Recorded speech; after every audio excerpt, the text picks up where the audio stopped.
why Lennox Lewis hates AJ, yeah, is because AJ was everything Lennox Lewis wanted to be. Because Get the Lennox fuck Lewis is out very of here. superstar. Yo, H Money. Yo, Money, you hear this shit, bro? Let Jimmy No, talk. no, it's not about boxing Let him get his skills, brother. bars off. Let him get off, and then we could respond later. But let him finish. Listen, bro, it's Go not. ahead, Look, Jimmy. obviously, Go ahead, Lennox Jim. Lewis. Talk Yeah, your bro, shit, Lennox Jimmy. Lewis Go obviously ahead. is a way better. Lennox Lewis is a way better fighter than AJ. Don't get me wrong, but historically, all that stuff. But Lennox Lewis was never loved in the UK by the British fans the way AJ was. He was never selling out stadiums, doing fucking 1.5 million pay-per-view buys. You know what I mean? Like he was never accepted from the way AJ. It's the same with Marquez. Why does Marquez always hate on Canelo? Because the Mexican fans never loved and supported Marquez the same way they love and support Canelo. I'm not even talking about it from a technical perspective. Like obviously Lennox Lewis has got a way better legacy than probably what AJ will ever have. I'm talking about more of a personal thing.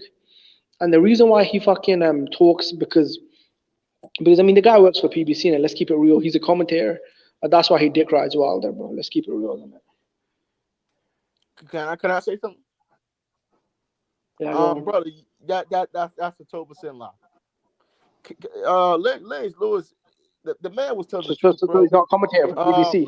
Lennox Lewis was telling the truth. He's the best. He's the best fighter the UK's ever seen. That's the truth. Nobody's gonna debate that. He's the top five heavyweight to ever live. Nobody's gonna debate that. And AJ should have listened to Lennox Lewis, bro. And they should have came over to America and said, "Fuck it." But he was right, bro. He was too much in love with the UK. Okay, bro, okay. Cool. Okay, during the negotiations, why was Lennox Lewis? No. Why was Lennox Lewis? Yeah, during the negotiations, why was Lennox Lewis only fucking? No, bro. Let me talk, bro. Why was Lennox Lewis? Yeah. 5 minutes, my nigga. Why was Lennox Lewis only fucking taking a Wilder side during the negotiation? Bro, this is the thing, yeah. You know, Lennox Lewis, was a fucking hater. Lennox Lewis is what I like to call the British Marquez. That's what Lennox Lewis is, bro. I'll leave it out there. How the fuck are you hating on your own country? Bro, okay, the way Marquez hates on Canelo, bro. Listen, why the fuck is Marquez always hating on Canelo, bro? Because like, you know what I mean? About AJ, you get emotional, bro. No, it's not about, bro. It's one-sided, though. Bro, how the fuck are you gonna dick ride Wilder, who's fucking bum bashing, bro? Stavern too. Who the fuck want to see that garbage, bro? Arthur Spilker, you gonna fucking dick ride that over fucking Joshua, bro? Who's out here unifying titles, knocked out Klitschko, knocked out Povetkin, bro? Beat undefeated Dylan White, beat undefeated fucking Joseph Parker. And Lennox Lewis is out here dick riding Wilder, bro. Lennox Lewis, bro, was a fucking PBC employee, bro. Lennox Lewis was a fucking commentator for BBC. Hold up, my nigga. Let me say something, my nigga. Okay, was Lennox Lewis a BBC commentator? Yes or no? All I'm saying is you're jealous. Was he a BBC commentator? Answer the fucking question. You're jealous. First of all, he should have. Why the fuck would AJ get jealous, bro? AJ was a bigger star in the UK than Lennox Lewis ever was, bro. You got to say when Wilder called the old heavyweights clown. So why the fuck you ain't get upset when AJ called Lennox Lewis a clown? Ain't that disrespecting the old school fighters, right? Ain't that disrespecting old school fighters, right? Yes or no? Oh, so you can't say that now, bitch? Yeah, but Lennox Lewis is hating on him, bro. Yeah, why the fuck is Lennox Lewis? He called Lennox Lewis a fucking clown when Lennox Lewis told the truth about his ass, bro, in the first fight. Bro, listen. The reason why AJ called him a clown, is because he wasn't being honest, bro. Listen. He wasn't being honest, though. That's the problem. Lennox Lewis was, bro. Lennox Lewis was a part of the fucking PBC propaganda, bro. He fucking takes checks from PBC, bro. Lennox Lewis was a fucking on-part cheerleader for the PBC. You just sound so stupid. Now he's the PBC commentator. Now the guy works for outer space. Now the guy works at Pop Guys, bro. Come on. No, he didn't. No. Listen. Was Lennox Lewis a commentator for the PBC? Yes or no? Who gives a shit? The man is a boxing fucking. Bro, it's a fucking vested interest, you stupid bitch. It's called a fucking vested interest. Fuck is you talking about, bro? Bro, why would you talk negative? Okay, you answer me this, bro. PBC is fucking cutting him a check, yeah. He's working for the company. Why the fuck would he go against the PBC fighter and Wilder, bro? He just started working for fucking Fox, bro. The fuck are you talking about, bro? Lennox Lewis was always scared, bro. Lennox Lewis was always scared. You know what, bro? Lennox Lewis was always scared, bro. Bro, I'm from the fucking UK, bro. I know the fucking rivalry better than you, okay? Since 2019. What the fuck are you talking about, bro? Bro, listen. I know the reason why Lennox Lewis and AJ don't get along, bro. Two things. Number one, AJ was a bigger superstar in the UK than Lennox Lewis ever was, bro. Lennox Lewis was not selling out soccer stadiums in the UK. Bro, Lennox Lewis was not doing 1.5 with you on that. I will never disagree. AJ is a huge star on it because Lennox Lewis moved out of the UK when he was 12. He went to Canada, bro. The fuck, bro. In the UK, we like Frank Bruno, bro. And you guys got upset, bro. Bro. No. When he beat Frank Bruno in an all-British clash, the British public, somewhat accepted Lennox because in the UK, we all supported Frank Bruno over Lennox Lewis. And that made Lennox Lewis... Because Lennox was really not from the UK. Like, they didn't grow up in the UK, bro. Bro, listen. Lennox Lewis was born in London, At the age of 12, he moved to Canada for about 5 years with his mom. I just said that. Like, bro, you act like you don't even got a mind, bro. Fucking idiot, man. I just fucking said that. No, what the fuck you explaining that to me, pussy? I'm from the UK. I fucking know his backstory. Shut up. Crying like fucking bitch, I knock the fuck out you, bitch. Pussy. Get your fucking bitch ass up. Was he a commentator for BBC, yes or no? Shut up. Was he employed by the BBC, yes or no? Who cares? Answer the fucking question, bitch. Bitch. What's the BBC cutting him a check? What's the BBC cutting him a check? Shut up. You fucking stupid bitch. Crying ass motherfucker. Why you crying so much? Motherfucker, what your goddamn crying? I get disrespect, brother boxing. Listen. You're the only one I'm disrespecting, innit? Because it is what it is, innit? I can get reckless with you. Go cry to your mom. Bro, I can yell at you. Tell you why I'm yelling at you. Because I can take liberties with you, brother boxing. You're the only person on the panel I can take liberties with. But you're a fucking hoe. Nigga, shut up. Shut up, nigga. I own you now, bitch. Shut up. Crying like a bitch. I ain't your motherfucker. Fuck you. I want to see Fury Wilder 4, bro. Fuck it. I want to see Fury Wilder 4, bro. Fuck it. What the fuck are you getting emotional for, bro? Can't stand you niggas, man. UK niggas, man, sometimes. Not all you UK, because y'all UK, some of you UK brothers are really good. But when it comes to this emotional Joshua shit, you guys get a fucking emotional, bro. Bro, Alabama's full of bums and retards like you, bro. Bro, listen, you're from Alabama, bro. You support Wilder. It makes fucking sense, bro. You and Wilder are from the same fucking town, bro. Alabama. It makes sense. They need to check the fucking drinking water in Alabama because why the fuck is everyone retarded? Why the fuck is everyone from Alabama retarded, bro? Why the fuck is everyone from Alabama retarded, right? First it was Wilder, now it's you, bro. Why the fuck is everyone from Alabama retarded, bro? Why the fuck is everyone from brother boxing? You do not go to college, bro. And if you do go college, it's probably a college in Alabama with no fucking entry requirements. Okay? It's like Wilder own these motherfuckers, bro. It's like Wilder gets knocked out twice. From Alabama, bro, it makes sense, brother boxing. Bro, it says a lot, bro. Bro, enough. Just say you're from Alabama. Enough said, brother boxing. Enough said, bro. There's something in the fucking drinking water in Alabama because this guy's fucking talking about Alabama. Bro, you never even been to Alabama, bitch. I'm not even from Alabama. Fuck Alabama, bro. I'm not even from fucking Alabama. You keep on talking about Bama. You just said you were fucking from that place, bro. Yes, you are. You just said you were from Alabama. Stop lying, bitch. I heard you. Like that's your only argument. Bring something else up. Bring something up. Talk about somebody else. Stop crying about you a grown motherfucker, man, crying about another grown man. Stop that shit, Jimmy. Don't brother boxing. Lennox Lewis. Okay, listen, pussy. You hating on AJ for calling Lennox Lewis a clown? What about fucking Wilder buck dancing for JD's pussy? What the fuck is Wilder buck dancing for JD's pussy? I cannot. Daddy pussy. That's our fucking thought, bitch. Fucking buck dancing for JD's. Throw fucking more breathing under the bus. Fucking bitch. You stupid bitch. Don't fucking bring up. Crying, my nigga, because mental health is really real, my nigga. Don't bring up Joshua hating on fucking Lennox Lewis, bitch. When you got fucking Deontay Wilder throw more breathing under the bus. The mental health is real, my nigga, but you gotta calm down, bro. You gotta really, bitch. When you talk to a grown man, you gotta fucking calm. I'm not your mother, nigga.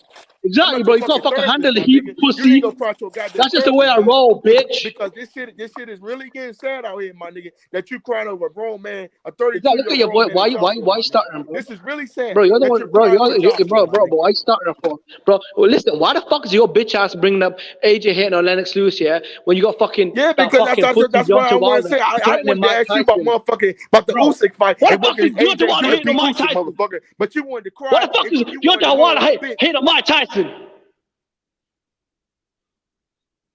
Fuck is wrong with you niggas, man? Naughty bitch. Who the fuck is that faggot Deontay Wilder? Just watching Mike Tyson's resume. Youngest heavyweight champion in history. Undisputed. Jimmy. You 12 years old, boy. Fuck Deontay Wilder. Fuck Bomb Squad. The bitch never unified. The bitch never fought his mandatories. Fuck Deontay Wilder. He's a fucking bum. He hasn't won a fight in 3 fucking years. He's a fucking hype job. Jimmy, calm down, brother. Jimmy, why you just can't calm down, bro? Back-to-back knockouts, again and again. Keep getting knocked out by the same fucking dude. I'm gonna call Child Protective Services on your mother because she letting the kids screaming at. You gotta calm down, brother. You get so emotional about this shit. Brother Boxer, the reason why I yell, yeah. Listen, I can scream at you. Should tell you why? Because I can take liberties with you. Because you're a fucking bitch. It's a grown man. I can disrespect the Why are you hoe. screaming about Anthony Joshua? Yes or no? Why are you screaming? What the fuck you getting emotional about Lennox Lewis, right? I fucking see through your shit, pussy. I see through the smoke and mirrors. No, well, don't you think something wrong? I fucking knew you, bitch ass. Yeah, you're fucking hating on Joshua, yeah, but you're a fucking Wilder bitch, boy. That's why you're a fucking Wilder bum boy. Fuck Wilder. What the fuck you bringing up with fucking Wilder hitting on Mike Tyson? As he fucked your big. What the fuck is Wilder hitting on Mike Tyson? Mike Tyson unified, bro. Mike Tyson was undisputed. Mike Tyson fucking set records, bro. What the fuck Wilder do? Fucking bum bash. You need to go to the hospital, bro. Mental health is really serious, my nigga. Because you bro, your bitch ass are trying to get Wilder into the Hall of Fame. 10 title defenses. Fucking bum bashing, bro. Deccan mandatories. What the fuck you ducked in and white? Boxing talk is talking about now, brother. Could you ask me a question? I'm gonna ask you a question, Mr. Jimmy. Dr. Brother Boxing talk is talking right now. That's right. I put Mr. at the beginning of it. Pussy. You fucking show me some respect. Are you upset with Put some respect on my name, pussy. You better call me Mr. Because I'm your therapist. You gotta calm down, brother. Exactly, bro. The therapist is speaking, you gotta calm down because you're paying me. Right, cool. The fact that you call me Mr. Yeah, you know I'm above you. Because I'm really trying to help you. Put me on a pedestal, pussy. All right, my bitch. Okay, my bitch. Okay, my bitch. Okay, put me on a pedestal. Call me sir. No, fuck it. Don't call me Mr. Call me sir, pussy. Jimmy. Little Jimmy, what has he done to you in real life, little Jimmy? What has he done to you in real life? And we can end the conversation right now. Is he done? Did he hurt your feelings? Bring up AJ head on Lennox Lewis, right? Saying, oh, Lennox Lewis is a crown, yeah. Because Lennox Lewis was a fucking hater, but then you're gonna fucking sit here and dick around Wilder. But he's hating on Mike Tyson. Bro, why the fuck's Wilder hating on Mike Tyson for, bro? Questioning Mike Tyson's resume. Pussy! Where the fuck is your resume, pussy? Getting pistol whipped by a fat crackhead. That's your resume, bitch. You talking about? You sound like a retarded mental health patient. I told you to calm down, brother. I told you, Jimmy. You let your emotions get the best of you, my son. My brother. You let the emotions get the best of you, Jimbo. That's your problem, Jimbo. You let the emotions get to you, brother. You gotta calm down, man. Man, you a grown ass man screaming on StreamYard, bro. Come on now, like I do this shit for fun. But yo, I'm really about to call 911 over there in UK and about to help you, bro. Cause all that screaming, all that, you can have a heart attack like that, my brother, for real. You gotta calm down, bro, on some real shit. It's just boxing, bro. You gotta really calm down, bro. What's good? Yo, H Money, she there? Yo, can you hear me? Your sister boxing, can you hear me? Like, bro, like Jimmy, are we done, man? No. Okay, listen. No. The thing is, you brought up, yeah, AJ hating on fucking Lennox Lewis, yeah. Why the fuck is that fraud, that bitch, that faggot Deontay Wilder hating on Mike Tyson, bro? You know, fucking address that. I don't see a faggot, and he likes women. Listen. What for, bro? The way he was shaking his ass and hugging Malik Scott, bro. You tell me, pussy. Jimmy, bro, the way he was fucking shaking his ass, yeah. Jimmy, can I? He's a faggot. Fuck him. He's talking about getting pregnant. Jimmy, can I explain though? Let me just say this, brother. All right, why was he saying that he wants to get pregnant, bro? Let me go. Why did he say he want to give birth, Jimmy, let me go. Does he have a pussy? Why does he want to give birth? Does he have a pussy? Does he have a fucking vagina? Jimmy, why you not let me explain you, bro? Let me explain. Bro. Right, cool. Over here in America, we like women. Oh, where you from? We don't know what you guys like. Because it seemed like to me that you were obsessed with Deontay while he's twerking. Listen. I don't watch those kind of videos. Listen. Why you out here defending Wilder's sexuality, bro? You sound fucking suspect. Why you watching Wilder's videos then? Why you running around here defending Wilder's sexuality? I'm just saying, Jimmy, did you watch it all over? Okay. Why is he fucking shaking his ass on Instagram if he's not a fucking, if he's a straight man? Like you're a grown man. All right, cool. What do you think when you watch that twerking video? What do you think? What do you think? When he was shaking his ass better than Beyonce, what do you think? What do you think, bro? When he was talking about, because I'm not homosexual. Okay. Why is he saying he wants to get impregnated, bro? I don't like to see men shaking their asses. I don't. Okay, cool. I'm a fan of the fight in the ring. That's the problem. You like cool. What do you think though when he said he wants to get pregnant, bro? What are your thoughts, bro? What are your thoughts on Wilder saying he wants to get pregnant, bro? He wants to be a fucking woman, bro. I don't He wants to have a care, pussy, bro, because I'm basically. not gay, homie. You care because you're gay. Only gay guys care about other men twerking. The fuck are you talking about, bro? You sound like a dumbass, my nigga. You really do. Like, do you have any sense, bro? Like, for real.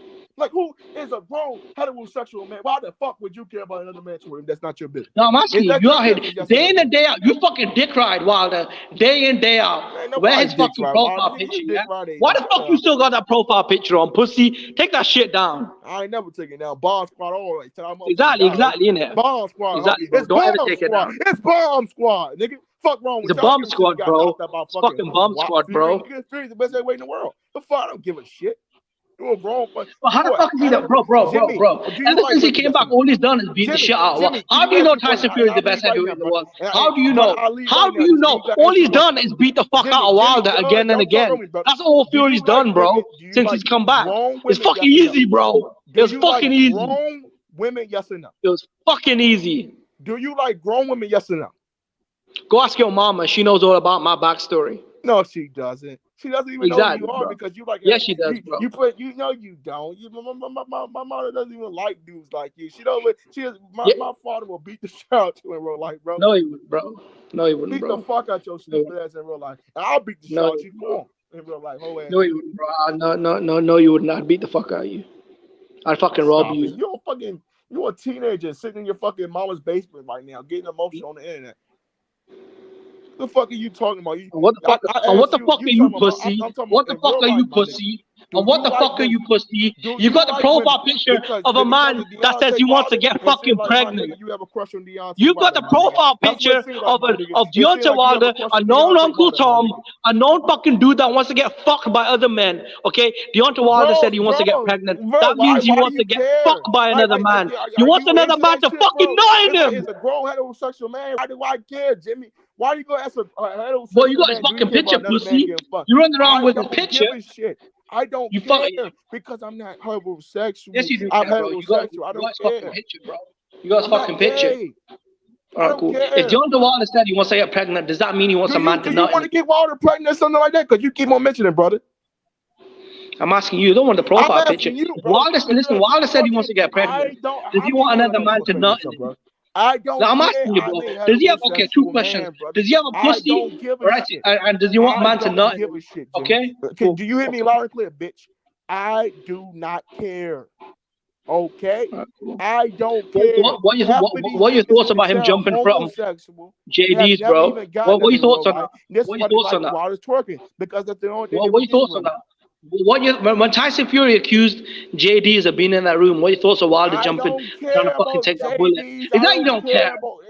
I know you don't fucking care. You help JD's polish those boots. You help Wilder polish JD's boots, pussy. Does his personal life, homie. That's the problem with you. You follow AJ because you like what he does outside the ring, bro. Listen, why the fuck you running around with his picture then, pussy? Is that your tramp stamp? I don't care. I'm a fan of the guy. Like, what the fuck you want me to do? Like are you a fan of Canelo? You got Canelo picture? Cool. You're a man, but you got a picture of Wilder on your profile. Okay, bro, if you say so. Oh, give a shit. Let's just move on, bro. All right, cool, man. Okay, faggot. You a bitch. Simple as that. All right, you're a faggot. And you gay, nigga. Simple as that. You couldn't answer my question. Okay, why have you got a picture of a man that says he wants another man to nut in him? Basically, when he said he wants to get pregnant, he admitted two things. Number one, he wants a pussy in between his legs. And number two, he wants another man to nut in him. Okay? Because that's the shit you need to go down if you want to get pregnant. Yeah, okay? Another man like that, probably Malik Scott. Only gay niggas think like this. Fuck him, JD's, bro. Fucking JD, bro. It's probably It ain't Malik Scott, bro. Do you have a crush on JD? It ain't Malik Scott. Malik Scott don't have the right fucking complexion, bro. He don't listen. Malik Scott don't have the right complexion, bro. This guy's crying about Malik Scott, bro. Why are you crying about Malik Scott, bro? Or JD's, bro. Why are you crying about Malik Scott, brother? Why? Listen. Jimmy, why me and you? Does he want JD's Jimmy, to let lie me say, can I say something, brother? JD's a baby daddy. Let me say something, bro, because I have respect for you, bro. I still got some respect. Me and you get along with everything else, but it comes fuck to your all respect. this shit. We don't get along on this. I don't want your respect, bro. Then keep your bitch ass shut about Joshua then. Okay, can you keep your mouth shut about Wilder then? I agree. All right, cool. Nigga, we disagree on stuff. It's okay, bro. I don't even care about this shit, bro. You know what I'm saying? Because I know all I'm gonna say. What do you think that Joshua has to do to change his game plan in the Usyk fight? I think they're saying he's hired Robert Garcia as a trainer. You know who Robert Garcia is? You talking about the Mexican trainer, Robert Garcia? Yeah. Come on, man. You think Robert Garcia really gonna help out AJ? You know AJ needs to learn how to do, bro. He needs to learn how to fight off a distance, bro. His distance, lose his long jab. Bro, I want him to hire John David Jackson. You know who John David Jackson is?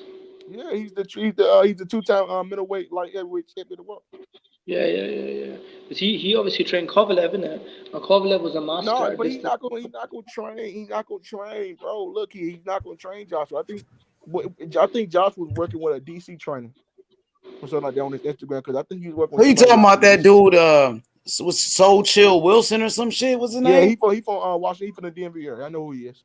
Yeah, but why not get one of the top trainers though, like a John David Jackson, like Jimmy just said? Yo, H money. That's AJ. That's AJ's. He got the money to get any trainer he want. Yeah, because I you know a lot of people like to train Joshua though, but he's not. He doesn't know how to fight off distance. He doesn't know how to keep a distance. How to keep range. How to keep the jab in your face. How to go I throw body shot. I think he might win, though. It's a possibility that Joshua can win. I know a lot of people are writing him off right now. I'm not going to do that, bro. Even though I've been critical of Joshua in the past, I still think he can bounce back. He did it before. Why not again? Yeah, but you see, the problem is, Hey, what do you think of Robert Garcia? A lot of people are saying that. He's a good trainer, Robert Garcia. He's always been one of the best. It's a different type of style that he got. He got the Mexican style. But and I don't think the he will make Joshua more aggressive. I know that. Robert Garcia will change his mentality. Works for the heavyweight. Maybe that's a good thing, though, H. Don't you think? Hell maybe yeah. the Mexican style be a good trainer for Joshua. Especially in this fight, Jimmy. He does need that Mexican style. Be aggressive. You got to be aggressive. That's the Mexican style. Pressure, the pressure style, Mexican style. A good trainer for Wilder that we're not talking about right now. Wilder, who else? Yo, you know you'd be a good trainer for AJ right now. Okay, hell yeah, of course. Fuck yeah, but he got Fury. He's not gonna do that. That's the problem right there, bro. He's not going to do that. He got the number one guy.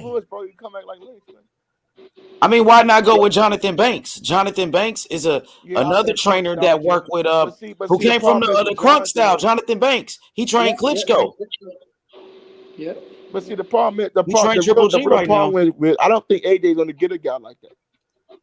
What kind of guy you think he's gonna get? If you see he's working on wrestling, he's working on more like grabbing, holding kind of motions, right? If I'm correctly. I seen him on. I mean, that's good. He do got to learn how to fight on the inside. That's good. He got to learn how to clinch and shit. He do got to learn how to do that. Maul. It's a mauling style, you know. Dirty boxing. AJ's not really all that athletic, bro. If you see, you don't think so? Look how he looks. Shit, he's a gold medalist. That motherfucker got to be some type of athletic. You don't think so? You think he kind of stiff? He's a technical guy. If you see AJ fight, he's very technical. Do you think he kind of stiff though? But yeah, he's not smooth. He's not motionless when he fights. He doesn't know how to go to the body with the jab, feint. He doesn't know how to. I never seen AJ throw like a really great feint and feinting somebody and setting up something, making them feint. Okay, so he wasn't throwing feints in the Ruiz rematch. Yeah, he sure did. Absolutely did. Yeah, I'm not saying that. I'm saying to set somebody up. Well, yes, you are, bro. You just said great shape when he falls. Let's just be. Bro, you look athletic in the Ruiz rematch, bro. He was bouncing on his toes for 12 rounds, throwing feints, using a jab, fucking countering Ruiz. He beat the fucking shit out of Ruiz. Yo, Jimmy, let's just be honest. Jimmy, I know you're an AJ fan, just like I'm a Wilder fan, right? Let's just be honest. Ruiz was not in the greatest shape of him fighting, bro. Yeah, but bro, he's always been fucking fat, bro. And Wilder was even fat. Fury was even fatter when he fucking comatose Wilder, bro. Fury was the fattest he'd ever been when he put Wilder to sleep, bro. That's the worst he's ever been, bro. Listen. You're saying Ruiz came in heavy, bro. Fury came in even heavier, and he put Wilder in a fucking body bag. Yo, Andy Ruiz, he looked way better when he was fatter. So. I think Andy Exactly, Ruiz was Brother Boxing more don't in know what shape. the fuck he's talking about. Saying Ruiz wasn't in shape. Ruiz is always fat, bro. Fury was fat when he put fucking Wilder in a body Bro, bag. Ruiz was never in Ruiz shape. was He was never even in shape. that night, and we know he was not the same motherfucking fighter. Yes, he was, bro. Yes, he fucking was. Okay. Okay, but why you getting so emotional, better. bro? Like you supposed to be a grown man. You supposed to be okay if I say something. Okay, was Fury in shape in the third fight? He wasn't in shape, but he still put Wilder in a fucking body bag, bro. You talking about? The man was 273. What the fuck you talking about, bro? He was a fucking slob. No. Fury was in bad shape in the rematch. Ruiz was 6'1", who's 300 fucking pounds. That's what I'm talking about, bro. Listen. He was always in shape in the rematch, in the second fight. Listen, Fury was in shape in the second fight. In the third fight, Fury came in there with a fucking busted ankle, and he came overweight. Listen, okay. Why did Fury come overweight? He got beat by AJ. Look at him now, bro. Look at him. He's Aaron Paul, fucking Chris Areola. He fucking got it. Well, guess what, bro? Hey, we got somebody on the panel. Let me see who it is. Rare Breed. Who that is? I can't see him, H-Money. I can see him though. Who is it? Dirk Banks. What's up, fellas? Yo, what's good, family? You there? Yeah, I'm here. What's good? Talk to us. Hey, so what we talking about tonight? I just came in. They cooking. You hear them, man? You know what I'm saying? They talking about Anthony Joshua and Usyk. Brother Boxing said Joshua is a hype job, pretty much. And my boy Jimmy said, hell nah. Anthony Joshua, 2-time unified champion. Yeah, I mean, Brother Boxing. I was telling Brother Boxing. Brother Boxing was upset because Wilder keeps getting knocked out over and over again by the same dude, and he doesn't want to fight in 3 years. And that's almost like a fucking journeyman style, isn't it, bro? Nah, you know what it is, bro. I think Brother Boxing is upset. Hold on, bro. Let me go, bro. You gotta take it out on AJ. Nigga cutting grown man off. No. Let Rare Breed talk. First. What are you talking about? Brother Boxing, let Rare Breed talk. Bro, go ahead and talk, bro. Just go ahead. I know you. No, Brother Boxing, go ahead and talk. Go ahead. Brother Boxing, shut your whole ass up. Let Rare Breed shut your stupid ass up. Um, all I gotta say is, bro, yo, Red Breed, right? Bro, you just cut him off again. Yo, hold up, bro. I'm asking the man a question, bro. Listen, you stupid fucking little bitch. You just told Brad Breed you could talk and let him fucking talk. Shut your bitch ass up and go watch Wilder twerk. You dumbass. Go watch Wilder twerk, bro. You dumbass. Listen. Go get some baby lotion and go watch Wilder twerk. Why you get so emotional when it comes to AJ, bro? You get so emotional, bro. Fucking grown man getting emotional about Joshua, bro. Bro, you're the one that's starting. His voice is breaking up. Let's see what Rare Breed had to say, man. What's up, Rare Breed? What you think about this topic? Yo, H-Money, I was just asking the brother. Yeah, go ahead. Ask the brother. Go ahead. Okay, yeah. So basically, We's the same fighter in the second fight like he was in the first fight. Was he 300 pounds? Was he overweight? Was he the same fighter? Rare Breed in the third fight was Fury in the same shape he was in the second fight. Let's keep it consistent. Let's keep it consistent. I'm asking the grown man a question, bro. I didn't ask you a question. I'm asking Rare Breed. Are you Rare Breed? Well, keep it fucking consistent then. What's both fucking questions, pussy? What fucking pussy? You fucking sound like a bitch. Cry like a both dog. questions. What the fuck is wrong Listen, with you, ask both questions. Listen, ask both questions. You're You're saying Ruiz was out of shape. Guess what, bro? Joshua got the fucking job done. And guess what, bro? Fury was out of shape. In the third fight, Fury was out of shape, bro. It's Ruiz. Yo, let's let him talk. Let's let Rare Breed answer the question. I'm asking fucking. I know you and Carly both on this nigga's nutsack so fucking hard, bro. Shit is weird. What are you talking about, nigga? On whose nutsack? What are you talking about? Nigga, I'm talking about Joshua, bro. How you guys get emotional about fucking Joshua and you don't let another grown man fucking speak about Joshua, bro. Well, listen. To be consistent. Brother Boxing, why aren't you consistent? And you're not letting me try to tell this fucking question, my nigga. Sissy boxing, why aren't you consistent? Why the fuck aren't you? Listen, why isn't your bitch ass consistent? Listen, why aren't you consistent? You're gonna ask him, is Ruiz out of shape? Cool. Ask him that, but also ask him, was Fury out of shape in the last Wilder fight? I asked him the same question. Go ahead. Are you there, brother? Nigga done left, man. Fuck. Yeah, hey, come back. Y'all keep going though. Yeah, y'all. This between y'all, and we got Khaled on here. Let's free smoke, man.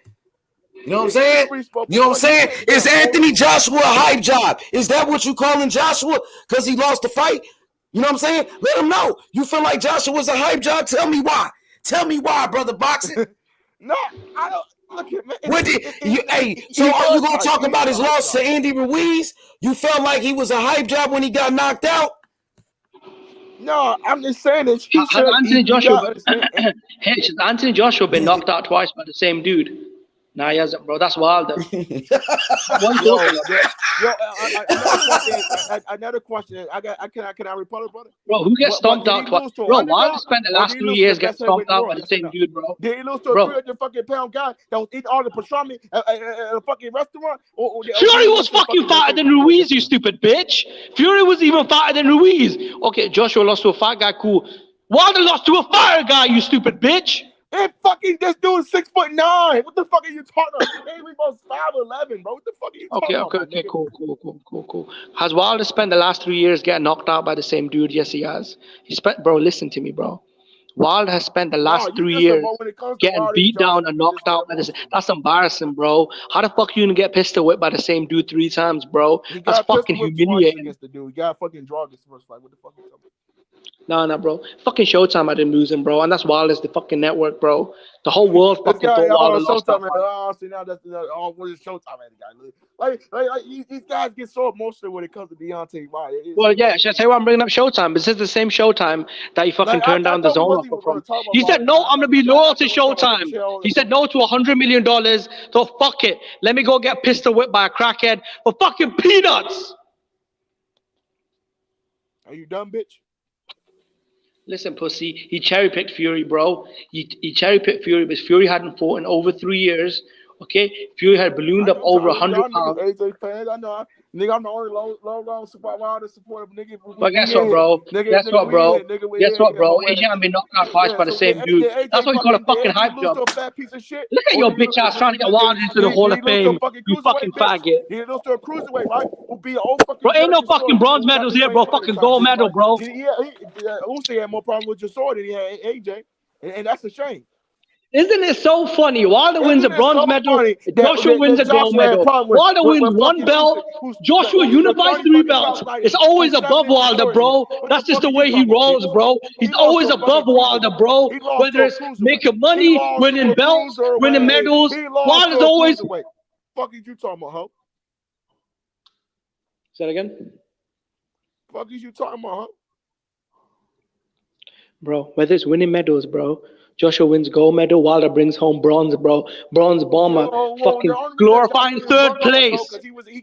Glorifying third place, bro. Right? We all know he lost that fight. 1 belt, bro. That's 1 belt, bro. His whole fucking life, Wilder's only ever had 1 belt. Guess what, bitch? Joshua unified 3 belts, bro. Okay. It's a different level, bro. It's a fucking different level, bro. Hey. 41-year-old eating ham sandwiches, Klitschko, right? Hey. Yo, what up, Taco? What up, Taco? What's happening? What's up, my boy? Say this. I'm gonna break this tie up, right? You can't. If you're gonna say AJ is a hype job, you have to say Wilder is too. Bro, I'm not saying that, but he gets emotional. Jimmy gets emotional. I know. I get you. I got you. Okay, so Taco, can we say this? If Wilder is a hype job, then AJ is a hype job too. Then, because a lot of people say it's either or.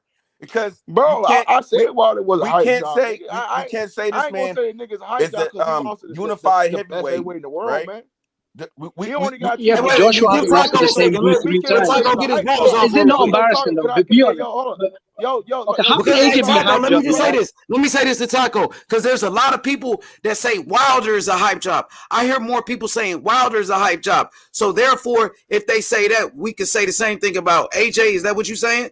Yeah, you can. But I think people have more of an argument because AJ was unified. You see what I mean? So. I mean, but we got they would like have a little bit more of an argument to make. You see what I mean? But he still is a hype job though, because he didn't fight Wilder. None of them niggas fought anybody that was really hard. Besides, I would say, Usyk, Fury, like. But I'm talking about Fury before Fury. I'm talking about the first Wilder fight, Fury. You know what I mean? So it's like. You know, besides that, who did he Ortiz was cool, but you know what I mean? Ortiz a good fighter though, Taco. We can't deny he's still knocking niggas out. And Ortiz still knocking people out. But I'm just saying, AJ, with those belts, like he can't. I mean, so can we say the same thing? He can't be penalized who had the belt, bro. You know what I mean? Even though can we say the same thing right now about Devin Haney because Kambosos got the belts? Even though you can say, hey, you know what I mean? You know, the guys that AJ fought, you know, they was a little bit suspect. You know what I mean? Almost like Terrence. Damn, bro, he froze. He froze up. Probably got a phone call. What up, boxing historian? I know boxing historian. You feel like Wilder's a hype job, right? Oh man, we know boxing story like this. No, well, let's pull up. You know what? Hey, let me just say this real quick. Yep, almost like how they do Terrence Crawford, where they try to look at him at 140 and they be like, oh, he didn't fight nobody for those belts, but like he got the belts. You see what I mean? Almost kind of like similar to that. We can't say that, Taco, because people feel like AJ has the best resume ever heavyweight. Well, I mean, out of the heavyweights, I gotta go with Fury out of the heavyweights because Fury beat Klitschko first when Klitschko was the champion. You know what I'm saying? And but AJ got him too, though. But he got him after Fury beat him. When AJ beat him, when AJ beat Klitschko, Klitschko was not a champion no more. When Fury beat him, he was a champion. When Fury, let me say this. When Fury beat Klitschko, Klitschko was a champion for 7 straight years, and Fury dethroned him. He was already dethroned. Give Crawford credit for beating Porter? Yeah, but he wasn't a fucking. Porter was never a unified champion like Klitschko. Klitschko is a Hall of Famer, bro. Right, but he got the name though. Just like so we get. Come on, man. He was coming off just about Taco. Anthony, listen, when Anthony Joshua beat Klitschko, Klitschko was coming off a 2-year layoff, and he just got his ass whooped by Fury. It's not the same person. But he beat Fury beat him when he was the man. See, you know the difference? He beat Thurman. Fury, but see what I mean? Pacquiao beat Thurman. So okay, Taco, but Fury beat Klitschko when Klitschko was the man. He beat him when he was the man. Fight at the same time, brother. He beat that nigga when he was the man. The only reason that fight that because Luis Ortiz let that. To beat a man, you got to beat the man. And when Fury beat Klitschko, Klitschko was the champion. He was the king of the heavyweights. He was the number one heavyweight. No, you're right. That's the difference. No, H, you do make a good point. Yeah, H, you're right. But real quick. Joshua also fought Klitschko in his 14th fight. Fury had about 25 fights when he fought Klitschko. So Joshua was a lot younger as well. And less experienced. He had problems with a guy that was sitting on top for fucking 2 years, bro. Bro, this was the same Klitschko that beat the fuck out Wilder day in and day out in sparring, bro. Yo, hey, real quick, can I get a quick word in? Come off you, Taco. Go ahead, historian. Tap in. Hey, I just want to say this one thing real quick, boxing. Yeah, you got to Taco. Because I keep getting cut off my internet. I don't know why. I'll be having to turn my shit off or it'll keep logging me out, but whatever though. And that's all I'm saying. See, we can't be mad of when AJ fought Klitschko because if that's the case, we're gonna be knocking down a lot of fighters that fought great fighters. You need that fighter on your name. I mean, you need that name on your resume, right? Because it's all about your resume in boxing. So I wouldn't really knock AJ for getting that fight. He got it and he won. The same way if Wilder. Wait a minute, because Luis Ortiz let him fight. Hey, let him wait. If Wilder would have fought Klitschko at that same time, we'll be giving him credit. I won't be getting Wilder no fucking credit. I'm the biggest fucking Wilder fan in the world, nigga. You want to give Wilder credit for beating Klitschko? Ham sandwich the thing is, why most people give AJ so much credit for the Klitschko win is this year. When Fury beat Klitschko, it was a good fight. He beat him on points. But the problem is, after that, Fury retired. So by default, Klitschko was the number one heavyweight in the sport again. And Joshua only had about what? Bro, oh my God, this guy, bro. Listen. You stretch me now, Jimmy. Hey, real quick, let me get a word in because I'm not going to be on here for that long. Now, real quick, let me get a word in. I heard you guys going back and forth. Let me just get a word in because I'm not going to be on here too long. Listen, Wilder and AJ, let me just, you know what? I could prove my point just by telling you.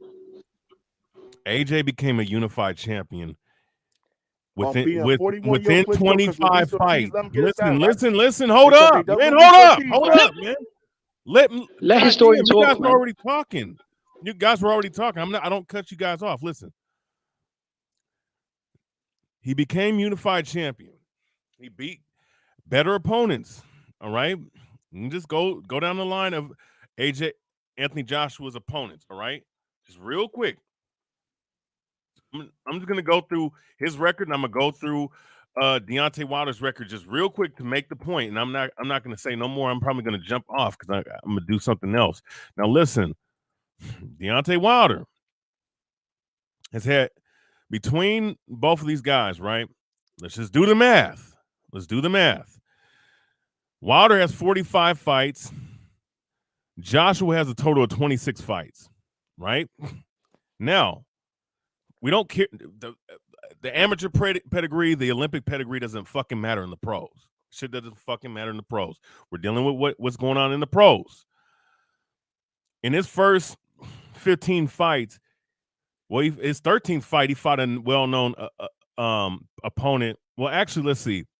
He won the vacant international. So he fought Kevin Johnson, who's a known opponent, who was a decent opponent in the 2000s. Now, he beats Dillian White, Charles Martin, Dominic Breazeale, Eric Molina, then Vladimir Klitschko. Then he won his first title, his first world title in 16 fights. He defends his title multiple times against Charles, Dominic Breazeale, Eric Molina. Then he beats Vladimir Klitschko. Carlos for the the WBA vacant for the WBA title. Then he beats Carlos Takam, Joseph Parker, Alexander Povetkin. Then he loses to Andy Ruiz. Then he wins against Andy Ruiz. Then he beats Pulev. Then he loses to Alexander Usyk. Within 26 fights, he becomes a unified champion. He beats pretty much everybody that's fighting today right now. Charles Martin, Dillian White. Let's see, Joseph Parker, Dillian White. Bro, shut up, man. What you guys been talking for like a whole 2 hours I've been listening to. Just let me say something. I'm making my point. I'm explaining it so you can have a clear understanding of what's going on right here. All right? And I'm gonna jump off. Okay, that's all within 26 fights. He became a unified champion. Let's go to Deontay Wilder. All right. Don't even do it. Don't even do it. 26. I'm just saying, 26. He did it with 26. He doesn't even have 30 fights. You all know the man had a short amateur. No, he has these fights to Wilder because stop with the emotional brother, shit. Stop. Back to the story. Don't do that. Yo, bro. Like, come on, I'm gonna talk. Don't do that. That's not even fair to y'all. Don't do that. Back to the story. We're doing. No, I deal with facts. I don't deal with emotions. I don't give a fuck about who's. No, let's deal with the facts. Because he 29. His first 30 fights. His first 30 fights was the only named opponent. The only notable opponent was Ollie Harrison, who had no chin. All right. Oh, so that's no Kevin freaking Johnson chin. All right. Within 30 fights, Brother Boxing, let historians talk. God, stop being emotional, dog. No, nigga, you being emotional. Let me make my point. Let historians talk. Yeah, go ahead, historian. Damn, this is some emotional ass shit, bro. Go ahead, bro. Listen, then his 30. So I don't have to name through his bum ass opponents that he fought. He only fought Ollie Harrison. That was his best opponent within 30 fights. Well, Sergey Lahovich. Then he fought. He's a bum. Bermain Bird. Listen, bro. Oh my God, this nigga, dude, you are emotional, dog. Stop it, bro. You keep cutting a motherfucker off. You've been talking for like a whole hour and a half. I've been listening to you and Jimmy talk for a whole hour and a half, and you still getting fucking emotional. So listen, let me finish my point. Let me finish my fucking point, bro. Go ahead, my nigga. God damn, dog. And then okay, in his 33rd fight, this was his first world title fight is against Bermain Stiverne for the WBC title. Then he beats Eric Molina, Johan Duhaupas, Art Spilka, a washed-up Chris Arreola, Gerald Washington, Bermain Stiverne, and then he beats Luis Ortiz. Then he beats Dominic Brazil. Then he beats Luis Ortiz again. Right? He drew with Fury within that time period, and he suffered 2 losses against Fury. If we're looking at both resumes, right, Joshua has done at least is a step and a half better because he has done and accomplished way more and fought more named opponents within lesser amount of times, less amount of fights. 26 fights versus 45 fights, man. That, bro, anybody with a brain that can do the math, right?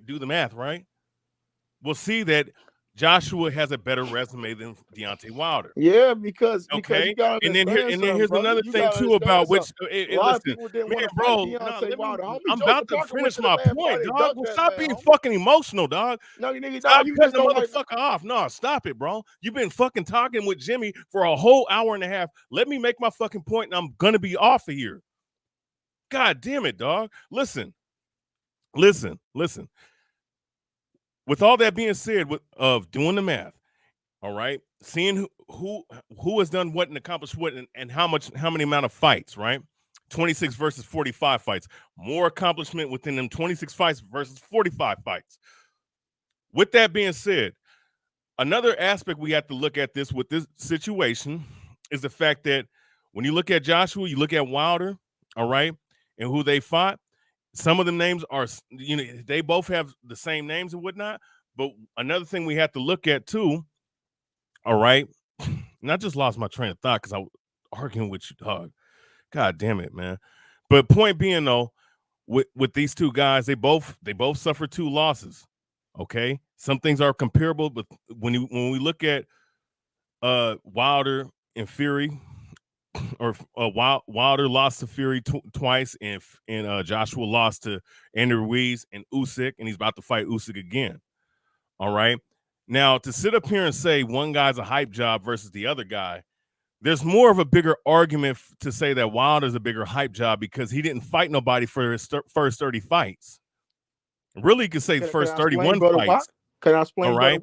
And Anthony Joshua, and let me finish this last little part. And you can say what the hell whatever the hell you got to say, and I'm about to leave. And bro, God damn it, dog, man, niggas, bro, it's some effeminate female shit to be talking over, man, while he's talking just when I'm about to finish my fucking sentence. Listen, it's big. It makes more sense to say that Wilder's a bigger hype job than Joshua because of the time that they both accumulated. All right. Mm-hmm. And I say that they look, if you want to ask me, they both are considered hype jobs, but Wilder's a bigger hype job than Joshua because it took Wilder a whole lot more longer time. Mm-hmm. All right. Coming out of the Olympics to fight a champion. Okay. 33 fights to fight a damn champion and fight somebody noteworthy. Fuck out of here, man. With that said, I'm done, man. What's up, TBH? What's up, Joseph? Oh, what's up with it, man? How you doing, my friend? God damn, right, bro. We're just trying to. Ooh, Odell Bell. Odell is cooking. Hey, boxing historian, you was right, and you right in everything you said, 100. And that's why I was trying to say to them, like I would say, the AJ fans got more of a like they can stand up more. You feel me? Like he got a resume, but people don't understand. He got a resume, and you can't be mad that he became a champion in those short amount of fights. It ain't his fault who had the belt. Now, people, wait a minute. If people want to say who the people who had the belt wasn't all that, fine, I whatever. But he got him. Mm-hmm. He got him, and it's nothing that he got more than Wilder. So if anybody's the high job, you will have to say is Wilder. I mean, but we gotta understand something though. Wilder, I mean, make a case. Some people could make a case to say AJ is, but like people could dispute that easily. Like, how you gonna dispute what boxing historian said? The Wilder side, you can't. You gotta understand something though, bro. Wilder only really had 35 amateur fights, though. Joshua had 40, bro. Joshua had 40. So what's your Jimmy, point? can I please explain something, brother? Because, bro, you don't like grown men to explain, bro. No. You don't have a problem cutting off historian. You don't have a problem cutting off historian, bro.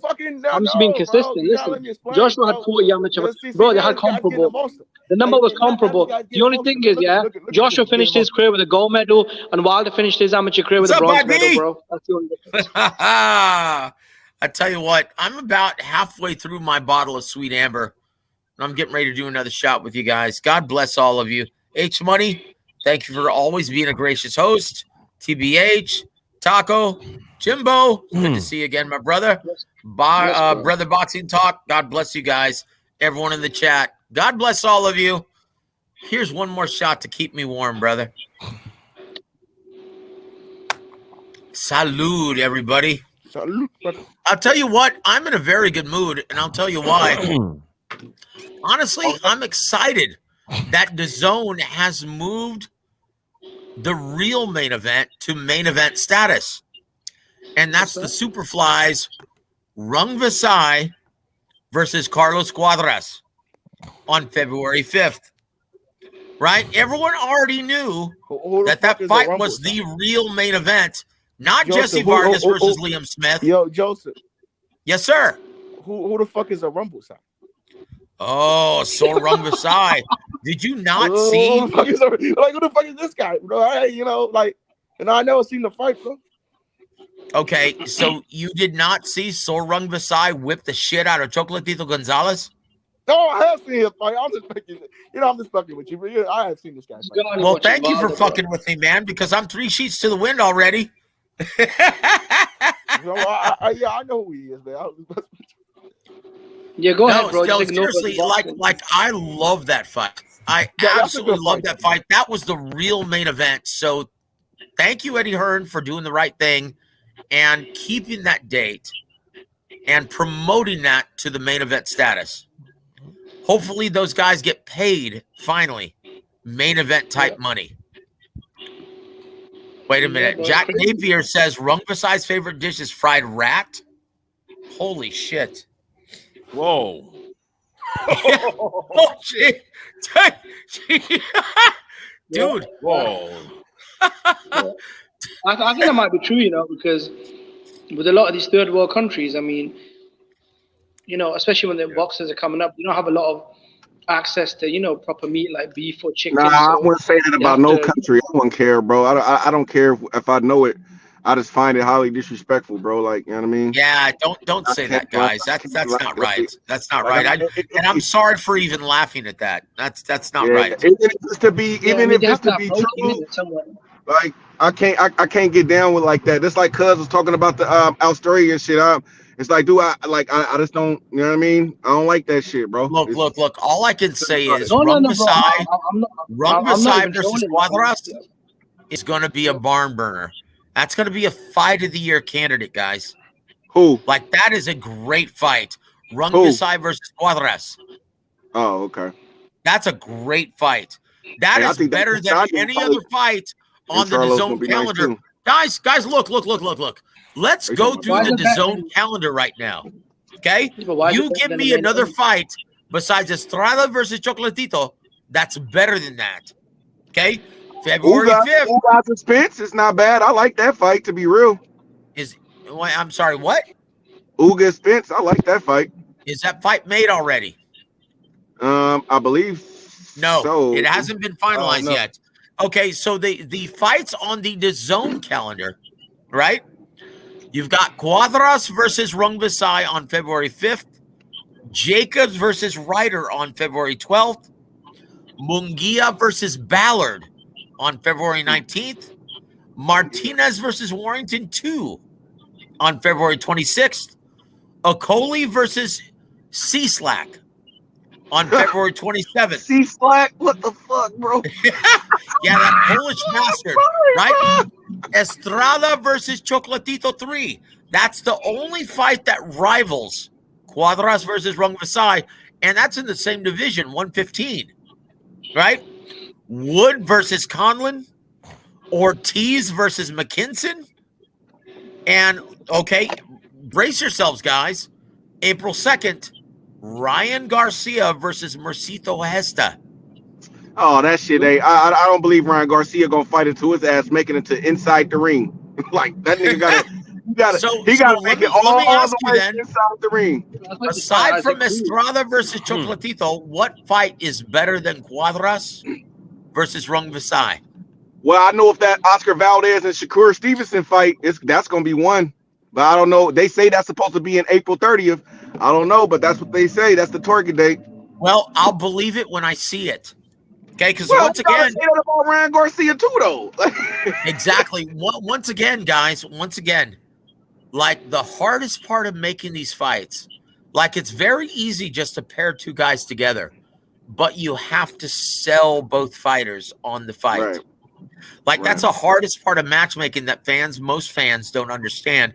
Obviously, you guys are more intelligent than most fans, but that's the hardest part of matchmaking, is having to sell these guys on the idea of stepping in the ring for the right amount of money. And that's what fans don't understand. Most fans don't understand how hard it is to sell the fight to these guys because it's a big risk. Salute. What's up, brother? Hey, Joseph, just really quickly, I'm gonna hop off. I'm with my daughter. But did you say is the Ryan guest finalized? No, not yet. They're trying to. They're trying to finalize. Now, once again, and this is just me having a great relationship with Golden Boy Promotions. And I'm probably not supposed to be leaking this, but I'm going to anyway. Ryan Garcia versus Mercito Hesta, April 2nd. How do you guys like that? Hell no, man. Isaac Cruz. Why you didn't fight Cruz? One at a time. One at a time. Horrible. Bro. See, I can't stand Ryan Garcia. He talk all that shit. He talk all that shit about everybody, but don't want to get in the ring with nobody, bro. Fuck Ryan Garcia, bro. Until fight somebody. Okay. So let me read some quotes from Ryan Garcia. Right. This is what he had to say recently in an interview. Right. He said this quote. Obviously, the cons are people not giving me credit for what I do. But I feel with my amateur background and now as a professional fighter myself, I feel like I've done enough to prove to myself that I am one of the top fighters in the world, and I am going to prove that I am the best fighter in my weight class. After my fight in January 2021 against Luke Campbell, I decided to take a mental health break to recover. I was struggling deep within myself. Anyone that knows boxing knows that if you're not there 100% mentally, you're not going to be there 100% physically. You could die in the ring. So I took that pretty seriously, and I decided, obviously, to take a break. I feel great coming back. Like I said, it wasn't really a comeback for me. I'm resuming and picking up where I left off. I feel great. I'm going to come back just as strong, powerful, and when those knockouts come, I guarantee you that everyone is going to shut up, and it's going to be like nothing happened, end quote. How do you feel about Ryan Garcia's very strong words about coming back against the dreaded Mercito Hesta from the Philippines? I'll go first, Joseph, because I gotta go. If you sir. If you truly got a relationship with Golden Boy Promotions, tell him to release Ryan from his contract. You know, Eddie Reynoso would love that. I know Eddie Reynoso would love that. He can't stand Golden Boy Promotions at this time. All right, thank you, Joseph. I appreciate you, though. I gotta go, boss. I appreciate you. God bless you, brother. All right, peace, fellas. So, TBH. Yo, what say you, my friend? I can already say, I can already feel it, man, from your body language. I mean, I'm gonna be honest with you, man. Dude's wasting damn fucking talent, bro. Yep. He's acting like I'm just gonna be honest with you. He's acting like a bitch, bro. Yep. He's acting like a fucking bitch, bro. It's just like, what the fuck, bro? What the hell is wrong with this young bro? See, this the shit that motherfuckers is why motherfuckers don't be watching this shit like this, man. Why the fuck would I? Bro, you was talking all this shit towards Isaac Cruz. And then here it is. Now you're fighting some no-name nobody. Well, look. Barcito Hesta was a big prospect about 6-7 years ago.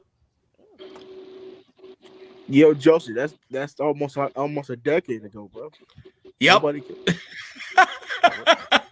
I realize that, bro. That's almost a decade ago. Look, dude. I haven't done publicist work in about 6-7 years. This is how far back this goes. I was doing publicist work for Mercito Hesta when he was signed by Don Chargan, Warweek Promotions. Right? That's how far back that goes. That's the last time he was a legitimate contender. And this is right? At 135. Right? So you said April the 2nd they're gonna be fighting. Yep, April 2nd. Damn. So we get this news right now. This is some cool shit. You know what I'm saying? But I'm not gonna be watching the fight. I'm gonna be actually going to sleep, man. I'm gonna be going to sleep. And you know what? No one can blame you, brother. Okay, let's shift gears a little bit. We obviously understand that the DAZN schedule sucks ass, right? You mean DAZN? Yeah, DAZN. Yeah, we understand that their schedule sucks ass, right? For the first quarter, right? For the first quarter of 2022, it's terrible, regardless of what Eddie Hearn tries to sell you on, right? This guy, the Geico Gecko, will try to sell you on it. Oh, well, Conlan fight, that's a cracker. That's going to be a great. Fuck that. That's a fight of no consequence. Yeah, but see, Eddie Hearn got a fanboy base. You know, Eddie got his fanboys. Oh, dude, his fights suck ass. I'm sorry. They're of no consequence. Look, dude. Oakley versus C-Slack? Really? Who? Exactly. Jacobs versus Ryder? Does that fight have any consequence at 168? Wait, Danny Jacobs versus John Ryder? Yep. Yeah. Does that fight have any consequence at 168? Nope. It's not a main eventer, bro. That's right. Does John Ryder's a motherfucking look, regardless of who wins against Danny Jacobs and John Ryder, does it have any impact on the landscape of 168? No, it does So not. 175. Exactly. Isn't it at 175? Okay. I heard the fight. Are they fighting at 175? John Ryder is now? Yeah. I think okay, so then rephrase that question. John Ryder's fighting at 168, brother. Okay, so does Jacobs look regardless? Does Jacobs versus Ryder have any impact on the landscape of 168 or 175? Nope. Exactly. No, I think if Jacob wins, he'll become a viable contender to probably fight anyone. Maybe contender? Did you just say the word contender, journeyman, bro? Come on, Jimmy, gets a journeyman, bro. Fucking John Ryder's a journeyman. Okay. So once again, Wood versus Conlon at 126. Ortiz versus McKinson at 147. Ortiz who? Virgil Jr. versus Michael McKinson. Who the fuck is that? Never heard of Exactly. Who the fuck is that guy? Exactly. Oakley versus C-Slack at cruiserweight. What the fuck is the zone? What is DAZN doing? Like, what the fuck is those guys doing? So all of these guys, right? All of these fans who insist that DAZN has deep pockets, right? They must not. Why are these fights being made if they have such deep pockets? Okay, I'm sorry to tell you that the era of the blank checkbook for Eddie Hearn is long gone. Okay? That's it. Okay? I'm sorry, but the zone schedule sucks ass.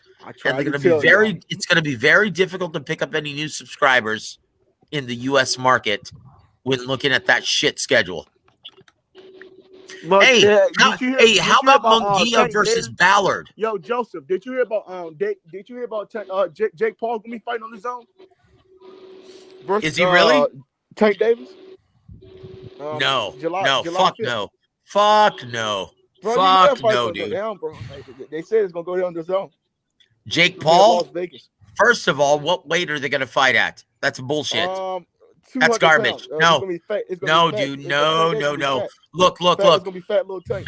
You want to hear the latest news? This is what I heard, brother. Okay, brother, and I'm gonna level with you. Right now, Jake Paul is in negotiations with, brace yourselves, Mike Tyson to fight at heavyweight.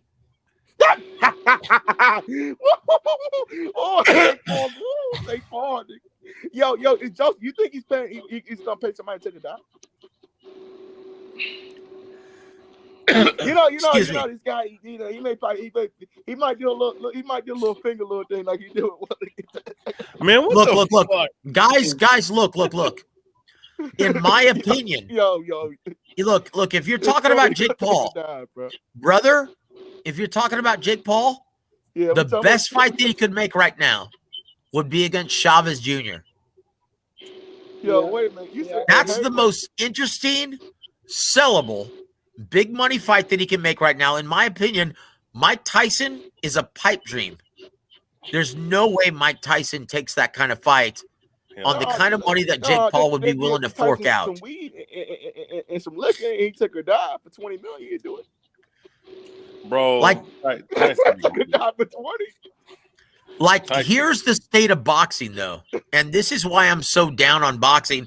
And to be honest with you, I'm going to be perfectly honest with all of you guys, because I love all of you guys, and I love sharing the air with all of you guys.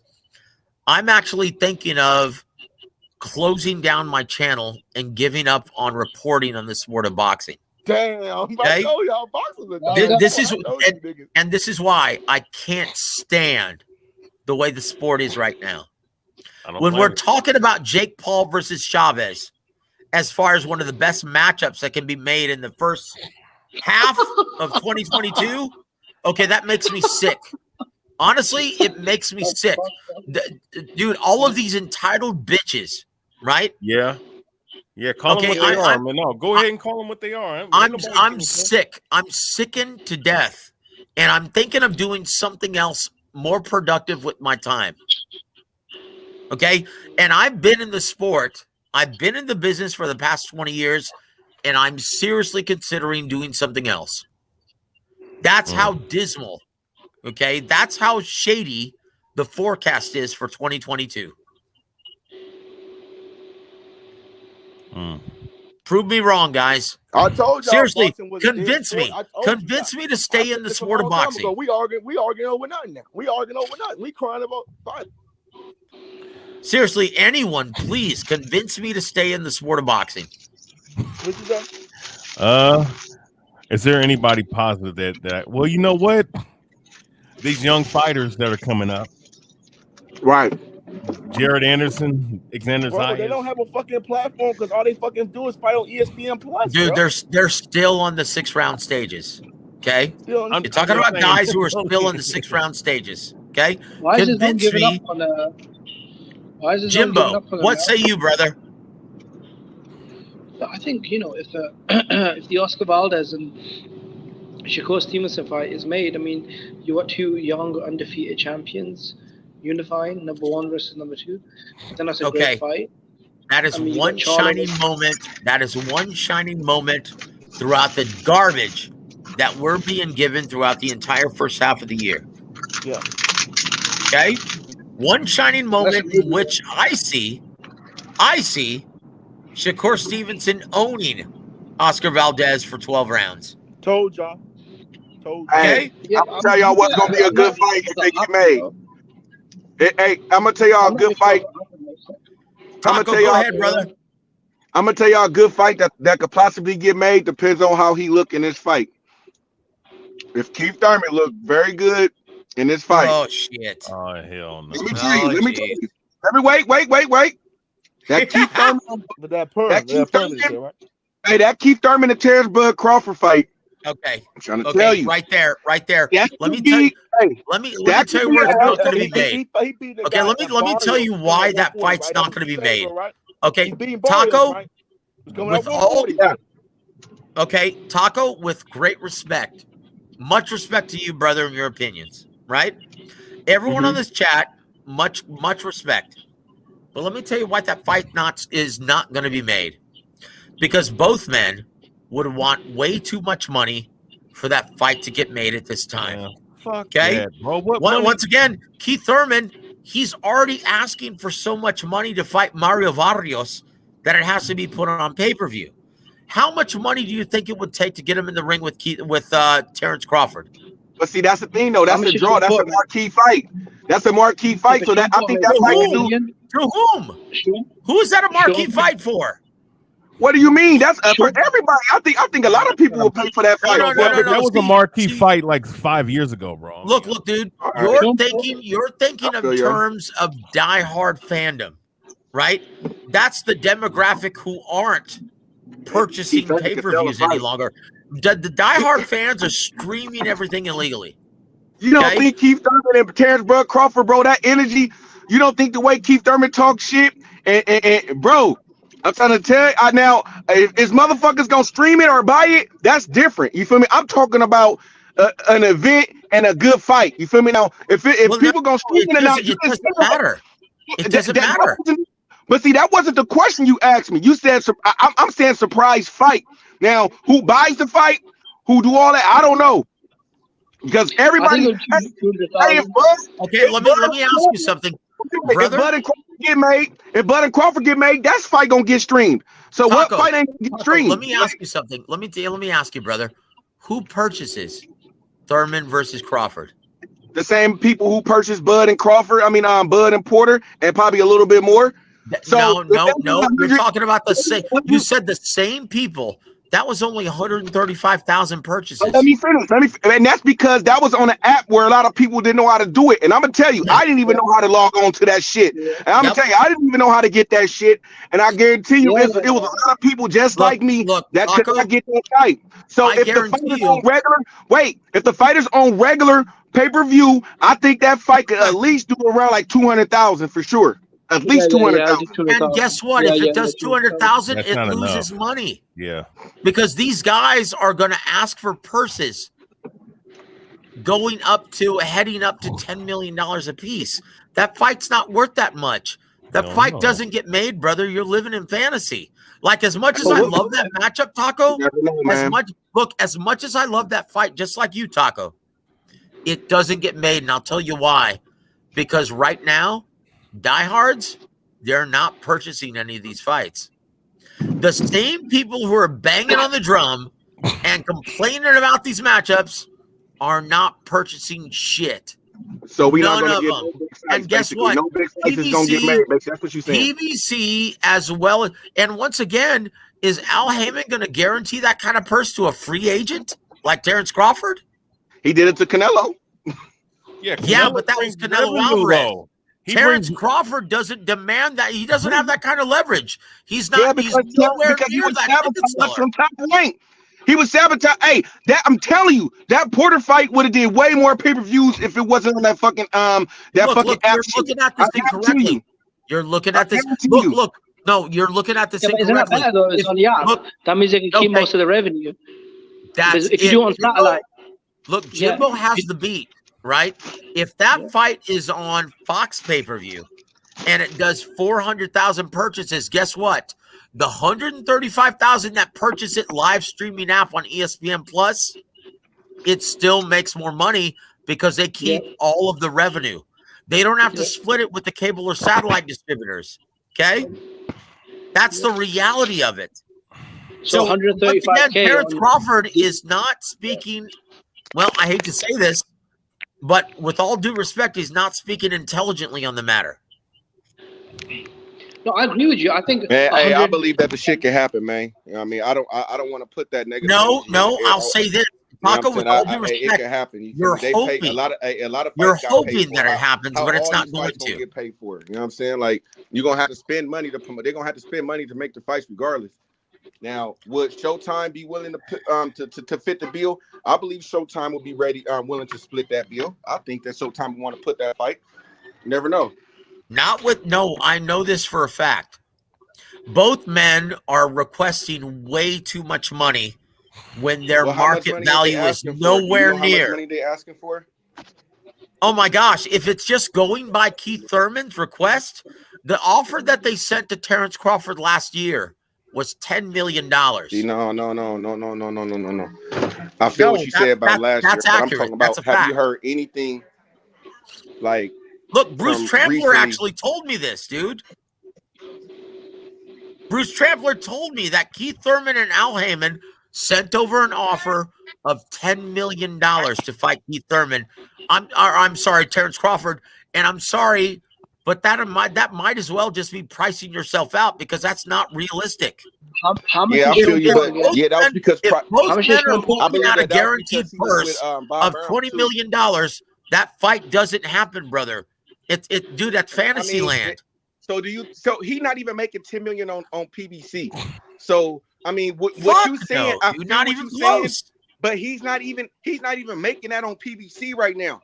Bro, so you got $8 million to fight Pacquiao. That fight could get made for a cool amount because all I gotta do, he made like $3-7 million for his Pacquiao fight.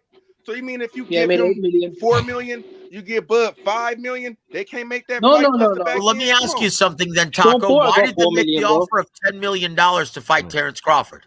Why? You said what? Sean Porter got $4 million, and I think Thurman's a bigger. I mean, he's a bigger name than Porter. That's right. He's going to demand a lot more money.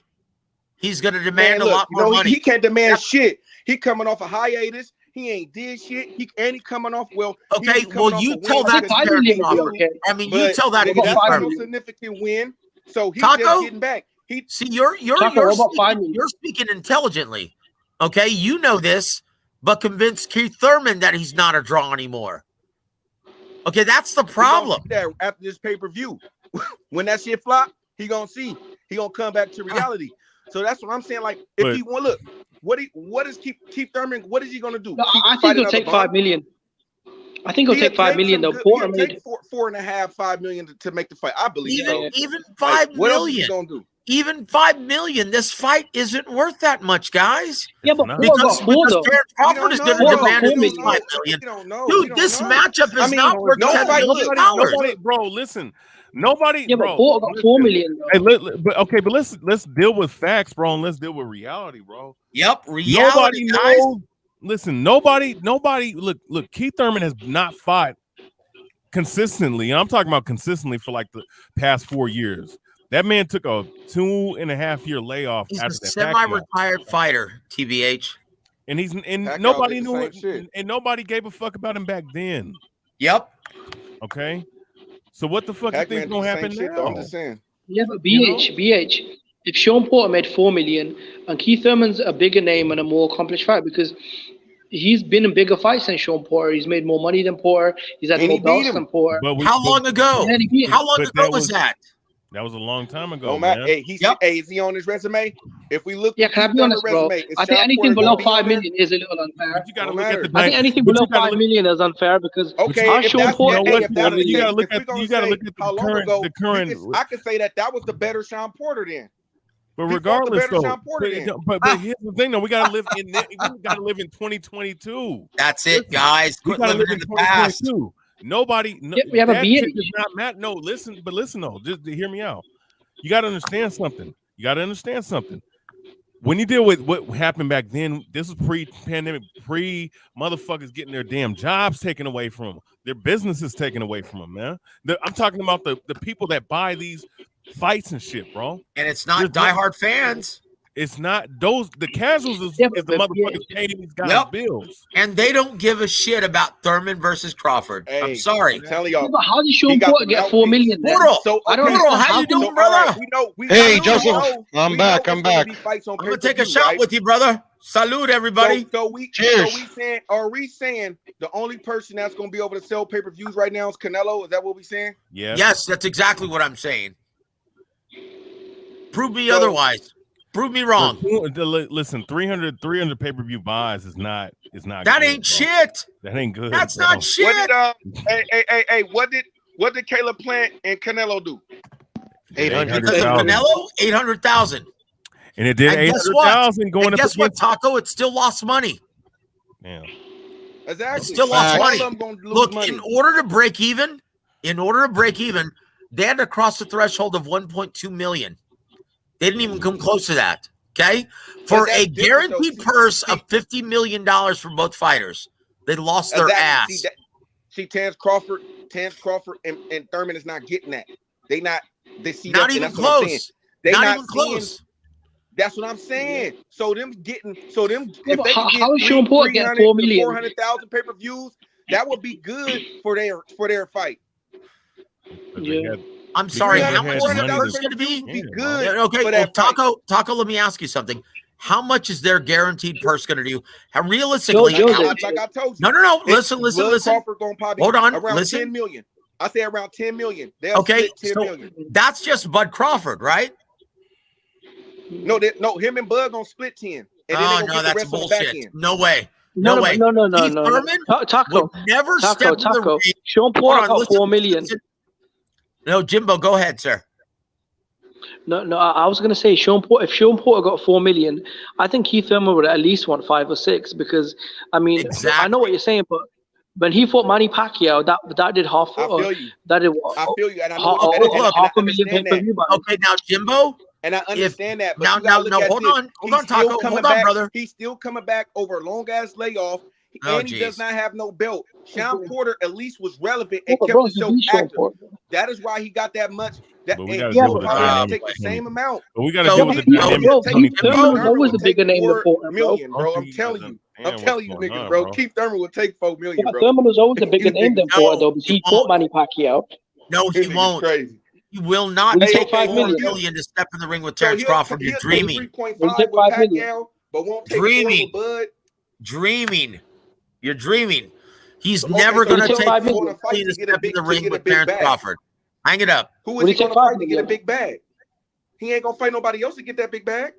And he doesn't give a shit. He's been inactive for the past 2.5 years. He needs to stay. He thinks he's worth far more than his market value currently. Joseph, will you take 5 million? So Bud ain't gonna get no fight this year until after Ugas and Thurman. That's what y'all. I mean, after Ugas and Spence, basically, right? So he's gonna wait on that fight. That's what y'all saying. Okay, no, what I'm telling you, and I know this for a fact, the only chance he has of being active this year is if he actually fights Josh Taylor, right? Is if he fights Josh Taylor. That's it. That's it. Okay, he's got no better offers than that. And just because he has a lawsuit with Top Rank, guys, lawsuits happen all the time. Bob Arum, if the fight makes sense, he'll make it and he'll work with him. Okay? Bud versus Thurman, that's too much money for what the fight is worth. Nobody who's going to broker for that. Who's going to broker that fight? Who's going to pay for that fight? Nobody. But what I don't understand, how does Sean Porter get 4 million, but Keith Thurman can't get 5? Keith Thurman's a way bigger name than Sean Porter. Look, you don't look. No, bro. No, okay, man. Let me ask you something. Hold on, brother. Let me ask you something. Who paid for that fight? Top Rank. Okay, why? Why did they pay for that fight? Because they had to. Yeah, okay, that was a final fight on Terrence Crawford's contract. Who's paying for that fight if they don't have to? Especially when Terrence Crawford is a free agent. Who's paying for that fight if they don't have to? Nobody. Nobody is putting forth that kind of guaranteed purse, especially when Terrence Crawford's a free agent. You guys are living in fantasy land if you think that fight's a possibility. It's not. But Joseph, I know what you're saying. Joseph, I know what you're saying, yeah, about the logistics. But if Sean Porter can get 4 million, Keith Thurman was always a way bigger name than Sean Porter. At one point, he was the number 1 welterweight in the division. I will say this: 3 or 4 years ago, yes, you're right. Now, hang it up. Look, there's a reason why Crawford, or there's a reason why Thurman hasn't fought in 2.5 years, because his market value isn't nearly what he thinks it is. Okay. But you know what's crazy? But you know what's crazy about that though? But here's the thing though. Here's the thing you gotta think though. But here it is though, like a motherfucker will sit out for 2 years, you know, his stock lowers. Of course it does. But and then here it is, he thinks he can even make millions. Like, bro, motherfuckers making 3 million is something great. Really, you should be making 800,000 or 700,000. And you That's should it. be happy with that, bro. That's it. Look, guys. The only way this fight gets made is that both guys are humble and take only $1 million guaranteed and get the rest on the back end. That's the only way this fight gets made. And guess what? Neither man is willing to concede and take that little guaranteed purse. That's the problem with fights getting made right now. Both guys. How does Sean Porter hustle his way to $4 million then? And Keith Thurman, a bigger name, Keith Thurman, he sells more tickets. He fought Manny Pacquiao. That was a massive event. He's only lost one fight. Was that? 3 years ago. Exactly. 2.5 years ago. That's the problem. Why do you think Keith Thurman is fighting Mario Varrios right now? Because it's less expensive. It's reasonable, right? And guess what? As it stands, that fight is still being thrust on us on pay-per-view. Okay? Yeah, but it's going to tank. But Sean Porter had 3. But why was Sean Porter able to get more money, though, than Keith Thurman? See, for me, that doesn't make any sense, though, because Sean Porter had 3 losses, and he lost to Thurman. Thurman beat Porter, and he's always been a way bigger name in the sport. Do you remember a couple of years ago, Thurman was the #1 welterweight? He's only got 1 loss. That's right. How long ago are you talking now? Probably about 3 years ago. Okay, so once again, the fans, determine the market value of every promoter. Here's the problem. Keith Thurman thinks he is still the draw he was 5-6 years ago. That's not the case. Okay, he's a semi-retired fighter. Okay, look, he's like pick up that fight. He's not in the consciousness. I'm sorry, what? Well, do you think PBC would pay for that fight? Because they pay for garbage all the time. See, once again, those are fighters that are under the roster and have a managerial contract with Al Heyman. Terrence Crawford's a free agent. They don't know him shit. He doesn't owe them anything. Okay? So do you really think Al Heyman, in his limited per annum budget, right, with Fox, do you really think he's going to pay Terrence Crawford's inflated purse with that kind of budget when he doesn't have options on his next several fights?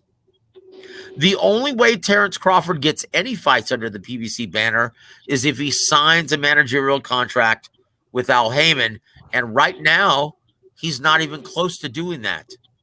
That's the problem. That's the problem. This fight doesn't get made. It's a pipe dream, guys. Realize that. That matchup does not get made. Not even close. Terrence Crawford, unless he decides to play ball with another promoter who has TV dates, they're not going to guarantee the kind of money that he's requesting currently. Why were they calling each other out then? Why was Thurman calling? Because Thurman openly says that he's open to fight Crawford in July. And It doesn't matter. It doesn't matter. Unless Crawford decides to play ball with Al Heyman, it doesn't matter what the hell Keith Thurman wants. Okay? Did he actually seek out Mario Varrios? Is that the fight he really wanted? No. That's a fight that was offered to him because Mario Varrios is more affordable. That's it. Okay, you guys have to start looking at this at a more realistic business perspective, right? Because, and once again, this is the reason why I always profess the business. So you understand why some of these fights are made. And you understand why the fights aren't made. From a business perspective, who the hell is asking for Thurman versus Varrios? And on top of that, who's willing to pay $80 for that shit? Even 75. Nobody. And look, as long as Rung Visai versus Cuadras is going to be on the same night for free on DAZN, who the fuck is going to be willing to pay for Thurman versus Varrios? Nobody. This is not a mainstream fight. I'll be very shocked if it gets even 150,000 purchases. Like, honestly, when you look at the way pay-per-view has been floundering, I'll be very surprised if it gets 75,000. All the break even, though. No, it won't. No, that's what I'm saying. How to break even then? It won't. That's what I'm saying. Look, as long as PBC and Fox, as long as they're planning on putting 12 pay-per-views on the boxing calendar, expect every single one of them to fall short and to not turn a profit. They won't even break even. And you know why? Because no diehards are willing to spend that kind of money on matchups that they never wanted in the first place. That's the reality of boxing, guys. Look, boxing is a shit product right now. Yeah, it is. And look. And I mentioned this on Young Bill's channel earlier today. Like, I'm seriously considering I'm considering closing down my channel and not reporting on the sport any longer and doing more like other things with my time. It's not worth it. It's turned into a shit product, and I have to tell you, quite honestly, I'm really disenchanted with the sport of boxing. Well, tell me about it. I mean, I'm not, to be honest. I think we got some big fights coming up in boxing. I mean, they're talking about Shakur Stevenson and Oscar Valdez, Earl Spence and Ugas, Canelo versus Charlo. These are great fights. I want to see Charlo get a chance. Those three fights are great. And, honestly, I love those three matchups. But, one, none of those three fights have materialized yet. And two, okay, that doesn't make sense for me to keep this channel open. You should, for the brother. Entire 6 months. My brother, listen, patience, brother. We got to be patient. We gonna get H Money. I'll tell you this, H Money. God bless you, brother. And you know what? I've had so much fun, man, being a part of your channel. The mob, man. Months. The mob. You a part of the mob. It's the MOB. Okay, you know what? And once again, you're the man. But quite honestly, if something doesn't happen drastically within the next 2-3 weeks, I'm going to shut my channel down and I'm going to devote all of my time to my other business. Wow. That's the reality. Wow. And this is coming from someone. This is coming from someone who's been covering the sport religiously for the past 20 years. That's how dismal the landscape of boxing is in my mind right now. Anybody want to respond? I feel like we got some big fights coming. Charlo versus Castano, Joshua versus Usyk. I feel like 2022 will be a great year for boxing. I mean, well, here's what I'll say. I mean, it possibly can be a great year for boxing, but fights got to be made. They will be made. That's it. But no guarantee. Here's the thing, though. The only two fights that are really scheduled that are great is Usyk, Joshua. All right. That's not scheduled, brother. Oh, it's not? Nope, No. Not yet. Look, the only two fights that interest me right now are 4 guys who are dramatically underpaid and they're being taken advantage of. Rungvisai versus Cuadras and Chocolatito versus Estrada. Those guys are dramatically, like, if you think boxing, like the promoters take advantage of the females, they're grossly taking advantage of the super flyweights. Those guys deserve to make $1 million apiece at least. And they're not even making $300,000, $400,000, $500,000 in their fights. And they put forth a much better product than everyone else that you'll see within the year. Well, Joseph, that's how disenchanted I am with the sport of boxing right now. Well, Joseph, Devin Haney versus George Kambosos for the real undisputed. That's one of the biggest fights in boxing, and I would love to see that fight. You know what? I need that fight. I would love to see that fight too, but unfortunately, it's not going to be made. Wow. Let me tell you what fight's going to be made for May, right? If any fight with George Kambosos in Australia is going to be made, it's going to be Lomachenko versus Kambosos in May. Devin Haney is unfortunately going to be without a promoter and without a dance partner for the first 6 months of 2022. That's how fucked up and dismal the landscape and the business of boxing is currently.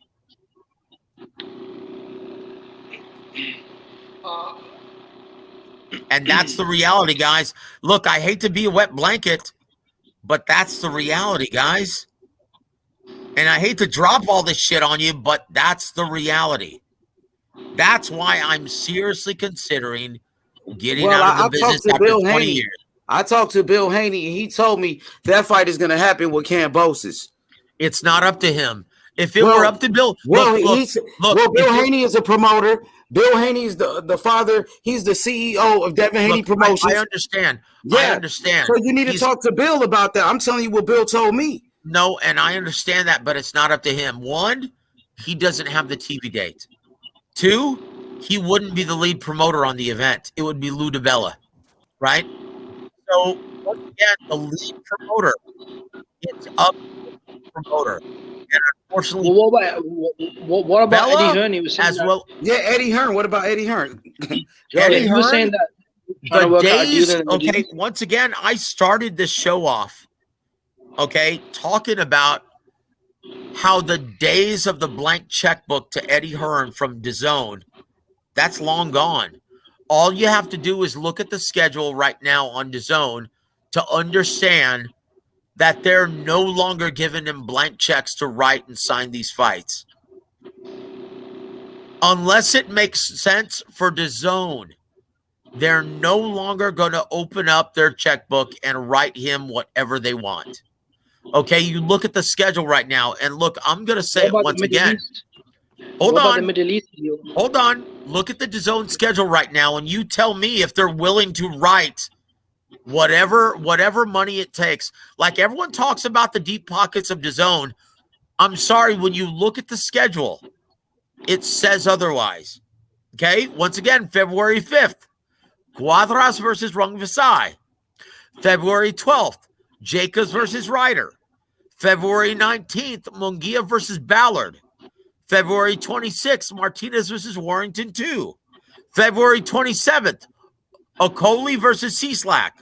March 5th, Estrada versus Chocolatito. March 12th, Wood versus Conlon. March 19th, Ortiz versus McKinson. April 12th, Ryan Garcia versus Mercito Hesta. But I'm sorry, guys, that doesn't tell me that DAZN is willing to bankroll any of these big matchups. And because it's not getting them new subscribers. I mean, everyone talks about the big, deep pockets of DAZN, but when you look at the UK, they don't even have 500,000 subscribers yet. Where's the money going to come from? It's not happening, guys. We're not seeing shit. For the first half of 2022, we're not.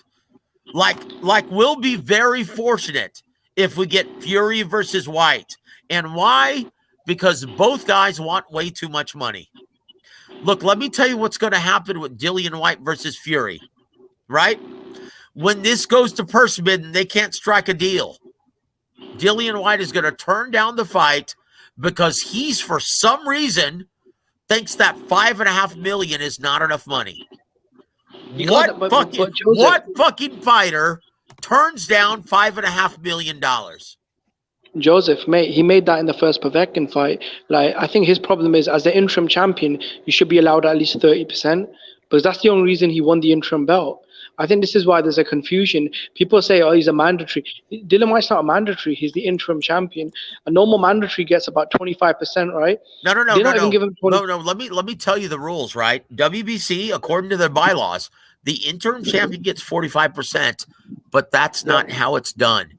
What they do is, like the WBC, when they look to factor in a purse, right, and the percentage split, they look at your last two paydays and they determine the percentage from that. And when you look at Fury's inflated purse compared to Dillian White's purses of his last two fights with Povetkin, he's lucky that it's not 90-10. No, okay? But mate, the thing because Tyson Fury has made it allowed as low as. Oh, here, listen. Because Fury has made an inflated purse of $55 million. Dillian White has made less than $7 million. Okay? So when you're looking at both of those, 80-20 is justified. Okay? So on that note, Dillian White, why do you think he's filing for arbitration? Unfortunately, the WBC has already mandated that the purse bid is going to happen on January 18th. Guys, that's this week. Hey, but Joe, the fans want to see this real undisputed fight. Eddie Hearn and Lou DiBella, they just met up. They're talking about the Middle East. Yeah. Well, look. You know, Eddie Hearn keeps insisting that the Middle East is willing to give this huge site fee. How many times has that happened? That's only happened for him twice. What twice? Okay, twice. That's it. He always says that when there's an expensive matchup. He's only been able to do it twice. Do you know when? Callum Smith versus George Groves and Anthony Joshua versus Andy Ruiz. 2. That's it. Yep. So he keeps on saying this. So what about how many times has he been able to do it? Only twice. Kambosos said he's ready to fight in Australia. He got the stadium. Devin Haney is willing to go fight in Australia. Do you believe this fight will happen? Okay, go ahead, brother. No. I was going to say this. Look, there's a reason why Kambosos has balked on the terms, right? Devin Haney is willing. He's already agreed to all the terms that George Kambosos has set forth, right? Yep. In my opinion, George Kambosos is going to balk on this, and he's going to move towards the much bigger money fight and the WBO mandated fight, which is Lomachenko versus Kambosos, happening in May. I can almost bet you my house that that's the fight that's going to happen in May, because I can't see anyone else getting a much bigger money fight than that, except for Gervonta Davis, and it's not going to happen. So what about the WBA mandating Tank Davis to fight Kambosos? And Puro told me about this. I saw that, Puro. I saw it, brother. You was right about that. Okay, well, once again, can you imagine Gervonta Davis and his team of Leonard Ellerbe and Floyd Mayweather taking a 33-hour flight to Australia and fighting in Kambosos' backyard? Look, the only way that fight happens is if it happens in Vegas, and it's not going to. Kambosos right now has all the leverage, and he wants to fight in Australia. And with the current condition of COVID, it's not going to happen in Vegas. I'm sorry. So what do you think about this comment from Richard Boyd? He said, I don't think Loma Kambosos is the bigger fight or the bigger money fight. Bigger than what? Then what? Than Devin Haney? Yes, that's what Richard said. Okay, that's not accurate. Okay, Devin Haney, as much as I love Devin, he's a great fighter and he's a voided fighter, right? He's considered more risk than reward to everyone at 35. Okay? But facts are that he's not a big ratings draw. He's not a big ticket seller. He's considered by everyone to be more risk than reward because he's a badass in the ring. Okay? That's the reality, guys. And he doesn't bring as much money to the table as Vasyl Lomachenko. Well, Devin Haney in his last fight with JoJo made more money than Loma. That's not true. Paid more money than Lomachenko. No, it only sold 4,000 tickets. No, I'm talking about Devin Haney's getting paid $3 million a fight. Lomachenko, see, that's an inflated purse, though. Wait, hear me out, brother. Give me a second. Now, Devin Haney in his last 2 fights, $3 million. He's getting paid more money than Lomachenko is. Yes, he is. And guess what? It's an inflated purse because his ticket sales and subscriber rates do. Okay, well. There's a reason why Matchroom Sport initially signed Haney to an agreement of $3 million per fight, regardless of opposition. Right? Yeah. That was to attract talent. Right now, Devin Haney is a free agent. Eddie Hearn doesn't have to do business with him. The only way Eddie Hearn does business with him at this time is if they can actually pull the trigger and make sense and get enough money to garner a fight with Kambosos, right? That's it. But Why Eddie would Hearn ESPN doesn't pay have more to. than Eddie Hearn doesn't have to do business with Devin Haney. Like technically, right now he's a free agent, and because he's grown accustomed to making $3 million per fight, that's not realistic. Well, but I can tell you this: in his last fight, he fought against JoJo Diaz, and he was a free agent. He was a free agent in that fight. That's he right. got $3 million. But guess how many tickets that sold? And once again, I spoke to the Nevada State Athletic Commission. So you telling me Devin Haney's not getting paid that type of money anymore? After No. After that JoJo fight? No, he's not. He's not guaranteed that kind of money. He wasn't guaranteed that money in the JoJo fight, though, right? Oh, he may. Yeah. That was his final fight on the contract of match. No. His final fight with the contract was with Linares. He was a free agent, and he just fought JoJo as a free agent. He made $3.5 million to fight JoJo Diaz. Okay, and because the ticket sales were bad, he didn't gain any new subscribers either. DAZN is going to have a very hard time justifying paying Devin Haney the kind of money that he's currently requesting now. That's the problem. Like, I love Devin Haney. I think he's a great asset for the sport, and I think he is one of the future stars of the sport. But he has to be more realistic when it comes to his earning potential and market value. Once again, think about this, guys. He doesn't determine his market value. The fans do. The real bosses of boxing. They determine the market value for every fighter. But if Lomachenko is willing to travel to Australia and the event's going to be sold off the back of Kambosos, then if Haney travels to Australia, it's still going to be a big sellout. So I don't get what the difference is. No. Lomachenko is the much bigger global economy or commodity. But right? I talked to people in Australia, and they said that if Kambosos fights Tank Davis, Devin Haney, or Loma, he's going to do numbers, no matter who it is. One of those guys. That's right. Including Devin Haney. That's right, on the strength of Kambosos. But think about global distribution. It has to be worth it everywhere else. Okay? It has to be worth it everywhere else. It's not a big fight in America. I mean, if Devin Haney fights Kambosos, it's not a big fight in America. It's a big fight, bro. No, it's a big fight. At this point, it's a big fight. People are talking about it every day, my brother. People want to see the real undisputed. You know what I'm saying? Listen. Wait. Hey, brother, give me a second, brother. Give me a second. Now, it's an undisputed fight, right? That's a big fight. And Rich, my brother Rich, how you doing, brother? What's up, man? What's up? What's good, brother? What you think about the conversation? Good conversation. I kind of don't got no problem with what bro was saying. But I do think it's off. You know what I'm saying? I think that if Kambosos is doing this for money, Bob Arum is not going to pay him. And neither is fucking Ellerby and them. They're not going to pay him. The only promoter in boxing known for paying fighters is Eddie Hearn. If you look at Devin's last three opponents, fuck Devin's last three purses. Look at Devin's last three opponents' purses. They all made $1 million plus. You know what I'm saying?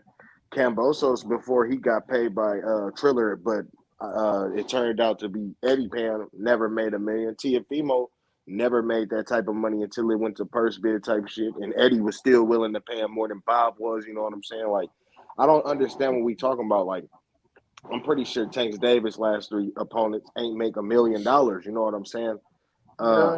These fights, like none of these, like you know, none of these fighters are exponentially better or bigger than each other. Like, even if you want to say that Loma is a bigger name, even if you want to say Loma is a bigger name worldwide, he's most definitely not the bigger name out here. You know what I'm saying? And I just think if we talking money, if it's about money, we all know where the money is. It's with Eddie. It's with Eddie and Devin, actually. It's with Eddie and Devin. That's where the money is. You're speaking in years past. No. What are we talking about years past? Just last month. You're talking about years past. Look, just all you have to do to understand that the days of the blank checkbook to Eddie Hearn are long gone, look at the schedule now. Look at the schedule. He doesn't have the deep pockets he once did. DAZN is no longer going to reach deep into their pockets and pay for matchups unless they can guarantee that they add new subscribers. And Hey, I'm I'm not gonna sorry, lie. but That Devin doesn't Haney even versus sound. Kambosos doesn't do that. Didn't It doesn't Joseph do that. Diaz? Didn't Joseph Diaz just get like more money than all the last opponents? You're saying that the days of Eddie Hearn giving out this money is Yep, over. it's long gone. No more is he going to pay $10 million for a matchup. It's not happening any wait, longer. what do you mean? What do you mean $10 million?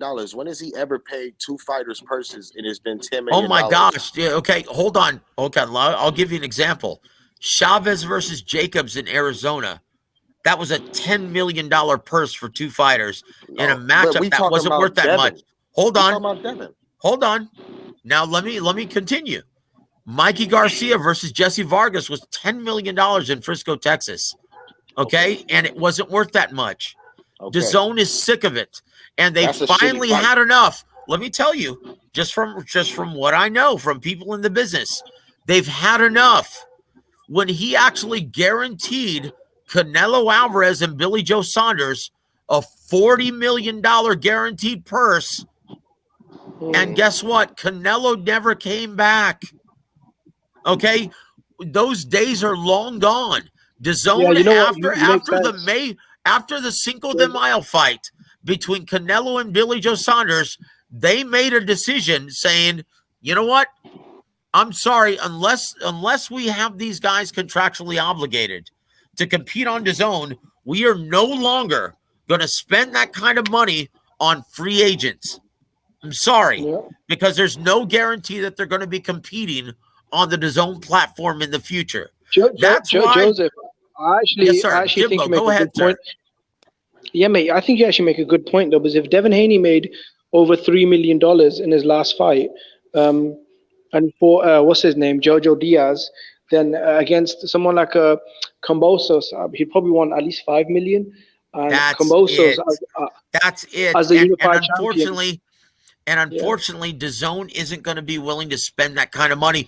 This is why I'm telling you that more than likely, Bob Arum sees worth it to spend at least $10 million to put it on ESPN pay-per-view. Hold on. To put it on ESPN pay-per-view to get Loma those belts in Australia. Now they're going to make back. Look, they're going to make back that money not only on ESPN pay-per-view but global distribution. The live gate alone between Lomachenko and Kambosos is going to make back the great majority of that purse. Yeah, because that's the reality of it, guys. Then George Kambosos would have won more than that because he's the champion, and he's got the belts. That's right. He's going to demand the lion's share of the purse. Yep. Yo, so this is where and this is Kambosos was never getting the lion. Kambosos really is not going to get the massive share of the purse against either one of those 3 guys, and that's what I'm saying. You guys keep chalking it to him having 3 belts, to him being the A side in this conversation, and he's truly not. He holds all the cards because look in Australia, he sure is. No. I'm trying to tell you. Yeah, but Rich, I'm trying to tell you, brother, that in Australia, no. Listen, you just, bro, but you literally, we all agree that fight is going to sell in Australia either way, regardless of who Kambosos fights. And why is that? And why is that, brother? Because Kambosos is the draw. No. If the fight is in Australia, Kambosos is the draw. I just let you talk. Kambosos is the draw, bro. What are you talking about? Yeah, Kambosos is the draw in Australia, bro. Why would he? No, Oscar, Jimmy, my channel is called War Week Radio, brother. Please subscribe. Thank you, sir. Yeah, but Rich. If I've got 3 belts and you've got 1, and I'm selling all the tickets in Australia, why would you get more money than me? That doesn't make any sense. Because if I'm selling all the tickets in Australia, and I've got 5 belts. Bro, I get what you're saying. But literally, belts does not lead to you being the A side. Like I'm just then why did you want to fight? Yes, it does. What are you talking about? Okay. All right. Bro, okay, then why does Haney want to fight Kambosos? Part of it, Rich. Part of it. Why does Haney want to Kambosos fight? Talk about that. That's literally not my point, because I was trying to piggyback off another point that he said. He said that but if belts don't mean anything, why does he want the Kambosos fight? I'm done talking about that shit, man. Damn. Nigga, I'm trying to say a whole nother point. He said something about the ticket sales alone was going. You said, what about the ticket sales alone with the Lomachenko and Kambosos fight?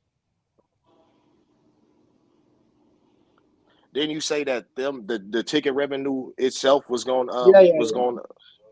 That's what you said, right, bro? Joseph said that the ticket said because there's a stadium fight, so if they get 30,000-40,000 people, then the gate alone will cover the person. Okay, now is that not the case with all three of those options? Yeah, man, I agree with you. That's what I'm saying. Okay, then. So scratch that. Now you're telling me, and I'm knowing that Bob Arum is not finna pay Lomachenko, who he's never paid $4 million, and Kambosos, who he didn't even think was worth $1 million. He's not giving those two dudes $10 million collectively. It's just not happening. He barely wanted to give this nigga Terrence Crawford $6 million. And Sean Porter for $1 million. He did that because he felt like that was the best choice in terms of him keeping Terrence Crawford on his promotion. You know what I'm saying? So all that, Bob Arum is gonna be the one to pay. No, that's not the case, bro. Now, what you said about the zone not being real, you said something about for Crawford and Porter. Yeah, but Crawford and Porter, right? Dude, Crawford has been making $4 million. Can you listen, Jimmy? I'm trying to tell you why he won't do it for Loma, because he's never paid Loma $4 million, and he's been paying Crawford that type of money. No, can you hear what I'm saying? Yeah. Jimmy. But mate, my thing is this: if you took out 10 million for a fight that was, if they do the fight in Australia, would you not say that the live gate for Kambosos Lomachenko would be more money than the live gate they made for Crawford Porter? Yes. Right? Yeah. Yes. Indeed. But that's literally. Look. But that's the case. But every last promoter is going to be saying the same shit. We're going to be able to pay more because here's the difference. Seats. Rich. Yeah, that's why Kambosos is waiting for the highest bidder, though. Okay. That's what I'm saying. Hold on, the highest bidder is going to be Hold on, guys. The highest bidder look, Rich. You brought up Terrence Crawford versus Sean Porter. The biggest difference between Lomachenko and paying him that much money. Here's a big difference, right? I'm about to put on some sorry. Top Rank has never lost money on a Lomachenko fight. They also never paid him more than $3 million. That's right. Actually, that's right. So once again, they're going to be more willing to pay him. Okay, because they've never lost money on any one of his fights. It's Kambosos, right? Mate, it's not Lomachenko they're paying though. It's Kambosos. That's right. Hold on, guys. I'm going to bring up some history for you guys, and this should make everything make sense for all of you. Okay, now think about this. When Teofimo Lopez first found out that George Kambosos was his mandatory challenger from the IBF, this is what started all of the problems for Teofimo Lopez. They said, look, we can actually probably pay you $5 million if the fight takes place in Australia, right? Yeah. Okay, so once again, they were willing to pay him that much money because the fight was worth that much more in Australia. And this is Bob Arum, the guy who everyone thinks is a cheapskate. So if Lomachenko is fighting George Kambosos in Australia, that's a $10 million live gate. That's a $10 million guaranteed purse. Bob Arum would be more than happy to pay Lomachenko $5 million and Kambosos probably 5 or 6. Because he knows the global distribution as well as the ESPN pay-per-view is going to cover that. And Eddie Hearn, the only chance that he has, or the only reason why he would be involved, is if they make that fight Devin Haney versus Kambosos. But that's no guarantee. Obviously, like that's Haney is a free agent. He doesn't have to do business with him. If Haney is smart, which he and Bill Haney are, right? They're going to take short money just to get this fight made. And that's still no guarantee that George Kambosos will accept the offer, because George Kambosos understands that Devin Haney is more risk than reward at this time. Okay? This is the problem. This is the problem. Haney is a very tough outing for the money. Yeah. He said basically Bobo fought the money because he's got a long-term deal with. He's got a big deal with Lomachenko for like another maybe 3-4 years. But with the zone, he doesn't think they'll put the money up because they don't have Devin Haney for the next 5 fights, do they? That's what he's trying to explain. They don't have any options on any of his future fights. That's the Yeah, problem, guys. That's the same So problem both that men will make Terrence that money. Crawford is currently having in the free agency market. So, Rich, that does make sense, though, bro, if you're honest, yeah? Both fights will do similar numbers. The only difference is ESPN will be more happy to put that money up because they've got options on Lomachenko for the next 5 fights. With the zone, they don't have any options on Devin Haney. None. Zero. And that's the problem. That's what I've been trying to tell you guys. Thank you, Jimbo, for making it make sense. Hey, guys, here's a shot to all of you. Love you guys. Thank you, H Money, for always being the gracious host. TBH, Rich, Burro, Hey, don't give up on boxing, Jimbo. bro. God bless you guys, don't give man. up on boxing yet. Don't give on boxing yet. Don't give up on it yet, bro. I'm very close, Jimbo, to be honest, brother. Keep hope alive. I think we'll have sunnier days, bro. I think we'll have sunnier days. I hope so, because I have to tell you, in my 20 years of being in this business, I've never seen it as dismal as it is now. Yeah, bro. I'll be honest with you. Yeah. I've never experienced this kind of dismal. Like, honestly, like this many, I've never seen this many fighters who have grown accustomed to make this many inflated purses and are trying to make it as difficult as possible to make the best fights happen. Like, these guys, they want way too much money for what's being offered at this time. And I don't see any light at the end of the tunnel. It's going to get much worse before it gets better. This is why I'm seriously considering backing out of the sport. This is why. Thank you, Truth. Thank you, Truth Bomb. I appreciate it, brother. God bless you, man. Joe, I want to ask you a question now. Comparing boxing right now to MMA, UFC to be exact. Do you like what the UFC are doing with their business and making fights? Well, you know, it doesn't matter what I like. Here's the reality of it. Okay, UFC, they're ripping off their fighters. And here's why. Okay, since the passing of the Muhammad Ali Boxing Reform Act in 1999, right? Boxers are making, on average, 80% of the gross take, right? With promoters only getting 20%. UFC, on the other hand, fighters are only making between 25 and 30% of the gross take, and the UFC brass, including Dana White, are getting 65 to 70%. They're ripping off their fighters so they can afford to underpay all of these guys, and even if the event doesn't do as well as they want it to, they're still making a lot of money. So what did you think about Conor McGregor being the highest paid athlete in 2021? He's a UFC fighter. You know what? He's the biggest draw in the UFC, right? And and this is the problem with the UFC, and this is why it favors Dana White and the UFC executives, right?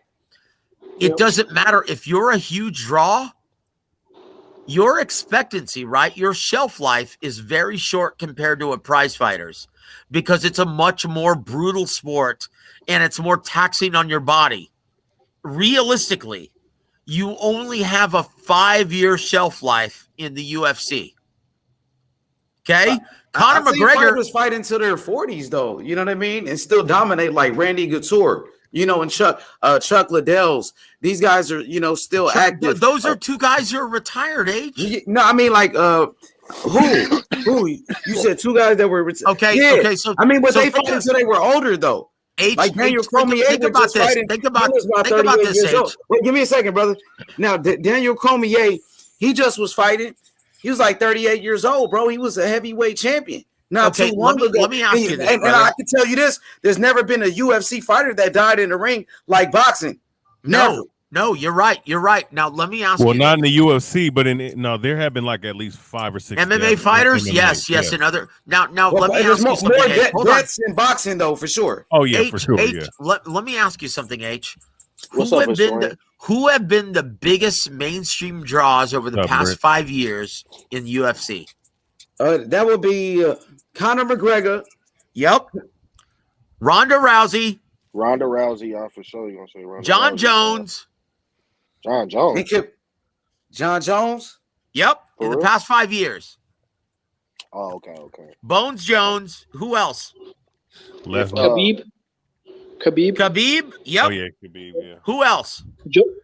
George St. Pierre. Okay, George St. Pierre. How many of those guys are retired or not fighting currently? But they just did 1 million pay-per-view buys with Usman. Wait, Usman just did 1 million pay-per-view buys during the pandemic. UFC are doing they're doing a lot of numbers.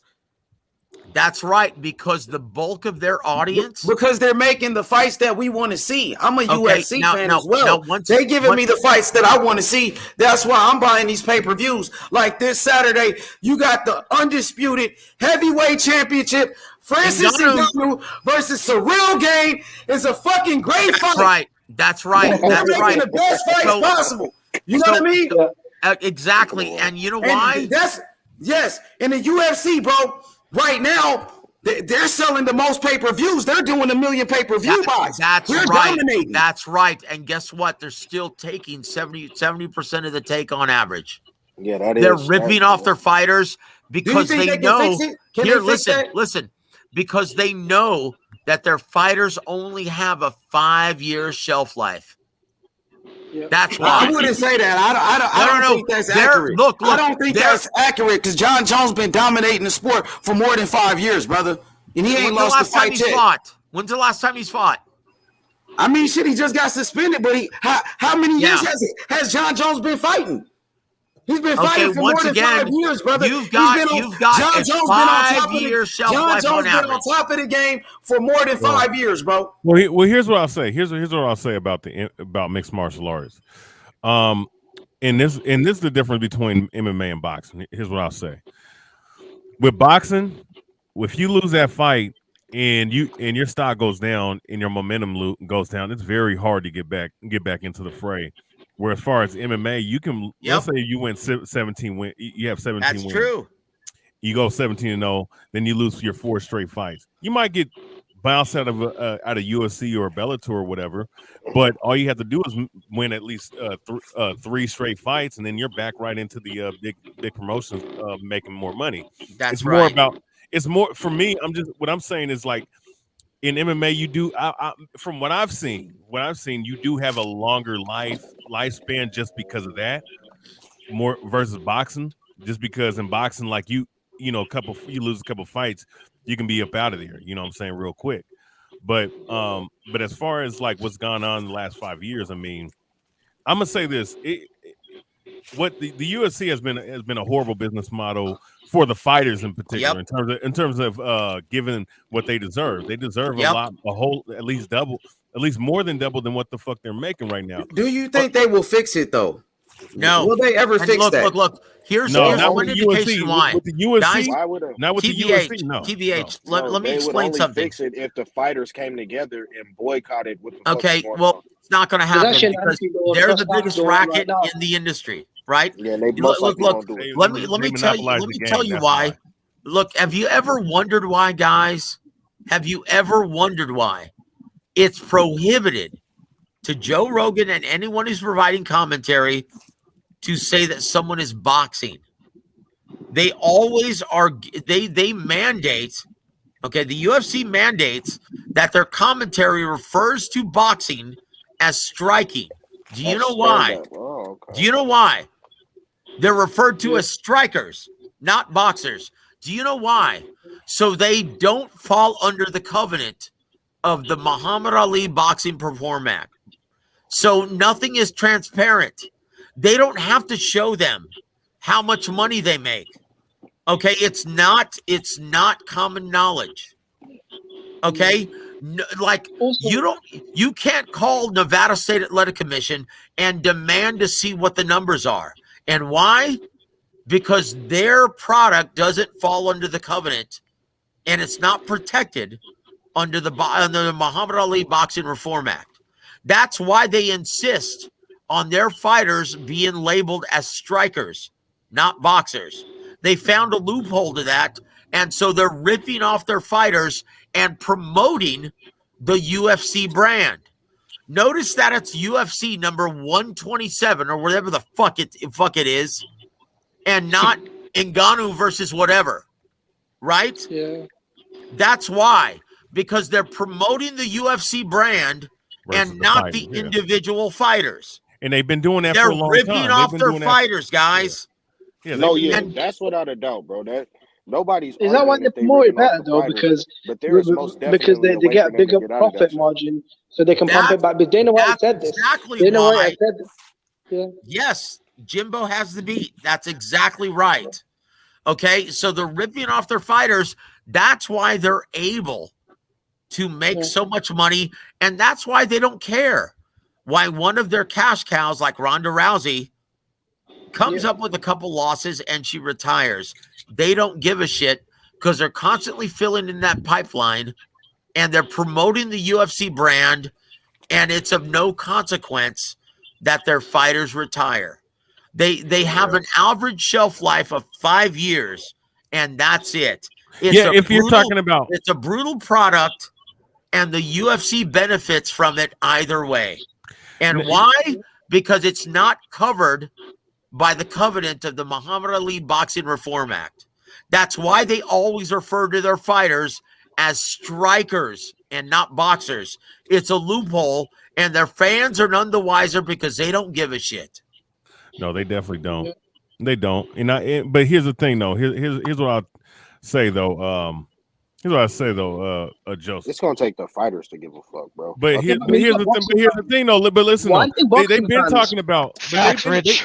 But they've been talking about this for years, that they need to start their own union. Why haven't they? Why haven't they? Because they're ignorant. I'm gonna be honest with you, because they it gotta ignorant. be. It gotta be ignorant. because That's they're why. ignorant, bro. Because okay, listen, when Strikeforce was around, right? Because mainly the reason why the landscape of MMA is the way it is with the UFC is for the simple fact that you have a monopoly on one product. That's it. On one promotion who bought out all these other promotions. I would say had Pride not went under, like, the previous decade, back in the 2000s, we may be talking about a different promotion being the top dog at this point. It might be a whole different atmosphere within the sport. But the point being that monopoly, and then also too the miseducation of the sport. It took them a long time to educate a lot of these people about what was going on in the cage, and that people think that everything all the best fighters and all the best champions are in the UFC, when all they're doing is buying out all these promotions, all the women's divisions, the different women's divisions, the different champions they had in the late 2000s, early to mid 2010s. The smaller weight classes they got from other promotions, and they're still taking from other promotions. So the problem is, one of the main problems is the fact that you have one guy at the top and everybody's at the bottom. Yep. And the fact that some of these promotions are still like 2 steps behind them does not help. TBH, now think about this. It's the very polar opposite in boxing. You've got the top earner in the sport in Canelo Alvarez, who's demanding a guaranteed purse of $40 million to face a guy like Caleb Plant, who's demanding to fight Canelo $10 million. Okay, that's once again putting Showtime and Steven Espinosa. Okay, that's putting them in a position where they can't make any money on this. Even if they sell 800,000 pay-per-views, they're losing money in order just to break even, because they're still under the antiquated pay-per-view model where they're giving the cable and satellite distributors 50% of the proceeds. They needed, in order to break even, they needed to make 1.2 million pay-per-view purchases in order just to break even. They fell way short of that, 800,000. They lost money. Okay, something has to give. These fighters need to start being more reasonable with their guaranteed purse demands. And if it isn't, no one's going to make any money. And if no one makes any money, guess what? You're going to see less and less the best fighters fighting the best. This is why I'm completely disenchanted with the sport of boxing. It's putting the promoters and the networks in a position where they can't make money any further. And if they can't make any money, what happens to the product that the fans get? It's going to be dog shit, guys. This is why I'm completely disenchanted with boxing. Right? This is why I'm completely this is the first time in 20 years where I'm seriously considering giving up working on the product, reporting on the sport, wasting my time with this bullshit. Because the fighters demand too much money, and they're putting the networks and the promoters in a position where they can't win. It's too much, guys. Yeah, it's just basic economics, isn't it? That's it. If you generate, yeah. And guess what? All the while, that bald-headed piece of shit, Dana White, is laughing his ass off. Yeah. Hey, he's a piece of shit too. I never. He's a piece of shit. He's ripping off all of his athletes. He's basically the Frankie Carbo of the UFC world. He's the Blinky Palermo. He's the mob, basically. He's running this sport, UFC, the way the mob did boxing back in the 40s and the 50s. Yeah. Well, the people that that used to own the UFC, and when he was coming, running from a little job of his own, i.e., getting put in the damn graveyard. He came and ran to the motherfuckers that owned the UFC at the time, which was Zuffa, the Fertitas, and a lot of people are saying that it's not even Dana White that makes the decisions. That's the history. It's just you know what I'm saying? The company, the historian. A lot of people say that. Honestly, guys, Jimbo, I'll tell you this. Yeah. Hopefully, and I love my brother Ronnie Shields, right? I love my brother Ronnie, and I'm going to be interviewing him tomorrow. And so hopefully I'll feel better about the sport of boxing. Okay? After I interview my brother Ronnie, I've known him for 20 years. He's one of my best friends in this business. Hopefully I'll feel better after that. But as of right now, I don't see myself being involved in this sport for the next, after February, maybe. Yeah. So here's to you guys. I love tearing it up with you. I love chopping it up with you guys. I love all of you guys. God bless you, and especially you, H Money. You're the fucking man, dude. I love your platform, and I love visiting you every night. Whenever I get to come on. But I don't see myself being participating in this very much further, right? Very much longer. So here's to you. God bless you guys. Yeah, I'm out. I'm gonna drink some sweet amber to all of you guys. God bless you guys. Absolutely. God bless you, brother. Yep. Yeah. I'll see you guys later. Take it easy, BH. Yep. Take care, TBH. Yep. You guys take it easy. Yes, sir. But that's the realism of it, guys. And once again, all you guys have to do to realize that the days of the inflated purses and the blank, endless checkbooks of DAZN are long gone. Look at the schedule. Look at the schedule, guys. And what are we getting from PBC? We're not getting much better, guys. Thurman versus Varrios on pay-per-view for $75. Right? Hey, what do you mean? What do you mean? Look at the schedule. Look at the schedule, guys. Look at the DAZN schedule. Okay? You mean what they got coming up in terms of fights? Yep. Yeah, it's no elite level fights though. They're on DAZN right now. They released we just got done with a whole bunch of elite level fights.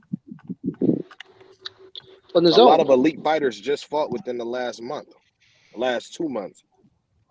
That was in November and December. Okay, yeah, 2022 is a completely different look. They don't have nothing scheduled past March. I've only seen shit up until March. That's not true. Okay, look, guys. And once again, I'm going to rattle this off once again on DAZN. I've got the schedule right in front of me. Cuadras versus Rungvisai, February 5th. That's going to be a great fight. And those guys are severely underpaid. Danny Jacobs versus John Ryder. A fight of no consequence at 68 or 75. Munguia versus Ballard. a fight of no consequence at 160. Wait, Kiko Martinez versus Warrington 2, a fight of very little consequence at 26. Oakley versus C-Slack, a fight of very little consequence at cruiserweight. Wait. You said Kiko versus Josh Warrington. Isn't that a unification belt at 126? No. Warrington is fighting for Martinez's IBF title at 26. Yep. Warrington is fighting for Kiko. Okoli versus C-Slack at cruiserweight. Estrada versus Chocolatito. That is the best fight on the DAZN calendar, and neither man is making $1 million. They're being shortchanged. Wait, I thought. Wait, how are they being shortchanged if they were asking for too much money at first? How are they asking for too much money when it was a fight of the year candidate? They're being shortchanged, brother. Neither guy is making $1 million in this. Okay, so the next fight on the DAZN calendar, March 12th, Wood versus Conlon at 126, a fight of no consequence. I don't know who the landscape of the division. It's going to be an action-filled fight, but it's of no consequence to the landscape of the 126-pound division. Wow. Ortiz versus McKinson on March 19th. That's a tune-up for Virgil Ortiz Jr. Horrible fight. And April 2nd, Ryan Garcia versus Mercito Hesta. So you tell me, does DAZN really have those deep pockets? No, it just looks like they don't have no good fights right now. It means that they're not willing to spend the kind of money to put the good fights together. Facts. No, I don't think that makes any fucking sense. Good fights bring more money into the table.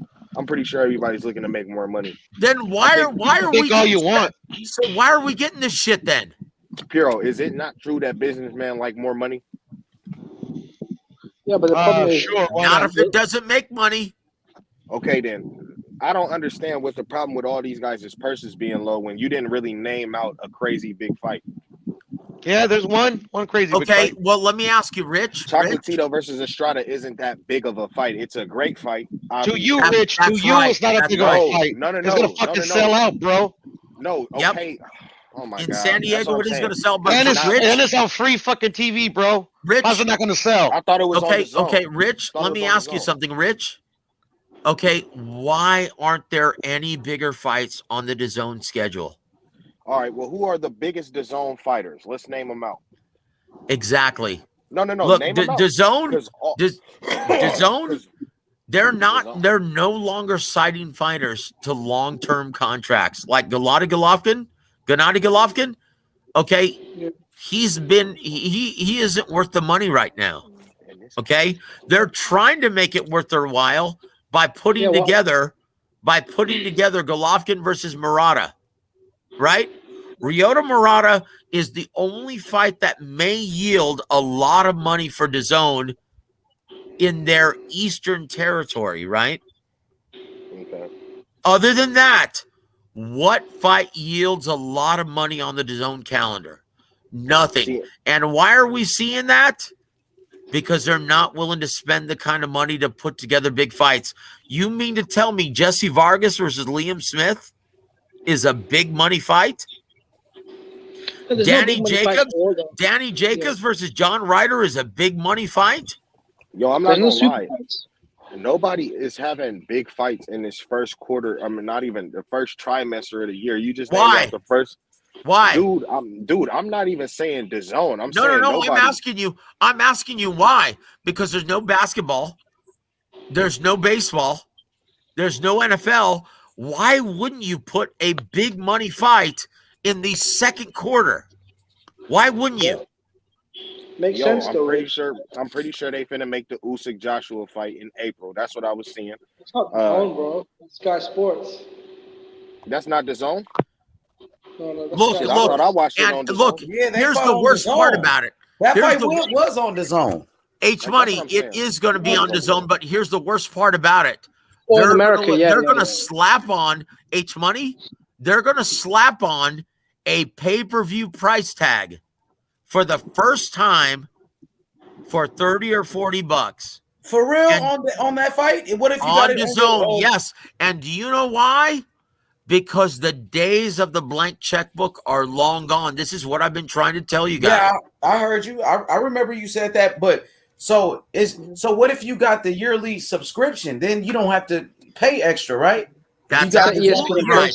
That's absolutely right. But no one is renewing their subscriptions in the U.S. market, which is why they're having to slap on that pay-per-view price tag. Well, I already have mine. Mine's expire in August. My DAZN will expire in August. Is it like ESPN Plus though? Like, you know, you have to buy the app. Like, well, a lot of my American friends were telling me, or May, like, even though Crawford and Porter was on ESPN Plus, you have to buy the app and then you have to buy the pay-per-view through the app. Is that what the DAZN's gonna become? So you have to buy the app and then just like the ESPN app, DAZN is gonna make all of the money. They don't have to share it with any cable or satellite distributor because it's a streaming app. So they get to make all the money. So that's why they're able to charge only $30 or $40. Okay? But it doesn't matter. Why are we having to pay pay-per-view prices for a subscription that we're already paying $10 a month for? You shouldn't. I'm guessing that this is a big problem, guys. I mean, look at Netflix or like, you know, when you buy Netflix. Okay, I'll say this. Like, honestly, I'll give you the only thing that can save boxing at this time is if Netflix gets involved with their 200 million subscribers worldwide, right? Now, they have the subscriber base to hold every promoter's feet to the fire and say, you know what? If you want to fight on Netflix, then you're going to have to work together and put together these matchups. But unless a subscriber platform like Netflix gets involved with boxing, Netflix, Hulu, boxing's like in trouble. Hey, right? yo, Because there's a reason why we got used to seeing great fights on HBO on a regular basis. Because the platform, the network executive like Peter Nelson, before him, Ken Hirschman, before him, Ross Greenberg, before him, Lou DiBella, right? They had the power, they had the clout, they had the money, they had the platform to hold every promoter's feet to the fire and say, you know what? If you don't give us this matchup, then we're not going to feature any more of your prospects on our platform, right? We don't have a network that's doing that for any of these promoters at this time. That's what's wrong with boxing. Is that why HBO left though? Yo, Joseph, because they saw the climate. How Like many a lot of fighters were being too difficult. does the DAZN have worldwide? You said Netflix got 200 million. Yep. How many does the DAZN have? Okay, 11 worldwide. 11 million. Okay, now you guys are going to be like freaked out about this, right? Worldwide, do you know how many subscribers DAZN has right now? How many? 8 million. That's it. That's it. That's a drop in the fucking bucket, guys. Look, Showtime. Look, let me tell you how many subscribers Showtime has right now. 29 million subscribers worldwide. Okay? And guess what? We're still having to pay. So Joseph, are you basically saying that DAZN was a failure, or is a failure so far? So far, DAZN is a massive failure. Okay, how many subscribers do they have in U.S. market right now? Probably less than a million. Probably less than 850,000. Hey, I told you. I reckon 11 million. I told you less than a million. Okay, how many subscribers? Okay, the UK fans are so great, right? Yeah. How many subscribers does DAZN have in the UK market right now? Jimbo, can you tell me that? I have no idea, bro. The DAZN just okay, launched, I'll tell you, less than 500,000. Woo! So you tell me if DAZN is willing to spend all kinds of money. Oh, they've got the big bag. They don't have shit. They're not willing to spend the kind of money they have over the first 3 years. And why? So you mean to tell me because they're not seeing any return on their investment. So you mean to That's tell me the Loma? reality, brother? Hold on, Joe. You mean to tell me Loma versus Kambosos is next? That's what you're telling me? I'm telling you, that's next in May, brother. Bob Arum just said it today that they negotiate, and Cambo said me and T.O. fought, and you fought Loma, and T.O. fought Loma. Now who's ducking? That's what he said today. So I think it's gonna be Loma, Kambosos in May. That's what I think. That's it, guys. What about the undisputed fight though, YB? No, I'm just telling you. I think they're gonna make the Loma versus Kambosos fight. That's what I think. So YB, what I'm asking you is, what about the real undisputed fight with Devin Haney? I want that fight, H Money. I just think it's going to be. Everyone wants that fight. So YB, my second question to you is, if the fight happens with Loma, will they call Loma versus Kambosos undisputed? They will. Yep. Just ask Mauricio Suleiman right now. He goes where the money is. I don't know. So Joseph, he goes where the money is. So Joseph, you basically telling me that Loma, that Kambosos is the undisputed champion? Is that what you're telling me right now? No, I'm not telling you that. Mauricio Suleiman is telling you that, brother. Is he? I'm saying that's how ESPN is going to promote it. And that's exactly how ESPN is going to promote it. Is he the undisputed champion, Joseph? Do you consider him the undisputed champion? I don't care. Honestly, Mauricio I was just asking. Like, I want to get your opinion on it, this undisputed thing. Me? I don't give a shit. In my opinion, is he? I mean, is he? In my opinion, okay, and this is just my opinion, which doesn't matter, right? In my opinion, the man who beat the man who beat the man is George Kambosos. He is the undisputed champion, and Mauricio Suleiman supports my opinion. Okay. And that's all that matters. Okay. I love Devin Haney. I'm a big fan of his. I think he's a very underrated fighter and undervalued fighter. And unfortunately, he's going to have a very hard time getting the fights that he wants. And that's the bad truth of the boxing business. He is going to move up to You've been in the sport. Devin Haney say he's the real champion. You know what I'm saying? And the fans say that Devin Haney is the real WBC champion. There's a lot of fans that say that, right? Yo, is there no longer There's a lot of guys that say that. Diehard fans, and once again, I've been professing this on my channel for a very long time. Okay, fans have lost their voice.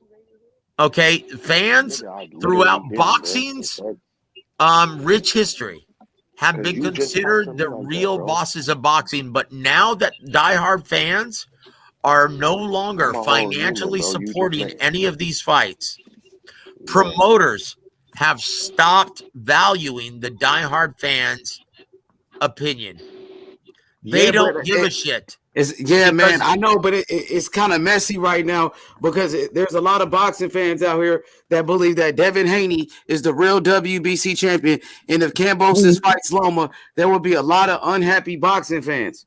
Really, and guess what? Promoters and networks don't give a shit.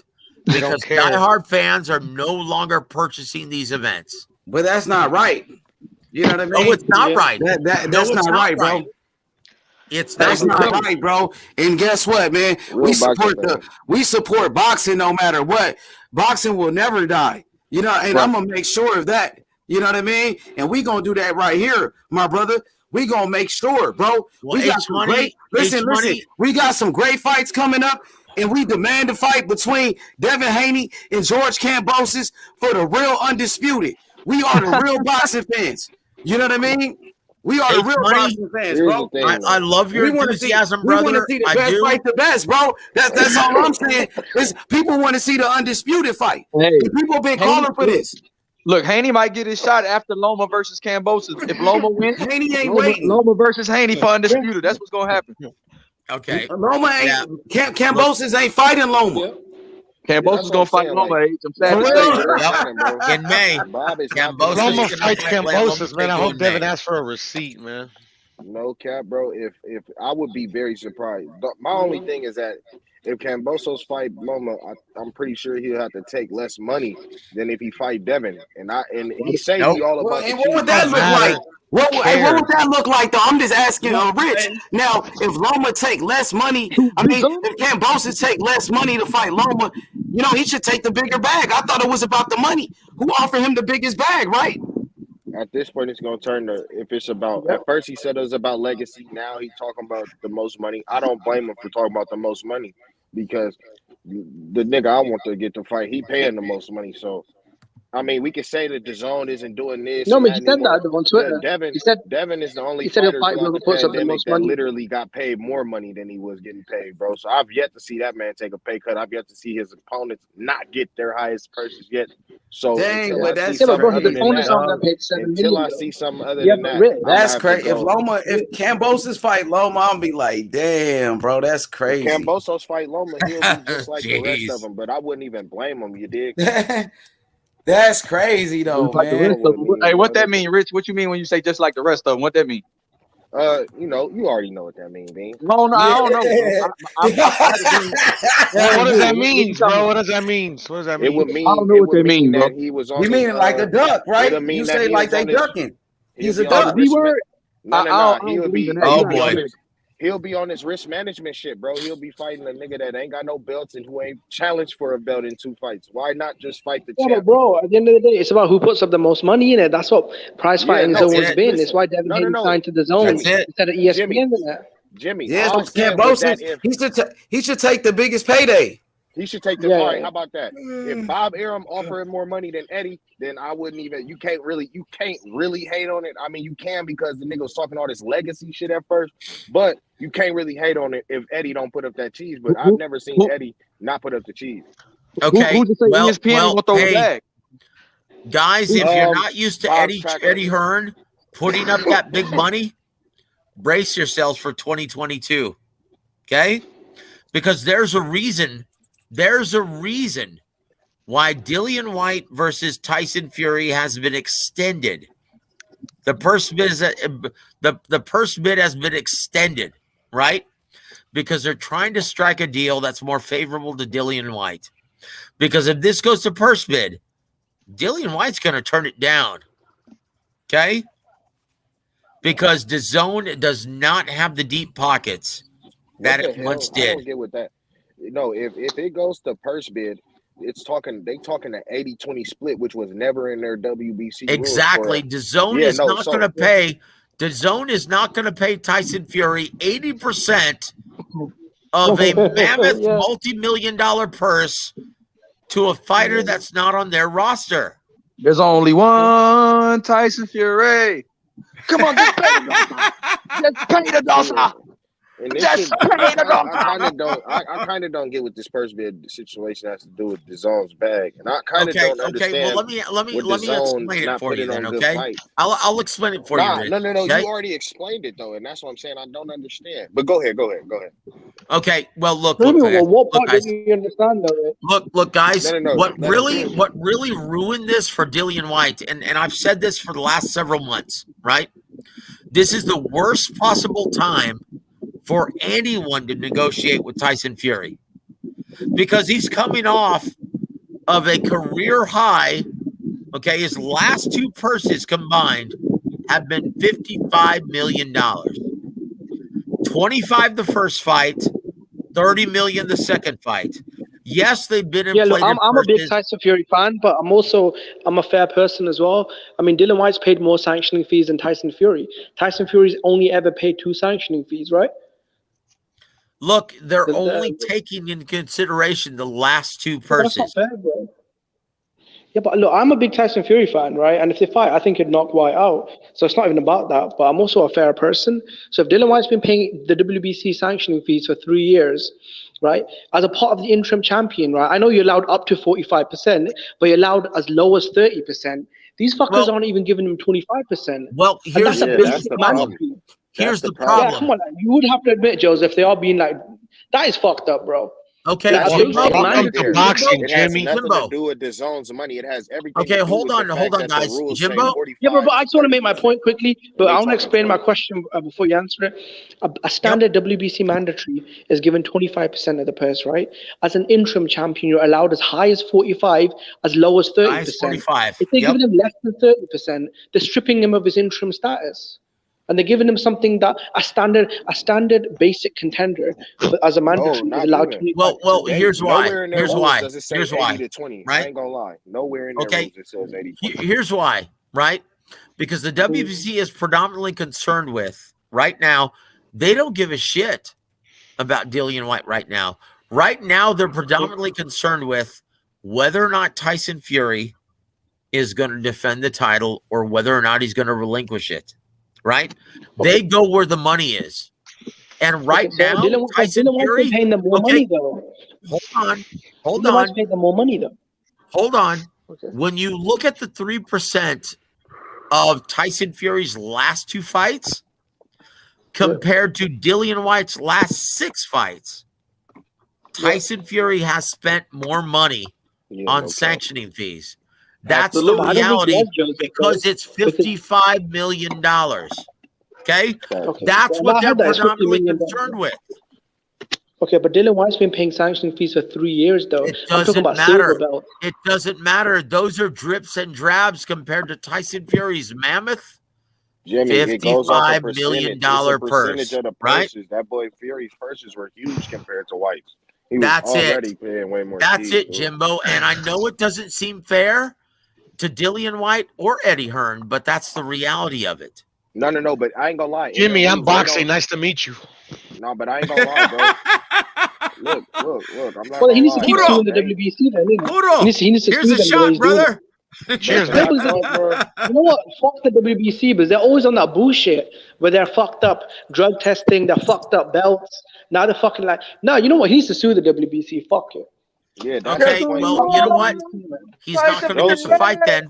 Okay. In my opinion, if Dillian White were smart, roll the bones, take the Top Rank offer of $5.5 million. Because do you realize $5.5 million? Do you realize how much money that is within the sport of boxing? It's not that much, bro, because he made that much in the first dude, fight. That puts him in the top 1%. If he accepts the offer and makes $5.5 million for one fight, he becomes one of the highest paid boxers in the sport. Do you know what $5 million is? It's £3 million, and that's what he made in the first Povetkin fight. He made £3 million. No. Does he want a shot or not, Jimmy? Does he want a shot or not? That's it. This is his shot. This is his fucking shot. Porter has to be okay. Let me put this in perspective, guys. Right? But that's not what he signed up for, though. Hold on, fight for the interim belt if you're not allowed the interim? Like, come on, like what's happening is unfair. Listen for a second. The reason why he's been paying sanction fees for 3 years is not so at the end of it they can say to him, you know what, you're gonna get a less percentage than if you were randomly gonna. Like, bro, he's getting the percentage that a voluntary would get. So why pay sanction fees for 3 years? Jimbo. Let me put this in perspective, okay? Now listen to this, right? Okay, back in 1992, right? Evander Holyfield fought Buster Douglas, right? In the highest guaranteed purse in history up to that point, right? Evander Holyfield was the big draw. He was the mainstream guy, the darling of the '84 Olympics, right? Undefeated. And of that $32 million purse, he only made $8 million of it. Buster Douglas, the champ, the guy who was a relative unknown to everyone before he beat Mike Tyson, the guy who couldn't draw flies, the guy who couldn't sell out my living room on a Saturday night, he made $24 million. And you know what? Hold on. 1992, brother. Come on. Holyfield versus Douglas, right? Now listen. Now listen. Hold on. Listen. Now Holyfield accepted the offer. Do you know why? Because he got the chance to fight. He got the chance to fight for the lineal heavyweight championship in 1992. He took short money to whoop Buster Douglas' ass within 4 rounds. Okay? Dillian White, if you're smart, take short money, roll your dice in the ring, and prove your mettle and beat this guy if you can. Okay, this isn't unprecedented.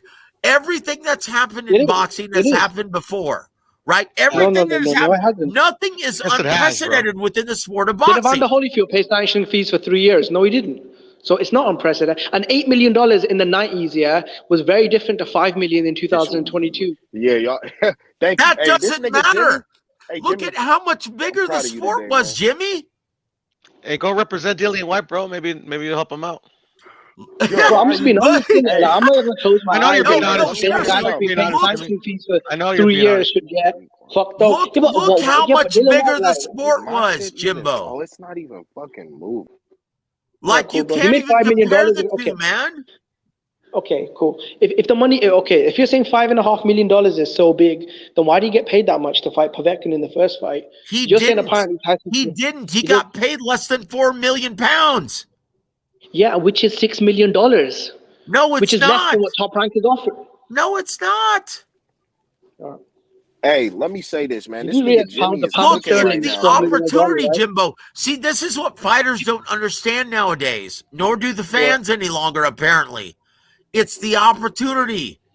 Look, Holyfield took short money for the opportunity to fight for the lineal championship, even though he was the A side. He took $8 million compared to Buster Douglas's 24. This Wait, is how what could he have been fighters the A side? nowadays don't understand.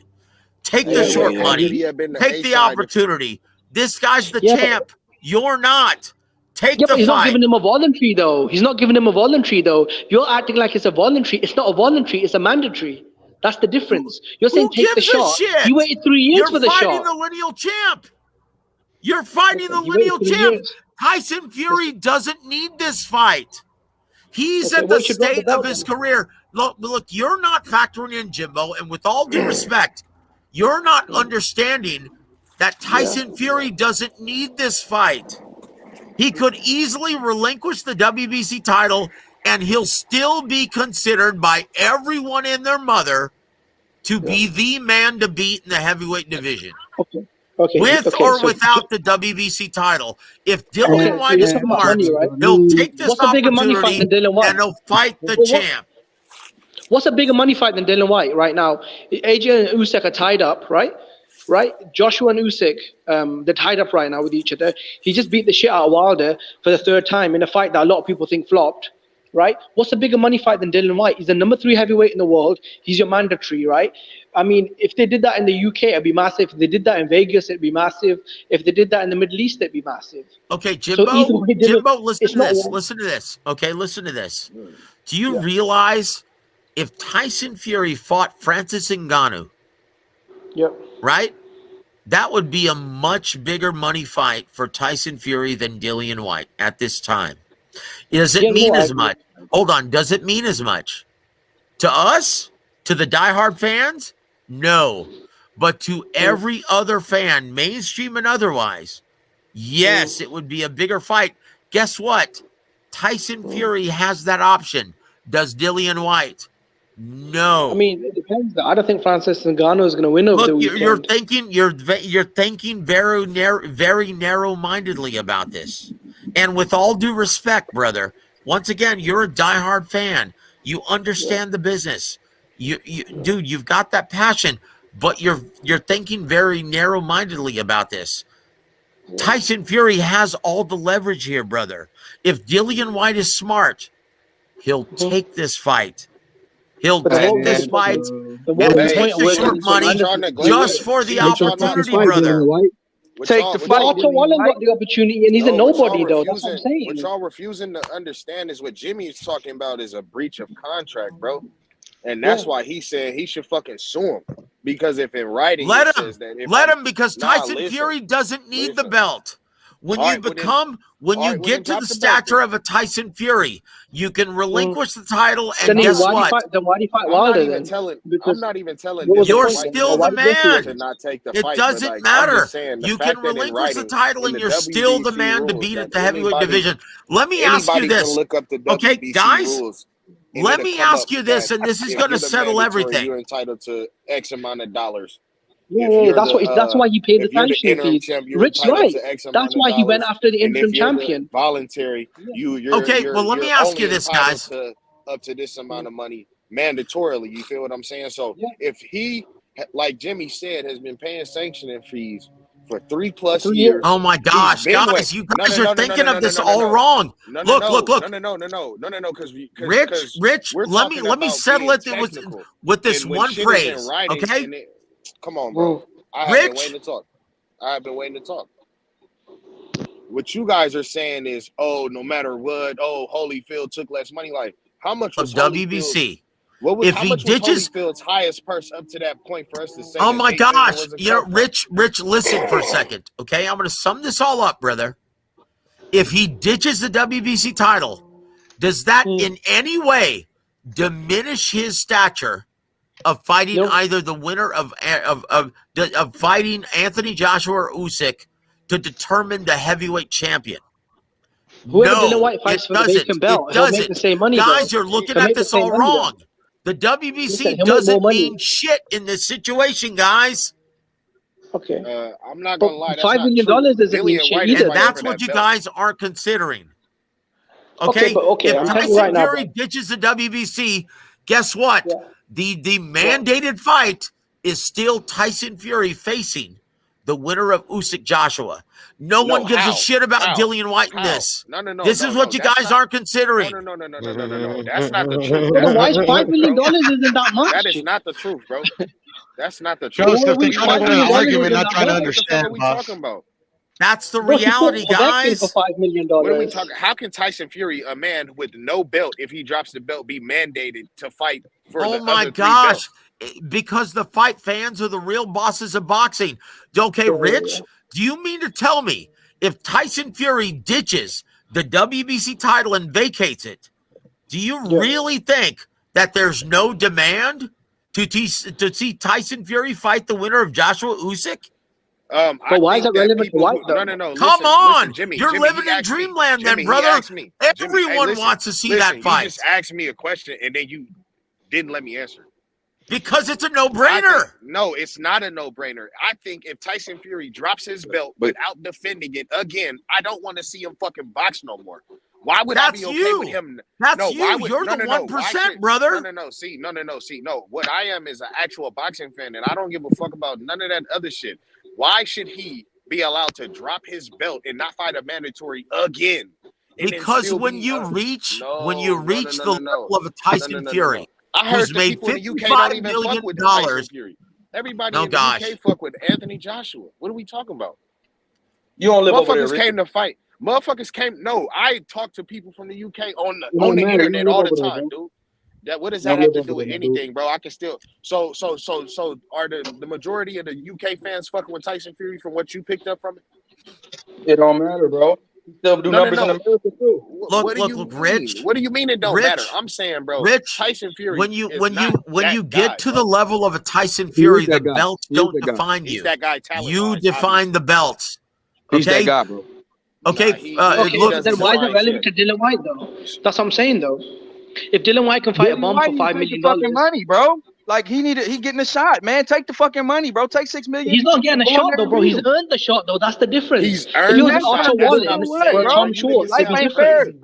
Guys, you guys don't get it. You guys don't get it. Tyson Fury determines, who he's gonna fight. He's earned that distinction. You guys don't get it. The WBC isn't mandating shit to Tyson Fury. Okay, when you get to his level, the belts don't define him. He defines the belts. Okay, you guys don't get it. How can you say that they're not mandating shit, but there's literally they're not mandating shit. Tyson Fury doesn't need this fight. Purse bid Look, tomorrow. the public has already there's mandated. a purse bid tomorrow. What are we talking about? Oh my God! The public has already mandated. They don't give a shit about this fight outside of the UK, guys. That's not true. Okay, that's fine. That's fine. Tyson Fury. But if he drops the belt, then Dylan White can go make that $5 million against a bum. Then you keep saying $5 million is life-changing money, though. But if he made that against Povetkin, if he fought for the vacant WBC belt against a ranked contender, he'll make more money than $5 million. Okay, this is what it boils down to. Okay, and I guarantee you, he's going to miss out on an opportunity of fighting the lineal heavyweight champion because he thinks he deserves $10 million. No, whether or it's not in that's writing. a truth, What are we talking whether about? or not that's a truth, that's besides the point. And you know why? Wilder got 20 million. Wilder got 20 million in his last fight, and he. I mean, most people think he lost both Fury fights, right? That's right. And the flop, and it was the event flopped. That's right. And it was a product of an inflated purse. And guess what? Okay, well, he's not going to be able to demand that kind of money anywhere else. Okay? Okay, well, that's beside the point. The reality is, Jimbo, is that Tyson Fury doesn't need this fight. And even if he relinquishes the title, he'll still be able to land a huge money fight against the winner of Anthony Joshua Usyk 2. Dillian White, who's he going to fight after this? Who's he going to fight after this? Once again, think about it logically, brother. Think about it logically. If Dillian White were smart, okay, he would say, you know what? I don't give a fuck. I'll take short money and I'll fight the lineal champion and I'll be a part of history. Because if Dillian White doesn't, it'll be a footnote. Him fighting for the WBC against what? Robert Helenius? Okay. Come on. I mean, he'll make that $5 million Think about then. this logically, Jimbo. You're not thinking about this logically, brother. Okay? Bro, Tyson Fury is not even the biggest star in the division, bro. And up until about, 3 months ago. Anthony Joshua is a way bigger star. I know he lost to Usyk in the 3 months UK, back. absolutely, but not in America. You're not thinking about this on a global perspective. Okay, then why are his purses bigger than Fury's then? Oh, I'm sorry. Go back to his last 2 fights. How much were Joshua's live gates and total purses in his last 2 fights? When he fought Andy Ruiz in the rematch. No, we're not talking about Andy Ruiz. We're talking about Pulev. That's his last 2 fights. No, his last 2 fights. Pulev and Usyk. Pulev and Usyk. That's his last 2 fights. Okay? How much were his purses and his live gates? Tyson Fury earned more money, brother. You're not thinking about this logically. Okay? Tyson Fury has all the leverage here. Fights, though. No one knows who Pulev is, though. Let's keep it real, though. No one knows who Pulev is, Let's keep it real. Let's keep it real. Numbers don't lie. Tyson Fury earned more in his last 2 fights than Anthony Joshua. Okay. That's the reality. Look. Okay, on the average, who makes more UK, money? Jimbo. Okay, on the average, who makes more money? Listen, okay, but on the average, outside of the UK, no one gives a shit about who Anthony Joshua is. That's a fact. That's the reality. About Tyson Fury. Okay, so when 3,000 people showed up to watch the Otto Wallin fight, you thought that was a massive event. You're going back before Tyson Fury became a global commodity. Okay, it's obvious that Tyson Fury's demand and market value was much lesser before the last 2 Deontay Wilder fights. Everything has changed since then. It makes no sense to bring up the numbers before those 2 fights. That's what you're not considering. Wait. No. Everything has changed since those 2 fights, brother. Hey, hell no. You're still trying to win a fucking argument instead of just listening. No. Right. Look, guys. Look. I don't give a shit. Guys, I don't give a shit. I already know this to be true. I'm telling you what I already know. And if you guys don't want to listen, then I don't give a shit. That's your problem. Jimmy, did you just say? Okay, I'm gonna do a shot, guys. I'm gonna do a shot to all of you guys. God bless all of you. Jimbo, Rich, Young Bill, Udo, God bless all of you guys, because look, I'm telling you guys this for your own benefit. I already know this shit to be true, and you know why? Because I'm in this fucking business. I get paid to do this shit. All right? So I'm telling you this for your own benefit. Whether or not you listen, that's your own damn problem.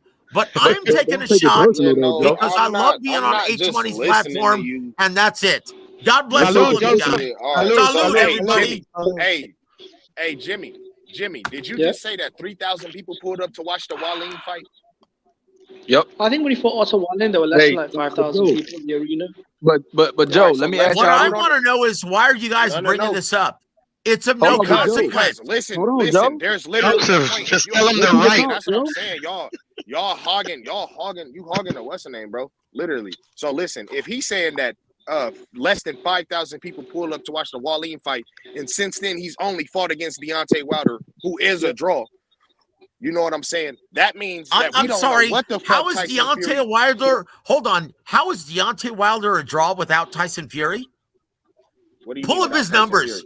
Pull up his numbers, brother. I'm pretty pull sure up the live game for all of his fights before that. Pull up his pay-per-view numbers before that.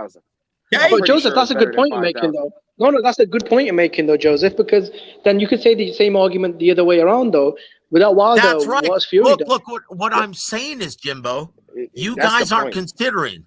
You guys aren't considering that Tyson Fury's stature and market value has increased substantially after his last fight. Okay? Puro and Beans are out of this one. So if that's the case, then why didn't they do a million once again, pay-per-view buys? let me ask you something. Am I just talking? Let me ask you something, and being serious, right? And be honest with me. Am I just talking just to hear myself fucking talk? But Joe, stop taking it personal. Huh? Don't take it personal. What's a bigger fight, though? Because you're an insider, right, Joe? What's a bigger fight? That's right. So why aren't you guys fucking listening? Don't take it personal. Why would I I'm listening. I'm listening. See, and that's that What's the bullshit. bigger fight, though? That's Tyson like Fury saying I'm a versus politician. Melendez, You're a or regular Tyson citizen. Fury versus Dylan White, I know though. more than you. Why aren't But you Joseph, just wouldn't you say that Dylan White's a bigger name than someone like an Otto Wallen or Robert Helenius? Would you not say that, though? No. I'm Look, the reason why I brought up that look, Joshua guys. was bigger in the UK. Look, guys. I'm I going to don't know speak. what type of draw Tyson Fury is without Once the Deontay again, Wilder fight. Once again, And we just guys, said that the last one flopped. Okay, so listen to me when I'm telling you this. I don't have a dog in the hunt. I respect both fighters, and I give you my opinion and what I know objectively. I don't have a dog in the hunt, okay? Okay. And so what I'm telling you is it's very unfair to Dillian White right now. This is the worst possible time to negotiate with Tyson Fury because he has all the leverage right now. In his last two fights, he is the breadwinner. He's made more money than Anthony Joshua in his last two fights. And Dillian White, okay, he's only made 7 million pounds in his last two fights against Alexander Povetkin. Okay? $10 million. So consider $10 million, though, yeah? So consider divided by 2 is 7 million pounds compared to $55 million. Okay, it's not fair. Even though Dillian White is a huge draw in the UK, no one's disputing that, right? If Tyson Fury fights a bomb, though, wouldn't he make less money than he would fighting Dillian White, though? Because I don't get what you're saying, though. Because, I mean, what's Tyson Fury going to do? Sit around for a year or sit around for 9 months waiting for Joshua Usyk? Well, Jimbo. he already did that shit. Jimbo, at least he has that option. See, that's what you aren't considering. Tyson Fury has other options. Francis Ngannou, when he actually came public and said, yeah, I would like to fight in boxing rules, what are the two fighters that he listed as options for his two opponents? Did he list Dillian White? No. He listed Tyson Fury and Anthony Joshua. If the Francis Ngannou fight is on the table, why then is he should that? take it. Yeah, I agree with Why you. is that? I agree with you. Why is that? Why did he list Tyson Fury? Okay? Why did he list Tyson Fury and Anthony Joshua as his two prospective opponents? Why? I'm not saying Dillian White's the biggest star than Fury, though. This is what you're not getting. Okay, well then let's take things. So once again, let's go back to this shit, right? Because Dillian White is lucky to have this opportunity. Take the damn fight. Take the damn fight. You know what, dude? $5.5 million is more than what every fighter makes. Okay? Okay, but how can you be lucky if you spent 3 years fighting the mandatories, though? Oh my God, dude, that doesn't matter. That doesn't matter. And that's what I'm saying. If you're getting the opportunity to fight the lineal champion. No. If the how can you get an opportunity if you earn the mandatory? That doesn't make any sense, though. It doesn't make any sense to you because you're still considering that the WBC matters. The WBC doesn't matter to Tyson Fury. He is the man. Okay, right now, whether you like it or not, whether or not you want to admit it, Tyson Fury is the man in the heavyweight division. Okay? I agree with you. That's it. That's it. Yeah. Tyson Fury is the man in the heavyweight division. That's it. Okay? And it doesn't matter if the WBC is attached. It doesn't matter. If Dillian White is smart, he'll take this fight because he's going to be fighting the man right now in the heavyweight division. Yeah, but we both know. That's it. Yeah, but let's be honest. There's a realistic chance of getting knocked out cold in it. Let's be honest in it. There's a realistic chance in it. There's a massive chance. I mean, let's be honest, Tyson Fury will probably destroy Dillian White. The reason why I'm arguing for Dillian White's point is because what was the point of spending 3 years paying sanctioning fees? What was the point of winning the interim belt twice? You know, I'll tell you this, Jimbo. That's his fucking problem. That's his fault. Okay? Yeah, that's why he's suing the no WBC. consequence. It's That's why he's suing the WBC. Okay, let me ask you something. That's why he's suing them. bro? How did it help him in this situation? Jimbo, how did it help him in this situation? Guess what? It's not been finalized yet. Guess what? It didn't. It didn't help him in this situation. You know, that's his own damn fault. That's his problem. That's his own damn fault. Guess what? Tyson Fury has all the leverage in this situation. Wait. What do you mean? He didn't fight Povetkin for free. Wait, but what do you mean? Well, he made $5 million fighting Povetkin, but you're saying apparently he should get on his hands and knees and thank Fury for $5 million. I feel like yes. Didn't listen. Bro. Look. That's how it works. Go through your boxing history. Go through your boxing history. That's the way it works, dude. Okay? Wait. Look, he who has the gold makes the rules. That's it. Well, okay, that's it. But that's not big money, though. Doesn't need the WBC. Okay? Right. Dillian White is lucky to be in this situation. That's it. Why though? Yep. Why is he lucky? Oh my God! Do you really have to ask why? How long have you been a fan, Jimbo? He got the same money to fight Povetkin, though. Why you don't? He's I don't fighting get what you're the saying. man of the heavyweight division right now. Okay. Clearly he doesn't care, though. Clearly he doesn't care if he's still trying to sue him. That's his I guess he wants the problem. belt then. That's his problem, and now he runs the risk because he's too proud. Now he runs the risk of not getting this opportunity. Because listen to this logically. Logically. Okay? If Tyson Fury dumps the WBC title, he moves on to fight someone else like Robert Helenius. Right? And A much lesser fight, and guess what? And guess what? And guess what? It doesn't matter. Guess what? What do you mean? And it doesn't matter. He beats up Robert Helenius, and guess what? He's still the guy who ever. No, listen. And he's still the guy that ever. Listen, you're preaching about numbers and $5 million. Will he make more money against Robert Helenius? What's the bigger money fight? Dylan White or Robert Helenius? You're looking at the small picture, right? That's only one part of it. That's something in the interim, right? Tyson Fury fights Robert Helenius in the interim, but guess what? The big cash money fight against the winner of Joshua and Usyk waits afterwards. Is there anyone who wants to see Dillian White face those guys? No. Everyone wants to see Tyson Fury fight the winner of Usyk versus Joshua, and that's it. With or without the WBC title. That's that it. Don't even make no sense, bro. So like, do you? So Dylan White's a bigger money fight than Robert Helenius. Would you agree there? You know what? I'm done. I've already stated everything logically that makes sense. Bro, I mean, you've got a dog in the race. Let's be honest. You do have a dog in the race as Tyson Fury. Let's be honest. You do have a dog in the race. No, I don't. Because you're not looking at it the other way, though. You're looking at it very insular. No, I'm not. No, I'm not. I'm talking to you about the business of boxing and what I know about the business. Okay? So if you guys think that equates to me sucking Tyson Fury's dick, okay, that's your problem. That's not mine. All right?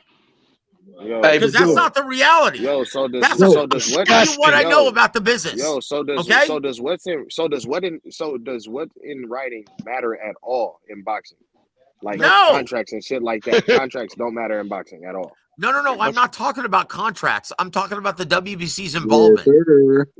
So their involvement says that because Dillian Dude, when you get to the level, bro, you've been talking way too much. I'm just trying to make a point. Bro. I've been talking way too much. Really? Yeah, bro. Because every time I why don't you fucking listen then? Because I'm actually telling you the way it really is. Listening and it's fucking my head up. Okay, because you're not listening. You're saying either that or you don't understand. Why would I don't even know you. Why would I just listen to you? I let you talk. That's good enough. I don't have to listen though. What are we talking about? Well, There it because is. you're going to There it mire is. in ignorance then. Because No, I that's actually know fine. what I'm fucking talking about. Listen, Okay? you're stating an opinion that has nothing to do with the situation at hand. You keep saying, Oh my Dillian gosh. White should be. I have an opinion Be that has quiet, nothing bro. to do with the witness. You Dude, literally you know what, keep, man? This is what you just okay, said. I'm done. I'm done. Bro. Guys, Be I'm going to done. do a But shot, can I and talk? that's it. Can I talk, though? Hey, Joe. Cheers, Joseph. Nah, Cheers. Joe, hold on. Can I talk, Hold on, though, Joe. bro? I got a question. This your boy YB. I got a question. So I Before can't talk. Nah, Joe. But let Rich get his bars off real quick, YB. This nigga been talking for the whole time, nigga. I'm trying to say a simple Get it. statement. Go Bro, ahead. The And nigga then Dillian YB. White is the interim champion, bro. As the interim champion, per the WBC's rules, Okay, says that so if you're what the is that interim champ, bro, can I finish? title? What does that mean? Let him go ahead, Joe. What do you Let him mean? go What ahead. does that No, mean? that's what I'm do you mean? saying. What does that I'm mean? asking him a question. What does that mean if Tyson Fury ditches a title? What good is that then? So Well, then now you should you call his keep bluff bringing then. up the You word. should call his bluff. Yeah. What does Call his that bluff. mean? No, What do you mean? tell me. What does that mean if Tyson Fury ditches the title? I still have yet to make my point. Well, bro. answer that question, dude. I don't need to answer your question. I need to finish my point. Oh my gosh, because that's a realistic possibility. What does that mean if Tyson Fury ditches the WBC title? If Tyson Fury drops his belt, then he dropped his belt, and the interim champ, Dillian White, becomes champion. And what does that mean? You said and what does that mean? That means that he's absolutely now a champion. Fucking nothing. Wait, what do you mean? It doesn't change the fact. What do you mean it means nothing? It means nothing because it doesn't change the fact that the fans, the real bosses of boxing, have already mandated that they want to see Tyson Fury fight the winner of Joshua versus Usyk. I know. As long as he doesn't. No, as long as he doesn't lose until then. If he loses, I don't want to see him fight those guys. Oh, good Lord. If he loses, do you want to see him fight those guys? Fuck yes. He's the man. He's the lineal champion. And then, all right, bro. Like, this is that silly shit. That's why it's like, so then. Silly shit? Really? You talking about a whole nother sport, bro. We talking Jesus about boxing. Christ, dude. No, this is boxing. This is the real business of boxing. boxing. No. So listen. So my whole point was Dillian White is the interim champ. Per the WBC's rules, who this fight would be going through because Tyson Fury is the champ. That doesn't mean shit. Yeah, and that's what you don't understand. See, this is that weird shit. Are you scared of what I'm about to say or something? Oh my God. Go ahead, Rick. Say what you're about to say. Go ahead, bro. This shit is weird, bro. All right. So per their rules, if you're the interim champ, you're entitled to at damn near at the most 45% of the purse, no matter what it ends up being. You get what I'm saying? They've already deemed it 80-20.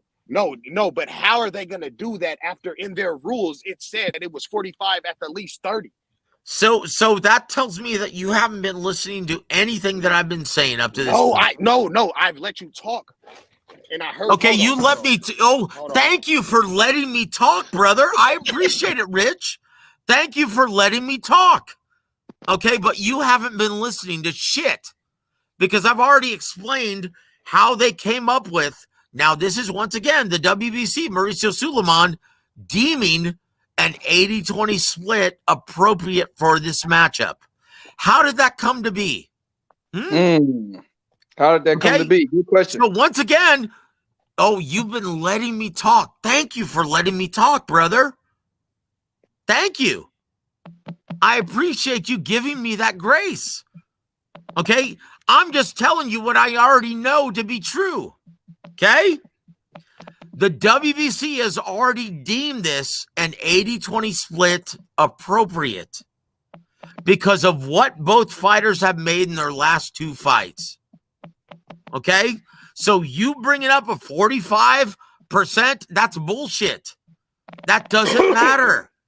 That doesn't matter. So listen, Mauricio Suleiman, rules. the WBC has already deemed an 80-20 split. God. And this is what I'm saying. A real boxing fan would never be okay with the WBC just going behind their rules just because. Oh my gosh! It's convenient. See, because you don't get it. That shit don't make no sense, you don't understand how it's done. That the WBC has deemed, but I'm telling you, in their rules it says this. So how are they just deeming this?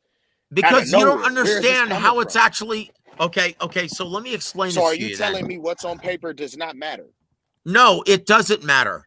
Okay, because the WBC has deemed And once again, it's just like every other sanctioning organization. And let me explain this to you because you obviously don't know. No, and this, I'm Okay? done listening to you because you ain't saying shit. This is what Jimmy was saying. Because they're going against what they said in their Oh, rule good books Lord. and their contracts. In their contracts, they're going against what they said in the contracts. It's a breach of contract. And that's how you get sued, which the WBC is known Oh, good for. Lord, So dude. like you Jimmy look, said, you don't they might as understand well the sue them now. protocol. Yeah, Look, no, and that's look, the protocol right look, there. I Business told isn't different. Look, I've told everyone, even before this story came to be, right? I told everyone, and I said, look, brace yourselves, because the way the protocol is, and it's the same with the WBO, the IBF, as well as the WBA, what they do in instances like this, what they do to determine the purse split, to make sure that it's fair, is they will look at your last two purses, take that into consideration, and determine the purse split from your last two purses. I'm gonna go read the rules and see if it says that. I'm gonna go read those rules. It doesn't matter what you fucking think. No, But it because says that's if you hold the reality, interim brother. title, the lowest you're I'm allowed telling is you what I 30%. know. If you hold the I'm interim telling you belt, what I you know can't to get be any lower than true, 30%. and that's the reality, Rich. Why would me as a grown ass man listen to what you're saying and just take it as word? All I'm saying is that I'm gonna go to the WBC website and see if that's what they're talking and an about. interim champion then? Okay, What's the difference then? What's the point Rich, then? I'll tell you why. Jimbo and Rich, I'll tell you why. Because I already know You're gonna this to tell be me true. why. I've been So in this because you're business for telling me 20 that years. you know this. What are you? So Are you a because fan? No, You're a fan, right? So, You're a fan. Jimmy. I mean, not Jimmy, my bad. Joseph.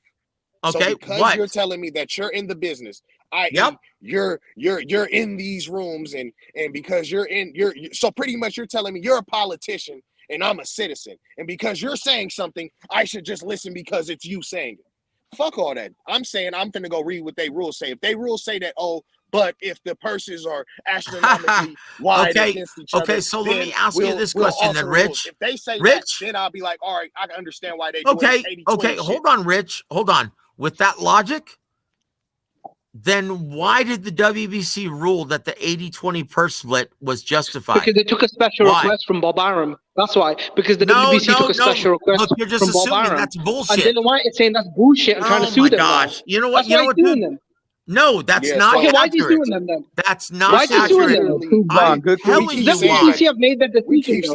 The Bob Arum and Top Rank put in a special request, which the WBC Oh my accepted. God, no, And Dylan it's White, not. That's not accurate. Look, you're connecting the dots and formulating the wrong picture. Why is he suing them then? Okay, then why is he suing them then? Why is Dylan White suing the WBC? Who? Dylan White is suing the WBC. Dylan No, White he's not has suing taken legal anybody. action. It's an arbitration. Okay, and guess Well, he's what? taking legal action, right? He's taking legal action, right? It's not final yet. It's still ongoing. Look, it's an arbitration, and it's not going to be cleared up before the purse split, brother. It's before the purse bid. It's not going to be cleared up before the purse bid. And why? Because he's not right. He's wrong. Hey, this Okay, really so the WBC is always right then. Okay, the WBC is always right. Okay, cool. So, Rich, the WBC is always right then, I guess. You finally got it. Like the Look, WBC you guys is don't known for understand. getting, You they guys known are for trying getting to sued and stand shit. by the That shit hella WBC funny, and their bro. bylaws, and the I guess WBC Mauricio makes the Sullivan is rules. never wrong. It's literally their rules that they have in writing. What are we talking about, bro? Look, read the fine print. Okay, And that's what their I'm saying. protocol. That's what I'm saying. I'm gonna go back and read it. Yes, go back and read it. I already fucking know this shit. That's what I'm saying. Right. I'm trying to tell you the way it is, and you're not listening. And for some reason, you're taking it like what? I'm wrong about this? Dude, I've experienced this shit for the last 20 years. You also I'm telling you what I already know, dude. You also said that if Dillian White was to beat Tyson Fury, you would still want to see Tyson Fury fight fight against the winner of Usyk. Joshua. No, I never said that. Oh, okay. No, I never said that. I thought I said I only want to see Tyson Fury fight those guys if he doesn't lose up until that time. And you was Rich, like, I do. What I said was, if he relinquishes the title and doesn't fight Dillian White, there's still the demand to see Tyson Fury as the lineal heavyweight champion fight the winner of Joshua Usyk. That's what I said. Okay? Listen to actually what I'm saying, and you'll understand that it actually makes sense. The problem here is you're not listening to a damn thing that I'm saying because you're truly convinced they're right. And you know what? Here's the problem with someone in the business talking to fans, right? Here's the problem. Fans, they know enough to think that they're actually right, but they don't know enough to understand when they're fucking wrong. That's the problem. That's the problem. And you guys are fucking wrong. And you're not listening to someone who's actually been in the business for 20 years. There you go. That's the problem, Rich. Hey, H Money, pull up the I never been in the rules business because he just said that we should be able to go to the rules and that they will be able to say that if Joe. the purses are astronomically large compared Young to Bill, the other person, go ahead, brother. They'll Can I make add an something? exception to the rule. Go ahead, Hey. Young Bill. Hey, you said pull up what? Go ahead, YB. When you said pull up what, though? Let YB go, but Go ahead, YB. Go ahead. Oh, no. Y'all, he just wants you to pull up the rules, H, about the bylaws at WBC and all that. Go ahead, brother. I will. And you'll go ahead, read, YB, go ahead. and you'll read, and you'll read that it's up to the discretion of the WBC. Okay? You'll read, and you'll see that it's up to the discretion of the WBC. Okay? That's what you'll ultimately see. And I already know this because I've been through this shit a million times. Okay? And for some strange fucking reason, you guys aren't listening. I'm telling you what I already know. And Rich, for some reason, you think you're a fucking expert. For some strange fucking reason, you think you're a fucking expert. I just know that if somebody breaches a contract, I would sue him.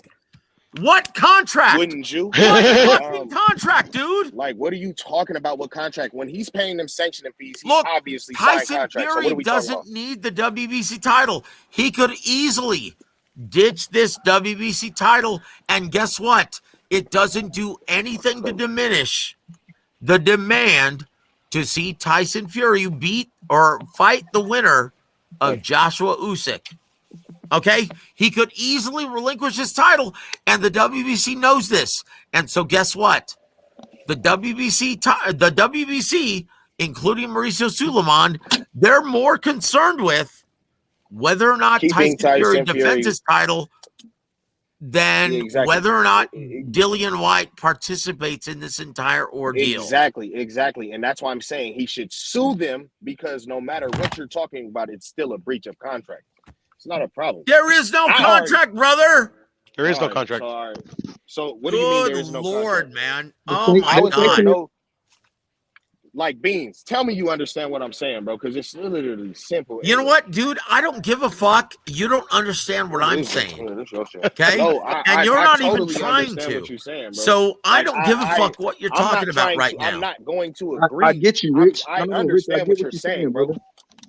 Like, I understand that y'all think that he should just suck it up and take the less money, bro, but that's not even the point. I'm saying he should sue them because he's entitled to more money. And they're saying, we're just going to change the rule just because Tyson's this big and you're this small. Let me give you the scenario. Let's play out the scenario, right? Let's say Dillian White sues the WBC. What happens in the interim? Okay, Tyson Fury moves on. Okay, no. When just the listen. WB gets sued, they lose. Just listen. Just listen for a second. So if he sues the WBC, what happens in the interim? That means Tyson Fury moves on, fights Robert Helenius, whoops his ass, and then fights the winner of Joshua Usyk. So when does Dillian White, as a product of suing the WBC, when does he get the fight for that title? Not until 2023. Okay? Logically, it would make more sense for Dillian White to bite the bullet, concede, and say, you know what? Well played, Tyson Fury. Well played, dude. You've got all the leverage in this scenario. I'm going to take the fight. I'm going to make $5.5 million. I'm going to roll the dice, right? And I'm going to take this opportunity because I'm not going to get it otherwise. Okay, you're looking at the short picture, brother. No, you're not looking at the big picture of this. Didn't I just say that was a great point? Like, damn, that's a great point. It wouldn't be in Dillian White's best, like, somewhat business interest, but he would end up winning the case if those WBC guess what? rules It's not going to happen until 2023, though, Rich. No. And that's why I just said it would damn near be in his best interest, I guess, in terms of somewhat fighting wise, but Rich, what do you think I've been saying this entire time, brother? Like I said, I already know this shit, brother. Like I said, I already know this shit. I've been in this business for 20 years. Okay? So stop arguing with me. No. So once again, happens, right? Look. Dude, just look. Be humble. Stop arguing with me. Just listen. I'm asking you a question. What are you talking about? Be humble. What are you talking about? I'm telling you, be humble and just listen. Okay? How much more did you have to say? You had just made your point. I was asking you a question based off your point. Brother, I've been saying this for the past hour. No. What does that have to do with me having a question about what you just said? Chingow. All right. So go ahead. Give me a question then, man. Go ahead. Any question about anything about the business. Go ahead. So, no. So you said, this 80-20 split that they talking about, right? Let's say Dillian White takes it. He takes the 80-20 split.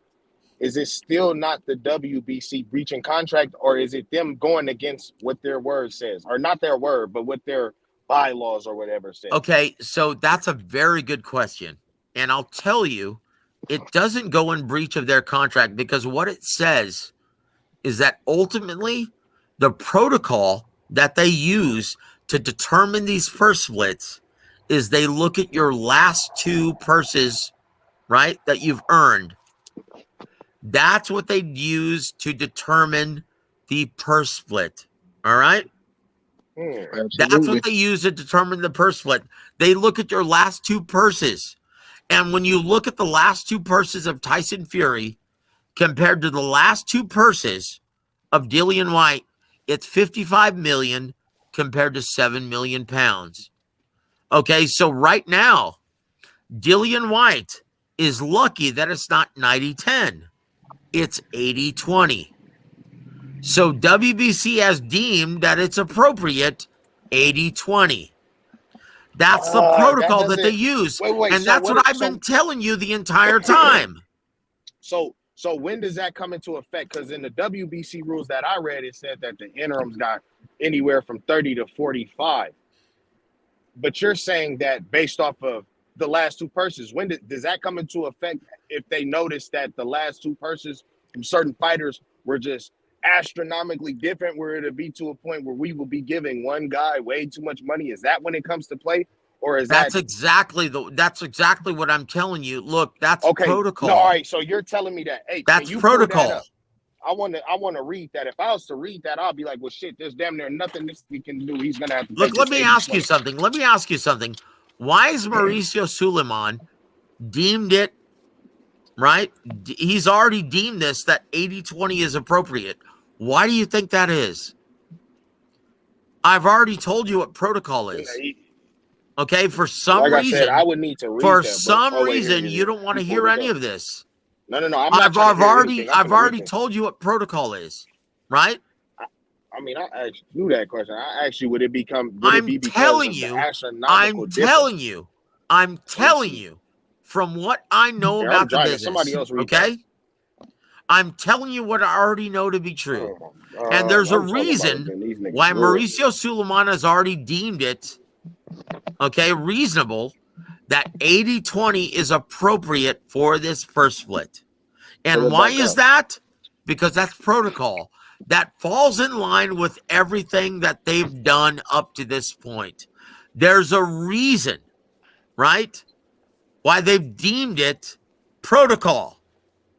This is protocol because they look at the last two purses of the fighters, what they've generated up to this point. Okay? It has nothing to do with the 45-55 split. That has everything to do with fighters that have not made a substantial purse to make it fair. They look at the last two purses of what both fighters involved have generated.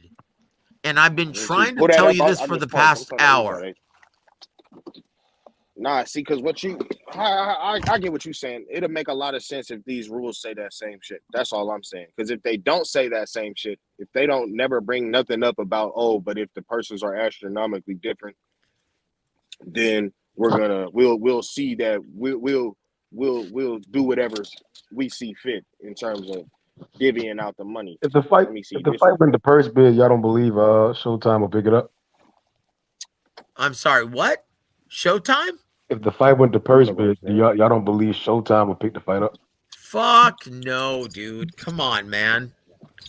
Look, the only people who are going to be applying for purse bid is anyone with a promotional license, right? And that's PBC or Tom Brown Promotions. That's Matchroom Sport. That's what Top I'm Rank, Trailer. Golden Boy Promotions. Like anyone with a promotional license. Steven Espinosa, last time I checked, doesn't have a promotional license. Okay? No, even though he's writing the checks, right? On that side of the fence, he doesn't have a promotional license.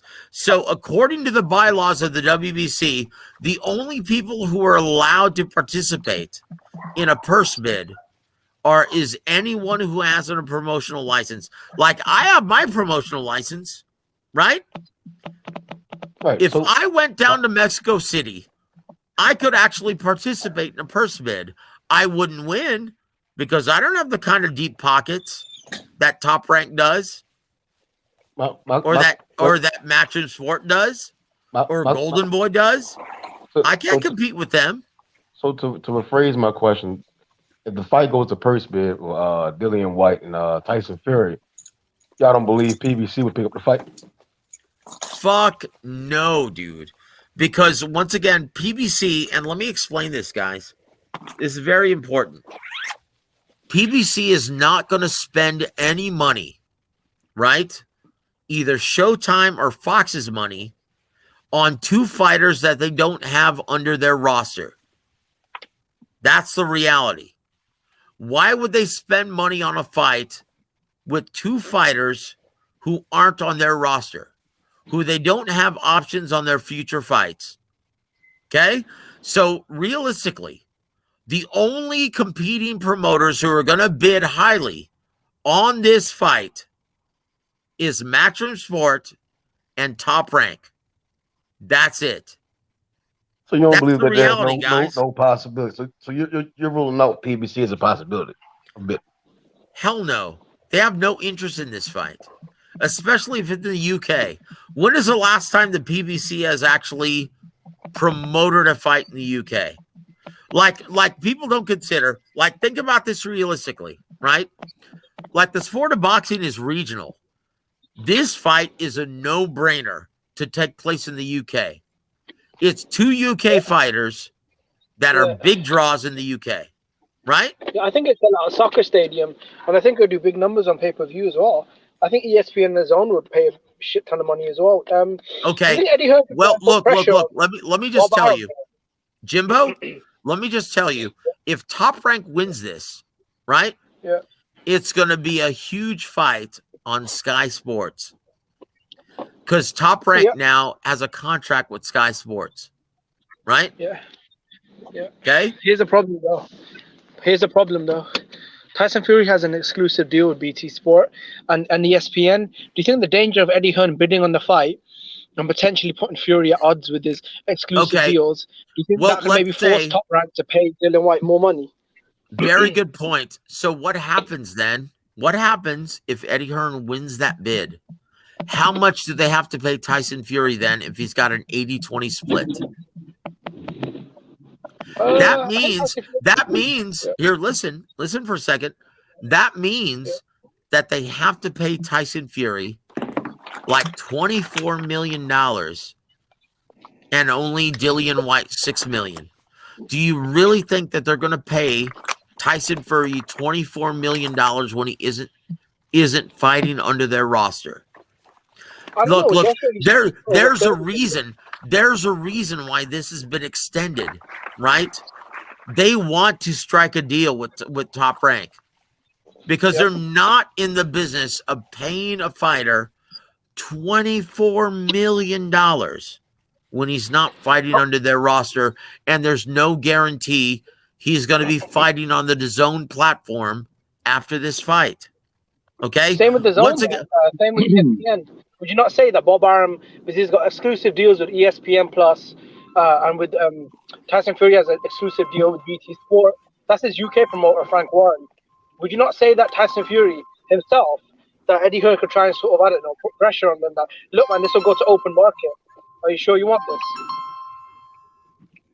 Maybe to leverage a better deal for Dylan White. I'm sorry, I was getting a call, man. I'm sorry. Repeat that, please. No, Jimbo, please. I'm sorry, man. My apologies.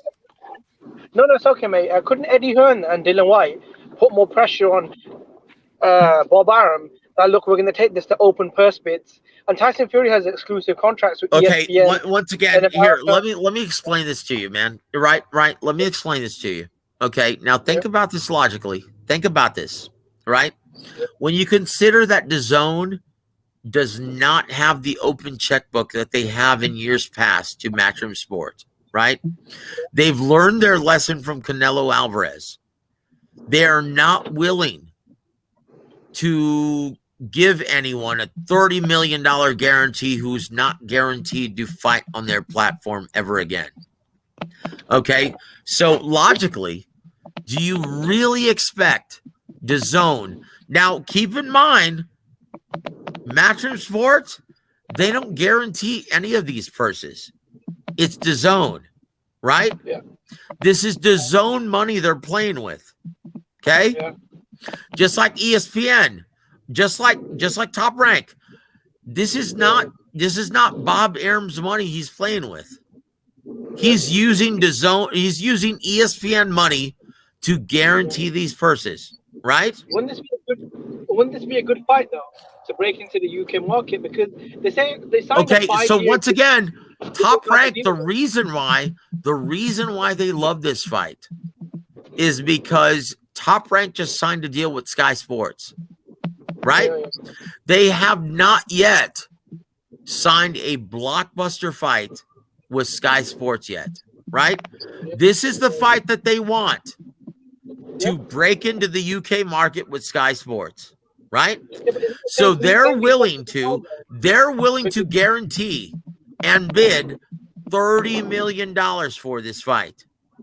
Do you really think that Matchroom Sport and DAZN is willing to match a $30 million plus guarantee for a fighter that is not on their roster?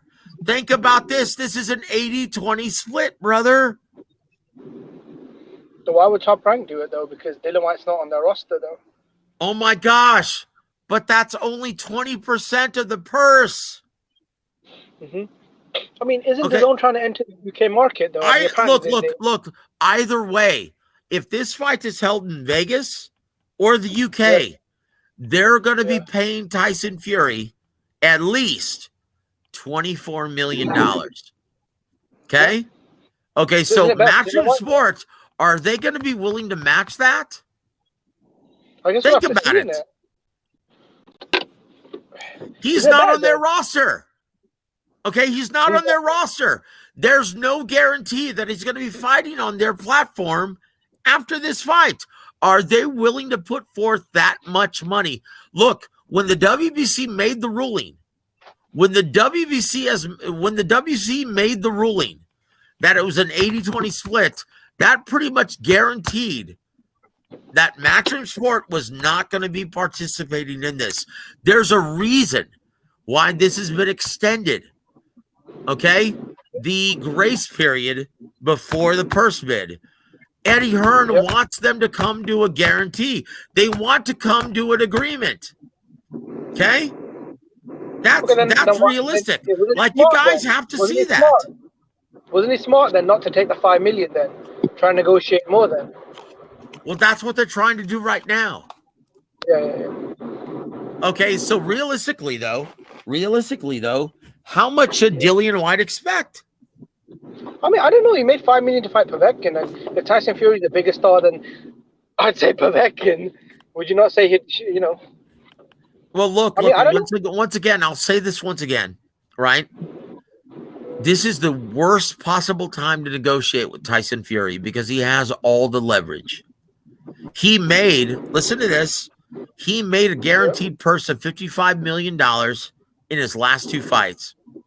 Just the live gate. Here, listen. Just the last 2 live gates alone in Vegas for his last 2 fights, he made $35 million in his last 2 live gates. That's how much he pulled.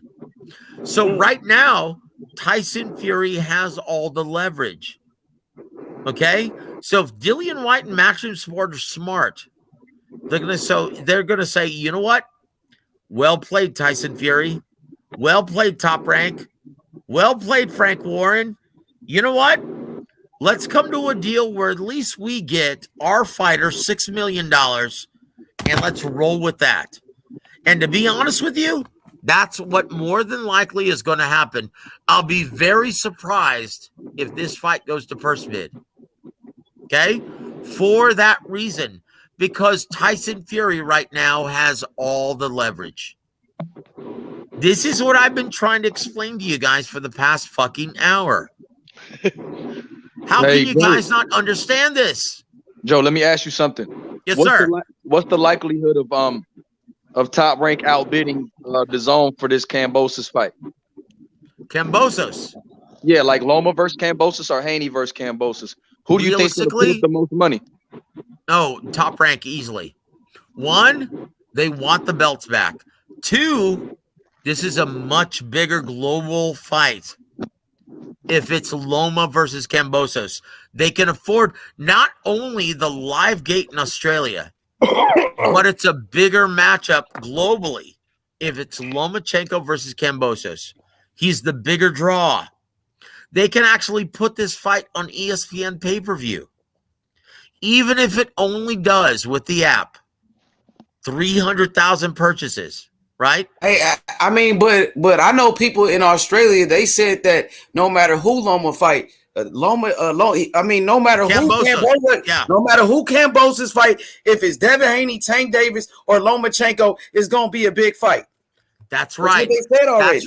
That's absolutely right. But where else? Like outside of Australia, you're talking about. They're gonna fight in Australia. Why are we talking about outside of Australia if they already agreed to fight in Australia? That's where the fight is going to be. Of course it is. Of course it is. But then you've got global distribution, right? What's the bigger fight when you're considering global distribution? Pay-per-view money outside of Australia. What's the bigger fight? Global distribution, right? And let me ask you this, Joe. How much do you think Loma's willing to take less money than Haney for that fight? You know what? He's going to have to. Because Kambosos, right?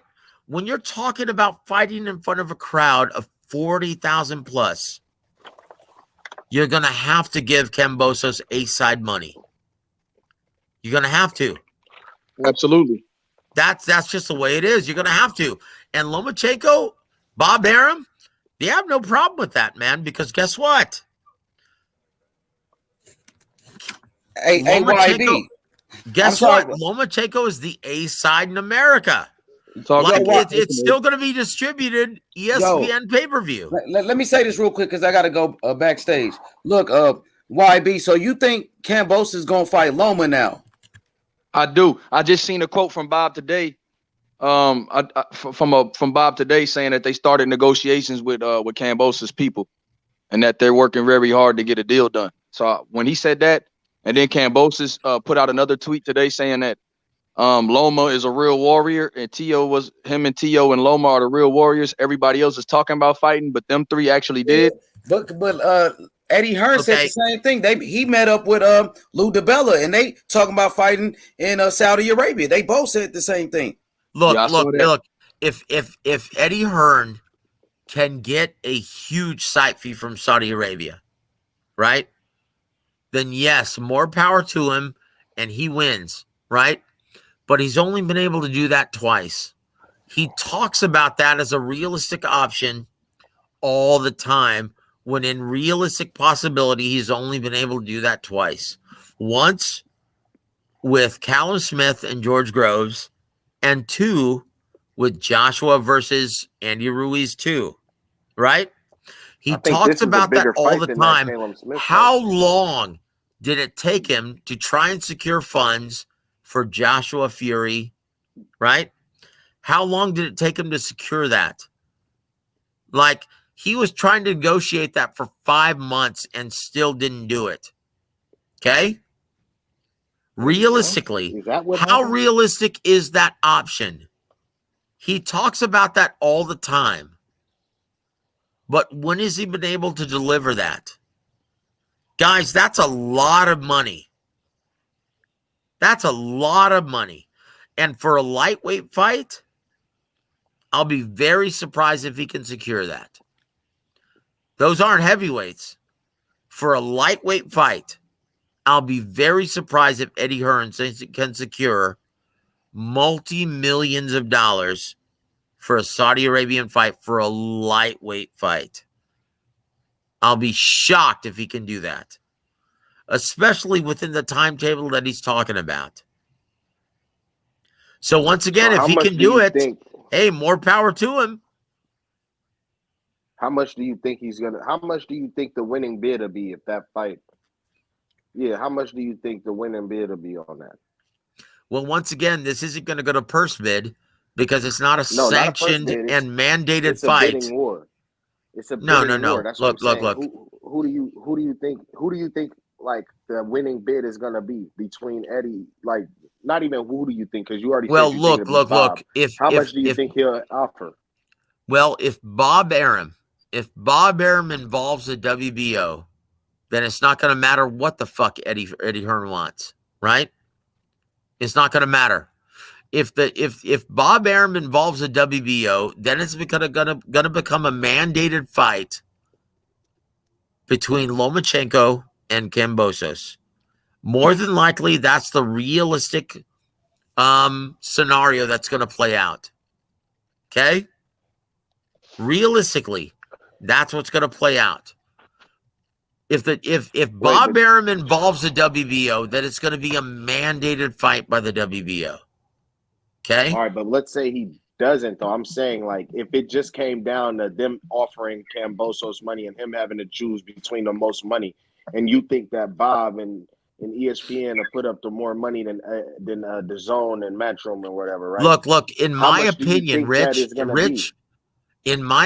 Rich, I can't see Bob Arum putting up more than a $10 million guarantee for this fight, 10 or 11 million. I can't see more than that. Not for a lightweight fight. It's not worth more than that. Okay? So if Eddie Hearn, so if Eddie Hearn can generate more than 11 or 12 million dollars, there's a very good chance he'll win that fight. But in my opinion, because it's Devin Haney, he's not going to be able to convince the DAZN brass to put forth that kind of money. What you mean because it's Devin Haney? What do you mean by that, Joe? He's not a draw. He's not a big draw. Oh, man. He's not. Look. When you look at the business of things, okay, DAZN, when it comes to writing those checks, they always consider, is it going to equate to subscriber numbers increasing? And I can't see it. Devin Haney's not a big draw. He's not. All right. Okay. Now, with that being said, you said that you think that Bob will drop. You said that you think Bob will put up about at the most 11 million for the fight. Yep. If that, maybe 10 or 11 million. Yep. 10 or 11 million. I don't think he'll put up that much money. I think he'll put up like $7 million. And I know you may be right. You may be right. Yeah, and that still may be enough to win the bid. Yeah, I don't think it'll be enough. Guys, this fight isn't worth that much, guys. How I can mean, you if say Bob that Arum is willing to put up $7 if million, they finna I sell think Eddie 40,000 Hearn. plus tickets, There's bro? one thing we're all missing though. I There's think one thing Eddie we're all Hearn missing and though. The last hold time on, Eddie Hearn and Bob Arum hold went on. to the first bid, Hearn won. Oh, I think I could actually see Eddie Hearn Let me putting say up. this real quick because I disagree with that. I think this fight is worth it. Kambosos is talking about putting 80,000 people in a stadium. See, This fight is worth it. accurate. Let me finish. This fight is worth it. When you talk about that many people in Australia that can show up to a fight, it's definitely worth it. Let me ask you something, And H Money. Lomachenko's not a big attraction either, though. Let Is me ask. Lomachenko a big attraction? He's a bigger attraction than Devin Haney. Yes, in America. I so mean, let me ask you. Hold on. I'm saying, hey, how could you say that? Devin Haney gets a bigger bag than Loma in every fight. And Loma just fought Nakatani. Nobody really went to that fight. His last fight against Richard Colmay. Come on, bro. That's a product of an inflated purse. When you so what about his fight with Richard Colmay? That wasn't no huge fight. That wasn't a pay-per-view fight, bro. Loma's never fought on pay-per-view. No, he hasn't. You keep saying that Devin isn't so once again, the zone is okay with paying him more money. It doesn't make any sense. They've only increased his purses since the pandemic. But you're saying he's not bringing stuff in, and I'm saying, how does that make sense if they're willing to pay him more? But so why do they keep giving him more money? They haven't. They're not anymore. He's a free agent. Okay, he's not under contract with them right now. Every time, no. Every time he's fought. Since every time he's fought with them. Okay, well, let me ask you, Rich, have they received more money? Okay, and then Jojo Diaz, he wasn't under contract for the Jojo Diaz. Okay, fight, well, let me ask you the same amount of money.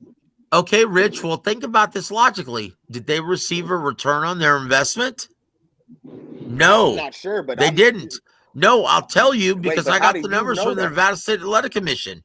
They only sold 4,000 tickets. Wait. So that venue was 2/3 of the way full, and they only sold 4,000. No, it wasn't 2/3 of the way full. So the only part that they wasn't put opened that up fight in the MGM Grand unwisely. Dude, like they didn't even offer tickets. Can I say something? I was watching them sell tickets the whole time. I was watching. Oh my gosh! And when you look at the actual, can I actually finish the statement? No, dude, because it's nonsense, Rich. Like that's that weird shit. That's that weird shit. You think weird more shit, dude? I'm speaking facts. No. You're. I'm letting you say what you got to say, and that's cool. Oh, bro, Jesus I'm Christ! Talk, you look, just call the Nevada State. Call Bob Bennett. Call Bob Bennett of the Nevada State Athletic Commission. You'll find out reality. Listen. When I watched the fight, I saw. Oh, it doesn't matter what you watch, brother. Listen. Oh, when you Jesus went to go Christ. buy your tickets on AXS or whatever the shit was called, it showed you what they had available. They had 2/3 of the stadium. Actually, it might have been a little bit more, but it was. Oh, geez, Rich, you're talking nonsense, brother. Because look, I know for a fact. Bro, I'm a journalist, dude. How many? Look, Rich, hold on. Hold, bro. Rich, I'm a journalist, man. They did not sell any tickets in the entire upper deck of the MGM Grand. All right. Thank you. The upper deck. How many seats does that hold? 7,500. Okay, out of how many? It's not 7,500. 15,000. Out of how many though? 15,000. Right? Capacity is 15,000. All right. It's 16, but it doesn't matter. 15, 16, whatever. Listen, bro, they didn't sell 1/3 of that shit, bro. Oh, he Jesus sold like Christ. 10,000 tickets, bro. Rich, I wrote an article about it, brother. Rich, I wrote an article about it, man. I did the research. I called up the Nevada State Athletic Commission. I was the first one to report on this channel, on H Money's channel, that they only sold 4,000 tickets for that event. So they sold less tickets for this fight than they did in the Jorge Linares fight? Yep. That's reality, brother. And the Jorge Linares, hold on. The Jorge Linares fight? That was actually held at the Mandalay Bay. I know, where there's only a 12,000 seating capacity. No, but it was COVID restricted. They limited and they the sold access. 5,000. 5,000. Oh, I already know that. So you mean to tell me that there were more people in that Mandalay?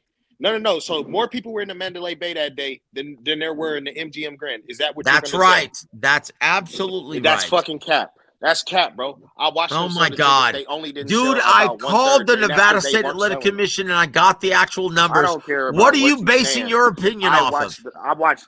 Off of what you watched. Oh, my eyes. Dude, I got the Hey, I ain't numbers. even. I I got ain't the even numbers, gonna lie. brother. Look. Hey, listen. Don't look. If me and you were standing right man. next to each Look, other, you honestly, wouldn't interrupt dude. me, bro. Dude, no, you know what, man? So just let I'm me done say with what I this. got to say. I'm done with this You already bullshit. said that 3 times. Like, I'm not trying to argue with you. I'm trying to state my opinion just like you did. You know yours. what? It's not a matter of opinion. This is what I'm trying to tell you. It's not a matter of opinion. It's not a matter of opinion. It's fact. I got the fucking numbers, dude. It's not a matter of opinion. All right, that's nice. That's nice. All right, so I don't give a fuck what your opinion is. It's not a matter of opinion. I actually got the numbers because I'm a journalist, dude. Beans, what are you talking about, bro?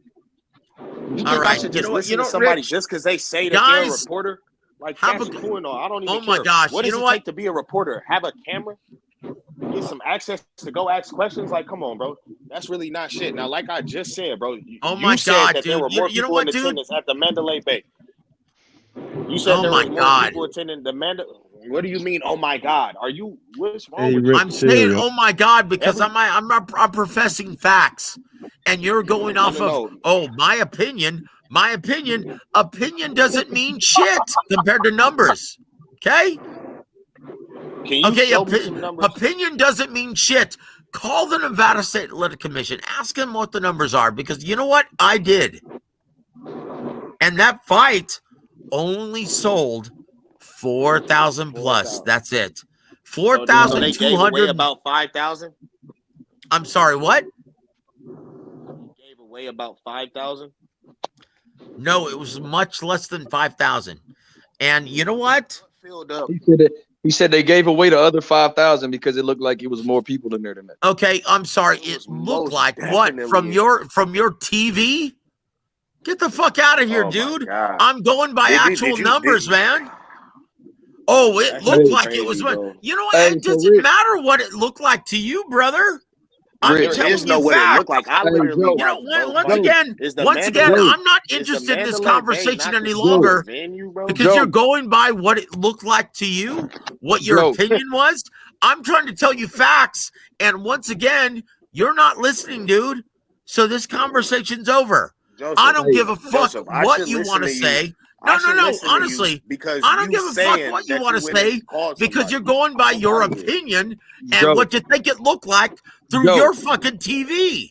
And that's not reality, brother. I should believe what you're saying because you said you called somebody, bro. God damn. Hey, Joe. Yeah. Who's a bigger draw, T.O. or Haney? Now, honestly, both can't draw worth the fuck. That's reality, man. That's the fucking reality. Neither guy is a fucking draw. Okay? Beans, bro. That's the reality, man. That you be wanting niggas to bring up be so weak. What the fuck, bro? I just wanted to break the ice, dog. I just wanted to laugh. I'm not bringing up a point. But listen, that point was so boosty, bro. Literally, when you're it wasn't a point, Rich. You over there see what I'm saying? You in your feelings, homie. Calm down. It wasn't a point, my dude. Look, man. Look, I don't understand. Look, hold on. Hold on. Arguing about some dumb shit that we've been talking about for like 3 hours. Look, I didn't even bring up. This is something that I don't understand. This is something that I don't understand. I'm trying to actually tell you what I already know to be true. And these motherfuckers are trying to argue with me about this shit? Look, I've actually done the research. Oh, in my opinion, this is what it looked like. I don't give a fuck what it looked like. I'm telling you what it sold. I'm telling you the fucking actual numbers. If you guys don't want to hear that shit, that's your fucking problem. Good questions, bro. All right, so guys, I'm about to ask somebody else, man. I'm not asking Joseph no more questions. Look, you guys can go ahead and you guys can go ahead and talk about numbers in fantasy land. Go ahead, but I'm not being a part of this shit anymore. Guys, have a good night. Rich, have fun in fantasy land, brother. Hey, Joe, hold on before you go. All right, Joseph, have a nice night. They pushed the purse bid back again to January 21st for Fury and White. Why do you think that is? What have I been telling you this entire time? They're trying to strike a deal. They don't want this to go to purse bid. And why? Because it makes more sense to strike a deal with Top Rank. This is what I've been telling you guys the entire time. If this goes to first bid, Dillian White turns down the bid. Okay? I've been telling you guys this the entire time. This is why they pushed it back. Right? It just got pushed back. Is a politician for sure. And why do you think that is? Why did they push it back? They're going to strike a deal. Exactly. They want Top Rank to give them the best deal possible. Okay? Facts. They do not want to bid on this. This is what I've been trying to tell you guys. The days of the inflated purse from DAZN are long gone. And they're not interested in bidding on a fighter that doesn't fight on their roster.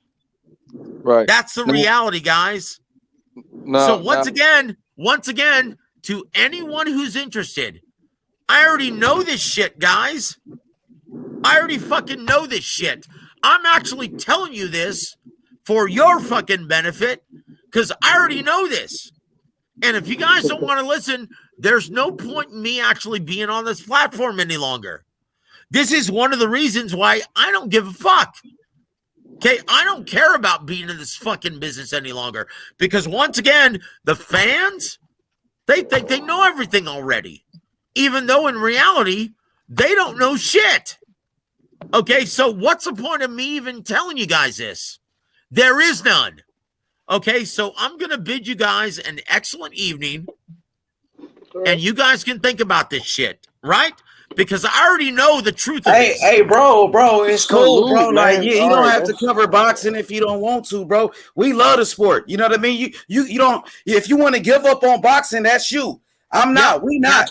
That's it. You're not You gonna know give what, up on the guys? sport. I'm done. You know what I'm saying? Done. I'm done because you the gave up on the fans. sport, bro. Look, H Money.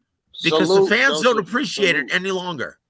They don't give a shit. Like guys, I've been in this sport for 20 years. And you know what? When it comes to the point where fans don't want to listen to you and they want to argue with you about shit that you already know to be true. Rick, apologize, bro. Rick, apologize, bro. Honestly, it's insulting. What? It's insulting. It's fucking insulting. Right? Things that I already know to be true.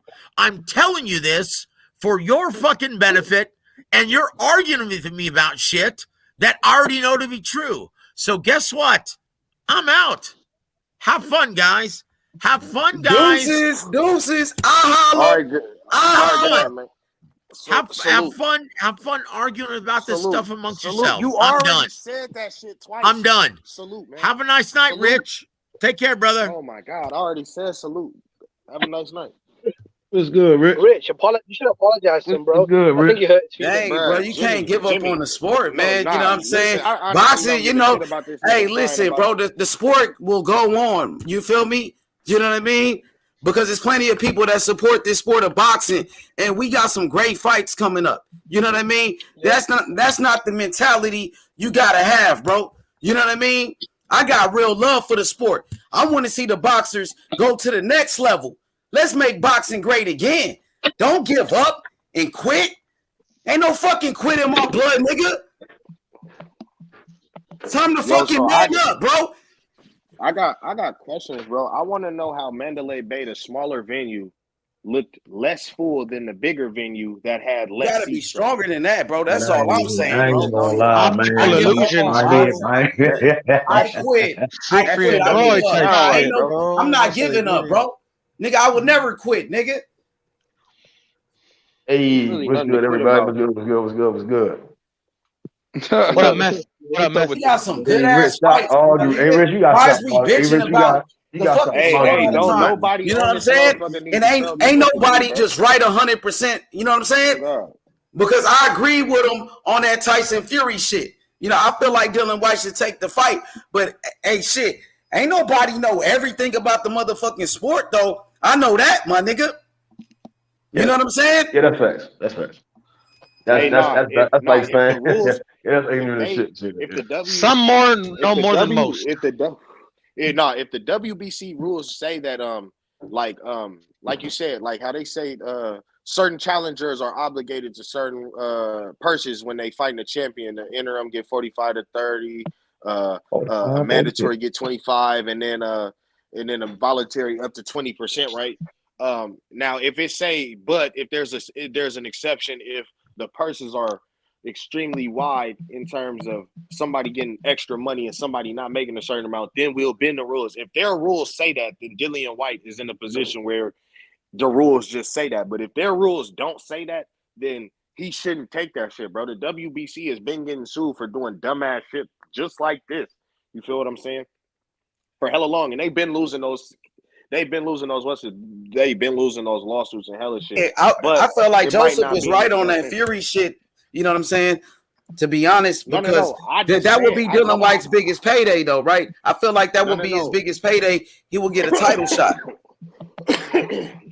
Look, Yeah, but I'm not saying. I just was finna say though, bro. Like, I ain't gonna lie. It probably wouldn't be in his best interest to try to sue them niggas at the same time, even if they did wrong on paper. You get what I'm saying? Yeah, exactly. Because you damn near not gonna get the shot to fight. You know what I'm saying? But it's a slippery slope because the WBC shouldn't be able to put something in their contracts and then go against it just because. You know what I'm saying? That's my whole point.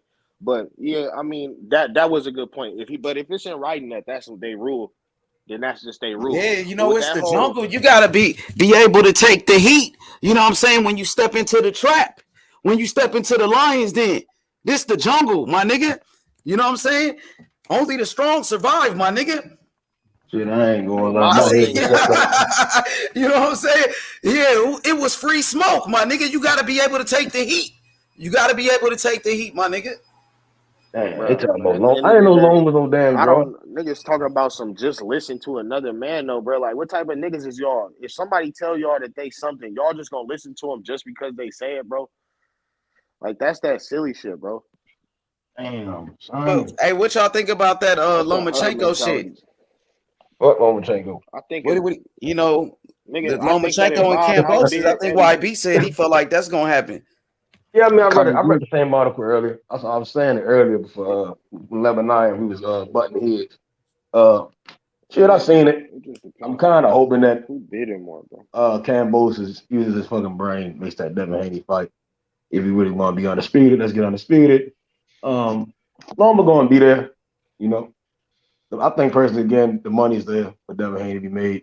To me, it's a bigger fight. But I'm saying, like, you got to understand, like, Teofimo Lopez, he had to leave Top Rank right there to get his biggest payday. But then certain fights, Top Rank, they will pay a lot of money. You know what I mean? They did, like, for Sean Porter. He got his biggest payday when he fought Terrence Crawford.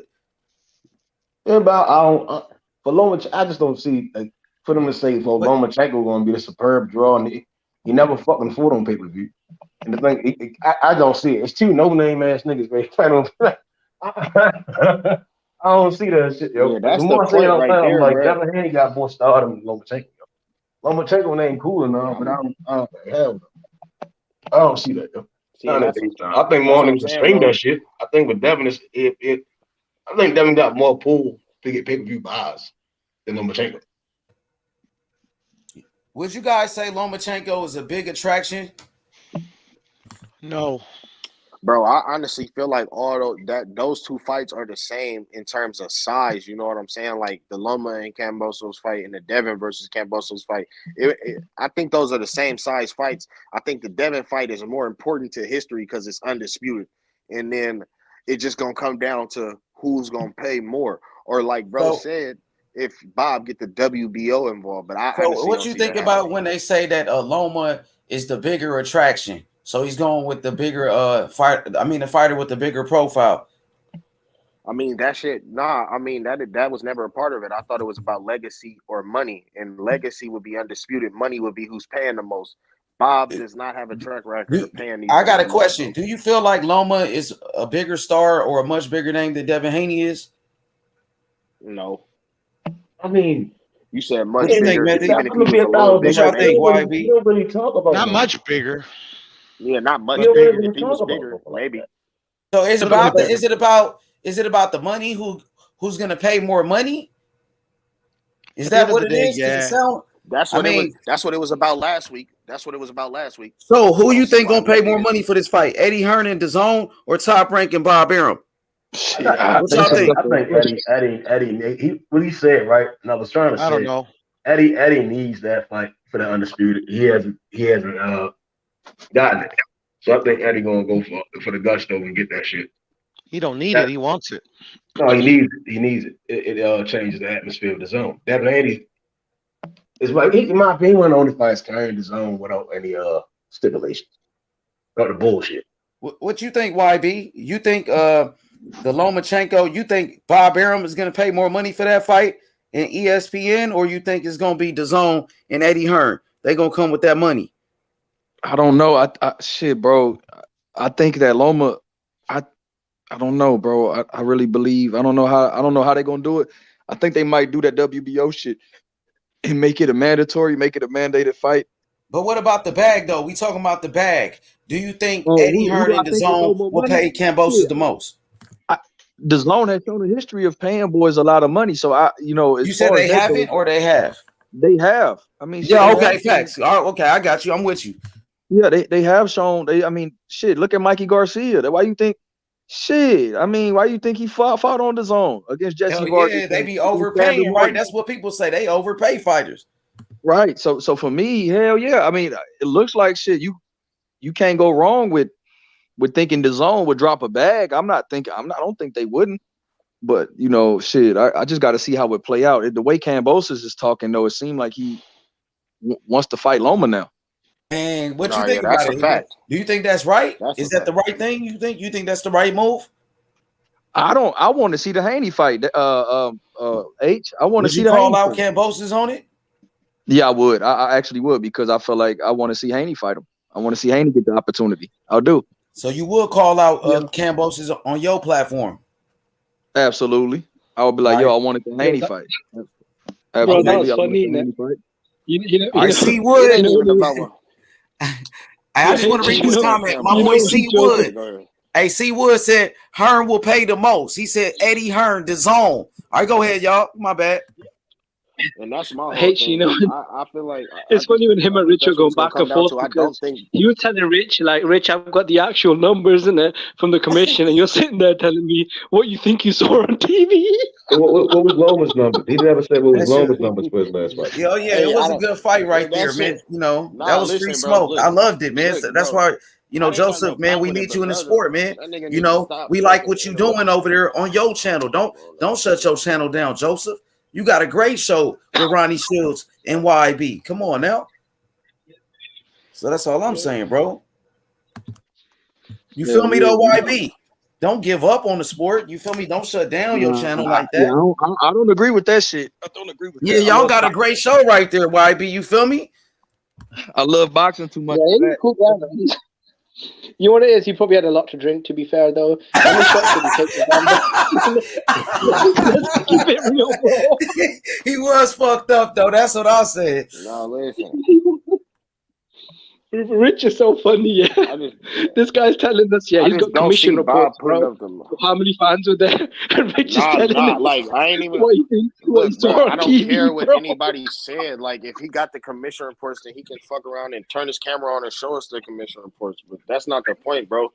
Like, based off what I've seen, like, bro, the MGM is a much bigger venue. I agree with you. No, there is no, bro. Yo, Beans.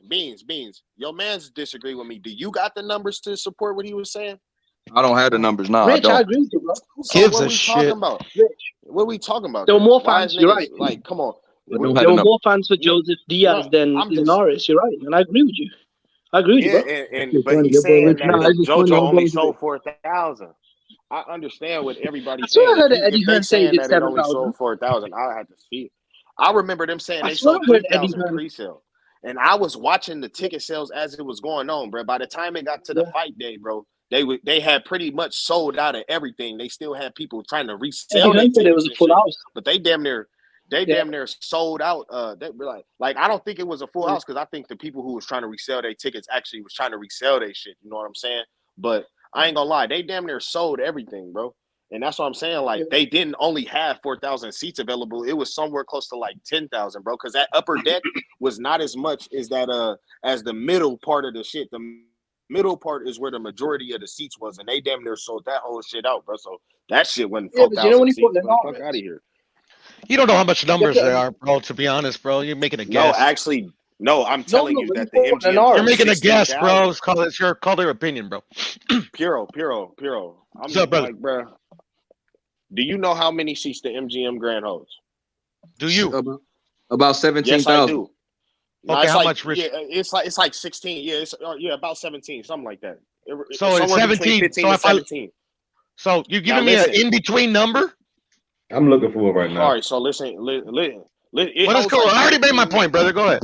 15. All right, your point was irrelevant, bro. You said that I was stating an opinion, but my opinion was not an opinion. It was a fact. The biggest selection in. God damn, nobody knows I speak English no more. Okay. The biggest. All right. If I'm lying about this, if this is an opinion, somebody correct me, bro. But aren't the majority of the seats at the MGM Grand that middle section, which they sold out? Yeah.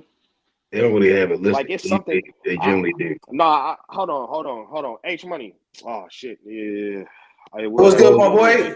Well, H, if you can pull up a diagram of the MGM Grand seating chart, bro. If you could do that, you should do that because it's literally impossible for it to be only. My boy T Wood said 16,800. See, so it was about 17. About 17. Yeah, that's if they put the extra shit. Yeah, that's when they put the extra shit. The regular shit is like 1570 or something like that. It's about 14. Like that. 14. Yeah, 15,000. When he fought Sosa, No, my thing is this. What's up, my bro? He fought Linares, right? When he fought Sosa, it was 2,800. 5,000. Kambosos Haney fight. When it was Do you remember when he fought Linares at the Mandalay Bay? And because of COVID, I got a 5,000, right? Nigga, shut up. I got a question for the homies. If Loma does get the Kambosos fight and he wins, do you think he will fight Haney? No, yeah, I think so. No. You think he'll give Haney a shot? They just don't keep making a reason for this nigga to be irrelevant or something. That's what when he fought Rigo was 5,000. Tell the fans that the nigga. That'd be nice if he does, but I don't think so. Bro, he fought Nicholas Waters, bro, who was a killer back then, bro. He fought Rigondeaux. He fought Tio. Like, there's nothing about Loma that suggests he's a duck. No, bro. If he gets the fight, I think he moves up. Bro, yeah. When he fought I don't think Linares. I'm not talking about Haney, Piro. I'm talking about if Loma beats Kambosos, do you think he gives Haney a shot at 135? Oh, would he give him a shot? Yeah, I think he would. Yeah. Jim, you think so? So when he fought Pedraza, 100%, bro. Hey, why do you guys think? Why do you guys think? Anyone. So why do you guys think Lomachenko has not gotten a Devin Haney about his belt since he's not a champion now? Huh? I don't know, bro. You tell me in there. Apparently, you know. What happened? Wait. Say the question one more time, Rich. I couldn't understand it. Me neither. I said so. Haney is number 1 in the WBC. He's fought in 2 fights against 2 non-champs. What makes you think? Why hasn't Haney tried to fight Devin Haney just because he has a belt? Why hasn't Loma tried to fight Haney? Pull that back up, H. Yeah, like. So Devin showed that whole blue part out and the little green shit right there. And some of the 115, 117, 111, 109. Rich, I don't know. When they're going back and forth on Twitter. Haney and Lomachenko. What happened? Hey, Loma says nobody wants to fight him right now. He said Haney won't fight him. He said he's hard to get a fight right now. So if the fight Loma, that's cap because Loma is the WBC #1 contender. He could file a petition to fight the champion Devin Haney. So if the fight is going to be in Australia, right? He could force him to fight and file a petition. Devin, so could Tank. Can y'all hear me? Let's talk about this. Let's talk about this seating chart right here, though. If the fight going to be in Australia, right, it's going to sell out regardless. It's in Australia, right? That's like the UK, right? How they buy all the seats. It don't matter who we fight. When he's saying pay-per-view and shit, like I just it don't matter who we fight. Kambosos, he could fight Tank, Devin Haney, or Loma. He gonna do numbers. It's gonna sell. Right. That's why I understand. That's what I'm saying. It's gonna come down to who's paying the most, bro. If it's in Australia, we should already understand. The Australian fans gonna. We seen it with Jeff Horn. You see what I'm saying? Because I asked my boy, what's the name, Jed Cow, my boy Outlaw Boxing, my boy Jed Cow. He said it. He said it don't matter who he fight. He could fight any one of those lads. That's exactly how he said it. Yeah, that's why I understand when he said draw, because I'm like the draw, they're gonna come up fight, right? No, to be fair, Pacquiao was a superstar though. No, but I'm saying Australia. I mean, Luke Campbell. Yeah, but Horn wasn't a star like fight, Kambosos is. come out. Kambosos is the attraction. You feel me? Yeah, they're gonna come out in Australia. Yeah, for Kambosos, no matter who we fight. It's Australia. And now this comes down like they want to do a pay per fucking view. I would think Devin. Haney not even worried about the money. He ain't tripping about the money. It would be Tank. Anyway, you see what I'm saying? On pay per view, Tank. But if it's not, if Tank is not in contention, then it's going to be Devin Haney. Pay per view. You see what I'm saying? Because I just see people streaming the shit out of Homer shit. That's how I see it. Yeah. Look, man, I think he was going in his father when he said that Lomachenko fight. So you just saying Let's talk about this. Let's talk about this, bro. Because what this nigga sold was this whole blue section. And then you see 116, 114, 112, 110, 108, 106, 102, all that little rim right there. That's what Devin sold, bro. That whole little first part of that green on the outside and that whole blue, the whole yellow. That's what he sold. The only thing that they wasn't selling, and it ain't like he didn't just sell that shit. They wasn't even selling that shit, was that upper layer where the shit got smaller, where it's less seats at anyway, bro. Rich, so when Joseph told you to go live in fantasy land, it's a stupid when Joseph told you to go back to fantasy land, how did that make the you reason why it's stupid, because they fighting in Australia. I didn't really. That's why this shit's stupid. I truly didn't care about that because I already seen this shit. I was watching every day to see how they was gonna sell these tickets, bro. Because I honestly thought they should have did the fight at the Mandalay Bay because they had just did the Mandalay Bay and didn't sell it out. They had. I mean, they sold out every ticket. If it comes down to Kambosos, it's Kambosos. The fight is gonna be in Australia. Why the fuck are we talking about a draw? The Australians are going to fucking come out to support Kambosos. I don't know. I truly don't know why that came up. Like, that's what I'm saying. That's what I'm saying. When you really stop all, that's what I'm saying. Don't argue, motherfucker. Once he said that, I sat there. I'm like, hold on, what's going to be in Australia? He's saying basically around the world, Lomachenko is a bigger name. So if you sell the rights to, I don't know, conversation. This nigga's 30-something years old. Ain't never been on pay-per-view. Fans ain't going. I think H posed the question. Actually, he ain't never been on pay-per-view before. Which question, Hero? Is Lomachenko bigger star than Devin? Yeah, what you think about that? I mean, I remember I said maybe by a little bit, yeah, but I mean, just by a tad, but maybe, Yeah, and I think that's respectful. Two young fighters fighting in their primes. Devin not even in his prime. We don't even know. I don't know, yo. I personally think if it's a pay-per-view fight, I just see them buying for Devin and not buying for Logan. I don't see that. What's his name? Ramirez and fucking Josh Taylor wasn't even on fucking pay-per-view. What are we talking about? It wasn't. That was nice. That's why that shouldn't even make sense. Yo, I got something to say because niggas was telling me that I should just listen to somebody because they said something. Can we please pull up that picture one more time, H? And I'm gonna digress on this whole situation. So is all that blue shit? No. Is all this blue shit right here and this and a little bit of this green shit in those bigger boxes? Is that not more than half of the fucking stadium? And half of the stadium would have been fucking 8,000 tickets sold. I think it's probably about 80% of the stadium, the blue boxes. Yeah. Yeah, that's about 80%. You said that was. I wouldn't even say 80. I'd say about. I say for the blue part, it look like about 60%, and then when you add in that little green shit, because mind you, the rest of the green that they didn't sell was not even. It's not a lot of green. If you look at number 106 and 104, it's way bigger than what is that 204L and 206L and shit like that. Like those boxes are smaller than those boxes. Yeah, bro. How many shots did he take, bro? How many shots did he take during the fight? You talking about me? And this proves what? I don't know. Bro, what do you mean? It proves that that's impossible. That blue. So are you saying that blue shit, which he did sell out, is 4,000 tickets sold? They probably had. Or I'm sure they have no idea. I'm sure they had. Like you can just look at it and tell. The whole 100% is the whole picture. My boy Joe said he want to come back on. He said he just got something to eat. He said drop the link. I thought he was going to sleep. What the fuck? He said I just had something to eat. I'm feeling much better. Boy came back like Michael Myers. Let's go, man, Joe. He got some spraying to do now, yo. We're gonna do. And I ain't gonna, I ain't gonna lie, bro. If niggas don't let me talk, I'm Hey, it's free smoke, Rich. You know how it goes, man. Yell at him, Rich. Yell at him, bro. Do you? It's free smoke. Fuck Boy, it. nobody's gonna be Say able what to you take want to me say. down. Try to have it be like that, though, bro. Hey, what's up, Los Dudes? I'm not even. What's up? I had something to eat.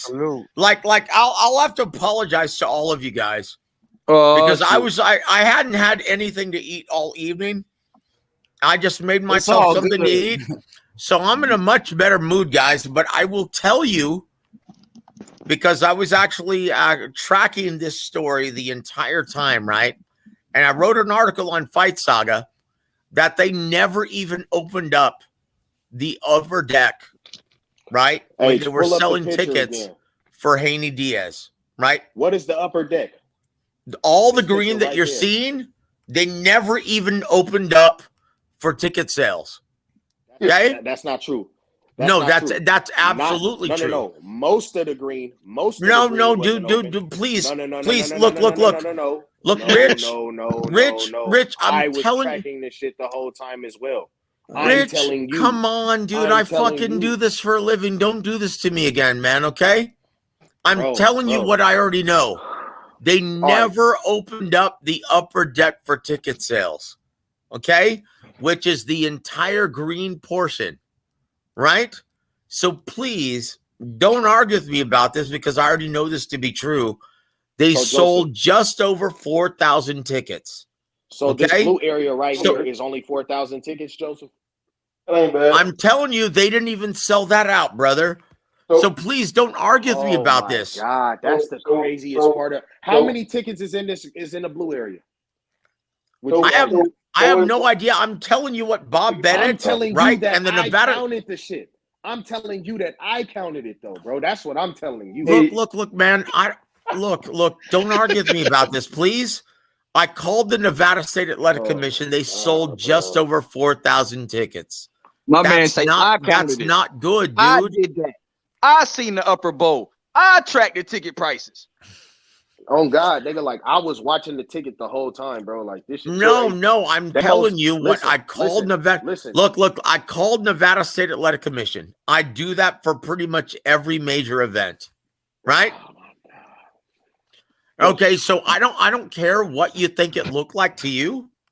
I'm just telling you what I already know to be true. I'm literally not talking about what I think. You see, because I told you that they didn't open up this upper deck. I had already told them that, bro. Oh, good Lord. Eating this shit, I had told them that they didn't sell nothing like you see 115, 117, 111, and 109. No, I'm telling you, sold that shit. Anything in green, sold that, bro. Anything in green, it wasn't even open for sale. All right. Now, right? I'm literally telling like you the that entire I was watching while they were selling the tickets, bro. I was watching while they were selling the tickets, bro. They were selling 117, 115, 111, 109. They were selling that small rim on the outs. Well, actually, it's a little bigger because it's just about the same size as the outside shit. No, I'm arguing, bro. What do you mean? What am I arguing? What is he arguing? How does that matter going to a Kambosos? Oh yeah, no, that is a good point. Why does this matter if it's going into a Kambosos fight? If the fight is going to sell in Australia, regardless, sir. Oh, why Kambosos is the A side in Australia? Look, when you think about this, once again, the only reason why we're bringing this up is what I already stated earlier, that Haney isn't a big ticket seller. Unfortunately, he's not a draw. He's not a big ticket seller. There's very little that he reinforces in demanding or justifying that $3 million purse that he demands per fight, which is the primary reason why Eddie Hearn and Matches Sport is having a hard time justifying why they should re-sign him. And it's the same problem that Demetrius Andrade is having. Neither guy is a big draw. That's the problem, right? And that's the only point that I was trying to bring up. Look, I already know this to be true. They only sold 4,000 tickets. That's it. Like, dude, It doesn't benefit me either way. I already know this shit to be true. I don't have a dog in the hunt. I like Devin Haney. I like Vasyl Lomachenko. I like George Kambosos. I like all these fighters, right? I don't have a dog in the hunt. That's it. I'm already. This is why I couldn't understand why you guys are arguing with me. I know all of this to be true. I'm speaking factually because I've done my research. That's it. That's it. Look, it's not up for debate. This is why I took off and wanted to get something to eat. Because I'm just telling you what I know. Don't kill the messenger, guys. So who you think is a big draw at 135 then? Because somebody in the comment section, Taco, honestly, wants to know. The only big draw at 135 is Tank Davis. That's it. What about Ryan Garcia? Ryan Garcia, shit. You know what? He's a big name, though. Yeah, but when he fought Luke Campbell, how big was the crowd? I know it was COVID, right? Like 5,000. 5,000. But how big was the crowd? 5,000. Around that. Exactly. Thank you. Who was that 5,000? So once again, as an A side and as an attraction, he's got to prove that he can actually pack a house. So, because I'm sorry. Wait. So Ryan Garcia, where did they stage his fight? That was at the American Airlines Center in Dallas, right? Yeah. Okay. And it was a COVID restricted event. So it was 5,000 tickets. Okay. In my opinion, Ryan Garcia has to prove that he's a legitimate draw at 135. So who was the draw? Big Tank. The only draw right now is Gervonta Davis. He's a proven draw. So what are y'all arguing? He's a ticket seller. So you wait. Can I just say this because a lot of people was confused in the chat? Go ahead, like, Taco. I know I am. So you saying Devin Haney not a draw, Loma not a draw, Ryan Garcia is not a draw. No. I mean, never said Loma what wasn't does all a this draw. got to do with? So if none of them is a draw, right? So, No. Loma I not never. a draw, Devin not a draw. Nope. I mean, Listen. if both of them is not a draw. So is Loma and Devin not a draw? So what does it matter? Make the fucking fight. I never said Lomachenko wasn't a draw because he's actually sold out Madison Square Garden. Okay. Who was he fighting? Guillermo Rigondeaux. He's sold out Madison Square Garden. Do you realize how big Madison Square Garden is? Okay. Man, he sold out Madison Square Garden against Guillermo Rigondeaux. They probably bought those tickets. Oh, okay. Go ahead and say that, brother. They probably bought those tickets. Ain't no way, nigga, that nigga selling out Madison Square Garden against Rigondeaux, bro. It was a packed house. They sold at least 18,000 on that night. Okay. That's more than Terrence Crawford at Madison Square Garden. Huh? What did his last fight do? What was his last fight? Against Comey. Oh, that was at the Steve Wynn, the Virgin Hotels, right? I don't know where it was at, but I'm just saying, what did it do? Comey, that was like capacity of less than 5,000, actually. Comey and a lot of Lomachenko versus Comey was at the Wynn Hotel. That's less than 5,000 capacity. And that was inflation too, because a lot of people came for Bob because that was his birthday. Well, regardless, the venue is only capacity 5,000, right? Yeah, that's what you say. No, that's a reality. Okay, so once again, that wasn't a big venue. That wasn't a big venue at all. Well, so why you think that was? Huh? And why you think that was? So wait a minute. Hey, Taco, I'm sorry, Taco. Taco, I'm gonna just say this. I got prime time backstage. He want to get in, but it only allows 6. So I'm about to get off. Hey, get your bars off. Hold on, prime time. Just stay backstage. Let Taco finish what he's saying. Go ahead, Taco. Yeah. So my and my thing with this is all I'm saying is, to me, Loma or Devin Haney, you feel me? Like, to me, Devin Haney should get that fight. He deserves it more. It doesn't matter about all that shit. He deserves it more, bro. He put in work. Loma, he got to go to the back of the line. He lost. He got to go to the back of the line. The fight needs to be made with Devin Haney and fucking Kambosos. Period. Like, all this number shit and who did what, to me, all the niggas is there on the same boat besides Gervonta Tank Davis. All the niggas is Loma, Devin Haney, and Ryan. Yeah, and if Loma's such a big attraction, why is he fighting in a little room? If he did that, yeah, that's what I'm saying. Hey, matter of fact, Ace, before you said something, that's exactly what I was gonna say, bro. Yeah, like, why is he in the little arenas? Because they wanted to make it look like he's selling. I have a hard time believing that Marigadao and Loma sold out Madison Square Garden. Man, that must have been a stacked card, bro. We gotta investigate that. It must have been hella people on that card or something like that. Because Lomachenko wasn't at the Madison Square Garden. Because my thing is for Bob's birthday, why did they go to Madison Square Garden for Bob's birthday? If he was selling out the Garden. He did fight at Madison Square Garden, but he fought in the little room. He fought in the little room. Yeah, the little room. Oh, okay. Are you serious? Against shit. Well, that don't even count. If he fought in the little baby room. I didn't know that. I thought he fought in the Madison Square Garden. I was going to say, I think Lomachenko. I'm playing with my boy. I don't know. No, he did fight at Madison Square Garden, but the little room, like T.O. and Kambosos. Like T.O. and Kambo, they fought in the little room. You feel me? And that's what Bud said. Hey, and that's no. Look, guys. And that's when Bud said. And that's when Bud sent the tweet out saying, "Yeah, man, these guys fighting in a little room. That's supposed to be your big fighter." Yeah. No, guys. Look. The baby rooms, man. You can't count the baby rooms. Taco against Pedraza.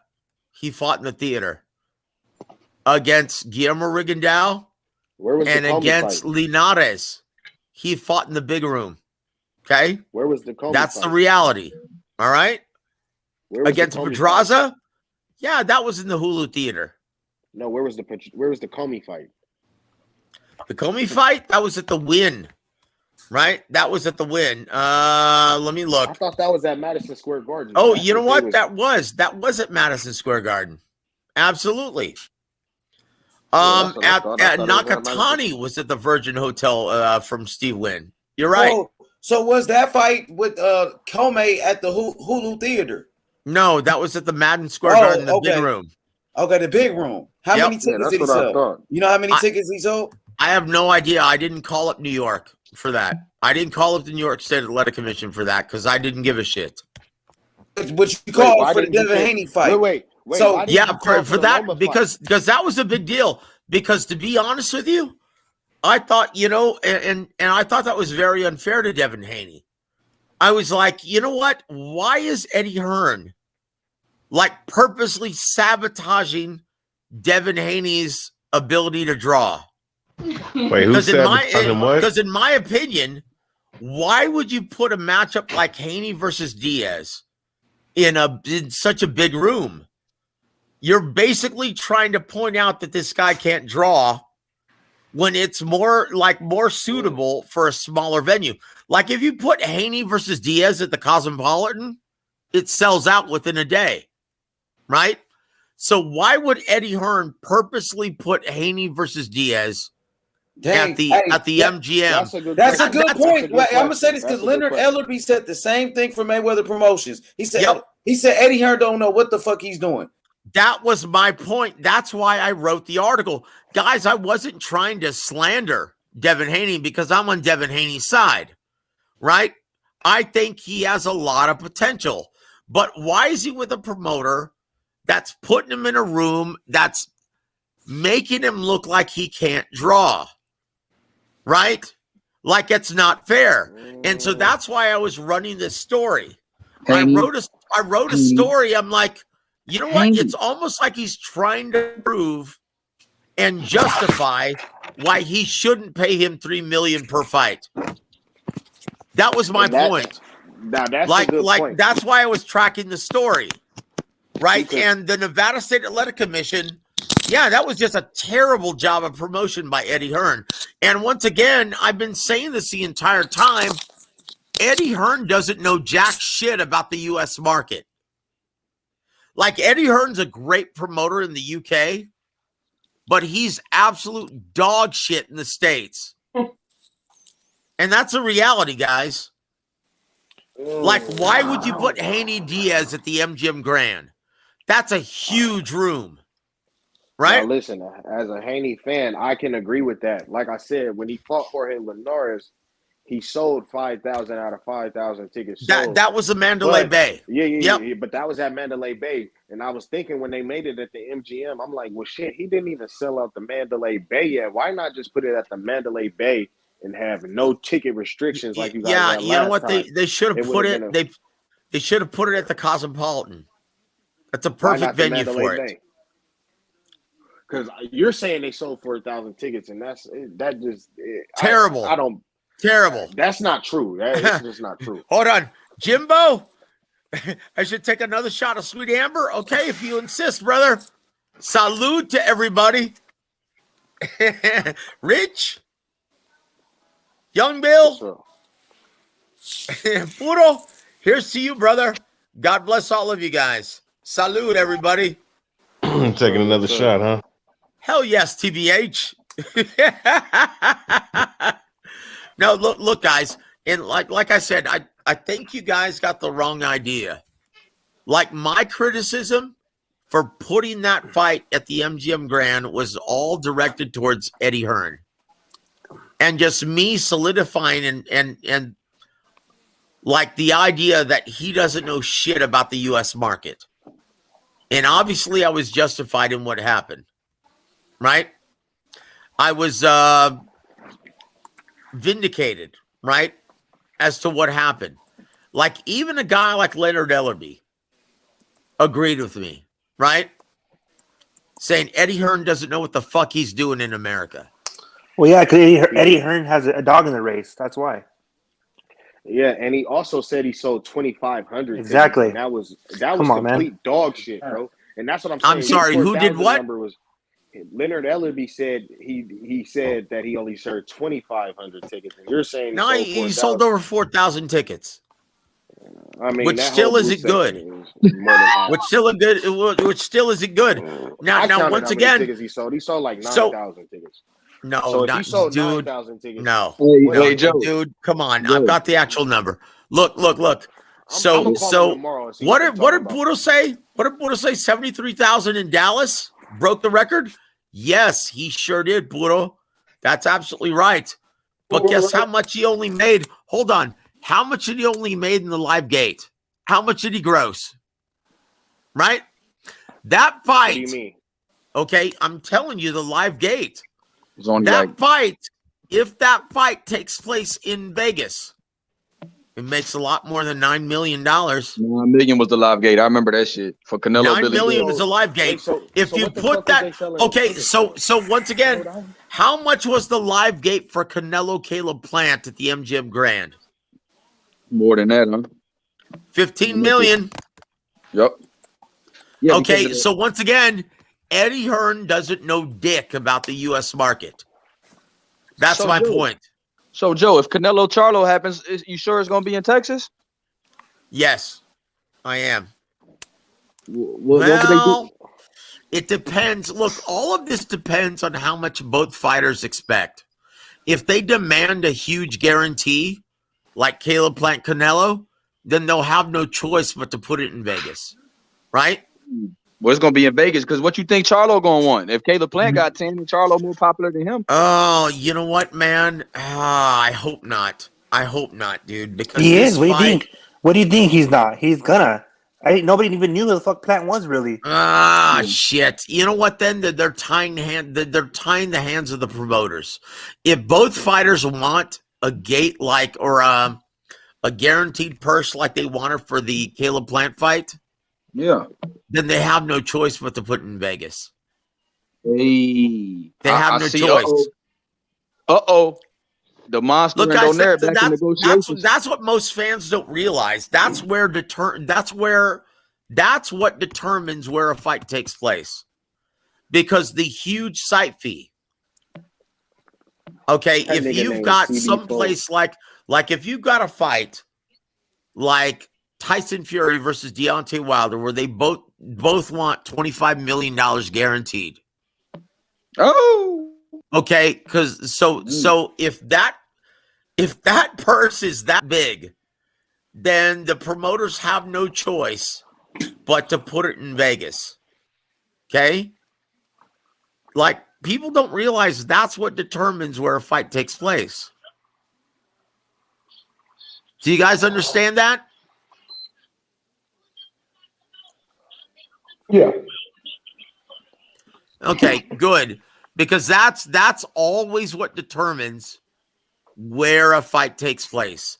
If two fighters want a massive guarantee, that the promoters have no choice. They need the big casino site fee. Between $10 and $15 million. Right? So if you don't demand that kind of money, then you can actually put it in a big mainstream event and sell tickets at a much cheaper rate. Right? But that's not the game. That's not the business. You know what I mean? Well, who would do that? If I was a promoter, why would I do that? Because it's better for the sport.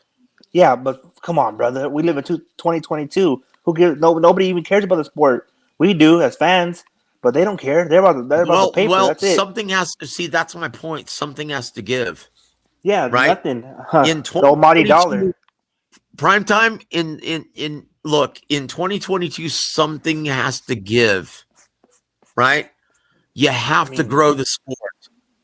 And you're not going to grow the sport having the best matchups always in Vegas, in the sterile casinos, where no one shows up until the co-main event, right? I mean, I feel so bad. Like every time I've ever covered a fight where it's in one of these sterile casinos, yeah, it's a terrible fucking shame when I show up to the 4 rounders and the 6 rounders, right? And no one's there. It's a fucking empty hall. And you know what? No one shows up until the co-main event because everyone's at the gaming tables. It's bullshit. If you want the sport to grow, you put it in these big mainstream venues. You put it in the AT&T Center, the home of the Spurs. You put it in the Toyota Center, the home of the Houston Rockets. Or the Cowboys. You put it at AT&T Stadium, man, the home of the Cowboys. You put it in the Staples Center or the cryptocurrencies, whatever it is. Yeah, I want that the shit. home Man. of the Lakers, right? You want the events. This is why it's imperative that these fighters are more reasonable with their pre-fight guarantees. Okay, that's why it's imperative that these fighters start being a lot more reasonable with their pre-fight demands. But they're not, brother. I mean, where do they? I mean, come on, let's be realistic. They're not. That's just the world we live in. Okay, Mammon well runs it, bro. Then you know what? Then you sit these motherfuckers down and you keep them inactive. Dude, they're inactive anyway. Yeah, sit these motherfuckers on the bench and let the guys who really want it, right? Let them take over the sport. Yeah, these motherfuckers like Keith Thurman, right? Oh, he sucks. A semi-retired motherfucker who wants between 5 and 10 million per fight. Sit his ass on the pine and let the hungry badasses like Jaron Ennis, Virgil Ortiz Jr. Let those guys take over the sport. These old motherfuckers who have this sense of entitlement, sit their ass down. Okay, that's my recommendation. But then how long will a Virgil Ortiz or Ennis take that? They won't. A couple of fights, they're going to ask for the same prize, right? Not if they're not cultivated that way, bro. Everybody. Once again, you look at UFC, right?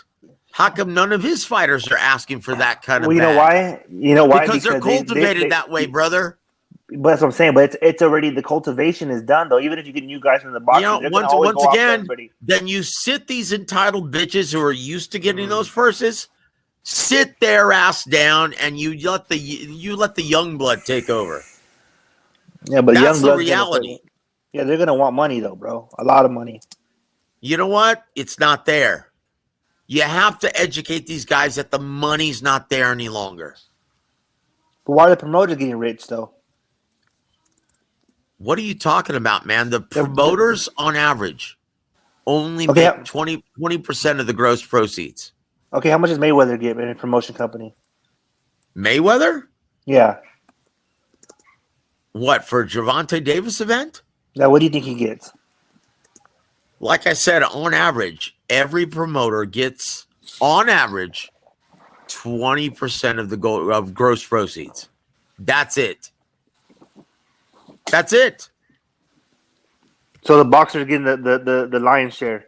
Boxers are making, on average, 80% of the gross take. You look at any other sport, you tell me any other major pastime in which the athletes are getting 80% of the take. It doesn't happen, only in boxing. And the only reason why that's happening is because of the Muhammad Ali Boxing Reform Act. Everything has to be transparent now in boxing. It's not like that in any other sport. It's very hard to be a boxer, man. So kudos to them. If I was a professional boxer prize fighter, it's called prize fighting. I want the biggest prize for my fucking. You could die in that ring, right? So, brother, you can die. Brother, you can die on the road, on the way to go see that fucking fight. But we're not getting paid to that. Where's your bleeding heart for the guy that dies of lung cancer smoking? Of course, yeah, of course. But hey, if they said, "Hey, you're gonna get 20 million," you know what, man? Hold on. I'm sorry, I don't buy that shit, dude. If you say you're gonna get 20 million every year to smoke cigarettes every single day, and then I die, okay, I was doing it for a cause. I'm smoking cigarettes for just because I'm addicted. This is boxing. It's different. You're passionate. You're fighting, bro. You're training every day. You do. You sign up for this shit. It's like, hold on. So let me ask you this. It's like your job, bro. Okay, right? Let me ask you this. Mm-hmm. Where's your bleeding heart for the guy who has the same risk fighting for only $500 per round at the club level?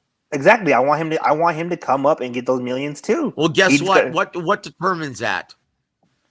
Promotion, how good the market he is, value, the demand. Yeah, the demand. The demand. That's what it is. There's no demand. There's no demand to see that guy beat the shit out of his opponent at the club level. There's no demand. Okay? The market value is determined by the demand of the real bosses of boxing, the fans. Exactly, that's what I'm saying. Okay, so at the club level, there is no demand to see that guy die. Hey, but that's the nature of the beast, though, bro. What do you want to do? That's my point. You just proved my point. That's the nature of the beast. Yeah, that's what I'm saying. They have to come up, bro. So again, if the demand isn't there, the money isn't going to be there either. So you're saying that everybody. So you're saying that all the fans should take away the demand, which is not going to happen. We can't even agree on fucking what toilet paper to buy. You know what I'm saying? Prime time. On, listen to me. The fans listen. Prime time. The fans have already taken away that demand. Where? They're not purchasing these events any longer, brother. But I'm saying the main cards, the tanks, they're still getting purchased, bro. They're the ones making the money. Canelo. Canelo's the only guy who's drawing right now. Well, that's good. Gervonta Davis's last event, it only sold 52,000 pay-per-views. What? LRB said 100,000. Where? Dude, I actually right got the numbers. Dude, a friend of mine who's in the TV industry, he's an entertainment lawyer. He gets all the numbers for all the events. You want to hear the numbers for Luis Ortiz, Charles Martin? Who the hell is that? Oh, Luis, that was horrible. That was a dumbass. Do you want to know the numbers for that event? Take a guess. Horrible. How well do you think that did on pay-per-view? 30. Oh, go ahead, brother. Go ahead. Like 12. 12. I just got a question. My boy Piro has a question, y'all. He says, in the panel's opinion, will repealing the Ali Act help boxing? Yes, no, I think so. Why wouldn't it help no. boxing? You don't want to do that. Right? Once again, it's good for the sport, but terrible for the boxers. Look, you've got to have a happy medium. Okay? We've got to find a happy medium because it's not good to exploit the talent. But once again, it's not good for the health of the sport to suffer. You have to find a happy medium, guys. That's the key to this sport flourishing. And right now, it's dog shit. It said the United States Congress noted that the research that were numbered of problems with the sport of boxing which needed to be changed to ensure safety and protection of professional boxers. Listed are numbered of professional boxers made in Congress in Section 441 2000. Professional boxing is not governed by a league, association, or any form of establishment organized like the majority of professional sports. Yeah, I don't. How is this bad? I mean, educate me. How is this bad? What, the state of Muhammad officials Ali are not Boxing Reform Act? Yeah, the state of officials are not ensuring the protection of boxers and are not aware of the form of death or anything caused by them. They have no protection. The boxers have no protection. That's right. They didn't before Yeah, that's what I'm saying. 1998. Which is good. Promoters are taking advantage of the sport by conducting dishonest business. So after that, what happened? That's what I'm asking you. I don't know what I'm saying. To everything I'm reading here. So now you've got promoters like Tom Brown, PBC, Al Heyman, that are trying to disregard. And I understand, and it makes sense why they're trying to do this. But now they're trying to disregard the market value and the demand that the fans set, right? So they're trying to pay these guys what they believe that they're worth, even though the market value set forth by the fans is considerably less. So now you have these guys that are making inflated purses, and it's driving up the price of the events. So now you're having to pay for pay-per-view, right? In events and matchups that you never asked to see, yet they're trying to charge you premium pay-per-view prices for. Yeah, I get that. So that once again, it's bad for the health of the sport. My point is, that's greed. Guys, there has to be a happy medium. Okay? There has to be a point that's good for the fighters as well as good for the fans. There has to be something in between. I'm not gonna lie though. I'd argue that them putting Ortiz and whatever dude Martin and Barrios and Thurman on pay-per-view, I chalk that to greed because PBC just put Hold on, Rich. Let me ask you something, Rich. Greed from whom? From all around. I say from who's the greedy go party? all around, but truly the promoters. Because listen here, they just put a great fight in Fulton Figueroa on regular TV. I don't see why they couldn't have put Martin in. Okay, so who's the party that's being greedy, sir? I'd have to say the promoters. Nope, it's the fighters. Their guaranteed purses are way too high. Well, if that's the they case, surpass the market values put forth by the fans. That's the problem. There has to be a happy medium. I don't think Martin and Ortiz are the ones who decided to put that fight on pay-per-view. I think they don't truly have any power in that, and nobody expected that shit. No. That's look. Indirectly, they decided to put that on pay-per-view, and why? Because they demanded too much money for that matchup. The amount of money that far exceeded the market value put forth by the fans. They wanted more money than what that matchup's worth. So guess what? Fox said, well, fuck this. We're not guaranteeing that kind of purse without it being attached to the pay-per-view revenue stream. It's being on pay-per-view out of necessity. Does that make sense to you? Yeah, no. So why not do that with the Fulton Figueroa fight, which is a bigger fight, a better fight? Why put that one on regular TV? But the it's a the better fight, Barrios, what's the right? name? Here, listen. Yeah. It's a better fight, but guess what? It's only at 122. How much do you think 122-pound fighters make? But you know what? I'll tell you this: Eddie Hearn's worth $78 million, so he's not. He's eating. I'll tell you that. Well, matching How much sport. do you know? I just looked it up. Eddie Hearn is worth $78 million. Not to mention assets that he has various places around the world. So he's come. Dude, prime time. Do you really think Eddie Hearn is going to risk any of his own personal money to guarantee any of these events? No. He only uses his own money. Okay, this is what you guys don't understand. None of these promoters risk their own fucking money to guarantee any of these events. Whenever Top Rank guarantees an event, it's with ESPN money. None of these promoters risk their own money to guarantee these events. Look at good old Bob Arum, $528 million. Yep. Damn. And guess what? He doesn't guarantee his own fucking money That's what I'm saying, any of these events. So if I could be a promoter and not take no beating, I would rather do that. Well, and once again, man, they make only, right? In America, where it's a Muhammad Ali, the Muhammad Ali Act doesn't exist anywhere outside of America. Well, no, right? It's American. No, of course. It's a law passed by U.S. Congress.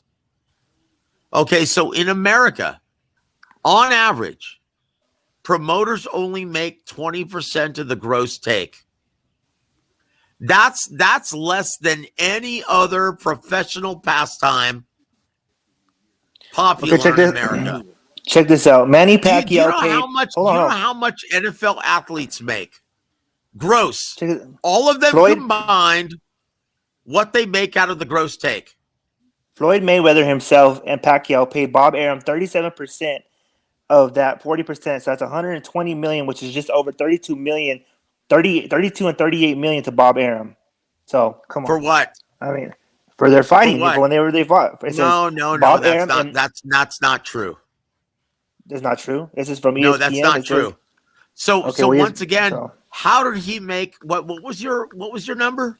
It says Bob Arum, promoter, according to the sources of ESPN, including Floyd Mayweather himself, says, and Pacquiao said, they paid him 37% of 40%. No, that's not even close. Think about how much was made gross. Wait. But Joseph, 37%. That's nice. Look, yeah, I'm reading it from ESPN. No way. ESPN. It says okay, that's ESPN. Incorrect. That's wrong. That's wrong. Well, that's incorrect. Look, I covered that fucking fight. Shit. Oh God. Okay. Well, I guess I don't know. Anyway. No. I'm telling he's you. in the business. Look, he's in the business. So what that's what I'm saying. No. Listen to me, guys. I'm going to tell you that, guys. This where it makes sense. I guess ESPN's wrong. Contractually, right in this contract. Contractually, okay. If Top Rank only makes in an event that they actually promote, by contract, they only make 10% of what a fighter makes on their own fight card. How can they make 40%? It says that, and then right here, I'll give you the backing of what you're saying, because it says a boxing promoter generally, so probably the general boxing promoter, makes 20 to 25% from a fighter's take-home purse. No, that's not even that much. Look. I'll tell you, I've seen so many fighters' contracts, right? I've seen so many fighter contracts. It's usually this indicated in their contract. If it's a fight on their promoter's fight, right, event, they take 10%.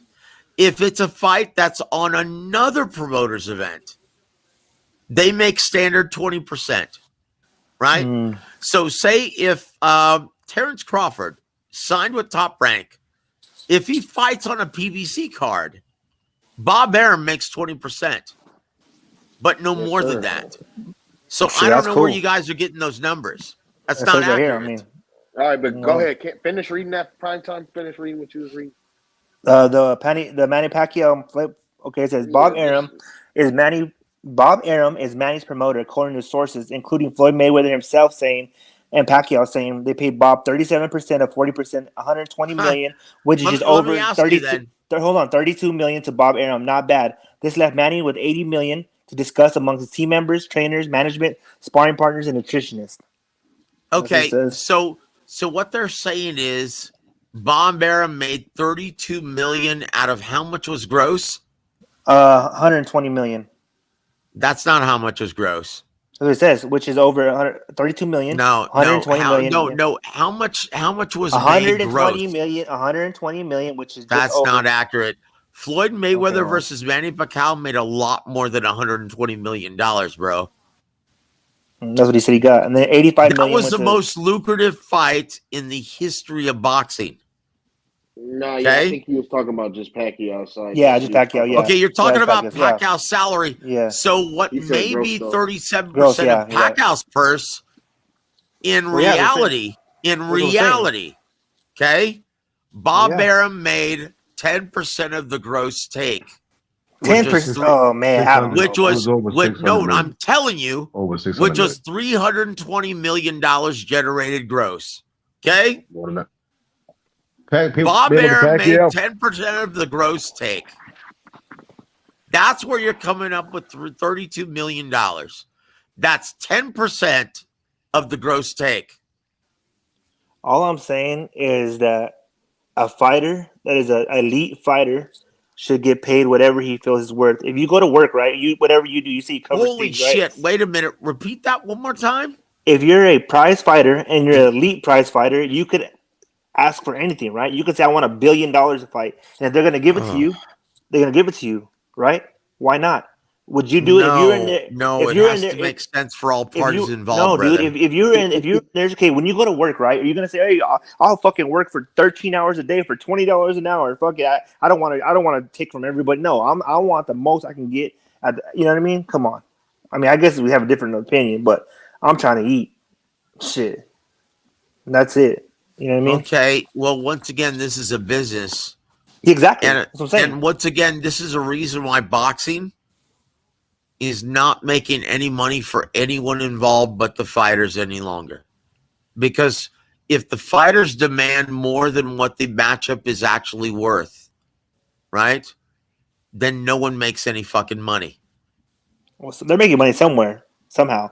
Who's making money? Who? And you know what's even crazier now, bro? To tell you the truth, I just like switch the whole topic, but like, okay, say like these Jake Pauls and all these people, look at how much money, bro, they're generating from just how it is nowadays, bro. It's all about your popularity, bro. I mean, let's be honest, bro. I mean, we all love boxing. I love boxing too, but it's unreal, bro, that you have somebody who's been fighting for so many years, making, like you said, low purses, and a Jake Paul or whoever, a YouTuber, making $20 million, bro. Well, look, for years, right?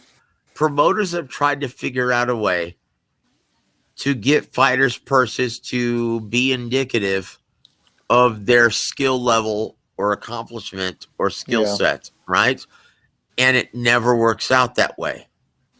Yeah, because your market value is determined by your popularity.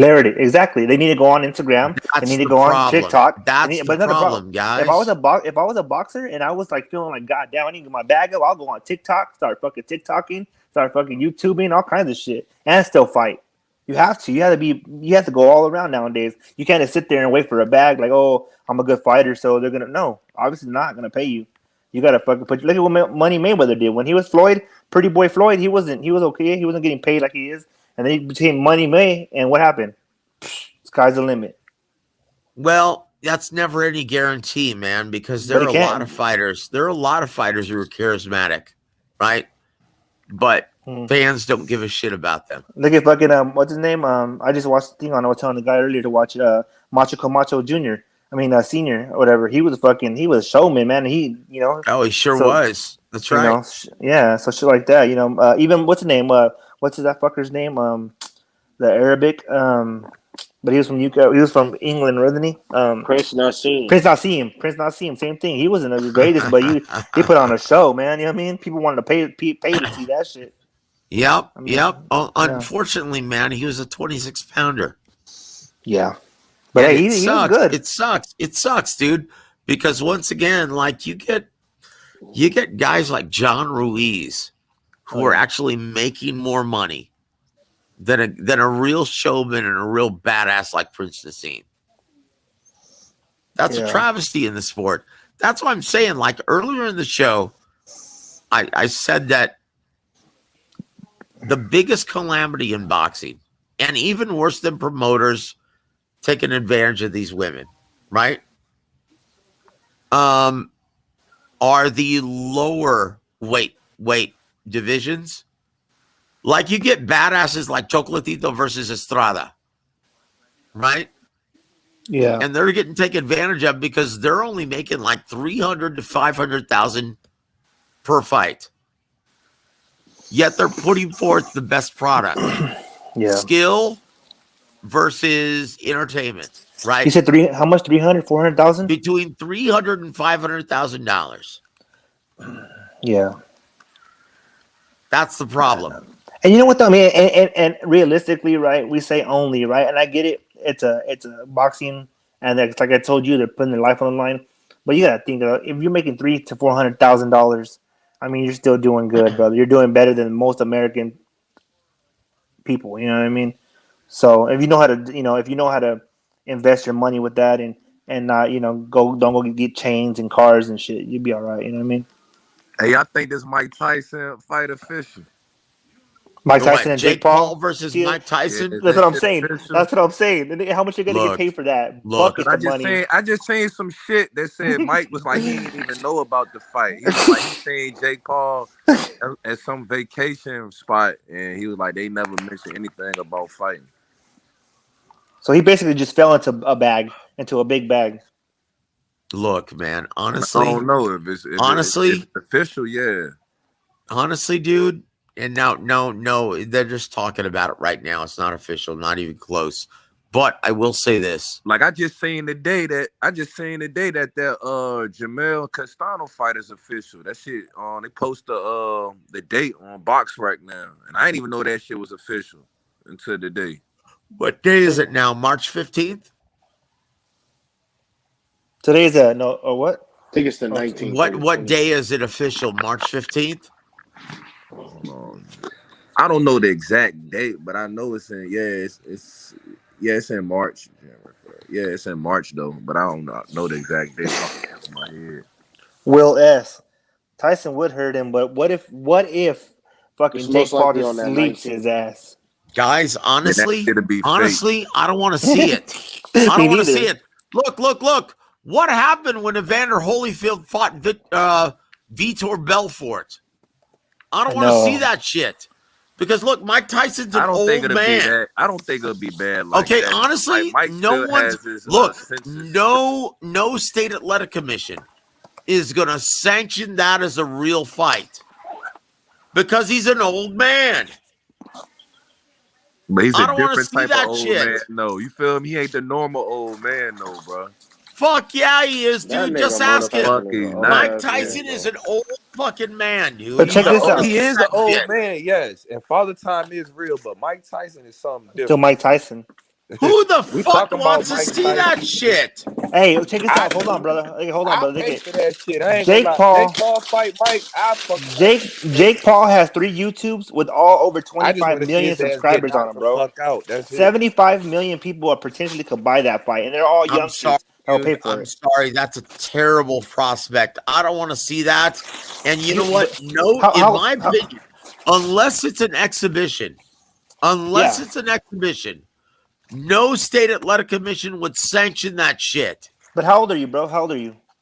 How old am I? I'm 50. Yeah. Okay, you're 50. I'm 37. Of course, we're not going to want to see that shit, but there's a lot of fucking 18-year-olds, 17-year-olds. I'm 35. Okay, 35.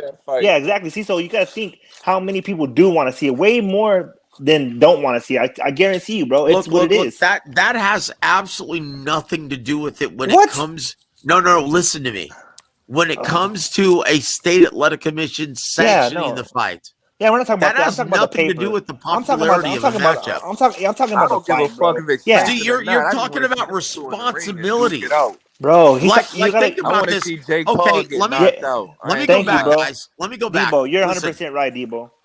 let me look. Mike Tyson is not knocking out Jake Paul. That's out. Yeah. Okay, Who so said listen that? to this, guys. That was rich. That Look, nigga Mike everything. Tyson I able don't to know. get rich. If that shit a real fight, he got a chance of getting knocked out. Now if that shit staged, then Hell yeah. no. Debo, That nigga Debo, is let me gonna Bro, knock it's explain for this the to you, bag, right? bro. Let me explain this to you, right? So, several years ago at the New York State Athletic Commission, there was a fight in New York between Mike Benavidez and Magomed Abdusalamov, right? Where Mago, he actually had to retire because his head was really hurting him, right? He fainted, passed out after the fight in his locker room. They had to hurry him up in an emergency in an ambulance, right? And he had to have be put into a coma because of a brain bleed, right? So, Hold on, who you talking about? Evander? no, I'm talking about Mike Benavidez versus Magomed Abdusalamov. And I'm talking about what changed everything. Do you realize how much the New York State Athletic Commission had to pay out to Magomed's family? Okay, because he suffered brain injury, severe brain injury, right? $27 million they had to pay out. Because of that, no state athletic commission is going to be willing to sanction an old geezer like Mike Tyson fighting a young guy like Jake Paul. It's not going to be sanctioned. Well, who cares? Nobody cares. Do you think the fans care? Yeah, I don't give a fuck about this. Yeah, exactly, That's bro. not the point. You're talking. You're talking as as the liability of the state athletic commission. Bro. That's what You're talking as a 50-year-old man. Sanctioning, Young don't care, bro. Listen. No, exactly. No athletic commission is going to sanction a damn 56-year-old man. Thank you. To fight Thank you, brother. a young fighter. But that's what Prime's saying, though. We That's what I'm saying, bro. Niggas who Bro. Okay, who's saying this? Because that's the voice of reason. The voice of reason. Fight. I understand what you're saying. No, I understand It's what not you're saying. about the fans. Yeah. It's about shit business. That's bad business. Dury has the beat, right? Dury, you think it's bad one business? is going to Everybody's sanction gonna pay, that bro. shit. Guys, Would you tell your grandfather? Let's put it like this, right? Your grandfather of 80, nigga, Ali for a perfect fucking example, yo. It's a perfect example. Ali's birthday was yesterday, right? You're not going to put a 56-year-old man into a professional bout. That's why he said again, if it's an exhibition, totally different conversation, right? It's gonna talking be about a professional boxing match. Bro, it's gonna be an exhibition, bro, and people still gonna But pay we for it. talking about Jake Paul and Mike Yeah, Tyson. what I'm saying. It doesn't matter who the fuck it is. It doesn't matter who it is. Bro, I know, but I understand what you're You're saying. not talking about Tyson Fury and Mike Tyson. Yeah, I get what you're saying. I understand that the sanctioning bodies won't allow it, but they're gonna find a way, bro, to make this big ass fucking if it's an exhibition, bro. right? An exhibition, that's a different conversation. Yeah, that's what's probably gonna happen. It's different. Yeah, but that's probably gonna happen, bro. It's an exhibition, but people are still gonna pay fucking $98 fucking dollars to see it. I guarantee it, bro. All these little kids, they all love this fucking Jake Paul guy. It's crazy. I see it all the time, bro. It's a trip. You know what I mean?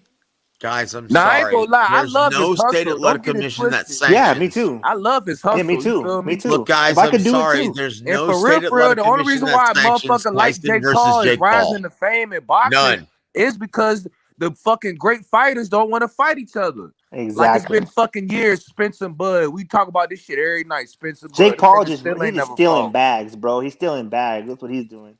Said fuck it. Found a loophole. Sorry, guys. There's no way Tyson gets sanctioned with Paul in any state athletic commission. No way.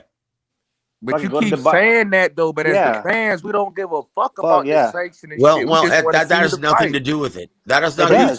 It has everything to do with the liability of the state athletic commission. Bro, I'm talking about it could be an exhibition, and they're still gonna sell more than any fucking little fight going on right now, that's bro. the only way it gets made is if And it's gonna happen that way. And that's what we're saying. The fans don't give a fuck if it's an exhibition, fucking wrestling match, goddamn fucking thumb war. They still want to see Jake Paul and Tyson in there. Honestly, What fans would want to see an exhibition? Bro, all the fans that pay, yeah, I want to see dude. Why would anyone want to see an exhibition? Why would y'all want to see an exhibition? Why would you want to pay to see an exhibition? If niggas bitching, I don't give a fuck. Get them in a fight. I want to see them motherfucker get knocked out. Like, hey, obviously somebody's paying for it, right? Because Jake Paul made what, $40 million in the last 2 fights or whatever the fuck it was, or you know what I'm saying? So come on, somebody's paying something. Why would y'all pay to watch? No, I got my shit, bro. I don't want to pay that shit. That's terrible, man. And I felt like that should have been an entertaining fight. Oh, at the end of the day, I don't give a fuck what you look at as the boxers or whatnot. At the end of the day, these niggas are entertainers. That's it. You feel me? So that's their job to entertain. Right. And I like seeing knockouts. I'm not trying to watch Mike Tyson fight Jake Paul. Don't I understand what you're saying. You couldn't pay me to watch Mike Tyson. I get what you're saying, dude. I understand what you're saying. Yeah, I'm a boxing fan, you know, just in general. But I love seeing knockouts. I like seeing niggas get knocked the fuck out. Why do people watch WWE? Tell me that. Why would you expect one of them to get knocked out in that type of fight? Because it might. Who knows? Why does someone watch WWE? Because of storylines. Entertainment. Exactly. What you mean? Because of the storylines. Yeah, just like Mike Tyson and Jake Paul is a storyline. It's entertaining. Man, you think somebody would get knocked out? The fuck out of here, man. No one's gonna want to see that shit, dude. Like, you gotta live. Dude, I'm sorry, Joseph. You're living in. You were born in 19. So why didn't old ass Mike Tyson knock out Roy Jones, Joe? I'm sorry. What? They're both old. I said, Joseph. You're born in 1969. These kids are different now, bro. Mike Saver. I don't got. You know what I'm saying? I'm telling you, they're different, bro. You gotta get with the times. I understand. You don't want to let it go. I don't. I'm 37. I have a hard time with it. But it's a different world, bro. Who would host? What would? All right, so let me ask you a question, Prime Time and D. But where would they have this fight at? Dubai. Fuck it. No, who would? Where would it be aired at? Who would air the fight? They can have that fight anywhere in the world. Who would air it? Fight Thriller, or whatever the fuck it is. No, I don't know what they might fight on. You could fight on anything. That shit gonna sell. Period. Yeah. Mike Tyson and Jake Paul. Them live streaming, you never know. Two of some of the biggest entertainers in our lifetime right now. That shit gonna sell anywhere. Guys, Joseph, you don't think it'll sell, Joseph? You really don't think? No. I'm not saying that. I'm saying is no sanctioning organization would sanction this bout. Nobody's sanctioning. No state athletic commission would sanction this fight. He was born in the 1969. He can't let it go. I understand. I have a hard time. No, you have no idea what the fuck you're talking about. No state athletic commission will sanction that fight. That's it. Because of the liability. No one wants it. Look, no state athletic commission would sanction that fight. It's an old geezer. An old geezer versus a young guy. That's it. Mike Tyson will knock any one of us out right here. I guarantee you. Oh, jeez. I'm not saying that. He's an old geezer. Come on. I'm talking about Jake Paul. I be boxing. I got boxing, but hey, Mike Tyson will hit you one time though. Actually, you can't say, "Oh man, God." I don't know. I be boxing, bro. Yeah, I be boxing I'm too. not even about to diminish my skills. No, but I'm cool. Okay, I'm sorry. As much as I hate to even say, okay, I don't want to get hit by him. Look. Oh yeah, you are Hundibo. Yeah. As much as I hate to say this, Jake Paul, okay, training and fighting on a consistent basis is going to knock the fuck out of Mike Tyson, and I don't want to see it. Why not? What do you mean, why not? Are you fucking kidding me, brother? Why not? Oh, no. Mike still look kind of good. He does. You know what, dude? I'm sorry. He is not going to beat a guy who was younger, bigger, and who's training on a consistent basis and fighting on a consistent basis. He's not bigger than Mike neither. He might be taller, but he's not bigger. Yeah, Mike is definitely more wide. Brother, Mike is a shell of himself. He was a shell of himself 15 Even that years shell ago. of himself could still knock out Jake Exactly. That's why I'm telling you, like, we talk about Mike Tyson, like we ain't talking about like some regular Joe off the street. Oh my God, dude! Like, Mike Tyson is a shell of himself, guys. Still dangerous in that ring. Okay, I tell you what. How did Evander Holyfield look in his last fight against Vitor Belfort? But he's all fucked up. But Evander he been Come on, guys. Yeah.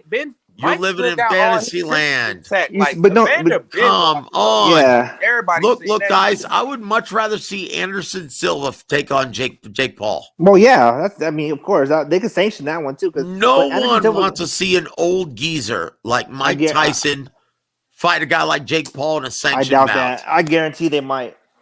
Oh, dude, no He has state too many athletic fans, commission bro. is going to sanction that. Bro, that's what I'm trying to say. Like, dude, Jake Paul is fucking a huge YouTube sensation. All these fuckers want to see him. I'm telling you. I'm not talking about that. I know it's a big attraction, but I'm sorry that fight doesn't get sanctioned. I'm sorry, it doesn't. No state athletic commission is going to agree. Yeah, but fuck sanction. It could be a fucking exhibition. Who gives a shit? They're still gonna pay for it.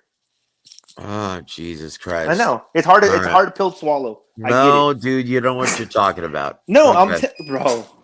Come on, man. Oh, these kids on fucking line with Jake Paul, bro. They fucking buy anything. See, you don't understand, man. This fight never happens, is what I'm telling you. I know. All I'm saying is that motherfucker farts in a can and sell it for $300 to each kid. I'm telling you, bro. That's just the way it is, and it sucks. But I mean, fuck. Jesus. What can you do? All right, so I will fuck Jake Paul now. Fuck him. Look, this fight never happens. You guys let's talk about the actual fight. Never happened. Yeah. Okay. Right? Let's talk about actual fights that's happened. How y'all feel about this Gary Russell fight? Man, Gary Russell against Magsayo? No. Look. Mark Magsayo is a very good fighter, but he's green.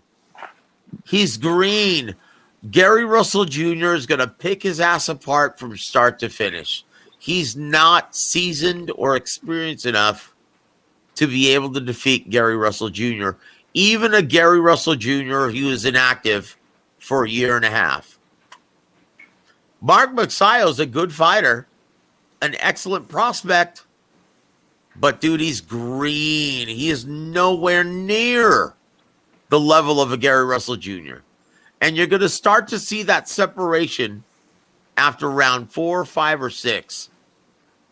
You're going to start to see Gary Russell pull away from him and possibly stop him late. That's the reality. I could see a stoppage just based on how Mayago fought his last fight. Because his last fight, he was fucking losing that shit. So, he had a miraculous knockout. Boy, I tell you what, that was one hell of a knockout, though. It definitely was. He got some power for sure. Yep, Magsayo is an excellent prospect, but this is way too much. But yeah, it's levels, way too man. soon. Gary on another level, man. What about Thurman and Barrios? A lot of people Barrios, baby. Fuck Thurman's washed up, man. Fuck him. No, I don't Look, know. man, I actually think if Keith Thurman is overlooking Mario Barrios, it's going to be a very difficult fight for him. Mm-hmm. I will say this. I like Mario Barrios' mentality. He's from San Antonio. Yep. And upon speaking with his co-trainer, Rick Nunez, I actually like their mentality. This is a sink or swim fight for Mario Barrios. I think for both of them. He's going into this fight thinking, I don't know about Mario. I feel like it's more at stake for Thurman. It's based on what he used to be. Because I feel like Mario could lose this and he still could be running for a title fight. Brother, look. Mario, upon speaking with him and his trainer, right? According to them, they're like, there's no way that we're going to be able to take losing 2 fights in a row and getting the big assignments after that. Joseph, they understand that this is it for them. Look, if Mario Barrios loses 2 fights in a row, he's not getting any more big assignments after this. I don't know. I can't say that because you could look at a dude like Rosado. That motherfucker lost hella times and he still got AB too. AB was getting beat up every other weekend. And he still got good fights. You know what I'm saying? Like once you make your name in boxing, I feel like you good. You feel me? Like once you make your name in Tank, it's letting motherfuckers make their name. Yep. Hey Joseph, so you're like Joseph. So Tank is low key creating stars in boxing. Like I don't want to say he got the Canelo effect right now, but it kind of is the way if you see how shit panning out. Like, hey Joe, so you're like Ellie Setback? Like niggas will be nobodies. You're like wait, Debo, hold on. Hold on, Debo. What the fuck did you just say to me? No, I'm asking. Whoa. I'm just asking. Are you like Ellie Setback? Are you a reporter, or what do you do? I don't know. I'm just asking. Dude, that guy's a suck ass. I'm actually a journalist, dude. No, he is a suck ass. So I'll tell you that because when he goes to RGBA, dude, I'm a journalist. That guy, he sucks everyone's asshole, man. You know what's so funny? That guy doesn't have a journalistic fucking bone in his body. Except for okay, Tyson prime Fury. time. I'm gonna say this to you. Yeah. Except for Tyson How Fury, dare he you hates fucking Tyson say? Fury. You don't No. ever say that to me again. Okay? I'm asking you. Hey, I'll knock you a fuck out. First of all. No. Wait, whoa. I'm just telling come on, you. man. Let's keep it boxing. Don't ever man. say that to me I ain't want to again. get, No, get on that goofy all shit. I asked you is, hey, so are you like the journal like him? I don't know what you do. I'm just asking. And I'm telling you, don't ever ask me that again. But I ain't gonna please. lie. Even though Okay, Ellie please, might yeah, be yeah. a suck ass, that motherfucker got the most clout. That motherfucker, Yeah, he's did everywhere. all the big ass fights and everything. Yeah, like, that's what I'm saved saying. out That's all why the I knew him. stars. Yeah. Yeah, that's what I'm You saying. can't knock him for that though. Hey, but I do give Joseph he do suck ass though because he do RGBA like he told Mikey that he won his last fight. He's like, yeah, Mikey, you won that fight. I'm like, what the fuck? Dude, you gotta be kidding me. Like honestly, honestly, trying to stay in Mikey's camp. I'm an man. objective Yeah. journalist. I don't fucking suck anyone's ass. I don't suck anyone's dick to fucking get a story. I don't have That's to cool. do Yeah. that shit, No, I right? understand. Yeah, I get it. I mean, that's all I was just asking. So let's once again, man. Yeah, Ellie Seckbeck, he's a fanboy. He's a glorified fan with a camera. That's it. I can't knock his hustle though. Yeah, I He can't knock this moving. either. Hey, it's no That soft spot. motherfucker Said be Joseph moving, Ellie though. Setback will shake you down. Damn. Oh, that'd be a good fight right there. Joseph versus Ellie Ellie probably Setback. get free tickets and Dude, everything. I'll fucking lay that Jew ass man out, Oh, man. damn, Jew. Good Dude, Lord. seriously. I'll fucking lay that Jew motherfucker out in 2 shots. That's it. Dude, that'd be a cool fight right there. See, that'd be cool. See, people want to see shit like that. Set it up. That'd be a good little bag for you. You Man, versus Ellie prime time, Setback. your ass trying to be a promoter or something. Hell yeah. Ever Look, since I seriously, met dude. your ass, you trying to instigate some Right? fights, man. Dude, I'm 50 years old. I'll knock his Jew ass out. Damn. Seriously, dude. I will, Jew. dude. Seriously. Man, what's wrong with the Jews? He said, I know. He's No. right. Look, when you're talking about Bob Arum, there's I'm fucking nothing with wrong you, with the man. Jew. But Ellie Seckbeck, that guy's a fucking dude, a kiss ass and a suck ass. I can't stand that guy. Hey, Jock said Ellie Setback's been in the ring with James Toney. He would KO Joseph. Damn. Shit. Bullshit. Man, I would slip and counter that fucker all day long. Damn. Hey, Joseph, how are you today? Doing well, brother. How are you, my friend? I'm doing fine. Joseph, I'm a big Benavidez fan. It seems like his trainer that he has currently now is not really improving his defense, or is it just that his offense is his defense? That's why it seems like he doesn't have good defense. Wait a minute. Which fighter are you referring to now? David Benavidez. David Benavidez. You know, here's the problem, Tony. Right? He needs Here's to the fight problem. for real, man. But no. Hold on, Debo. Here's the problem. Right? David is a young guy, and so he's very confident. Right? He's almost too confident, and he's in love with his offense. That's the problem, right? So you don't think it's a trainer? No, it's not the trainer. His dad is an excellent trainer, right? It's him. He's too young and he's too arrogant. Let me tell you a And story. that shit's gonna right? hurt his ass in the future. Let me tell you a story. I Right? Let me tell you a story. Get knocked out. I used to work with Emmanuel Stewart, right? Damn. I used to do all of his webcasts. I used to do all of the PR work for all of his fighters, right? And he told me this story with Oliver McCall, right? And long story short, he trained Oliver McCall for his first fight with Lennox Lewis. And he said, look, Oliver, you're completely outgunned here. He's a better fighter than you. He's a smarter fighter, deeper amateur pedigree. He's got the better jab, better footwork, more athletic. You're completely outgunned. He goes, but here's the weakness. This Lennox Lewis is young and he's very confident. So he's too liberal in letting his hands go. He throws his right hand way too much. So what we're going to work on slipping and countering the right hand. That's all we're going to work on in this 3-month training camp, right? So that's all they worked on, and it worked. Emmanuel is absolutely right. Because he was young and way too confident, he threw out the right hand way too much, and Oliver McCall ended up slipping it, countering it, and knocked his ass out. Oliver McCall became the champion, right? And so that's David Benavidez' problem right now. He's way too confident, and he's young, and he doesn't understand that it's a bad thing to let your hands go that often. Okay, Yeah, you ultimately sacrifice your defense. Yeah, but that's he runs through This is people what though. I'm afraid with Benavidez. Joseph, I'm not sure if I'm being harsh. He gonna won't become run a through David Maidana. Morrell. I put Marcus, money on that. He's going to You don't think become a so? Marcus That Maidana. motherfucker. Hold on, Benavidez throws like let me 3,000 listen punches. to Tony, please. Hold on, let me listen. Tony, what were you saying, sir? Yeah, I'm a big Benavidez fan. I'm afraid he's going to become like a Marcus Maidana, where Marcus had the same issue.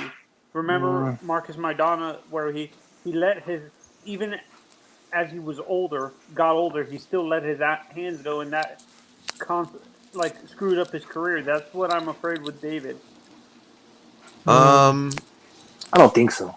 You know what, man? He's still a very young man. He still has a lot to learn. Hopefully,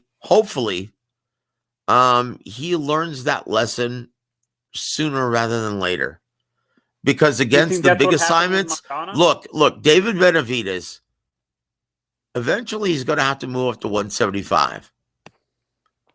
Against guys like Joe Smith, against guys like Arthur Beterbiev, against guys like Dimitri Bivol, against the guys like Zurdo Ramirez.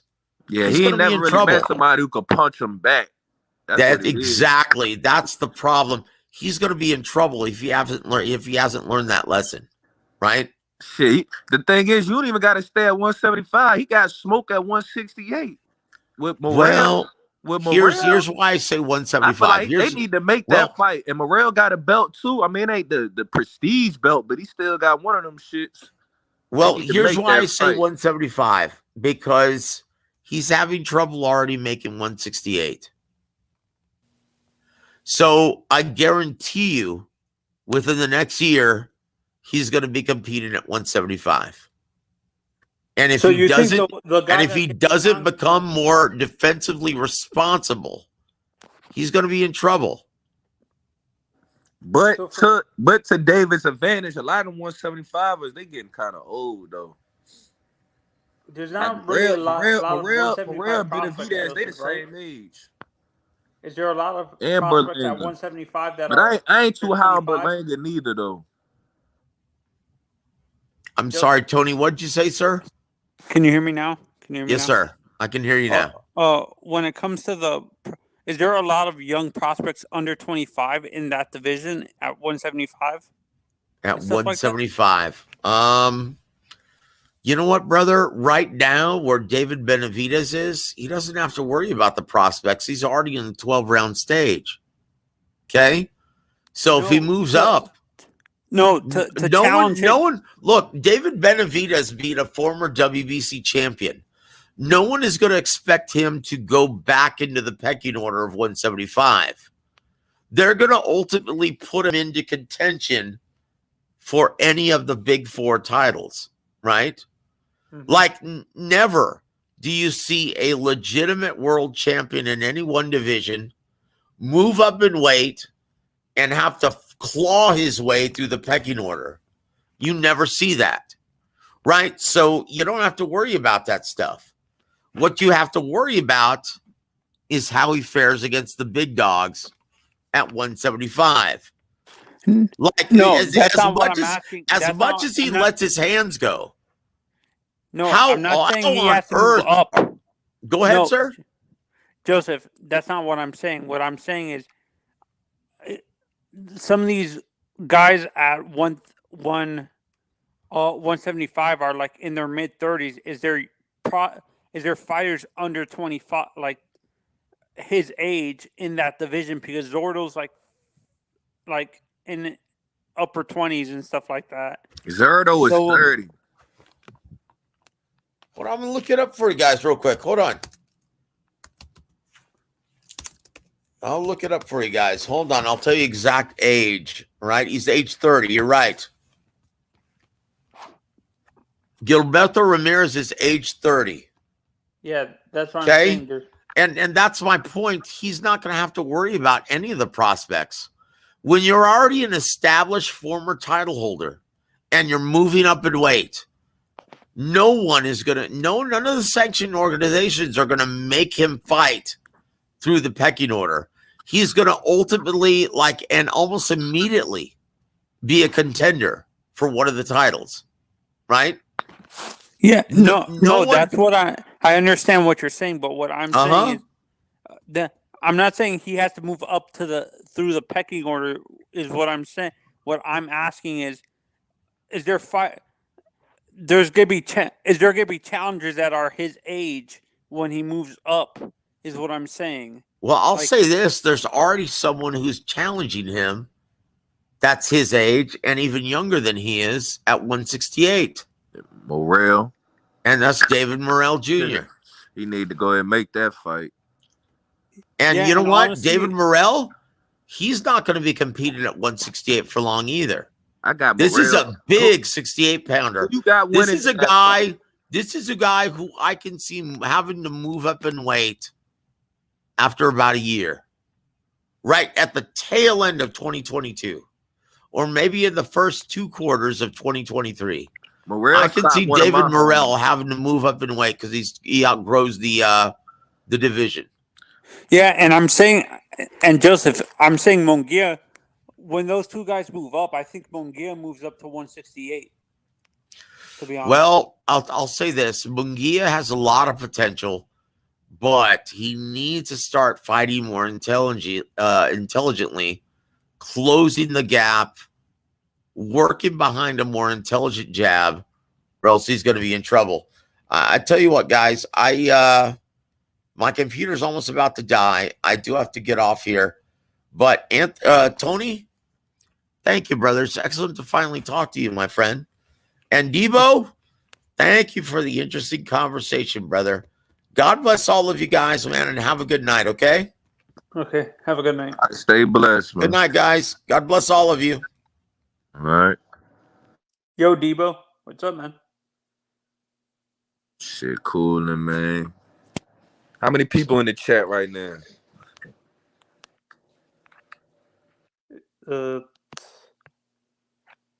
I'm not sure how. The names are showing up, but it doesn't like tell you how many people are in the chat right now. Yeah, and honestly, that's what I'm saying. I don't see those two guys staying at one. The only way those titles, I think Canelo needs to drop those titles, vacate those titles to open up that division and stuff like that. Man, Canelo doing whatever the hell he want, man. The ball is in court. He about to milk this shit, man. Canelo about to milk this shit till he can't. No, I'm saying in order for that division to open up, to actually get fights that we want. But the thing is, I don't think this, as far as you saying the shit the weight class need to open up because of Canelo. I don't even think it's like that. I just think motherfuckers just need to start fighting each other instead of waiting around for a Canelo payday. Niggas just need to just go ahead and just start fighting. They did I'm not saying the payday. I'm saying just get ready to fight. Canelo needs to. He's holding up that division, is what I'm saying. See, that's Canelo the thing. I don't feel like that. I don't feel like he's holding up the division because Canelo's not the only great fighter out there. You feel me? Yo, YB, I was trying to show you this. I don't know if he's still in here. Hey, Cosmic. What up, man? How's it going? Fine. So do you agree with me that Canelo is holding up holding up 168? Yeah. I mean, But that's the thing. Like right now, he's in position to be able to do that. So I mean, the one thing with him is that everybody's waiting to see what he does. So I mean, he's got he's got the 160-pound division, 168, 175, and 190 pound divisions all hostage. They're all worried about what he's gonna do. So But see, that's the thing. Like, how you saying they he shouldn't holding do their that. hostage when other niggas could fight each other though? Canelo is not telling other motherfuckers don't fight each other. He want motherfuckers to, Yeah, like, no, I know make exactly. like That's make good. yourself deserving of a Canelo fight. You feel me? Yeah, and that's my conspiracy theory that he's not gonna fight Makabu, and I think they threw that out there so it can distract people and be like, all right, well if he's saying that he's gonna fight Makabu, then all these guys are going to fight each other. They have to, because then what are they gonna do? Wait another 6 more months? You know what I'm saying? Right? Like Because that's gonna be like Big so Charlo. Big Bang. Charlo could be fighting Boo Boo. I won't say Triple G because Triple G be ducking Charlo, but Boo Boo definitely wants to smoke. He could Yeah. be out there fighting Boo Boo. You feel me? Well, with this, I want to see the Charlo fight, so I'm gonna let Or that slide. even Plant. You feel me? Even Plant been calling him out lately. Yeah, that's good. That's good too. You know what I'm saying? Like I like that. Shit. Ooh. Like niggas don't need Canelo, man, for real. Yeah. That shit fire, Kazi. What's up, Debo? My bad to cut you off. That shit is fire right there, boy. Now you good? What's up, No worries, YB? no worries. I was trying to hit you up on fucking. I told you to hit me up on IG because you know. Man, bro, drop your Instagram again in the private chat. I lost that shit in the chat. I was trying to add you real quick, man. Yeah, no, Drop good. your Because like once you give me ideas, what you like, I just threw some shit up together. You know what I'm saying? Like so that once you shit, give me mad, ideas, bro. I love that shit. But yeah, man. Debo, what you say about the 168 division? They don't need Canelo, man. Keep cooking, bro. Nah, they don't need that nigga. That's what fucking up. They don't need that nigga. They don't need this nigga. they should do it for their sake. You know what I'm saying? Like God forbid something were to happen to Canelo, and then all you motherfuckers are just sitting around not doing shit. You know what I'm saying? Like, bro, you know. Yeah, like I said, Charlo could have been fought fucking Boo Boo. Shit, he could fight David. You know what I'm saying? David still want that smoke. Benavidez still want that shit. Like, it's still great fights to be made. That's not including fucking Canelo. I really don't You feel think me? Boo Boo or Charlo have a chance with David. I think David seriously hurts those three guys. Those two guys. I mean, this is the thing with David Benavidez. Like you know, obviously we've seen like that he's not reliable, as you know what I'm saying, as far as like, you know, being able to be on weight, you know what I'm saying, you know, all the rest of the stuff. So it's like if you're gonna plan a big event with David Benavidez and he can't make a weight class, you know what I'm saying, that fucks up your money. At the end of the day, it's business. You know what I'm saying? So, you know, there has to be a happy balance. Can you blame him? Can you blame David for not making the weight? It's just natural Hell yeah, you could blame him. Well, this is the thing. If you can't make the weight, stop squeezing yourself down to 168 just to get a fucking fight. Move up. You know what I'm saying? Go to 175. You know. All right. So let's change the subject, right? So do you believe what's it called? Benavidez can hang with, you know what I'm saying, Bivol, Better Beef, you know what I'm saying, Joe Smith Jr., Zurdo, all of those guys, and Colin Smith at 175. Do y'all believe? Debo, go ahead. You go first. Now say that again. Can Benavidez move up to 175 and hang with, you know, the Better Beefs, the Bivos, you know what I'm saying, Joe Smith Jr., what's it called, Colin Smith, you know what I'm saying? Yeah, I think he could beat Colin, but I don't got him beating Bivol or Better Beaters. I don't got him beating them. I feel like he might. I feel like he can get Joe I feel like he Smith, can beat Zurdo. You feel me? I feel like that's a 50-50 fight though. But you know, I still feel like he could beat him. Does David's power translate to 175, or is his power more super middleweight? I think it translates. It's just that now he's got like Joseph said. Now I feel like when he gets to 175, he's gonna see now he's not gonna be the only one punching. You know what I'm saying? Like that's how David fights be looking like. He be looking like he don't like motherfuckers be looking like punching bags. Like motherfuckers be looking like they scared to throw against David. At 175, it's gonna be far less people that's gonna be scared to throw with him than at 168. It's a fact. Yeah, I think for me, I think he beats Joe Smith, but I think he loses to both Arthur and Beevil. And I feel like Joe Smith, I feel like that's like a 50-50 fight. I think he could beat Joe, big bro Debo. I think he can hang with Joe. I think he can too, but I see Joe. I could see Joe beating him too as well. You feel me? Like with Bivol and Benavidez, I can't see David beating them. Like I can't see that. No. I can't see it either, bro. Be honest. Do you think he can knock out? But with like Joe Smith and Zerto, I see David beating them niggas.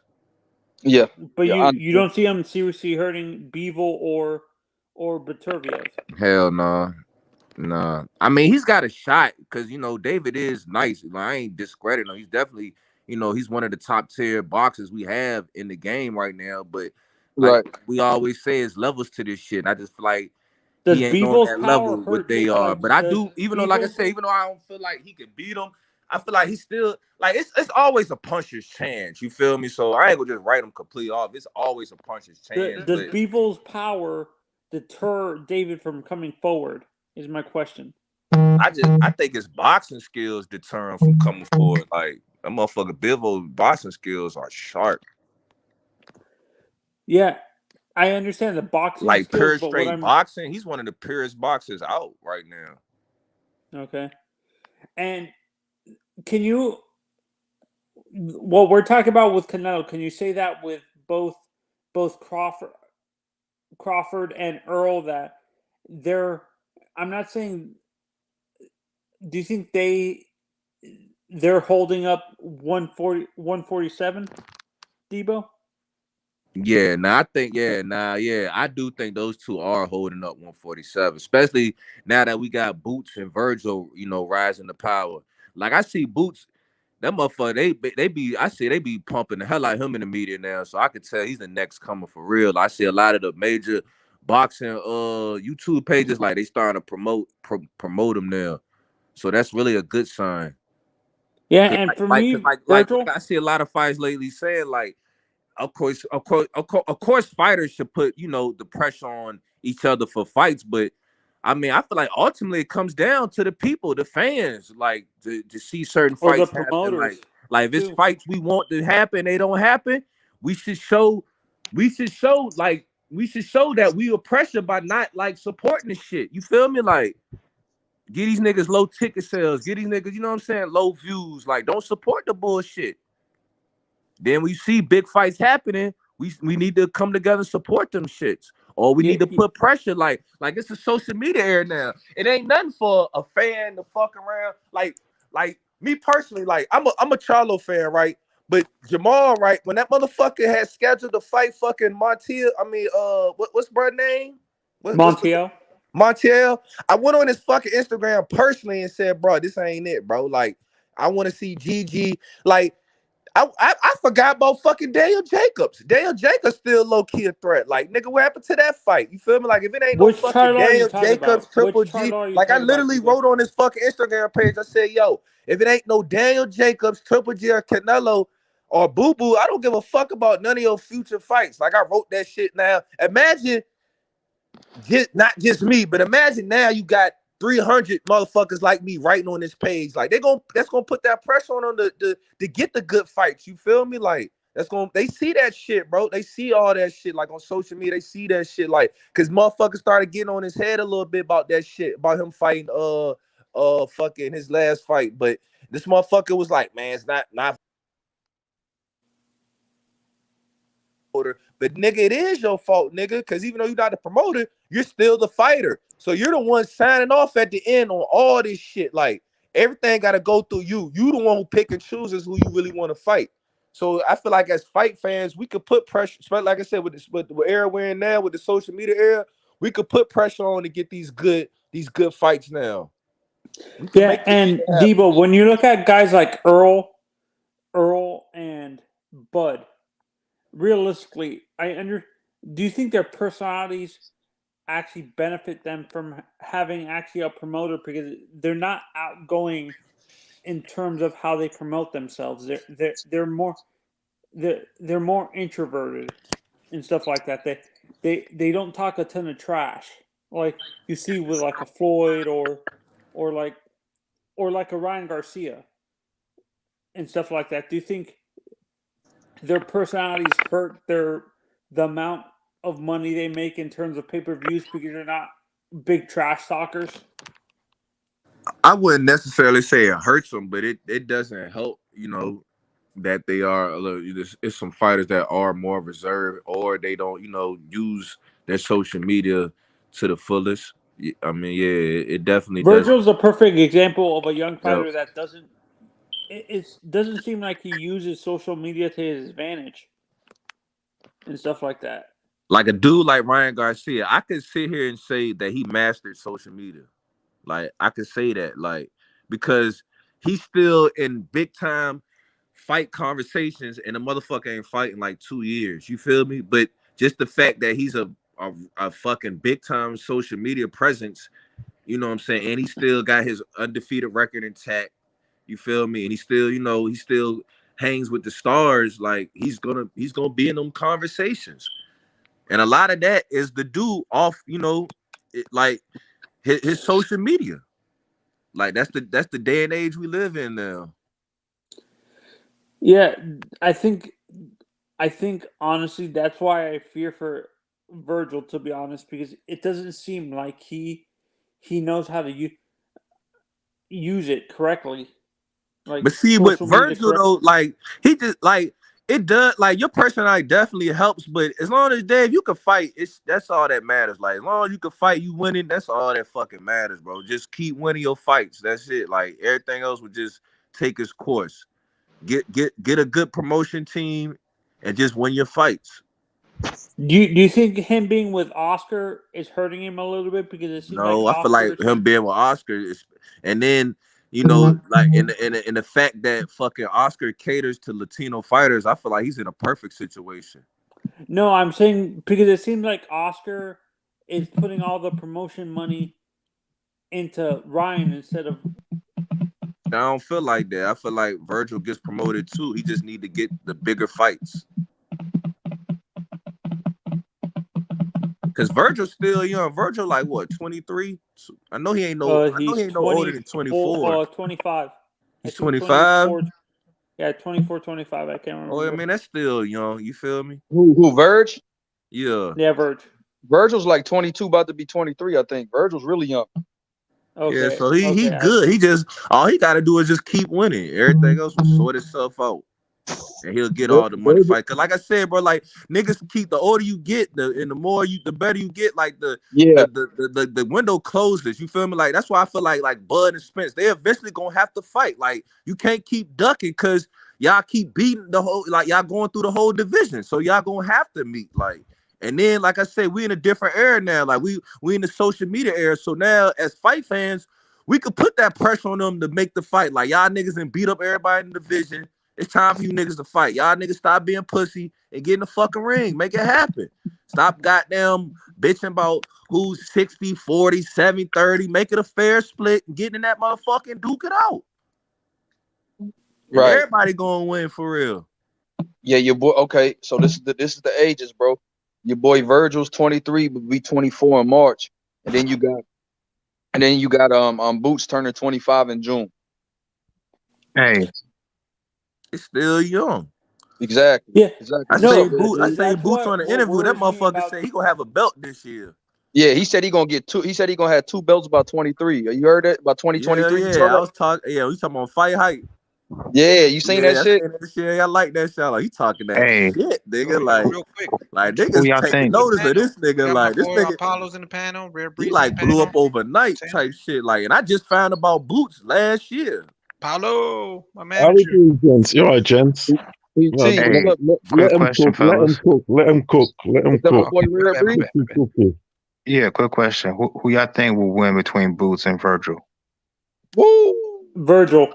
Man, I got Boots. I ain't gonna lie. After what I seen this past year, I'm a big time Boots fan. I feel like he the next $1 star. million question. That is, it's $1 million. I feel like Boots the next superstar.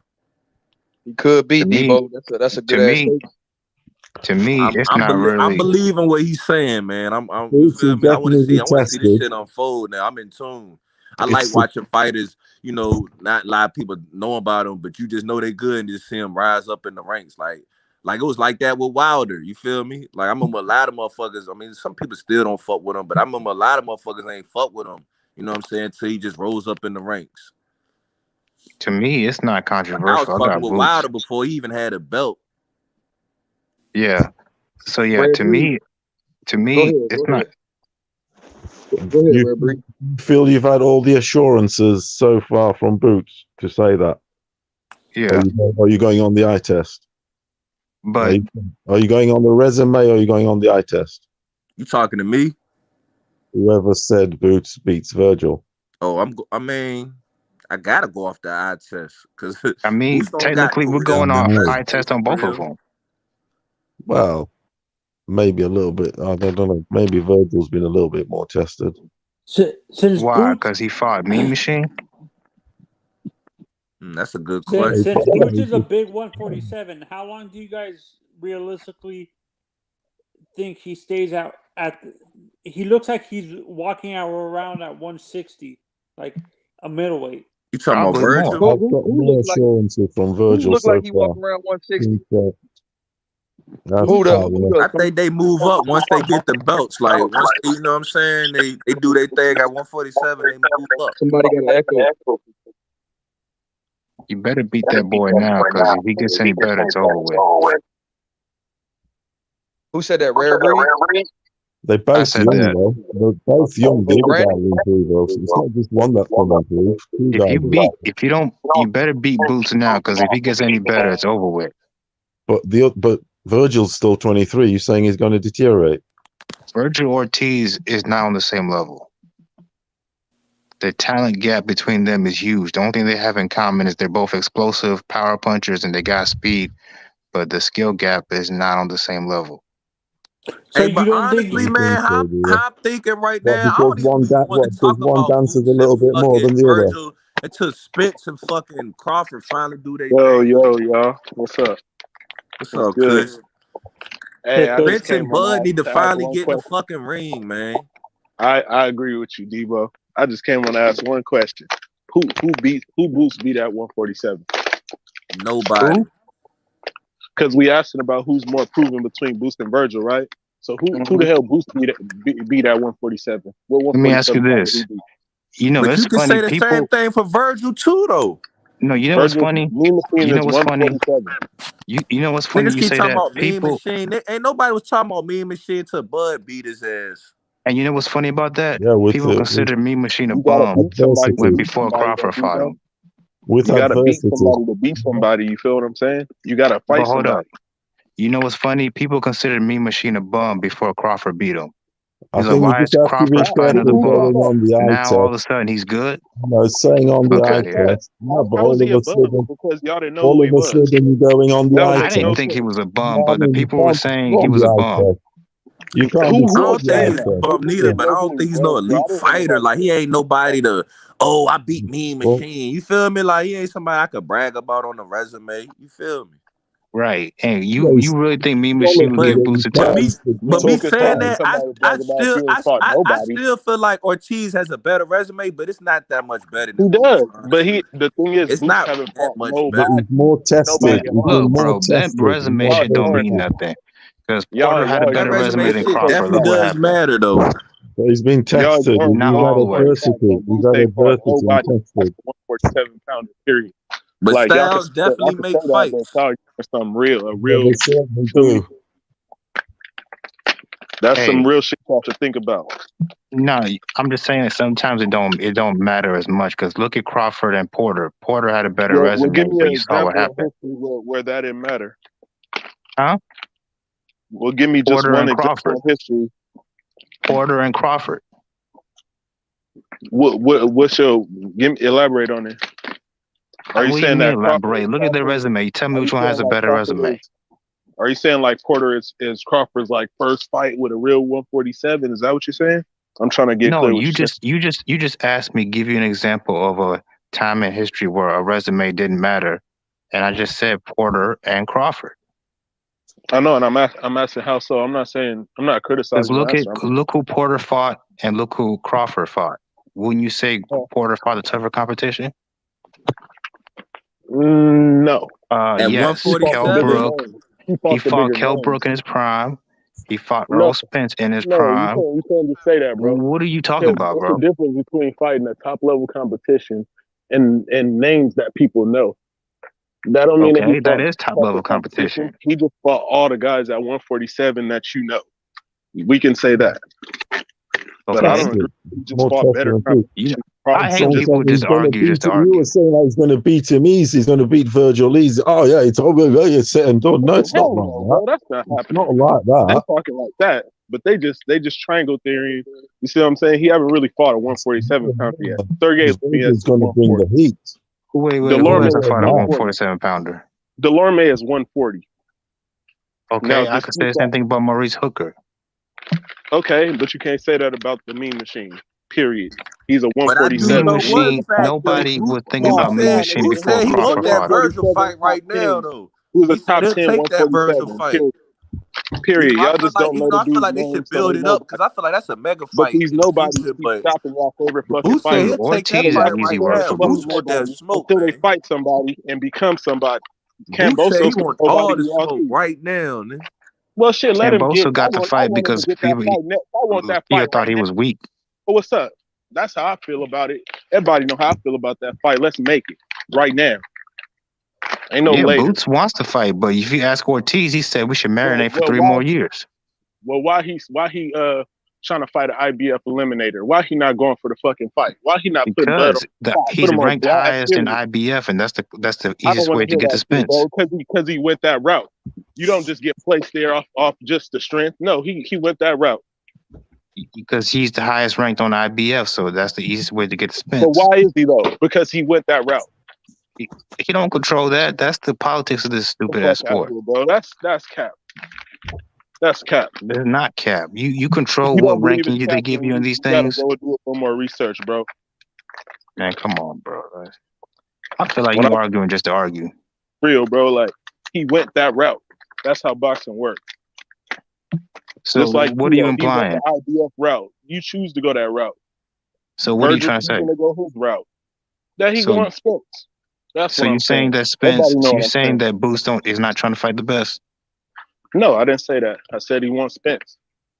Yes, he wants Spence. Why not? What's wrong That with that? nigga Boots said he want all the top dogs from what I'm I didn't seeing. say nothing was wrong with it, Right, bro. I'm just saying. Boots that's says his he wants goal. everybody.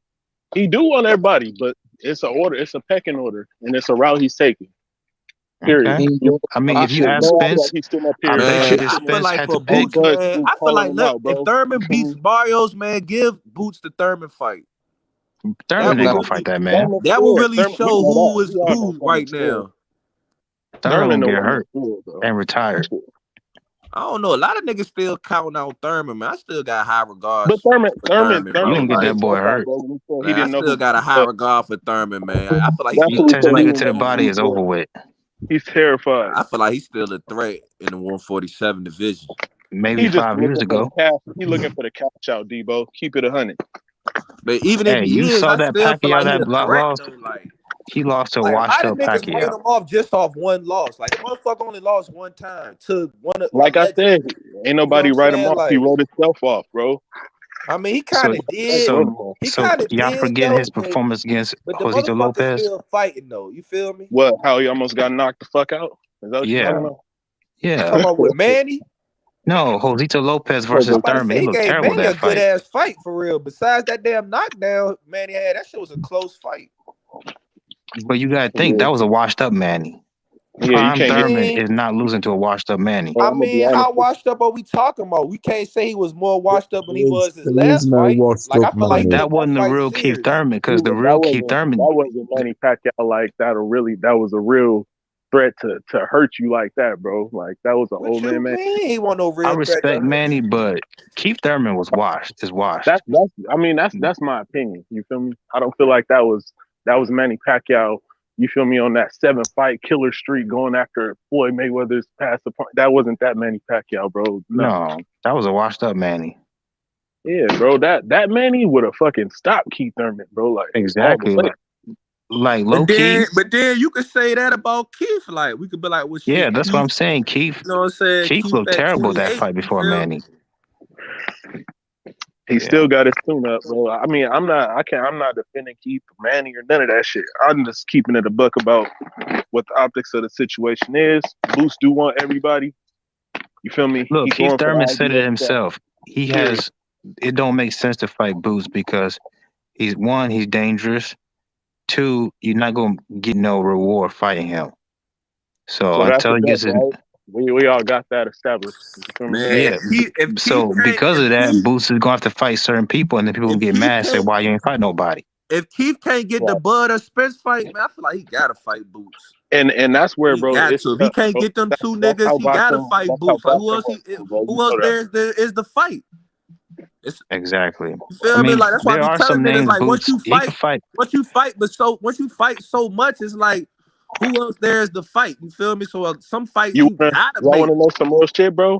I give Boots more credit for getting his hands on a Castillo Clayton, on a Jamal. You feel me? Even Jamal James, I give him credit. I think that might be next. I think he will fight a Castillo Clayton, Kush. I think he It's will. guys that he could fight, fam. Like it's guys he could fight. What y'all mean? Yeah, I think that's the next Give him one, more Castillo Clayton. notoriety. You feel me? Because look at the arguments that I'm coming with against him. It's some dudes that he could fight that'll shut me the fuck up right now. That people don't know, but they're top 10 guys that I want to see him fight. If he can't get his hands on Boots or Bud, I mean Spence or Bud, ain't nothing Castillo wrong with Clayton. that. I think that's the next one. If y'all ask me, Boots already in position. Hey, my bad, Kush. What y'all I mean? think we got the homie YSM on the panel. Let's see if that's him. Hey, YD, Oh, check okay. if that's YSM, my Yo, You said what? yo, what's good, man? It's this is Brandon. I'm not Jamil, but I'm the other dude that be on YSM. Oh, what's up what's up? with you, How you Brandon? doing? What's up with you, man? Talk about boot tennis, man. Since you What's up? Who the fuck is YSM? YSM be interviewing YSM Sports and Media. They be interviewing Boots and stuff. They Is based that? out of Philly. Oh, are you the nigga that's from Philly and shit? Nah, I'm the Mexican cat that's on there. Oh, okay. Hey, man, I remember YSM, tell seeing him why somebody. Boots is the best Oh fighter in the world. yeah. I like what y'all doing with Boots, man. Tell I us remember I what seen you somebody wrote seeing in the him, bro. comments. They was like, "Yo, I'm gonna get you a new camera and shit." See, I'm like, with the boot shit, all dudes are gonna make do that. with the boot shit. Everybody's just I gonna ain't make gonna lie, bro. excuses. I'm low key riding the Boots train right now. I want to see where this shit go, man. Yeah, nah. What the thing with Boots is everybody right now they're just making excuses. They're like because everybody's been so hung up on Spence and Crawford for years, he kind of just threw himself in the mix, and dudes know he's a threat, or they wouldn't talk about him like that. They know he's a threat. He's a threat. He's legit a threat, bro. That's one thing I know. If somebody say he's not a threat, they cap it and they are terrified for their fighter. Or they don't know boxing. Right. Like, I can't go into detail on shit, but I'll tell you like this: your favorite fighter is getting his ass beat in the gym, and it ain't Boots. I heard that. My favorite fighter is Can I ask you a Boots. question, bro? That's one of my favorite fighters now. So next time you see that nigga, tell him nigga Debo said you one of his favorite fighters, man. Right. So he better not fucking let me down because I'm ready to spend big money on this nigga on this bet shit, man. You I in the don't Boots like camp, losing right? these fucking bets, man. I ain't gonna lie. When I lose a bet, it's like I lose my soul with a fighter, nigga. Shit, I feel you, Debo. Don't I'm put your soul. dead ass. Like when I lose a bet, I want to get in the ring with them niggas. Let me ask this man a question though, Debo. Do you, since you're in the Boots camp, do people around the Boots camp feel like Bud is ducking Boots? Legit question. No, I mean I'm not. I wouldn't say I'm not. My partner, my colleague, he's the one that's being in the gym. I'm supposed to go though. So, but from what I know, I mean I wouldn't say Bud's ducking Boots, but there's that he's not eager to fight him at the same time either. Yeah. I mean they're borderline cool, but at the same time, Boots is what it is he's hungry. You know what I mean? And it's the thing. He just needs a chance, and it's like who's going to be the one to give him a chance? But at the same time, why would you give him a chance? Because it's not like fighting Floyd back in the day. You fight Floyd, yeah, you'll lose. Like Canelo can fight Floyd back in the day. He'll lose, but he'll lose by decision. You fight Boots, you're going to get stopped. It's a whole different ball game. I feel you. He's not far off from being a mandatory though. In say the IBF, for instance. You know, why There's not? ways around the mandatory. No one fights him. So you think Boots will stop Bud Crawford? I know he will stop Bud Crawford. I know he was. It's not a question of That's if. gangster. I know he would. Like, I have no doubt about it. So do you think it would be like a early stoppage, or do you think it'd be like a late round stoppage? Somewhere between 5 and 9. God damn. Damn, that's cold. The boy's special, man. I'm trying to tell y'all. Bro, everything that Bud does, he does better. Everything that Bud does, he does better. On Everything. steroids. Hey, does he have Philly on lock, man? Yeah.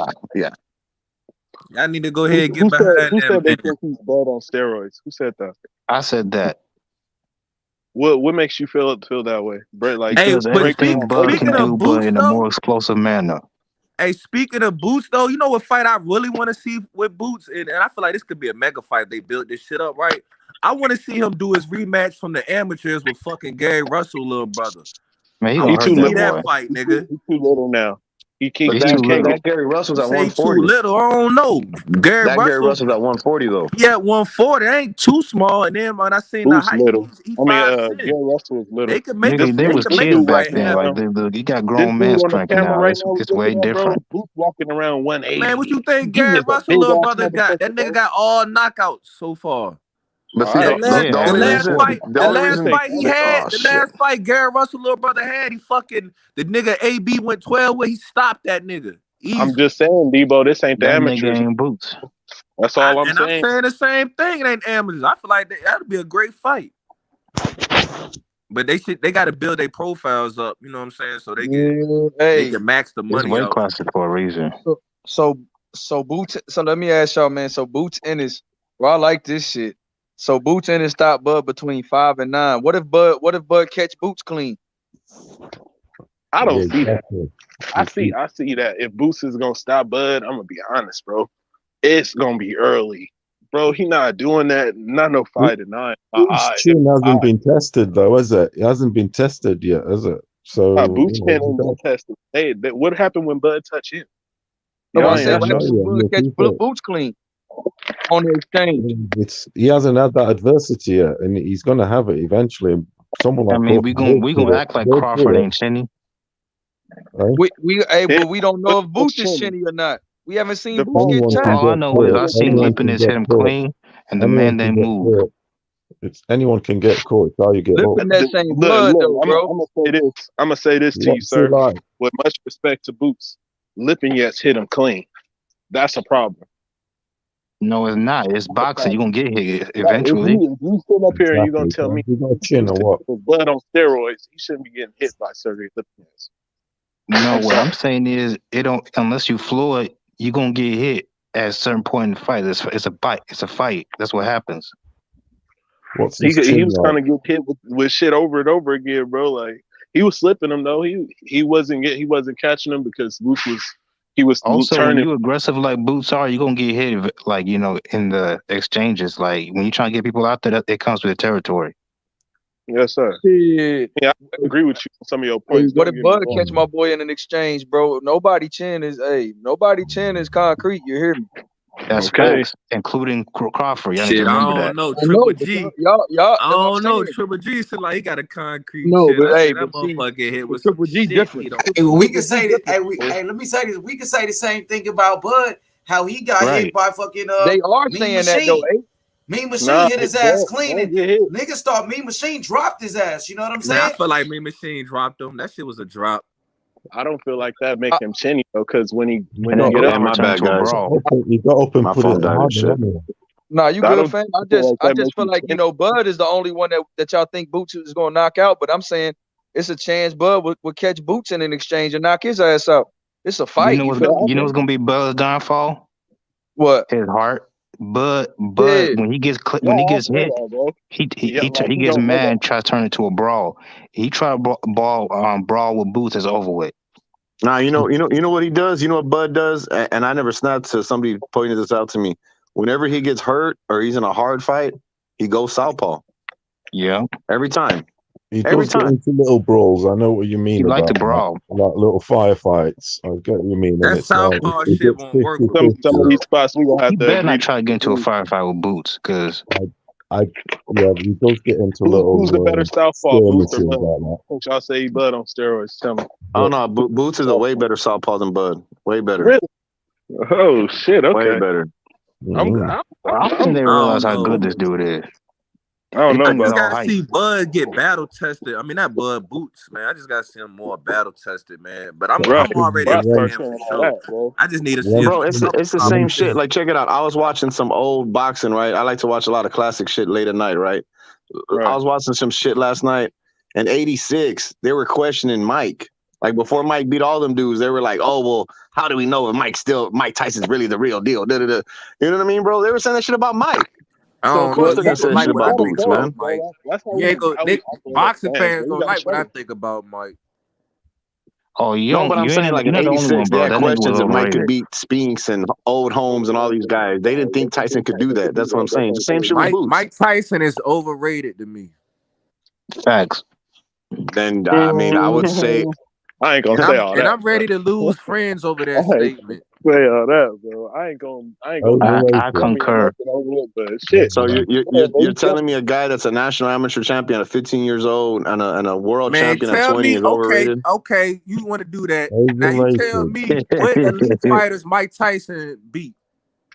So anyway, who you got? Another question: who you got in the modern era that beats him from the '80s onwards? Come on, you tripping, Debo? We don't gotta go to the modern era. We go to niggas his own era. That he never beat Lennox. Why don't we hype Lennox like we hype Mike? Because Lennox wasn't knocking niggas out like Mike was. Lennox wasn't knocking niggas out. Not the fashion Mike was. Man, he still was knocking these niggas out. No, what my point is, the only reason Mike gets hype is because of his style of fight. He was exciting.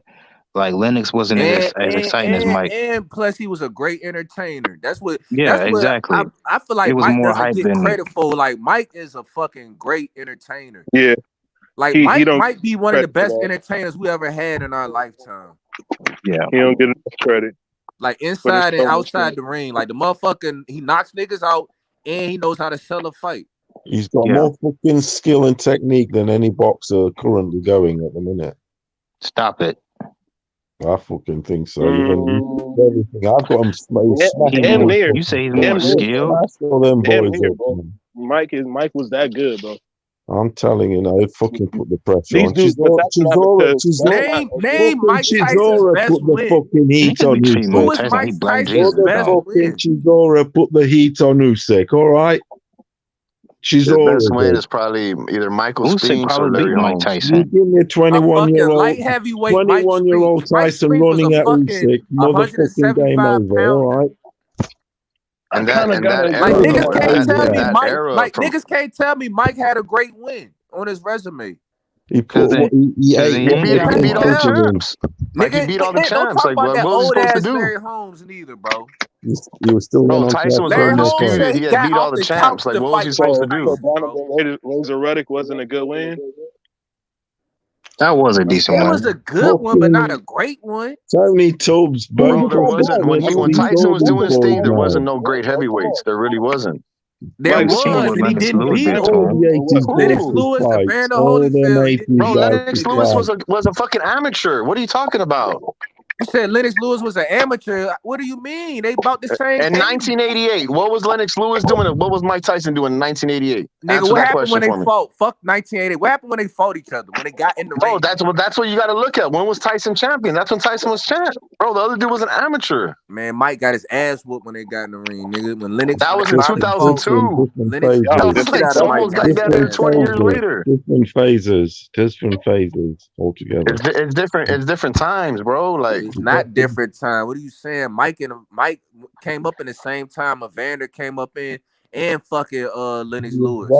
Bro, Evander was a fucking cruiserweight in the 80s. That motherfucker like no boxing history. Nigga. Mike Tyson didn't even make the Olympic team, man. Disrespect to Mike Tyson, bro. Come on, this is blasphemous. I got hella love for Mike, but I just don't put him on that pedestal. Niggas be putting him on. Who made the Olympics? Who won the gold medal in '84?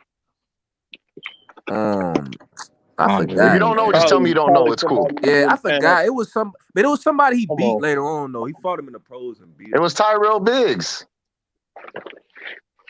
You serious? Right? If you knew anything about the amateur system, the reason they didn't let him on the Olympic team was because of his style. They didn't like that he was knocking everybody out. And the one guy that went the distance with him, they robbed him. If you go watch that fight, you're not going to watch that fight and say that dude Tillman beat Tyson. You're not. The same dude beat him But you twice. can't tell me a great win that Tyson had though. Bro, he wiped out his whole era. His whole era of dudes that were good, he wiped them all out. Like, come on.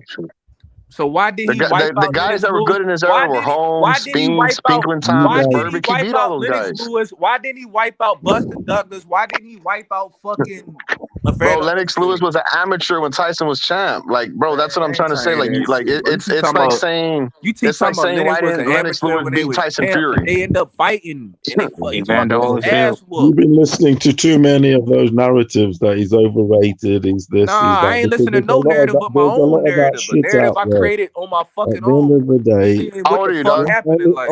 On his day, he's beating any of your boys. Who you got? Tell me 10 heavyweights in front of him. If he's overrated, you should have 10 heavyweights in front of him. Tell me 10. If he's overrated, tell me 10 guys in front of him. I got Usyk beating Mike Tyson.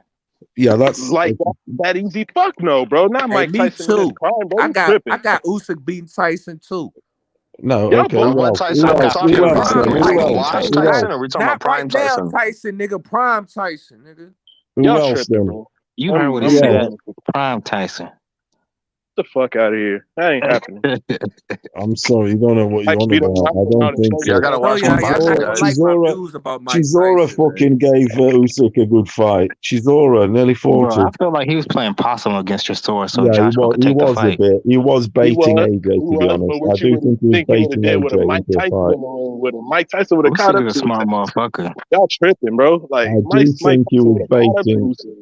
I do think he was Usyk's a special fighter, boy. I gotta give him some credit.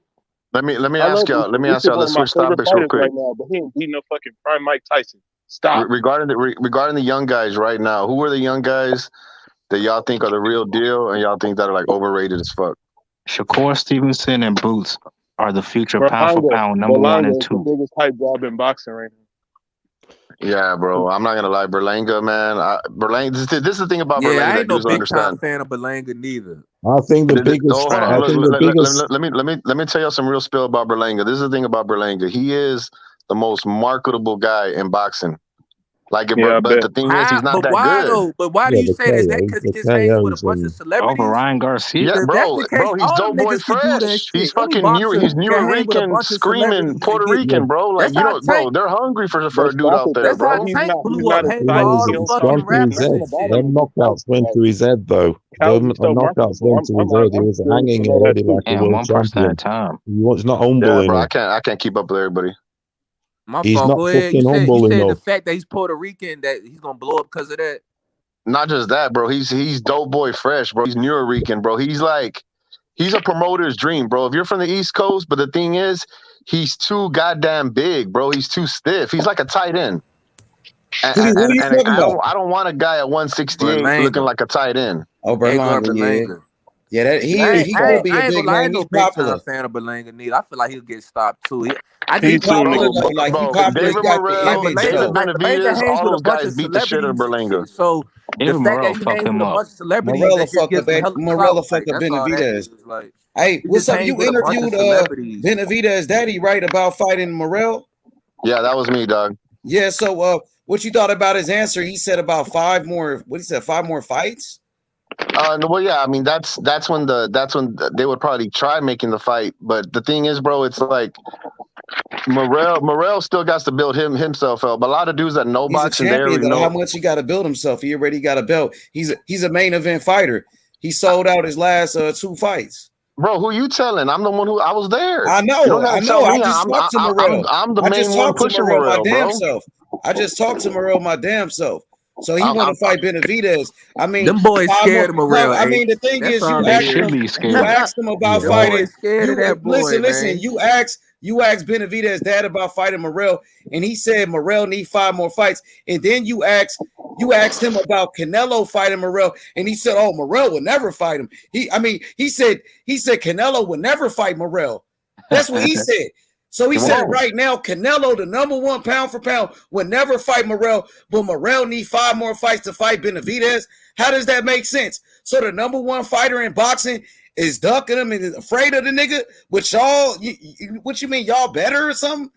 What the fuck is that supposed to mean? And they ain't even got no belt right now. Like, exactly, bro, that's some bullshit. They said you asked Benavidez dad. Look, he asked Benavidez dad if Canelo will fight Morrell, and Benavidez dad said, "Oh hell no, he's too much of a threat."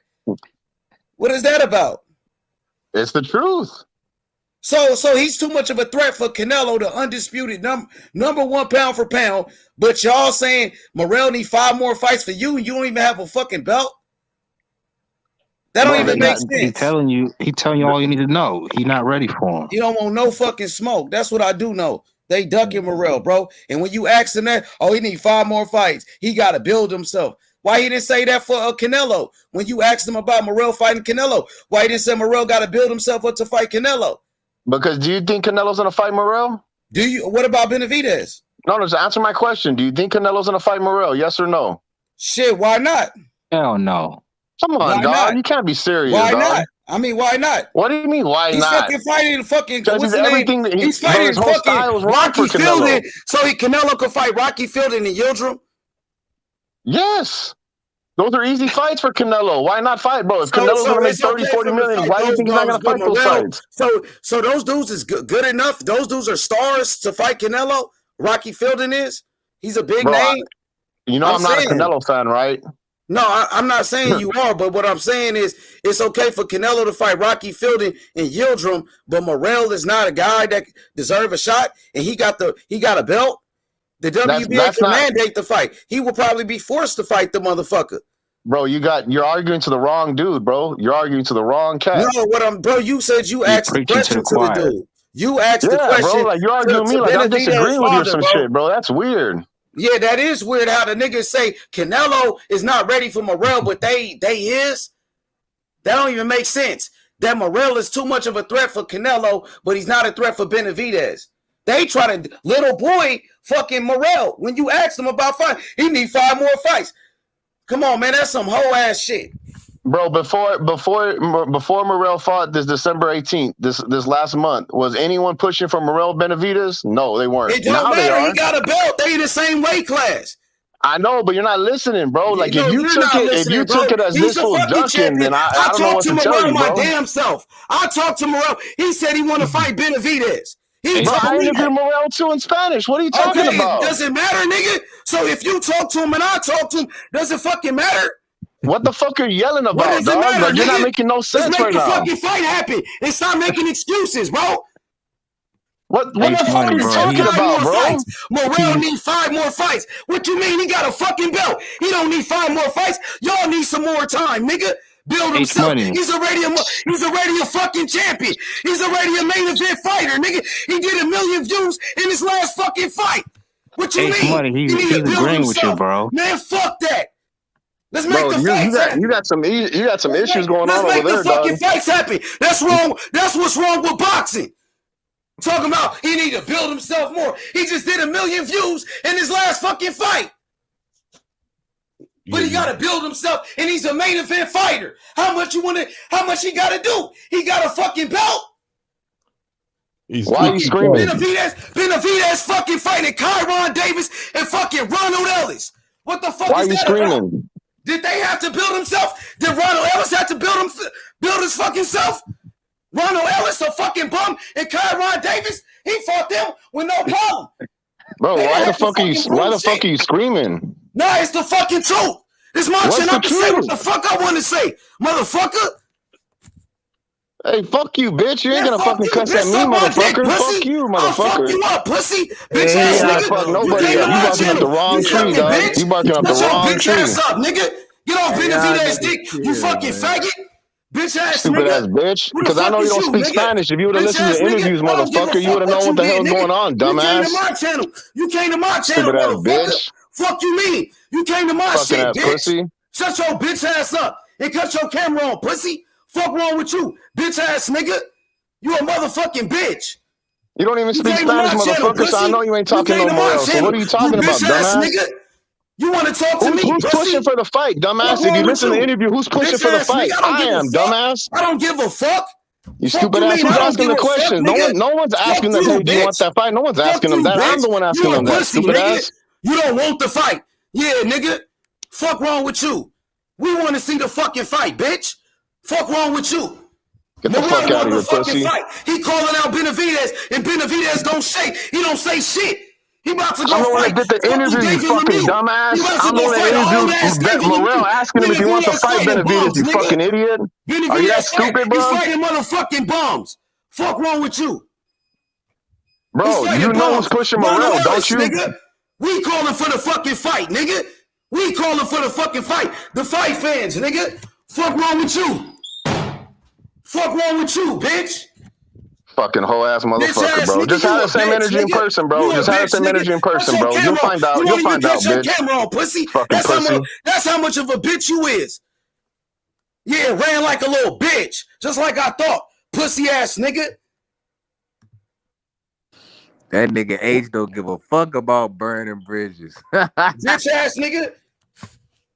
Fucking bitch. Hey, H, you didn't have to curse at that nigga like I don't give a fuck, nigga.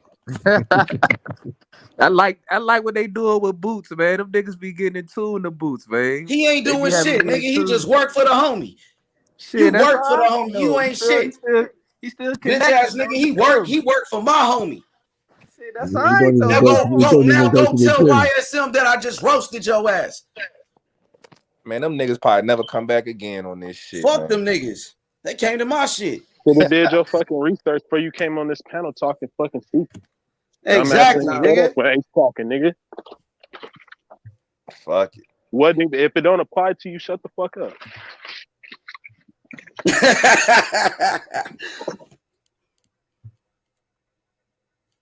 Hey, honestly though, they trying to protect Benavidez. That's what it is.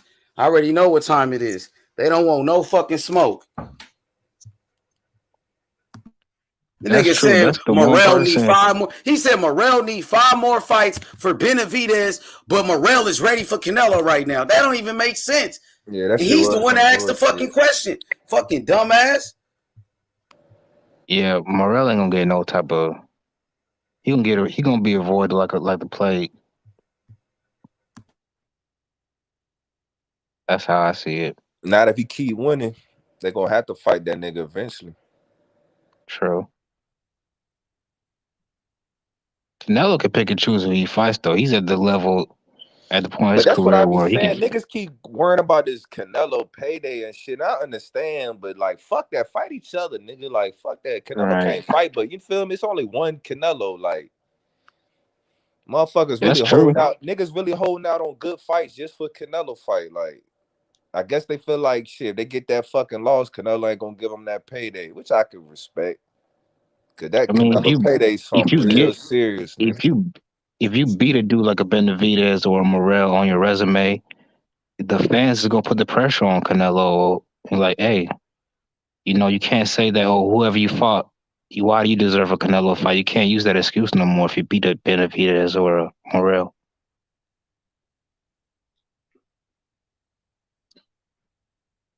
You know. They know Morrell gonna fuck the money train up, man. Yeah, exactly. I mean, shit, he don't want no smoke.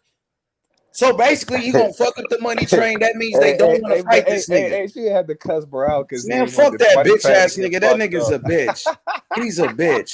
Fuck that bitch. He ran like a bitch. Pussy ass nigga. Want to protect Benavidez. I know why too. I know why. You trying to protect him? Why? I know why, my nigga. Them niggas bitches, bro. Why though? I know why. I know why. I just keep it to myself. I know why. They on the payroll. Nah. What you mean they on the payroll? That's the only reason why I would see him. Nah. Because he said he's Mexican. Benavidez is Mexican, bro. That's why, bro. That's exactly why. But most of them rock with Canelo, though. Benavidez got his people too. You know they stick with each other and shit. You said Morrell is like Cuban. Canelo. Morrell is Cuban. You said he don't like Canelo. I'm the Mexican guy. I'm the Mexican. You know what I mean? So you riding with Benavidez because he's Mexican. So you trying to protect this nigga. I understand, nigga.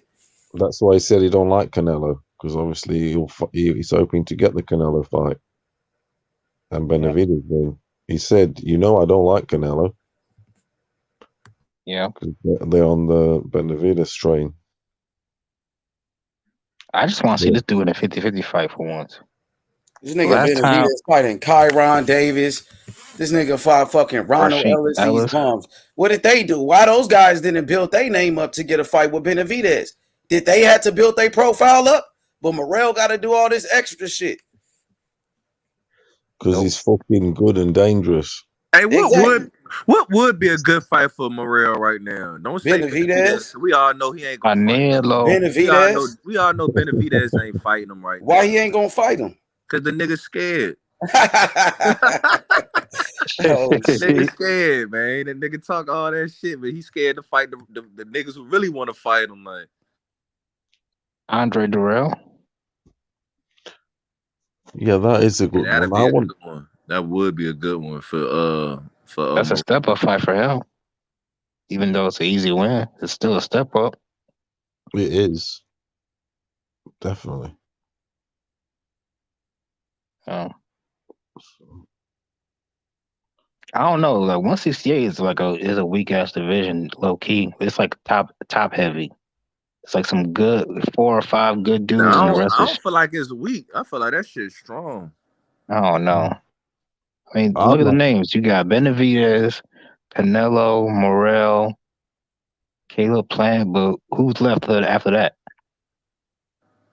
Yeah, down there, it's whatever. But I would like to, it wouldn't happen, but I'd like to see someone like a Plant. Billy Joe, y'all don't fuck with him no more. Hell no. That nigga half retired. And he, not to mention, he fought at 160 originally. He's not a natural 168. Anthony Sims. Overrated. Yeah, there's not a lot here, is there? I want to that's why Canelo moved up in the first place. Anthony Sims is? I think he had 175. Anthony Sims Jr. Ain't that the dude Mayweather's cousin? Ain't that Floyd? He used to fight on DAZN. Is that who that is? Kush the Greatest? Is the 168, yes. Yeah, that's the dude, Anthony Sims Jr. Yeah, what about him? Just saying he's ranked 11. For real? Yeah, that just tell you all you need to know about 168. Exactly, that's what I'm looking at it all now. Belanga's ranked 4. Which rankings you looking at? I've never seen him fight before. Yeah, that's on Morrell's WBA. Oh, WBA. Anthony Sims Jr. He's Mayweather's cousin. Oh shit. Eddie Hearn he lost one fight and Eddie Hearn got rid of his ass. Yeah. Damn. Yup, and he said, I remember that dude now. I from a while back shit too. You seen that? You heard him talk about it? Yeah. Yup, he was mad. But I think he fight it out there in Dubai though. They got something new called Legacy Sports Entertainment. So he's fighting under that Legacy banner. They got some new shit. Found a way to get that money. So how does that work? Like you lose a fight, you could really just the promoter. Hell yeah, they did that to Elvis Rodriguez. Top Rank did it too. And look, it's in your contract. If you lose a fight, they can drop you. Damn, that's crazy. No wonder they duck it. Nigga say you lose one fight, that's it, nigga. You done. Somebody picked him up though. Somebody else got him now. If you ain't AJ, nigga, you can't lose one fight on DAZN, nigga. Y'all see the road? AJ. That's how we go, my nigga. Y'all see the road Lubin had to go through just to get back to contention? Oh yeah, Lubin been fighting some dogs, man. He about to fight another dog. He fighting Fundora. Yeah. So that's why these dudes be ducking. That's a good fight. I got it's a long road back. Fundora tall as shit.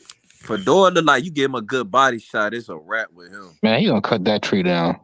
Fundora throw a lot of punches. He can fight on the inside, and Lubin, his chin ain't the best. That's true. But Fundora the one to test that chin. Fundora throw a lot of punches. He will connect. He does, and he's got a hell of a reach. His work rate, exactly. He's working. You know what I'm saying? This dude is the one dude that got a crazy ass reach and he don't use it. I know. Right. Hey, what if he learned how to use it? You think he'll be better? So he just gonna learn that shit overnight?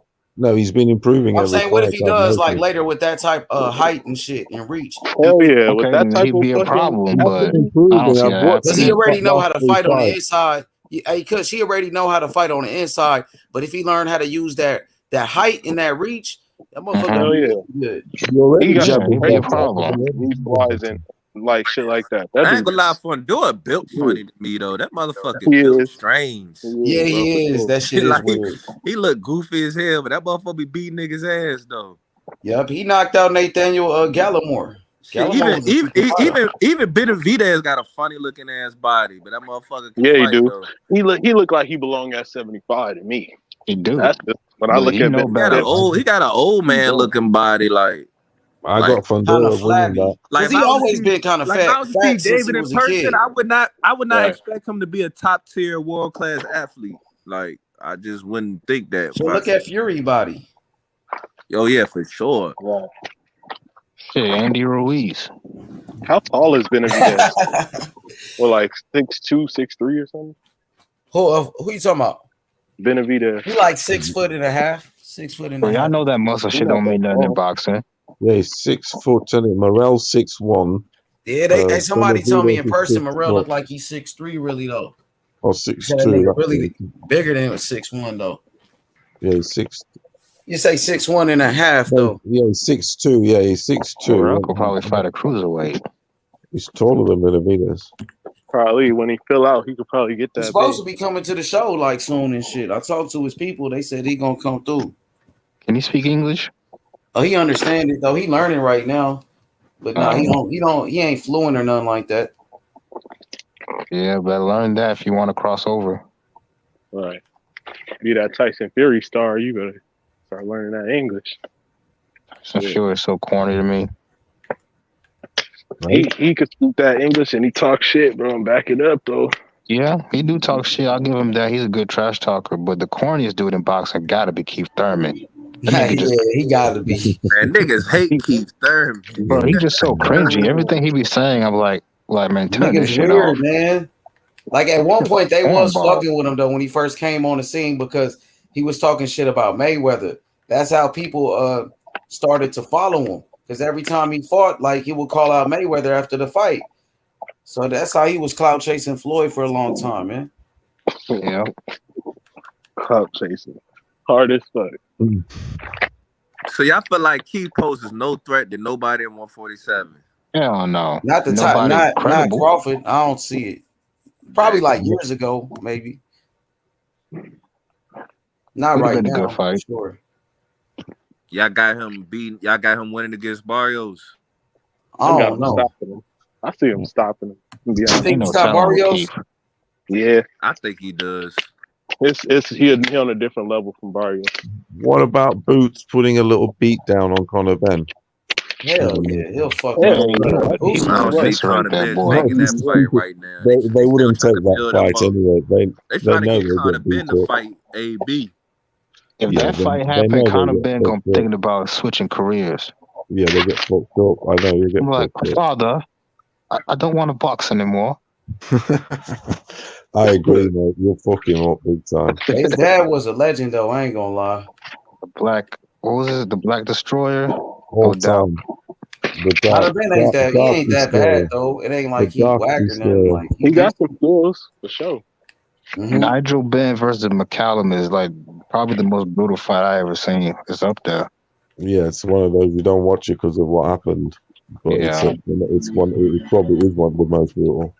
Not far off. But you don't go back to it because of the outcome. He went to an event with McCallum when he was on the wheelchair, unfortunately, and like he started crying like a baby, like when he seen the shape he was in. Yeah, it's crazy. Yeah, you would do, mate. It's terrible. Yeah, you would feel bad. Yeah, definitely. I see that. It's crazy.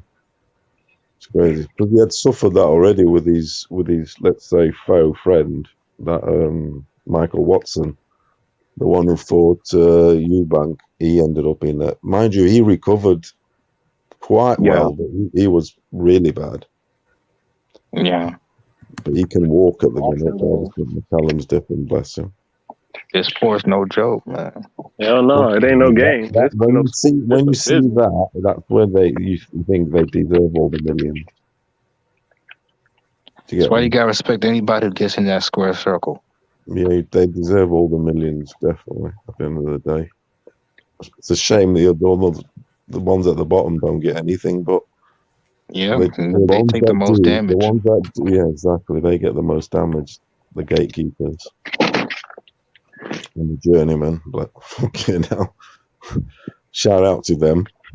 Yeah, keep the sport going. Shout out to him. Get shit. Hey, I wouldn't be surprised if Barrios could probably beat Keith though, man. Keith he ain't fought like in 3 years, man. I'm just saying, I wouldn't be surprised though. Tell you what, though, H, you have got a point. That ain't fought in 3 years, man.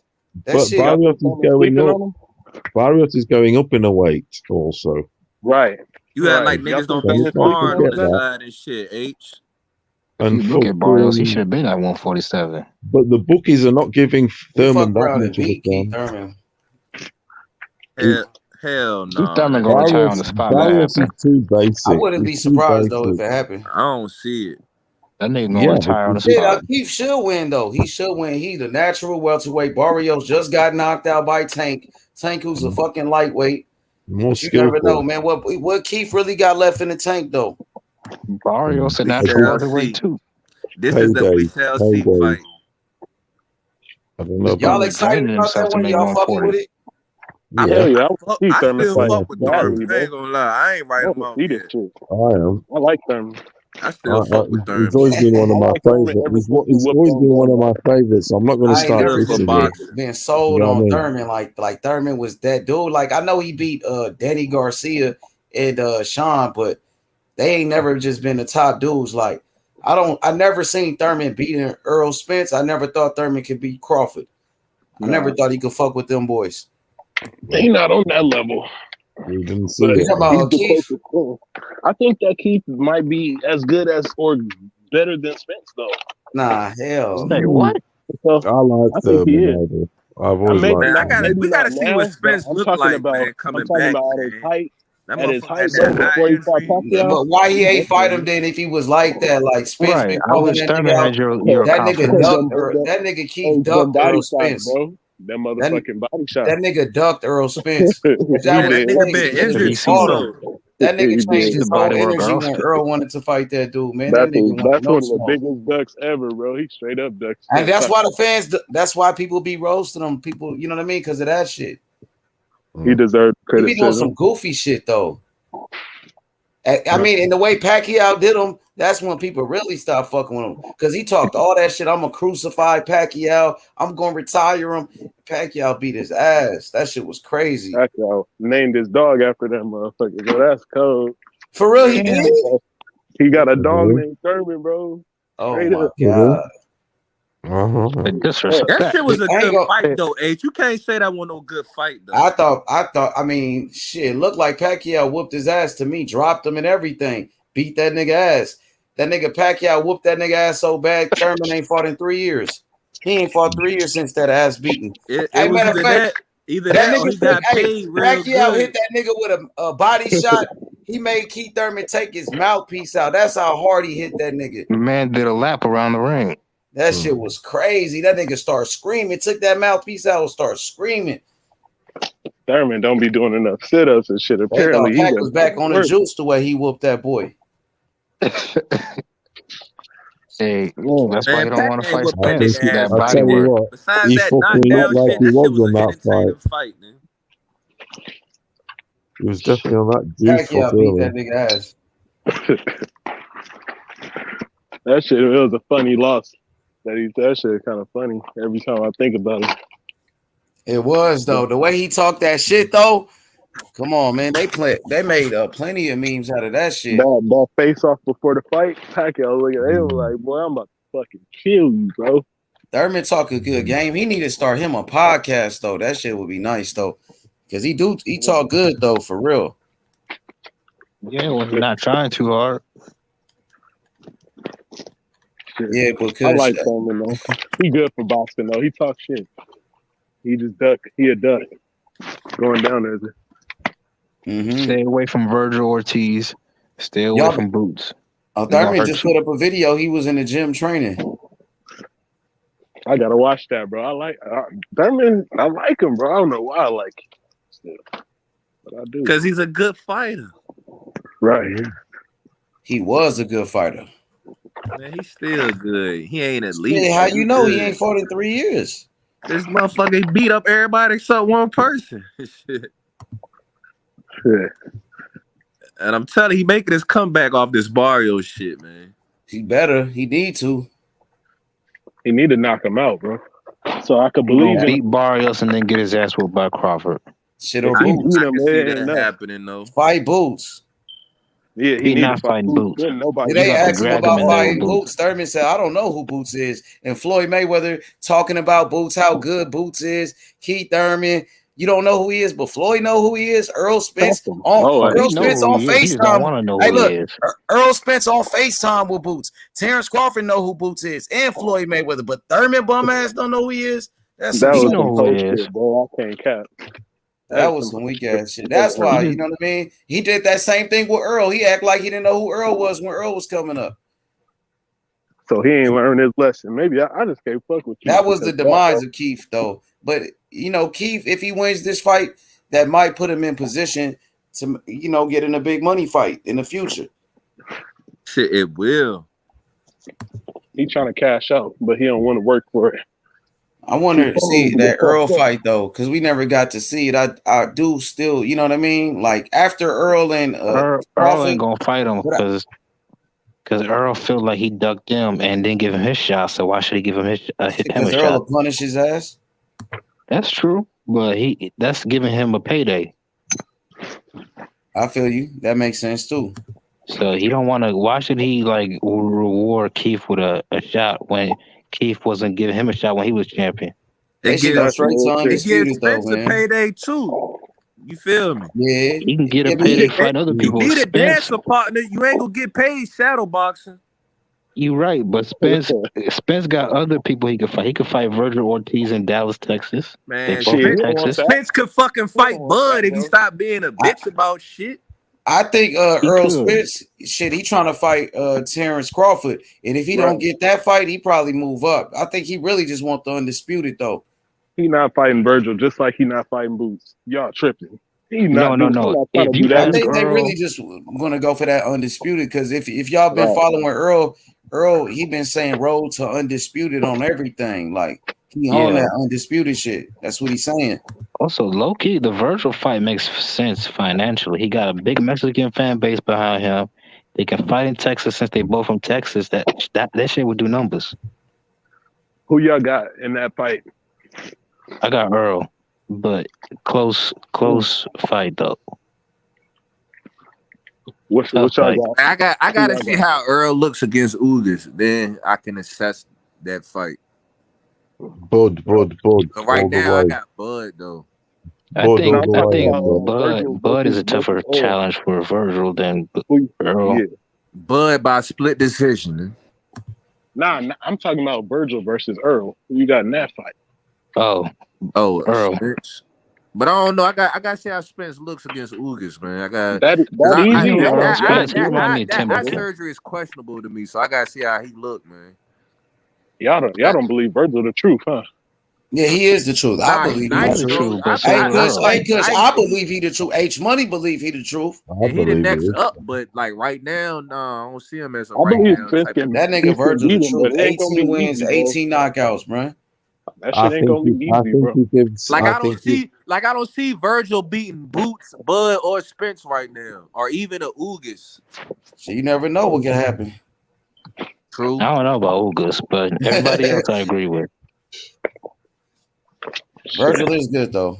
The nigga solid. Man, Ugas just retired a legend, man. Yeah. Shout out to Ugas.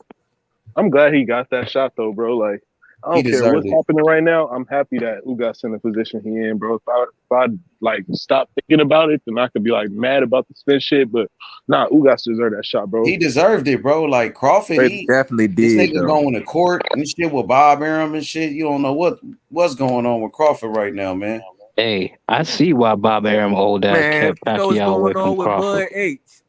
He waiting on Spence to fight. He got this shit with Bob Arum, man. He got some other shit going on with Bob, man. He's been waiting on that Spence fight for 4 years. When did they have that little altercation in that fucking in the stadium? When was that? Like 4 years ago. So, hey, what's been going on since that altercation? Earl is going for his third belt while Crawford is in court, you know, with Bob Arum. Really, it's going to fight who they put in front of him, though. Spence doing what throw that Josh Taylor fight out the window. But who fault is that, though? Both of their faults. I feel like it's both of their faults, but I feel like it's more so Spence fault. Spence ain't tripping. He going for 3 belts, my nigga. It ain't Spence I mean, I don't blame him taking the easy route. Go ahead, take the easy route by going for all the belts. I don't think he took the easy why route. He ain't want to fight Bud in 4 years, and Bud been calling him out. And then H, keep it 100. Did Spence not tell? But hey, hold on, H. Keep it 100 though. Did Spence did not tell Bud, yo, if you get a belt, then we can fight. And what happened? Bud got the belt, then what? Yeah, I feel you. You know what I'm saying? Bud got the belt, then I like Crawford though. I gotta go get this belt. Then I'll meet you at the end. But Earl, he doing his thing though. You can't knock Earl. You can't knock Earl. Earl the one collecting the belts. He going for 3 belts. My Bud got 4. That's because Earl the one getting all the fights. Who fault is that? That's he doing his thing. That ain't his fault. He getting the fight. I feel like Spence got a fault in this shit. Spence could make that fight happen. Oh boy, Crawford gotta make the right decision. You know what I'm saying? How you gonna get those fights? Like you can't. I'm saying it's not Earl Spence's fault that Crawford can't get no fights. Right. But it is his fault he can't get their fight. Shit. Spence could have been made that Bud fight happen. Ben could have made it happen. Yeah, they can do that shit for the undisputed now. Let's do that shit for the undisputed for all the belts now. Shit is better to do it now for all the belts. It's gonna happen. It does make more sense. It make more sense to do it now for all the belts, nigga. I mean, it does make more sense the way you put it, but yeah, that's all. But you know how the timeline. This shit, the shit even better for Crawford though. Ain't it even better for Crawford now? Earl came off the car accident in the eye surgery. Shit, that should work to Crawford's favor now. It is, but Bud wanted that nigga when he was fresh. Yeah, I respect that. He wanted to smoke. You gotta respect that. He want to fight. What about that? I can't knock Earl though. That's all I'm saying. For Earl, he doing this thing. That? Shit, if Crawford was the one, going to fight Ugas, I wouldn't be mad. Like, shit, Crawford about to unify. He collected belts, you know what I mean? But Earl got the fight, so shit, more power to him. But, hey, Crawford, that shit with Bob, that shit is crazy, though. I ain't gonna lie. A lot of people done turned on Terrence Crawford because you seen that shit, bro. They just exposed that they wasn't really fans. That's all it is, H. You seen that shit? They turned on him quick, my boy. That's all it is. I don't think Spence second, bro. I'm gonna keep saying it. It's happening next. They did Bud dirty, man. But Bud got to sign with the PBC, bro. Then another thing too, Spence fucking talked about how he would never be at a Bud fight. What happened in the last Bud fight? Oh yeah, he contradicted himself. Yeah, let's talk about that. Let's talk about what these niggas saying and not doing. That's a contradiction, but shit, he gonna have. I mean, Crawford doing his thing. That show Crawford be doing his thing too. Well, Debo, what you trying to say, bro? You saying he a duck or what? I've been saying this shit. Oh yeah, I've been saying Spence ducking Bud. Been saying this shit for years. Years, nigga. I don't think he is though. I don't think he is, to be honest. I did at one point. I thought he was, but right now I don't think he is though. Right now he fighting Ugas, who's a champion, and then from what I've seen from Earl, he said he's on his road to undisputed. Y'all seen that shit on YouTube? He got like a little documentary. Like they just dropped it. Road to undisputed, Earl Spence. You see, bro. If you don't fight it next though, then you're gonna see my tune change, bro. If the fight don't happen and Bud signed with the PBC, bro, I'm about to go in on Spence like I've never seen. Dang, Boots did an interview talking more shit on Fight Hype. Y'all seen that? Jerron Ennis, Warren Spence, Crawford, and Ugas. Oh, yeah, I seen that today. That shit made me hype. I ain't gonna lie. For real, he was talking that shit. Yeah, he was talking that shit. This a new one. This a new one. He was talking that shit in that interview. I know exactly what you talking about. I commented on the shit there. That nigga, man, boy. But I like that shit though. Like that's what makes me a fan. That shit, boy. I like that shit. Hell yeah, my nigga. Call these niggas out. Now you just gotta back it up. He now. making noise though. He been backing it up. Like somebody said, "Oh, Boots, he ain't showed that he got a chin yet." Yes, he do it. He showed his chin, like you said. Sergey Lipinets cracked him. So he didn't get hurt. He didn't wobble or nothing. And then fucking Thomas Delorme in his last fight hit him with a clean shot. He ate that motherfucker and knocked his ass out right after it. Look, Thomas Delorme hit him with his best shot. That nigga Boots ate it and then knocked him out right after that. Hit him with a combination, finished him off. So he got a chin. He showed he got a chin, bro. And shit, because you said you didn't like how he got hit by Lipinets. Well, I didn't like how Crawford got hit by a mean machine. You know what I'm saying? I can't say he didn't get caught and get dropped, bro. I didn't think he got dropped, though. A lot of niggas thought he got dropped. I didn't think so. I thought he just hit him and he kind of pushed him afterwards, right? And knocked him off balance. But even when he got back up, that nigga wasn't even wobbled or nothing like that. So I didn't look at it like a real knockdown. I wear Bud is out with the shit though. Bud said, bro, a knockdown, no knockdown. What does it matter, bro? Exactly. He got when he got knocked out, bro. So he said he made him mad. He said he got mad after that. You can't knock a dude down and get knocked out, bro. It didn't mean shit. Mm-hmm. Exactly. But yeah, man, Crawford the dog, man. Like I'm not trying to disrespect Crawford because I respect him so much. Like, you know what I mean? Even with the whole Boots shit, I know Boots is calling him out or whatever, but you know what I mean? I respect Crawford and even Boots calling out Spence too. Yeah, but Spence got to fight though. That's the thing. Spence about to fight Ugas. Crawford ain't got to fight. But when they gonna make it official though? Shit, probably in a week or something. Shit, anytime now. But they already agreed to fight. That shit gonna happen.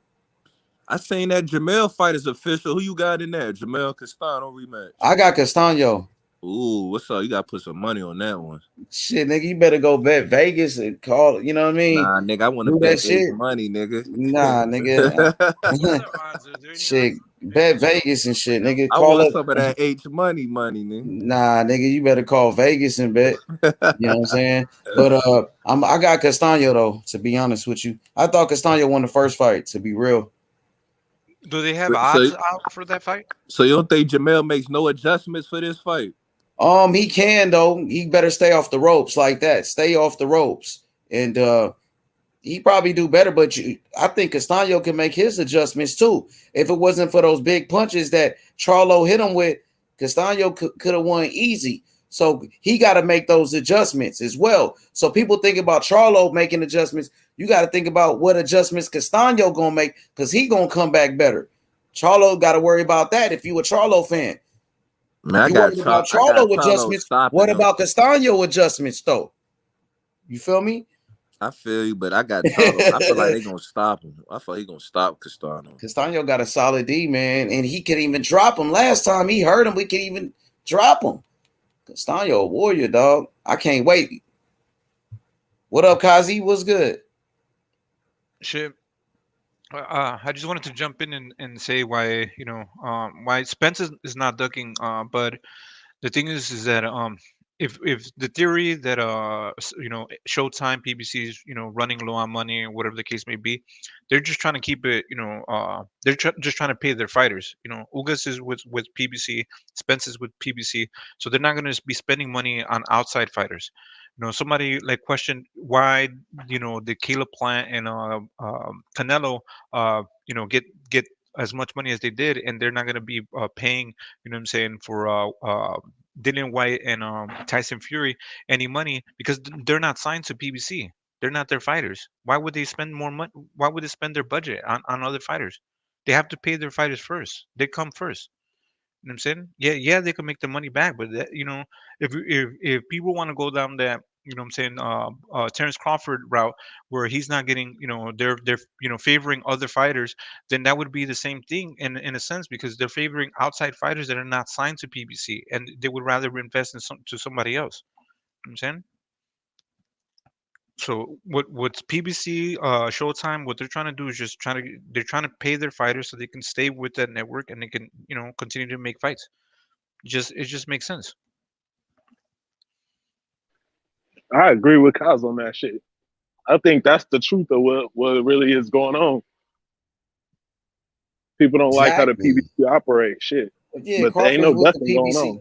Thank you, Kush. Thank you, bro. Them PBC Say that one more niggas time, look like Kush. they be getting paid too. I ain't gonna lie. The money You look like see it's all Charlo on House, PBC. nigga. You see his mansion? Come on, I be man. seeing all them PBC niggas, man. Shit, I would be mad if you paid somebody else and made a pay-per-view, promoted him when you know what I'm saying, bro. You know how stacked PBC is? How many fucking fighters they have? You know what I'm saying? They should be fucking They making got fights killers, nonstop. man. Yeah, they have PBC and killers. Top Rank got some real killers over there. Yeah. I'm for real, bro. Think about it. They got Morrell, Benavidez. You got fucking Tank Davis, Charlo, Earl Spence. You know what I mean? Who else they got over there? They got Frank Sanchez. Danny Garcia, they still hasn't done shit. Yeah, Frank Sanchez, Danny Garcia, Erickson Lubin, Jermell Charlo. They got Wilder. Deontay Wilder. You got Andy Ruiz. Nigga, they got that one nigga El Rayo Venezuela. The dude that had BTO. Don't they got Chris Colbert too? Chris Colbert, Gary Russell, brother. They got some hitters on that shit. Yeah, you feel me? Nigga, they got Ugas, nigga. Can't forget Ugas. Come on, man. Yeah, and this is the thing. Ugas did what he was told to do, right? They said you need to go and get in there and beat Manny Pacquiao, and then we'll give you Spence. We will favor, you know what I'm saying? Like you can't blame, PBC for favoring Ugas that just went in and did what he was supposed to do, which is what Terrence Crawford and Spence were supposed to do, which was fight him. Ugas got to fight. You know what I'm saying? We can't deny that. He won. Now he deserves a shot with Spence. It's very simple. It's not that not that complicated. They got real dogs, man, at that PBC shit. Nigga, they got fucking what's his name? Nigga Fundora. Can't forget about him. Yeah, you got that big fucking freak. That's crazy. Shit, don't they got Caleb Plant? Too? What about Caleb Plant? They got Morrell? Yeah, they got Morrell, Caleb Plant, Benavidez. Benavidez too. You know this what I mean? is the thing. They just need to mix it up. They just need to fucking stop. Man, Top Rank I think Top Rank got the best fighters though right now. Probably Top Rank got the top guys. You got the Tyson Furies. You just had Terrence Crawford. Shakur Stevenson. I mean, even though T.O. got beat up, T.O. can't forget about T.O. In a way, Josh Taylor, Better Beef, Joe Smith Jr. Them niggas got some work over there, man. Who else they got? They got Oscar Valdez. Can't forget Oscar Valdez. Never Rente. They got some good work though. Berlanga. Can't forget about your boy Berlanga. I can forget about. I'm just kidding. Nah. I'm just fucking with you, bro. He's gonna make a good fight. You know what I'm saying? There is some truth to the way that he promotes himself. He's built a lot of hype behind him, things like that. But he needs to focus on, But when the hype train ends, is when you start facing real competition. If he would have been on a steady path where he was fighting, good competition, I don't think he would be this bad. You know what I'm saying? The way that he's looking. You know what I'm saying? Sometimes you're too overconfident. You're just like, oh, I can just come in here and fucking knock motherfuckers out. You know what I'm saying? And you're thinking that your promotional company is setting you up like that. Nah, they're just gonna set you up and have you fight. You know what I'm saying? With whoever. You have to be prepared. Yeah, absolutely. Well, shit, he's more experienced as a result of that shit, bro. I bet you he'll fucking be a smarter fighter, like in his return. We'll see some changes, bro. So yeah, gonna go back to Debo tripping with that Mike Tyson shit though. Come on, bro. Mike Tyson got some good wins though, Debo. Look. Let me tell you his good wins though. The nigga, all right, Michael Spinks was a champion. Michael Spinks was a champion. Listen, he was a champion at heavyweight. He beat Larry Holmes. He was the lineal champion. So even though he came up from light heavyweight, he still was a champion at heavyweight, and he was undefeated when Tyson beat him, right? And then Tyson beat Tony Tucker. Tony Tucker beat Buster Douglas. You know what I mean? Tony Tucker was the champion. Mike Tyson was undisputed. That means he beat every champion at that time. Hey, H-Man, I'm gonna kill with that. I'm gonna kill this debate. Charles Martin was a fucking champion. Yeah, but he beat every champion of that era. He was undisputed. That was one champion though. He beat every champion though. So the champions he beat, Mike? right? You talking about Mike? Yeah. So why he ain't beat Lennox or Vander? That was after he got out of jail. He wasn't the same fighter after that. He wasn't the same fighter then. Lennox. If we gonna base careers, we gotta do the whole Let me thing. explain to you though, because I'm not a Mike Tyson fan, but let me explain. Lennox got him when he came out of jail, when that nigga was back on drugs and shit. He wasn't the same fighter. That nigga was washed up then. And then when Holyfield got him, like I said, whose fault is that? Shit, that was his fault. But I'm saying that wasn't the best Mike Tyson that he beat.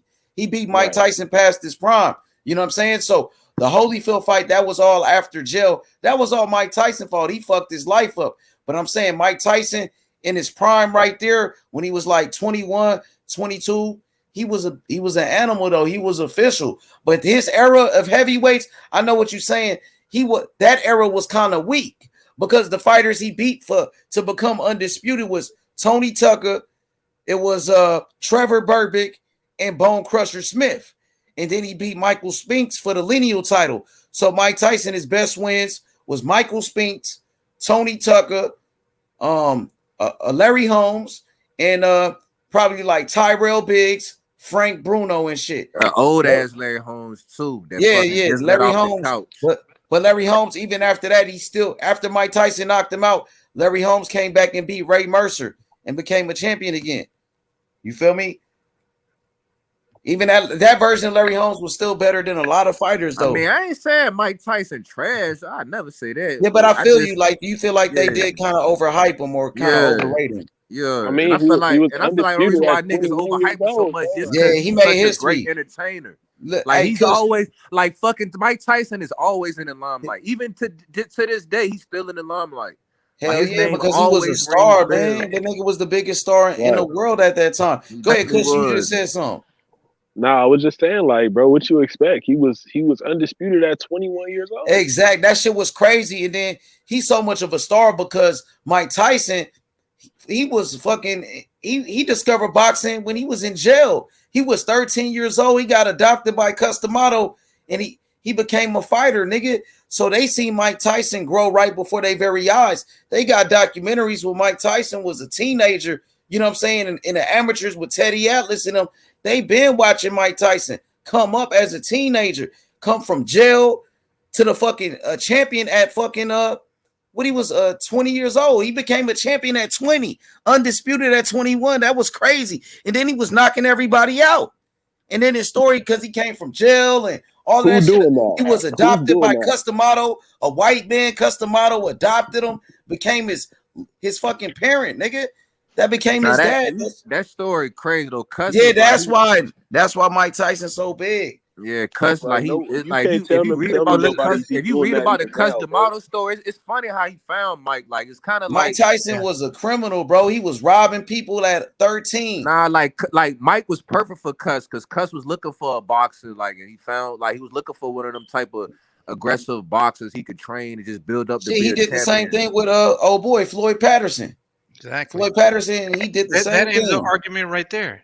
Customato would not be wasting his time with somebody that doesn't have no talent based on the talent that he's been around.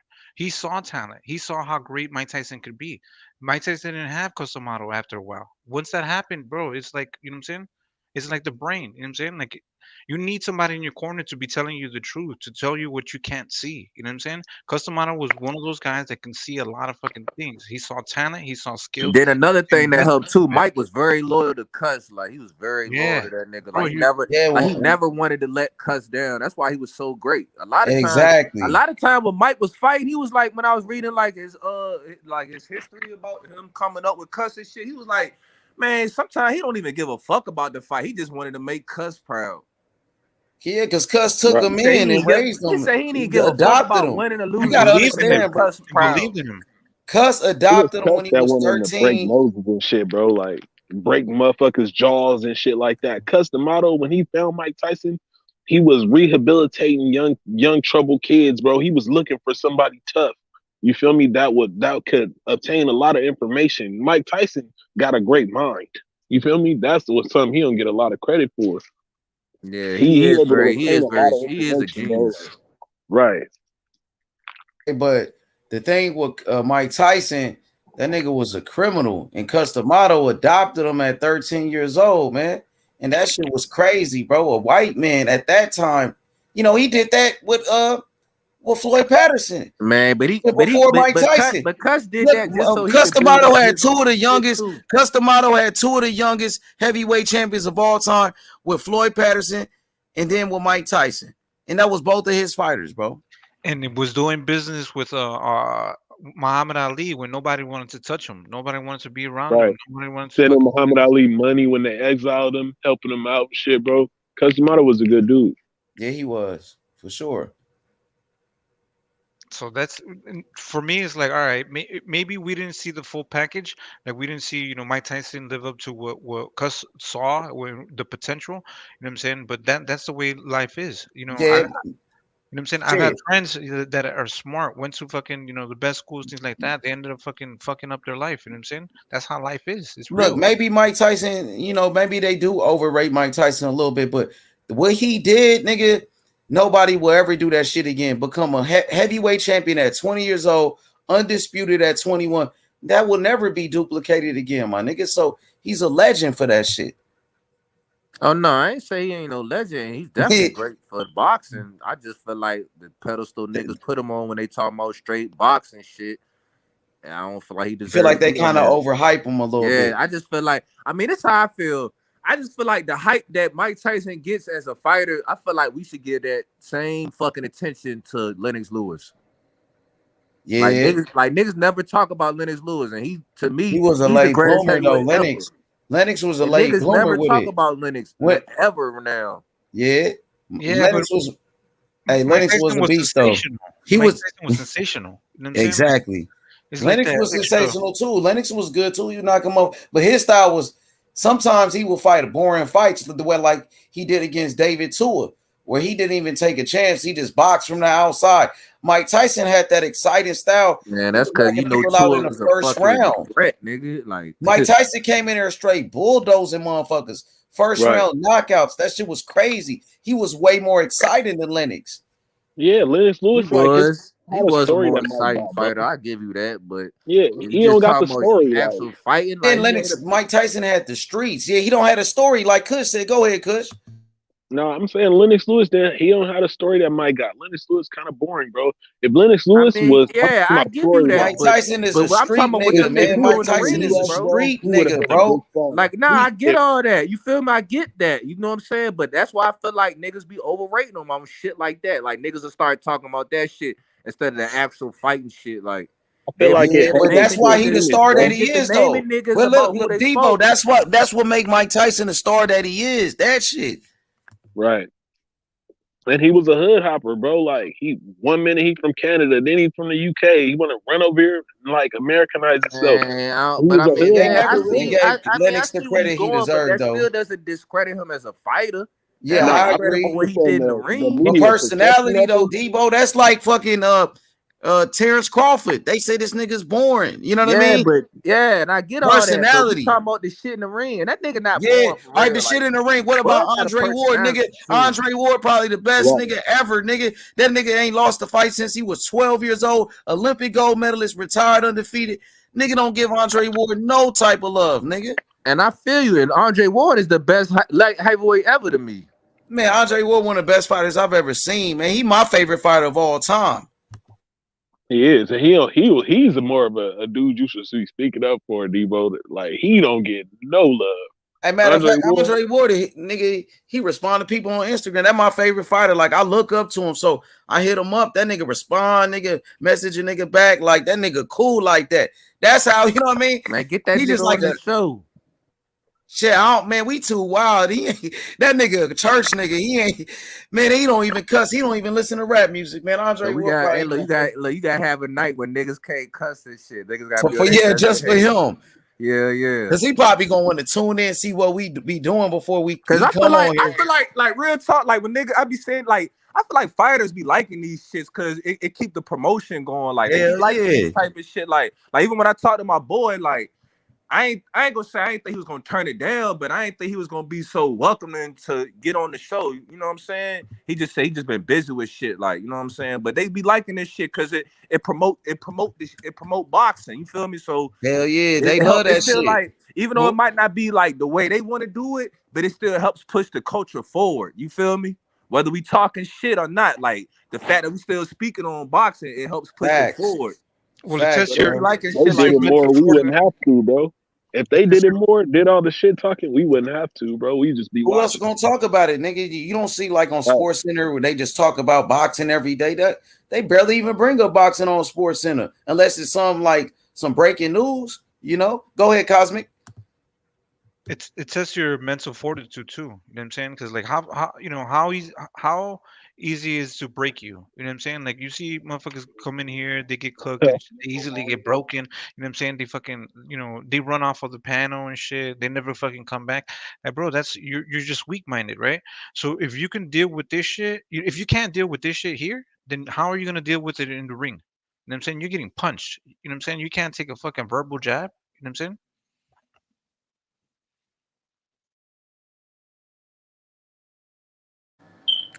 Hell yeah, they appreciate that shit too, though. I ain't gonna lie, man.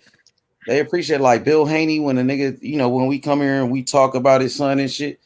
They like that shit. Even with T.O. dad, they used to come through. They like, you know what I mean? They see what we doing. We the ones that keeping this shit alive, keeping this shit going. Yeah, that's why I feel like as fans, that's why I feel like as fight fans, we should be able to pressure fighters into certain fights, especially with the social media era.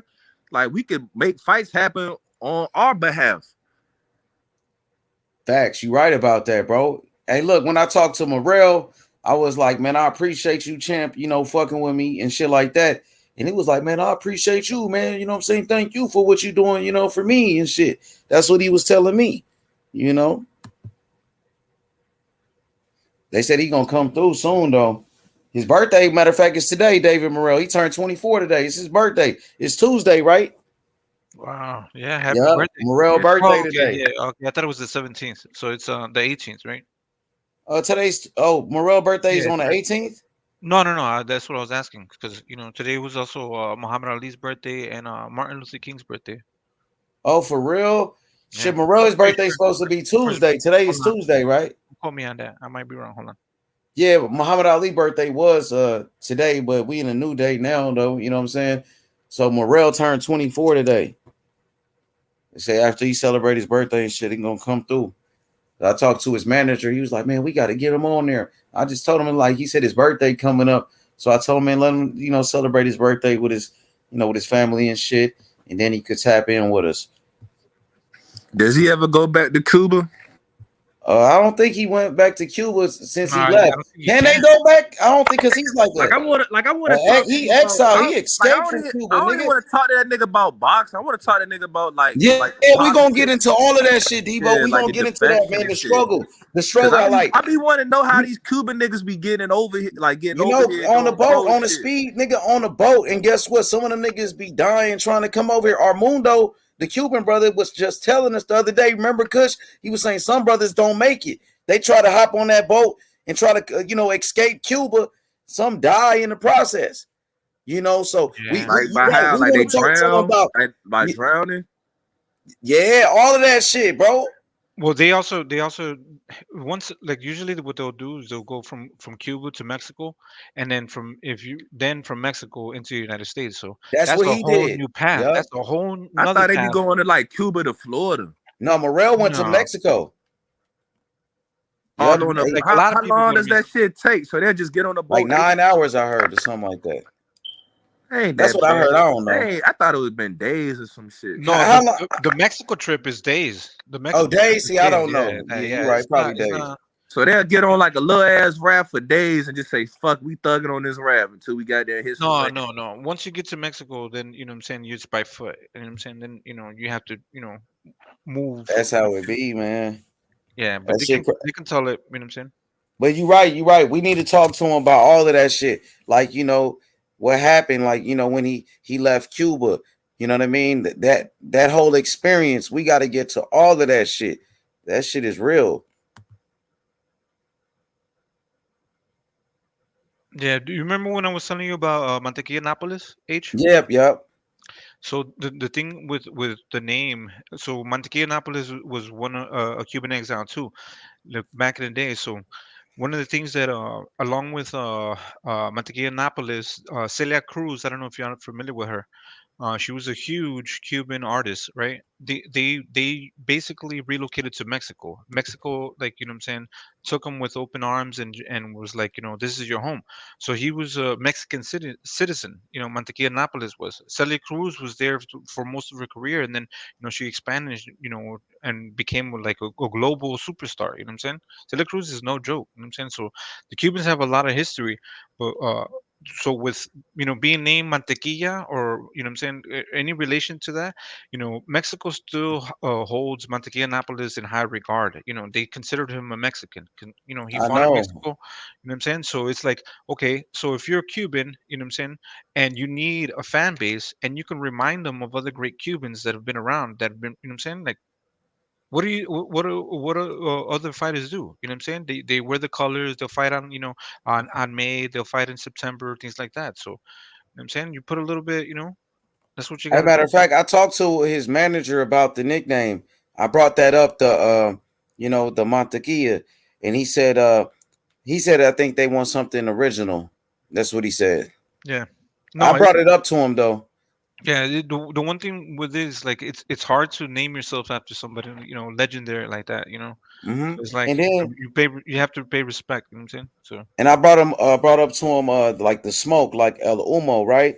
And he said in English is good, like all of the smoke in English, he liked that. But he said like in Spanish, he said that phrase is not really used, right? Like, you know, like Because all the smoke is the cigar, because like cigars are attributed to like Cuba, communism, things like that, or So what is hold it on, called? Morrell don't even got a nickname nah, yet. he do got a nickname, but we about to give him a different one. That's why I was asking the people, like, you Cause I know, don't even know his fight nickname, which is crazy. yeah, Like, his nickname is O, like David O Morrell, because David is really not his real first name. I think David was his dad's name, if I'm not mistaken. But you know, his real name it starts with a O. So that's why because I guess when he came to America, everybody was calling him O and shit. So, you know, they just had to give him a nickname, so they just used that. But I just talked to his manager and I said we gonna give him like a you know a special name, like a nickname, some fire, you know what I mean? Like, you know what I mean? Some cold nigga, you know. He was like, yeah, he said we was just talking to his, you know, his team about that. So they agree. They looking for some like some cold, man, like, you know what I mean? But hey, shit, you got an idea, some nice, man. You know, we listening, man. And they want it though. Like Oscar De La Hoya was the golden boy, something like that, like some Fuego, cold. nigga. Huh? Call that nigga Fuego. Fuego. Yeah. Yeah, that shit is something like that. Some, you David know, Fuego Morrell, nigga. hey, something catchy, right? So that's what they looking for. But I told him like David, like, you know, Mr. Free Smoke, you know, all the smoke, David Morrell or whatever. Like he kind of was fucking with that, you know, free smoke. What you think about that? Like all the smoke, or you know what I mean? Free Smoke, Morrell, Yeah, Mr. Free Smoke. that shit sound cool. Free smoke. Yeah, Free Smoke, you fuck with it, something like that, or All the Smoke, like the podcast, the All the Smoke podcast or something. Some cold, man. Some cold though, Debo, like Sugar Ray. Look at that name, Sugar Ray. When nigga talk about Sugar Ray, they just say Sugar Ray. You know what I mean? They don't even call him by his real name. They call him by his nickname, Sugar Ray. Yeah.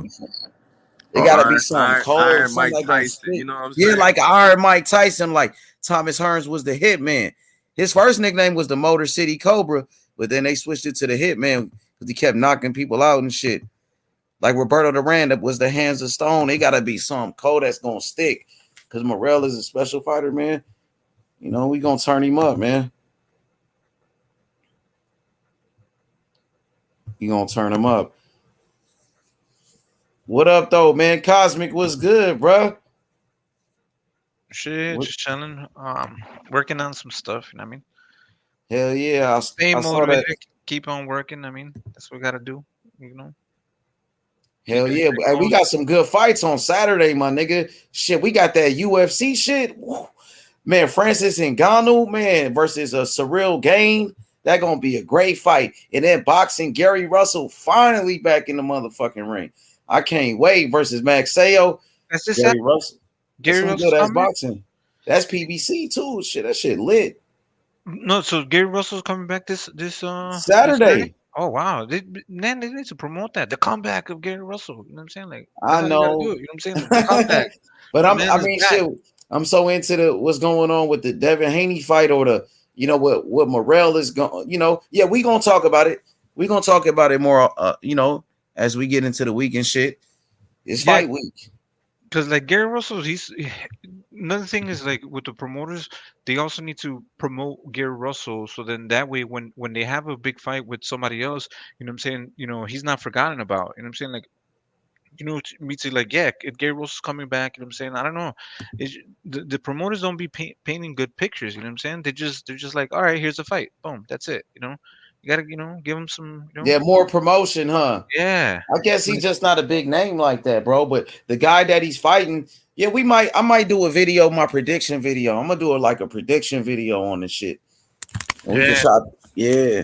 But this is the thing, you know, people argue Bob Arum was not promoting people the right way. Then, you know what I'm saying? You can say the same thing PBC. You know what I'm saying? They're Yeah, not. you can say the same thing about Eddie Hearn as well. Yeah, you know what I'm saying? Like, you know, like this whole thing is messy, man. It's very complicated. It's not, you know, it's not as easy as people think. You know what I'm saying? Promoting and shit like that, man. You know, both parties have to cooperate and work together. You know what I'm saying? For sure. My boy C Wood, he said, damn, sports talk all night long, man. Hell yeah. You know what I'm saying? Hey, C Wood, you got to get on the panel one of these days, my boy. I be seeing you on different shows and shit. Come fuck with your boy H Money. Yeah, we be here 24/7. Yeah, hell yeah, man. But this is a big weekend of sports, though. Man, that UFC fight, man, that shit gonna be major. That's a big ass fight. Debo, you fuck with that shit? That UFC? Yeah.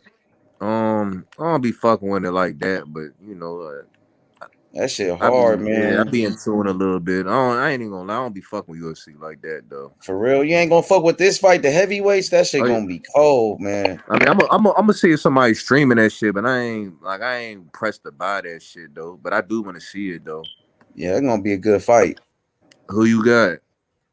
Man, that's tough, man. Because Ngannou got that power, like he damn near like George Foreman in the UFC or like a Wilder. But then this dude he fighting, that motherfucker got techniques and shit, like skills for real, you know. But I think if Ngannou catch him, Ngannou might knock him out. But you never know. A dude might knock him out. So I think it's like a 50-50 fight. I'm going to go with the champ, though.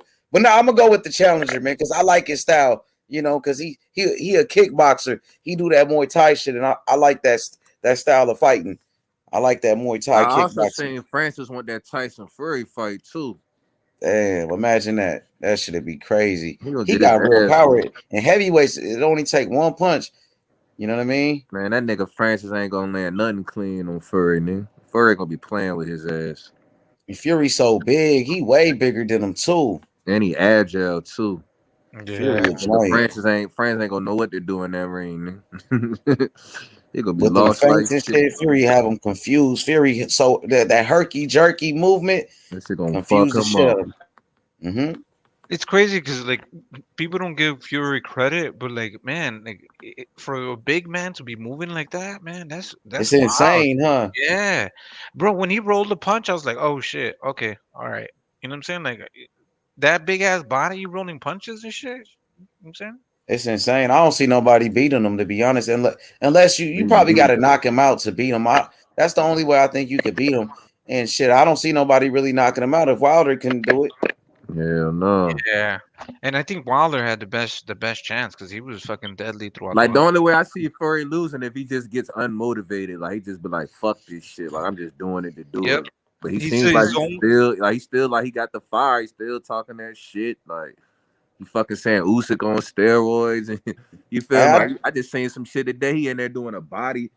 Yeah, with old boy, huh? Parker and shit. Joseph Parker. Yeah. Yeah, man. He's a good promoter. You know what I'm saying? Hell like yeah. you know, He knows how to talk. He knows how to promote fights. He knows how to, you know what I'm saying? Like, if you look at, somebody that, can articulate boxing, talk about boxing, knows about boxing, can actually box, you know what I'm saying? Tyson Fury is, he's up there in my opinion. You know what I'm saying? He knows his history about boxing. Like, you can, he could be on this panel talking shit. You know what I'm He saying? come from a family of fighters. His Yeah, dad was a exactly. fighter. They came from bare knuckle fighting. Yeah. So like people just discredit him, but like if you listen to him, you know what I'm saying, like you can hear like he knows his shit. You know what I When mean? you that good, bro, the people are gonna hate you, bro. Like, look at Mayweather. Mayweather is possibly one of the greatest fighters ever, and people hate his guts. Till this day, they don't give him no credit. Mayweather dunked all black fighters.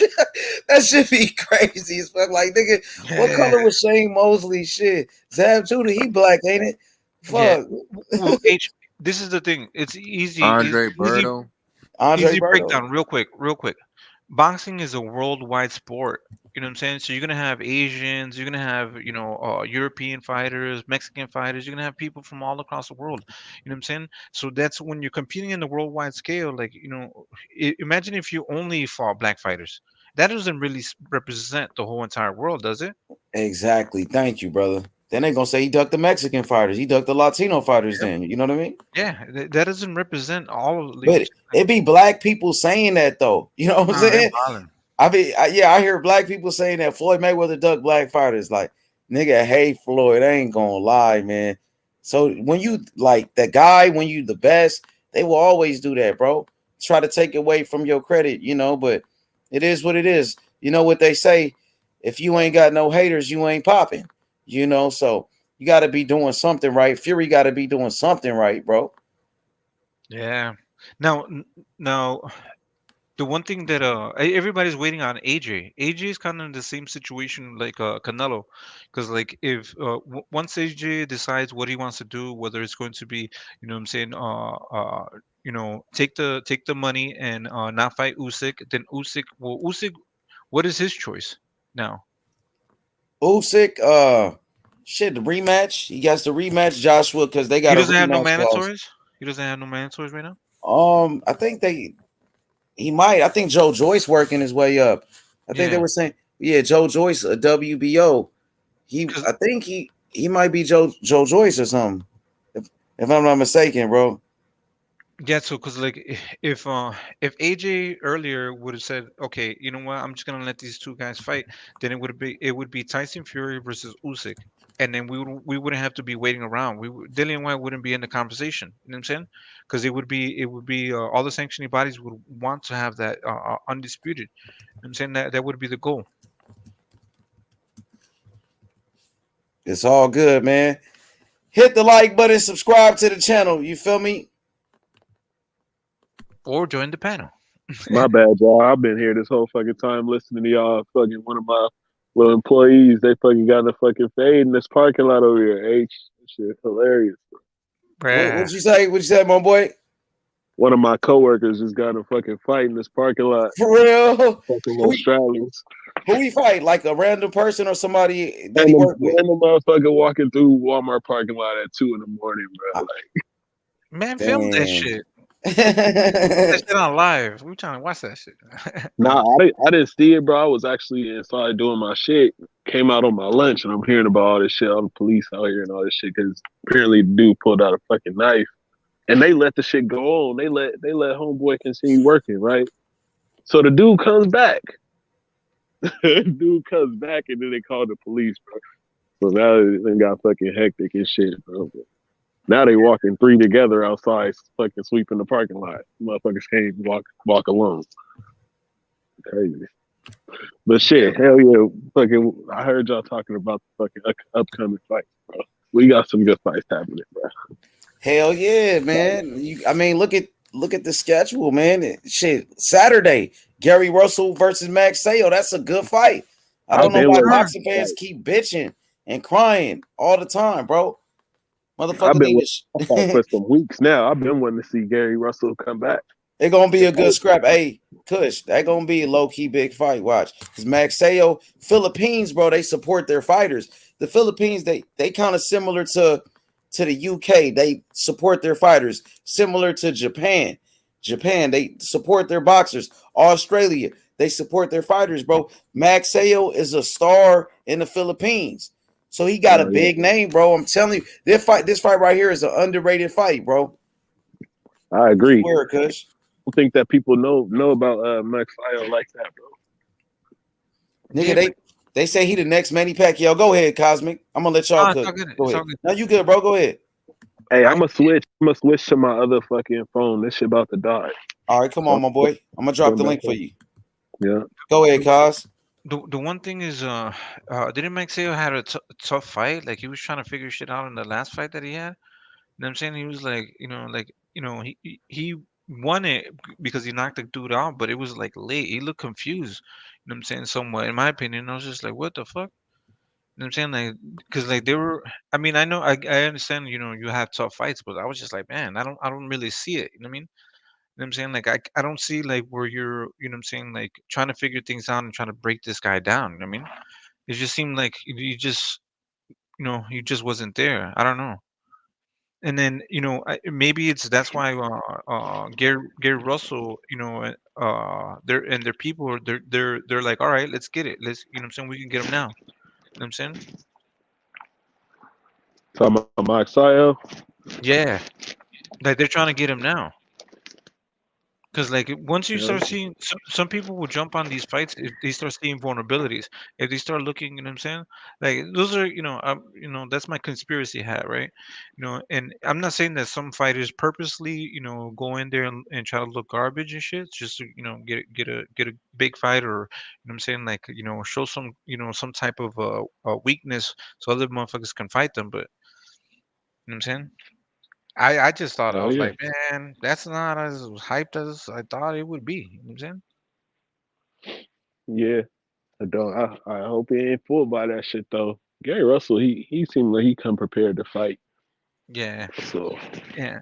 Well, one thing is too, like once you start facing, top opposition, top competition, like it's gets you ready. So just like Floyd was Canelo's loss. You know what I'm saying? Gary Russell had a loss to a great fighter in Lomachenko. So, sometimes you need that, a wake up call, and be like, all right, I got to get back on my P's and Q's and, know that shit ain't sweet.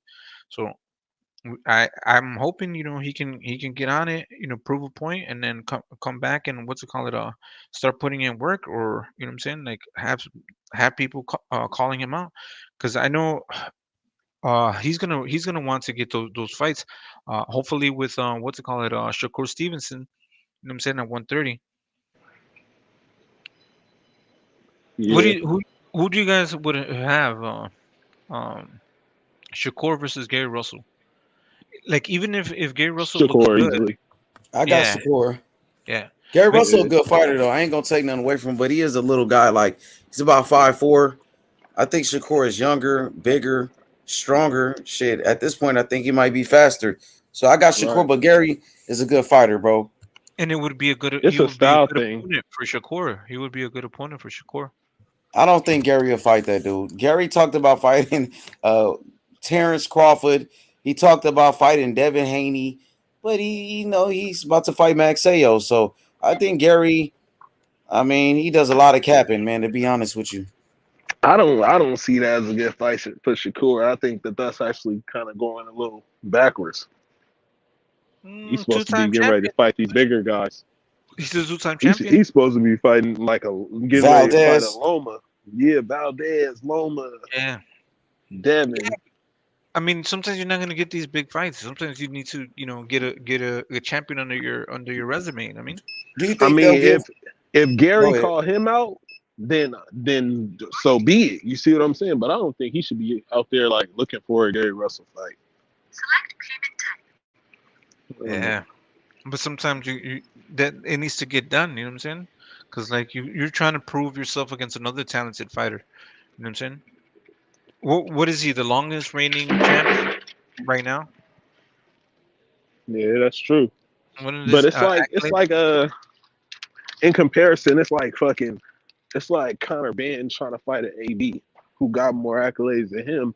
But do you really feel like that's the step up fight for Conor Ben like that?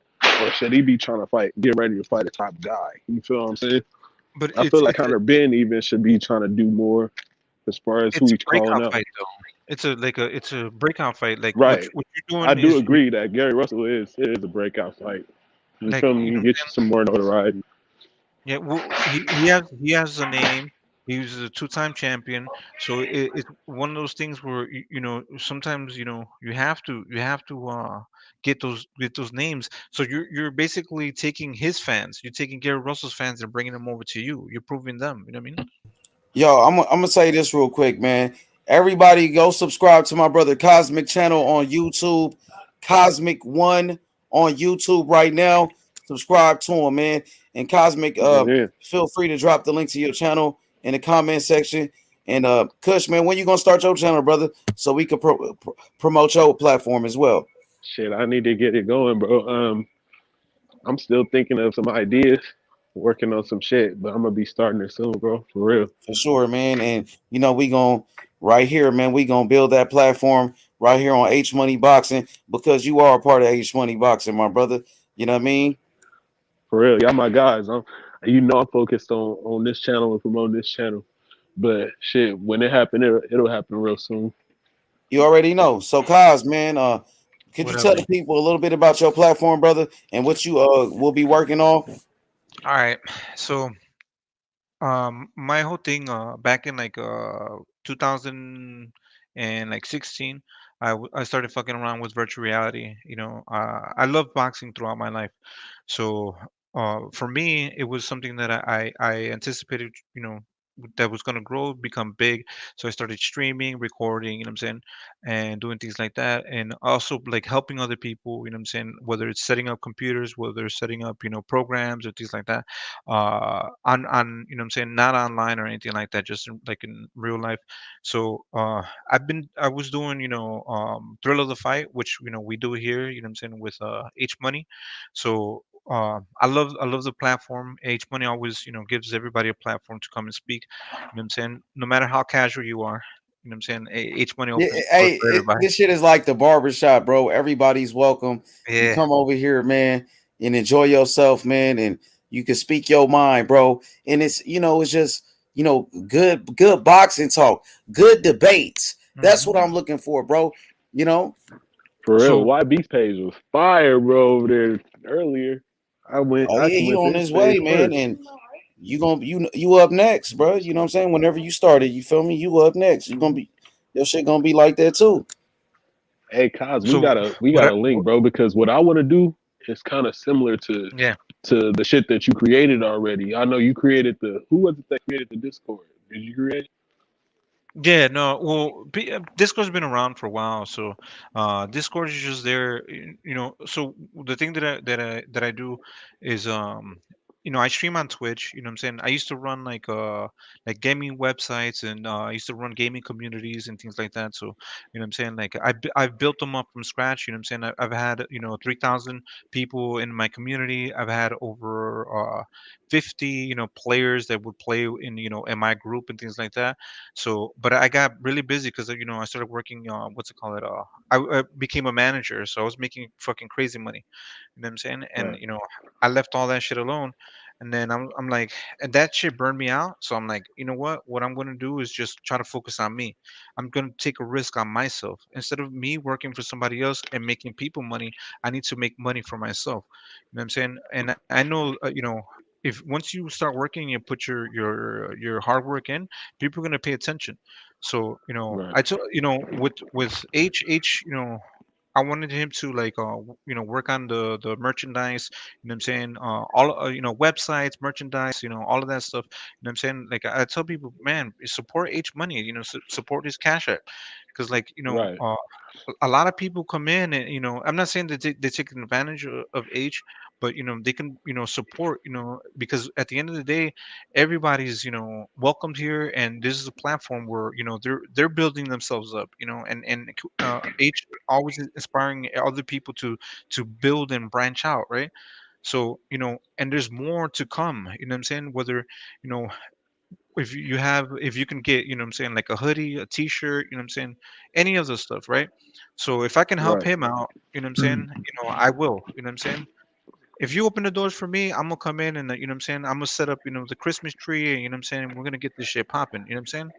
So if you're a host to me, I'm gonna be like, all right, I'm gonna be passing out the drinks and be like, yo, welcome, come in. You know what I'm saying? Like this is the house. You know what I'm saying? Like, welcome to the party. I'm a gamer, so I already know about the PC shit, the Twitter shit. The reason I was asking about the Discord is because I see you was posting the link to the H Money Discord, and I originally had that idea because I wanted to utilize Discord to break down the fights, drop Yeah. links to people, and have them be able to come into the Discord, and we could watch the fights, any footage that we want, and Yep. fucking break it down however the fuck we want without having these fucking YouTube fucking come and take our shit down, or we got threats of copyright. We could break down the fucking fights in slow Yeah. motion, all that shit.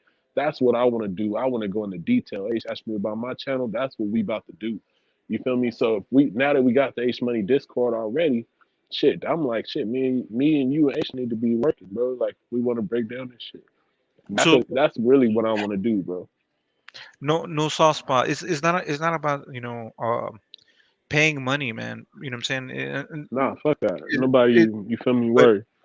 but at the end of the day, the that kind of like because H doesn't ask for money, and I'm not saying like what I'm saying, but if we want to if he wants to you know build more and more and more and more, what I'm saying, that needs to be funded.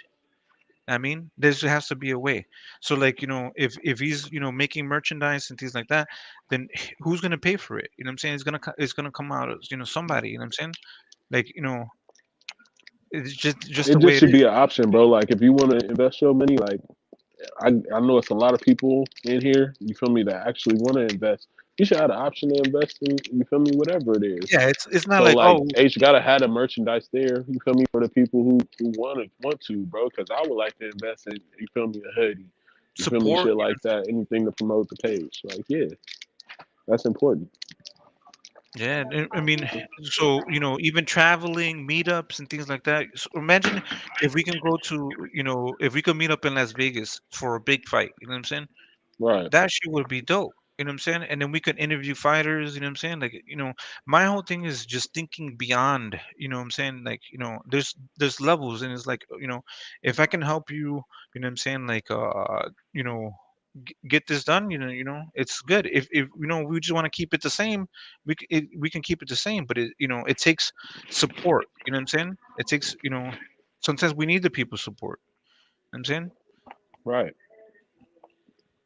You gotta have like a circle of people, bro. When you really trying to do some shit, and Yep. it takes more than it seemed real hard.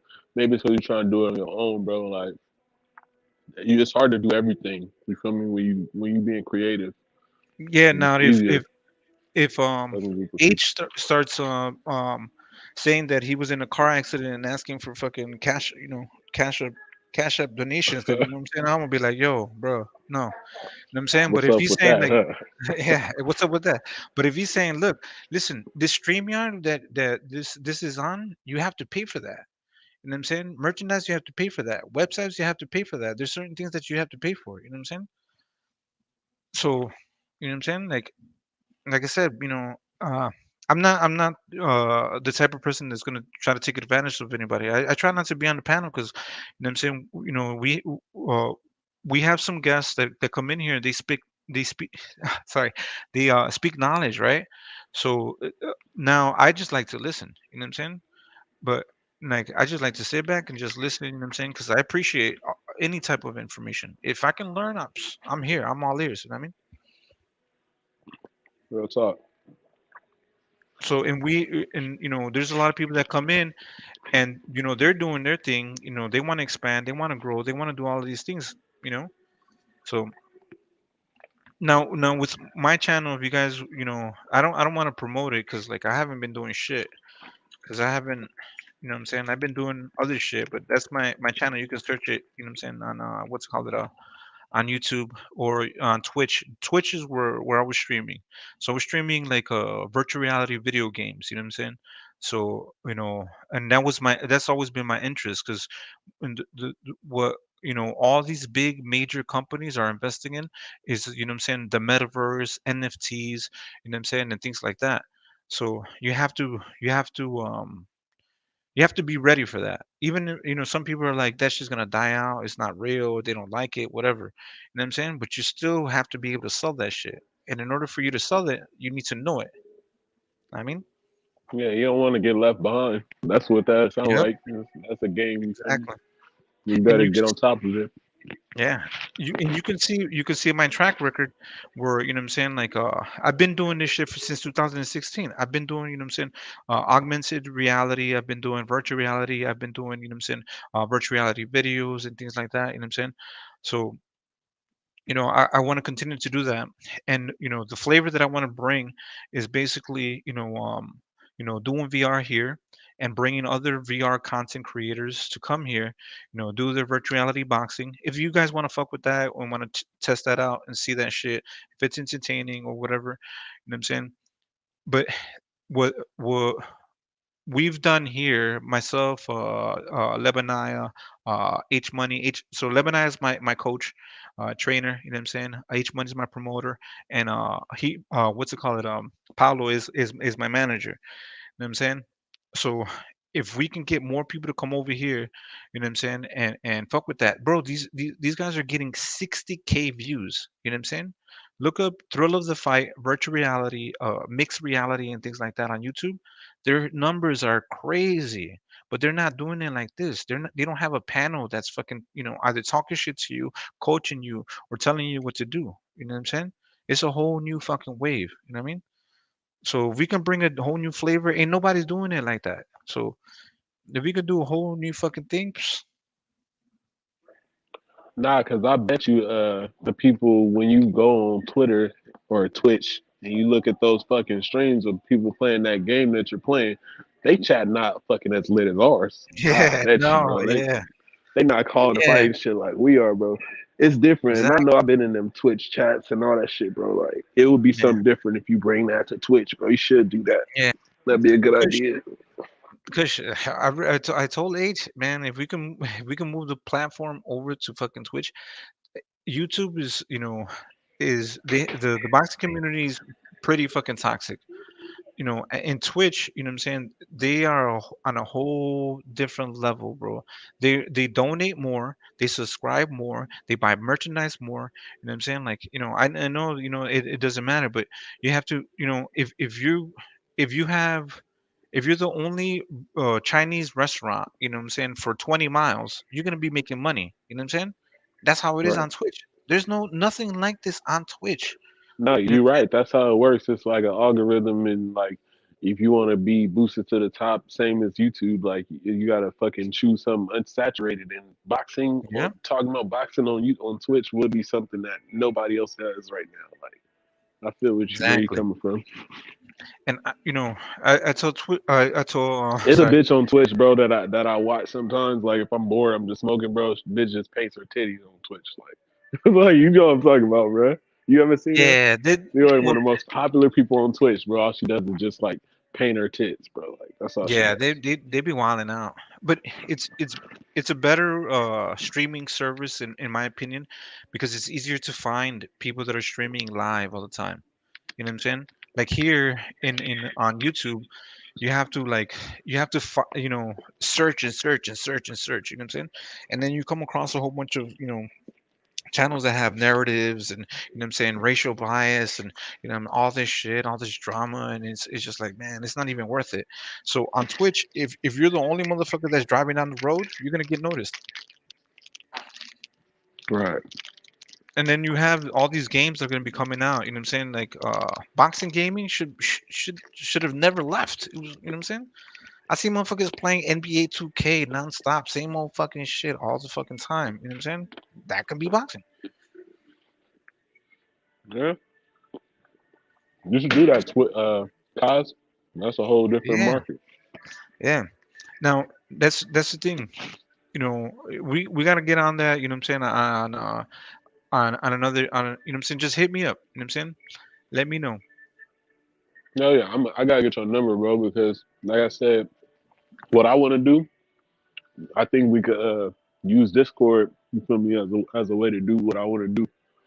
Yeah. Well, that's where we'll talk to H, and where we should be built, a little bit more private, because you know what I'm saying, like, H asked me to, tell you guys about me. That's what I am. You know what I'm saying? I'm not gonna sugarcoat shit. You know what I'm saying? I'm trying to build my stuff, but I know it takes time. I know you need to put in work. You can't just come in here demanding motherfuckers to be like, yo, come and see me, and you know what I'm saying? Like, Right. that's not me. You know what I mean? Like, I want to keep on putting in work. That's really how I feel too. I wouldn't do a live like that because I feel like we got a lot of people that fucking do lives that I fuck with. Like Blood goes live in the morning. YB go live sometimes in the morning now. You feel me? He going live in the afternoon. I'm not about to interrupt none of y'all shit because I like being here. You feel me? That's Yeah. the real. And so where's the time slot? You gotta have a schedule. Like me, if I'm gonna do some shit like that, it gotta be legit. And people gotta be like have desire for it too. Like I ain't doing no live if y'all don't fuck with what I'm saying. Like you feel me? Yeah. Yeah, no, it's difficult. It's difficult to run a show. Like, H is has a very unique show, very unique platform where it's, what I'm saying, 10, 8 hours, 12 hours, 14 hours, I'm saying, 18 hours of, nonstop motherfuckers coming in here to cook. I'm saying, from all around the world, from Australia, from the UK, from, I'm saying, from all these places, what I'm saying? So, I'm flattered, and I appreciate the opportunity. What I'm saying? Like, I appreciate this shit. What I'm saying? Like I said, I just want to come in, put in my work. And I'm saying, like, like it, like don't like it, hate it, well, however you feel. I'm saying, it's okay with me. I'm saying, and if it's something that at the end of the day, it's continuing to promote boxing, because that is the best sport. You know what I'm saying? And some people talk down upon it, but like, I'm not. You're not gonna convince me that it's not the best sport, right? Right. So, like, What I to me, did do, bro, I did put my money where my mouth is, and I got a subscription with Adobe Premiere, bro. Like, so I can start editing some film. That's what I did do. Like, it's some fucking. You gotta take steps, yeah, bro, and fucking. I gotta get advice from y'all, like shit yeah, like yeah, that. yeah. Networking and working with other people. That's one thing. I can learn a lot from H. You know what I'm saying? Like, and most of the time you see me, I'm on in the chat, just fucking chilling and talking and shit. Because I like to listen. I like to learn, and some motherfuckers just want to talk over people that can spit knowledge, and you're just like, for me, it's frustrating. So I can see how it's frustrating for other people when they're like, "Yo, I'm trying to put you on game. I'm trying to tell you, what I'm saying, what's going on, and like, you're not even willing to hear." You know what I'm saying? Right. So it's like, all right, you know what I mean? But Yeah. and another thing is, like, sometimes motherfuckers need to get cooked. You know what I'm saying? Like, me, Kush. As soon as a motherfucker, if I'm on the panel and somebody starts fucking up, they get cooked right quick. Nah, nigga, you know me, bro. Like I don't care. If I'm in the comments, I'm at work, whatever it is. You're talking crazy, bro. Like Yeah, it's room for yeah, you you're to gonna be get called corrected, out. bro. Like, Yeah, oh and yeah, then run your ass off the panel too, no problem. Like, yeah, and I heard what Devo said, oh, ruining fucking relationship. Nobody care about that shit over here. You feel me? Like nobody care about burning a little boy bridge. You feel yeah. me? We No, got the real sometimes, boxing fans over here. They need to be yeah. worried about burning the bridge with us. Keep it a buck with you. Well, once you build an army, you know what I'm saying. That's what I believe is what H is doing.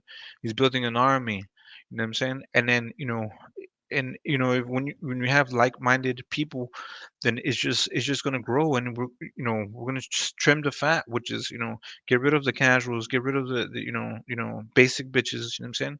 That shit will end. You know what I'm saying? And some people are hard-headed. They just don't want to fucking learn. You just have to keep on beating them down. Yeah, I keep it 100 with you, bro. Like, they showed me, bro, since I've been on this channel, that he's solid, bro. He the type of nigga like I ride for. And that's just what it is, nigga. Like, it's either fuck with us or shit, I don't fuck with you. If H don't fuck with you, I don't fuck with you, bro. Like, H could fuck with you, and I can still not fuck Yeah. with you. Keep it 100 with you. You gotta show yourself to be approved around here. Yeah.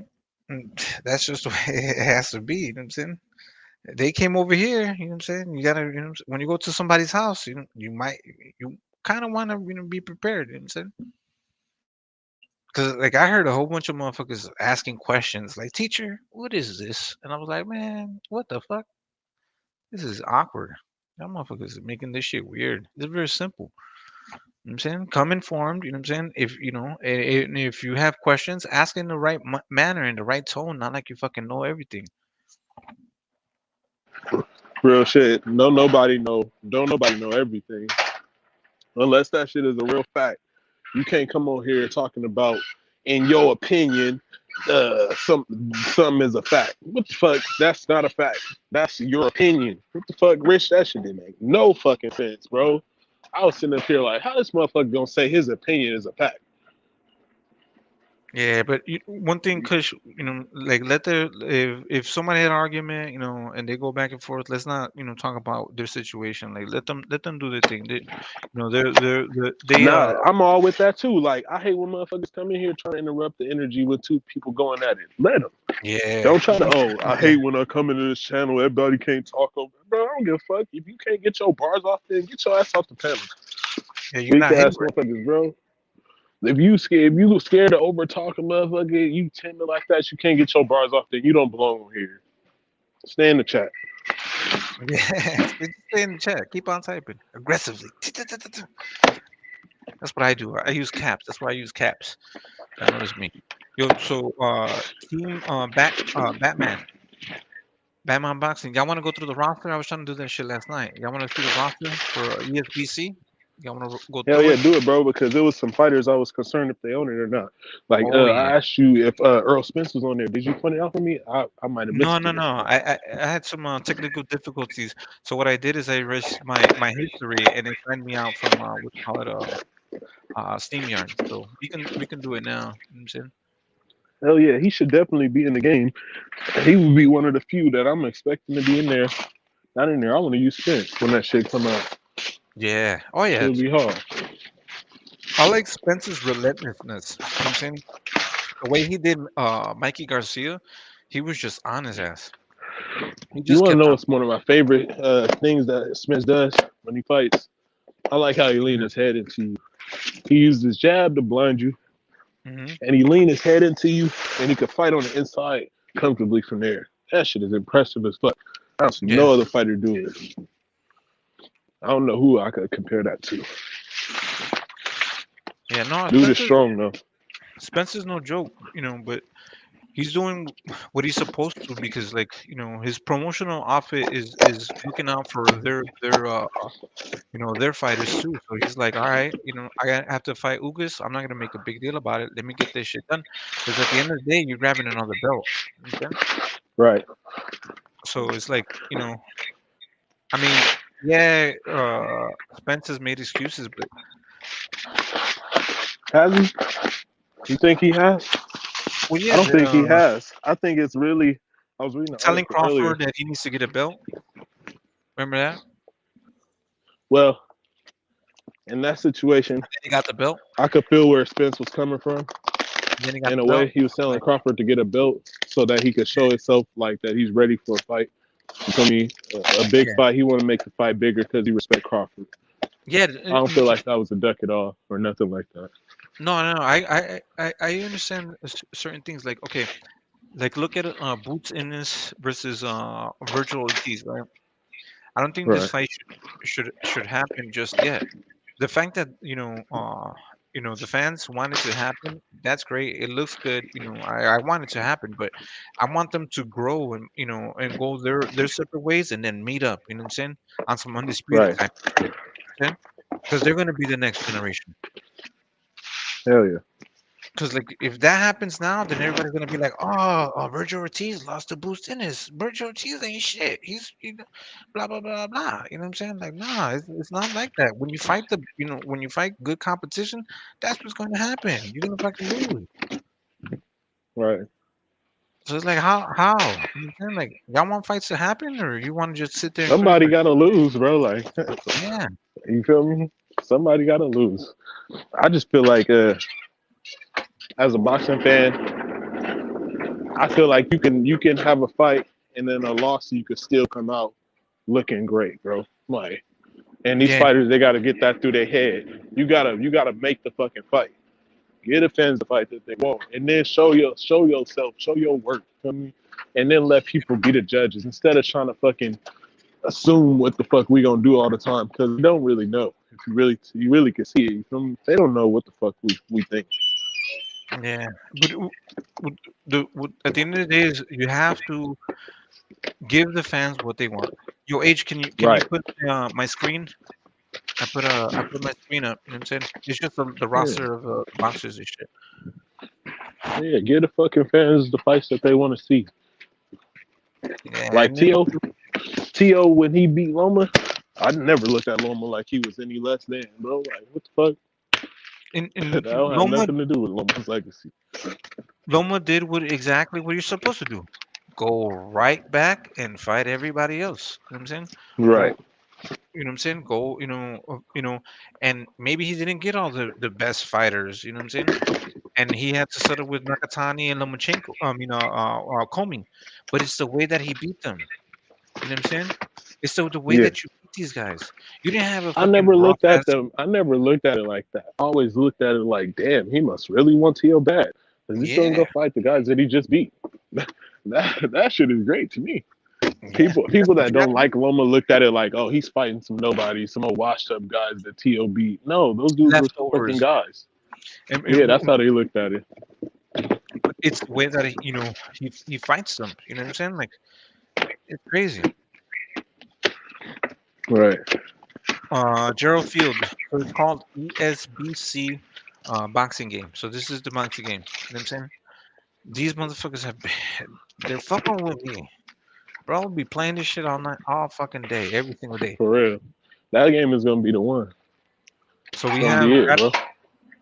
right off the back, Muhammad Ali, Sugar Ray Robinson, Sugar Ray Leonard, Joe Frazier. Can everybody see? Is everybody good? Can everybody see it? Is clear? Just read them off from me, cause I'm getting that work in. Yeah. You already know. Okay. Cool. Oh, I just want to make sure everybody else can see because yesterday nobody can really see. Okay, yeah, you can see because it's on the screen now. Joe Frazier, Rocky Marciano, Joe Louis, Floyd Patterson, Jack Dempsey, Riddick Bowe, Larry Holmes, Jack Johnson, Jake LaMotta, Vladimir Klitschko, Vitaly Klitschko, Julio Cesar Chavez, Canelo Alvarez, Tyson Fury, or Alexander Usyk. Did I pronounce that right? Right. Okay. Roy Jones Jr., Vasily Lomachenko, Tim Bradley, Deontay Wilder, Badar Hari, Terence Crawford, Clarissa Shields, the female GOAT, the GOAT, right? Katie Taylor, Amir Khan, Juan Manuel Marquez, Sergey Kovalov, Cedric Dumby. You know what I'm saying? All right, I don't know that guy. You know what I'm saying? If you guys know that guy, I don't know. Kevin Kelly. I was gonna say Kelly Pavlik, but Kevin Kelly, Marcus Maidana, Benny Pazencia, Arturo Gatti, Chris Cyborg. That's not the females, right? That's not her, right? You know what I'm talking about? The one that went to UFC? That's somebody else. Okay.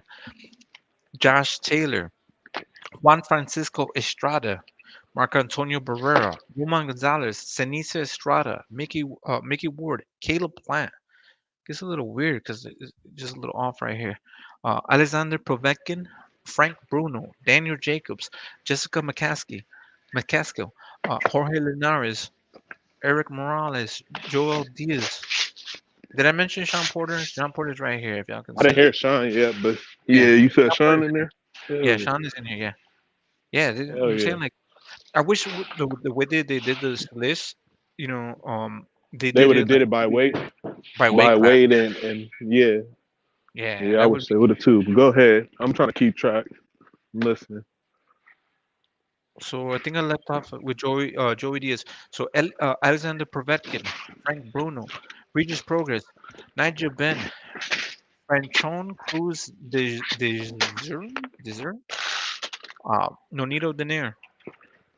Nonito Denaire, Donaire. I think the Philippines would get mad because that shit right.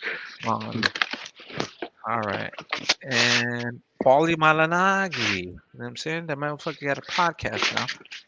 Zoo Ken, Virgil Ortiz, Lawrence Okuli. Hell yeah, they got my boy Virgil in there. Hell Yeah, Virgil yeah. Ortiz Jr. Yeah, he's in there. Yeah. I wonder. That means Booth got to be in there then. We're gonna find out. We're gonna go through it. Chantel Cameron, Connor Ben, Cecilia Bracas, Sergio Mora, Bedell Riley, Alicia Napoleon, Lou DiBella. That's the manager. You know what I'm saying? So they have managers and they have They just put the managers and shit in the game. Yeah, they mix they it all crazy. up. Yeah, they That's wilding gonna out. be tight though. Yeah, but it's good to have it on the game. It's just the roster. Like, I wish they organized this a little bit better. Delphine Pearson. If I'm mispronouncing these names, y'all gotta let me know. You know what I'm saying? I think my chat is the chat dead or am I dead? Which is it? The motherfuckers are not talking. All right, chat's They're dead. not commenting crazy like that. Yeah, Commenting I know. dead a little bit. Motherfuckers, wake the fuck up. All right, so where did we leave off at? Ludabella. Here we go. Oscar Valdez, Lucian Boutin, Hell yeah. Eddie Reynoso, Chris Algieri, Jaime Munguia, Patrick Tesora, right? Is that how you say his name? Tesora? Yeah, just so. Yeah.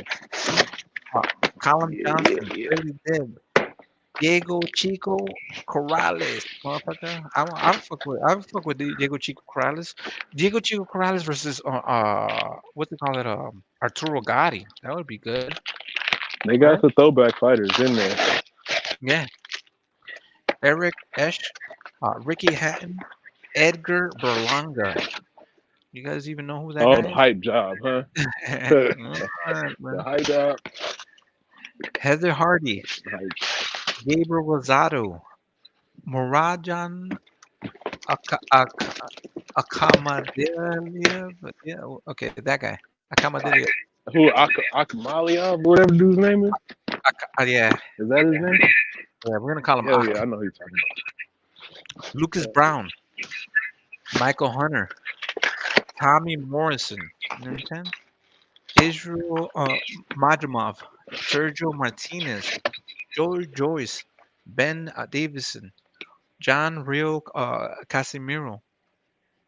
It's weird. I don't know if you can see the way that I see it, Kush, but like they kind of off centered. Ray Mancini, Eddie Hall. Okay, Boom Mancini and that motherfucker. Yeah. Okay. Johnny Nelson, Josh Warrington, Anthony Krola, Dave Codwell, Buddy McGirt. Buddy McGirt as the trainer. They better have my boy Salvador Sanchez on the game. All right, we're gonna get there. They're gonna have a problem with me, bro. We're gonna email them. But you know what? Hell yeah. Like the people there, they listen. Yo, Anuza Verdugo, thanks for coming back, bro. You know what I'm saying? Let me try to spice it up a little bit more for you today, because you know what I'm saying, you kind of came in and you're like feeling like, what the fuck is going on today? But, you know what I'm saying? Good to spice it up a little bit. All right, so we left off at Buddy McGirt, right? George Groves, Sam Jones, Sebastian Fondora, Lee Eaton, Robert Hellenius, Paul Dempsey. Is he related to Jack Dempsey? I hope not. Sonny Edwards, Chris John, Ryan Rhodes, Brian McIntyre. Brian McIntyre, is that they got Bomac in the fucking game. Yeah, that's Bomac. Like, you know, like when you have some of the trainers that were ex-boxers, is it the boxer or is it the trainer? I guess this is it's the trainer. Right? I'm sure it's in that case it's the trainer. They said Bomac wasn't all that good of a professional. Of a trainer, he's like a great coach. Yeah. With the one that was really good is Dieguez. Do you know the mid coach? Yeah. You know he's not Mexican. He's like Guatemalan. He's like from I wouldn't see. That's why I don't try to guess. When I see yours, you know what I'm saying? I don't do that type of shit. I heard somebody. But yeah, go ahead, bro. And I was like, all right, cool, okay. I never guess, bro. It offends some people. It's like fucking calling a person that's African Jamaican. You see what I'm saying? It's kind of offensive to fucking guess somebody's shit. Angel Martinelli, Terry Harper, Daniel Gale, Joe Smith Jr. is in this bitch. Ooh, I like that. They threw his ass on the second game. Don't they have so many fucking fighters, man? They have so many fighters. Natasha Jonas, Rosendo Alvarez, Charlie Edwards. Do you see a trend here though? I don't hear a lot of PBC fighters in this. Am I wrong? Right. You noticing that, huh? And those Yeah. are the ones I wasn't hearing too many of those announced besides Wilder and you feel me, a Oh couple yeah, of they do ones. have That's why I'm Wilder. like, it fits in the fucking game because I've heard them say his name. I've been kind of watching the announcements. But Yeah, if I'm continue, bro, wrong, because I'm anxious to see who else is. It's really about who's not in the fucking game. Like who's yeah, not. You feel me? And why is that? and we have Fuck. to hit him up on IG, have to hit him up on Twitter, be like, yo, man, we want you in this game because I want to play. I'm saying like, like, bro, come on now, we need you. Cynthia Conte, Badu Jack. Y'all remember Badu Jack? Hell yeah. Badu I Jack like versus Badu Jack. Joe Smith Jr., right? Badu Jack versus Joe Smith Hell Jr. yeah. That'd be a good fight. What is that a potential fight? I want to see that. Well, it's here in the game. Oh, Yep. didn't Badu Jack? Oh yeah. I got this shit, bro. You come on, man. What did you say, bro? Go ahead. My bad. It's all good. Didn't Badu Jack say that he was gonna be moving up to cruiserweight? Shit. He was talking about it on the Mike Tyson podcast. I didn't see that episode. I haven't been watching every episode like I used to, bro. I was kind of mad about that fucking Evan Britt shit. I'm not gonna cap. I like Evan Britt. I don't watch the Mike Tyson podcast no more. I'm honest. Bro, I used to watch it. Man, that shit's fucking dope, bro. Come on, man. You I gave up don't on my know, boy bro. I'm a Mike? loyalist like that, bro. They shouldn't have did my boy like that, bro. Oh, you talking about the big white guy? Yeah. Man. I like him, bro. He was like good for the show. No, I know, That but drove me away. But this is the thing, right? If he's thinking, oh, I deserve 50-50, does he deserve 50-50, 50%, 50% for Mike Tyson? Or is he more like 20%, 80% for Mike Tyson? Well, if it's about money, I get it. You feel me? I know business, how business is working at this point. You feel me? Like, all this boxing shit. But fuck, why it always got to be so, you feel me? Like that? Why I can't never be a Marvin Hagler handshake, bro. Come the fuck on. And keep it simple. Take care of your guy. Yeah. Well, that's the thing, though. I don't know the situation. I'm not gonna say, be like, I'm not gonna assume. I don't know what happened.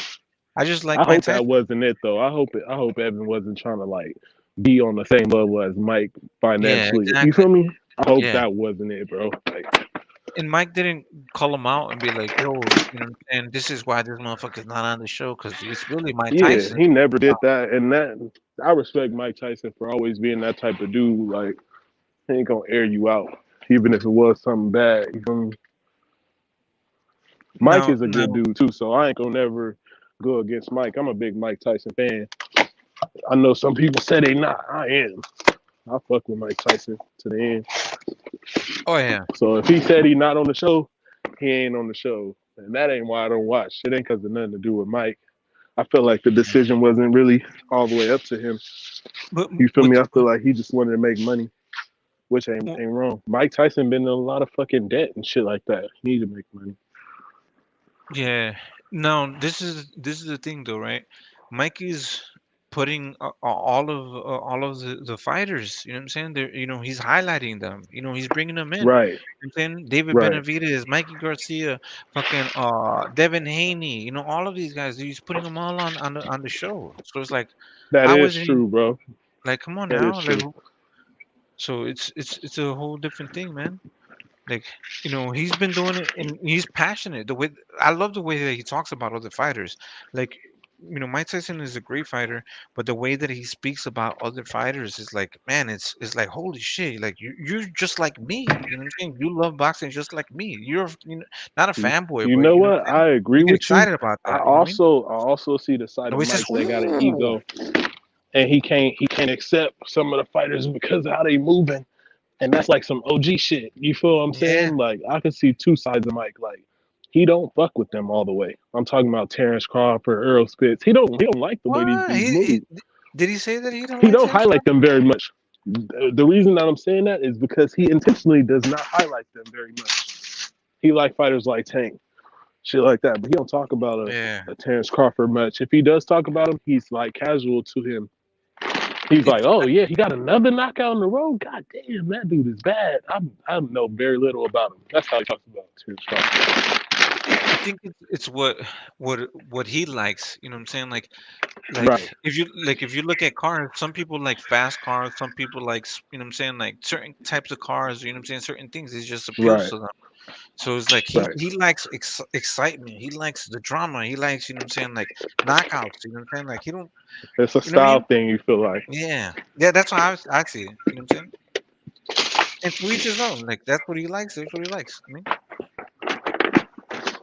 All right. That's Let's get another back thing. to. I want to see him get the fucking real stars on that show too.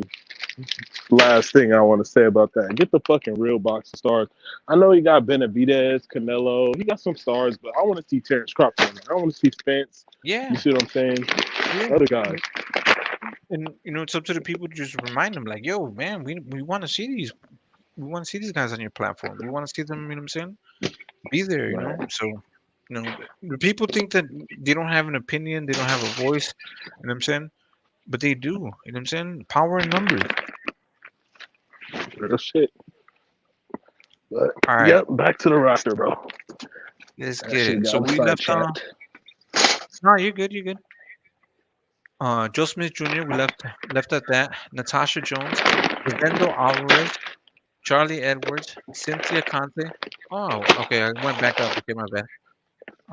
Jason Maloney, Arden Gill, Robert Garcia, either the trainer or the boxer, or both. Okay, they got the Maloney brothers. They got the big brother Garcia. Hopefully, they got him in there like as a boxer too. Yeah, so you could get knocked out by what's his name? Right, knock his ass out again. I fuck with Robert Garcia. Robert Garcia still got hands, bro. He's got nice. I like him.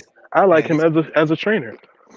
Yeah, he's a trainer. He's like super. He's great. He's a great trainer, and I mean, Robert Garcia's not a Hall of Famer boxer. Sorry, I love you, Robert. But Nah, I wouldn't say that shit. Not at all.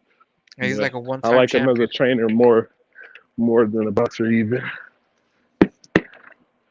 Some trainers are like that too, though. Some trainers have been, you know, they're, you know, like Freddie Roach. Freddie Roach was in. Hell yeah, I knew you were about to say Freddie Roach. Don't disrespect my guy, Freddie Roach like that. Oh, I love Freddie.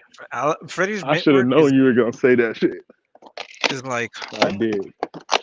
Man, I like Freddie Roach's when he was training Miguel Cotto, when he was like you know what I'm saying, like the make work that he does with fighters, but you know with Manny Pacquiao, with the stuff that he was doing with Manny Pacquiao was crazy. He elevated him by a significant amount. All right, George Kambosos is in there. Todd Grissom.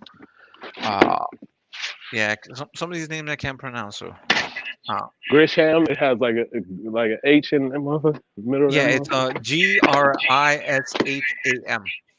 Yeah, I know his name. I know of him. Seen him fight a few times.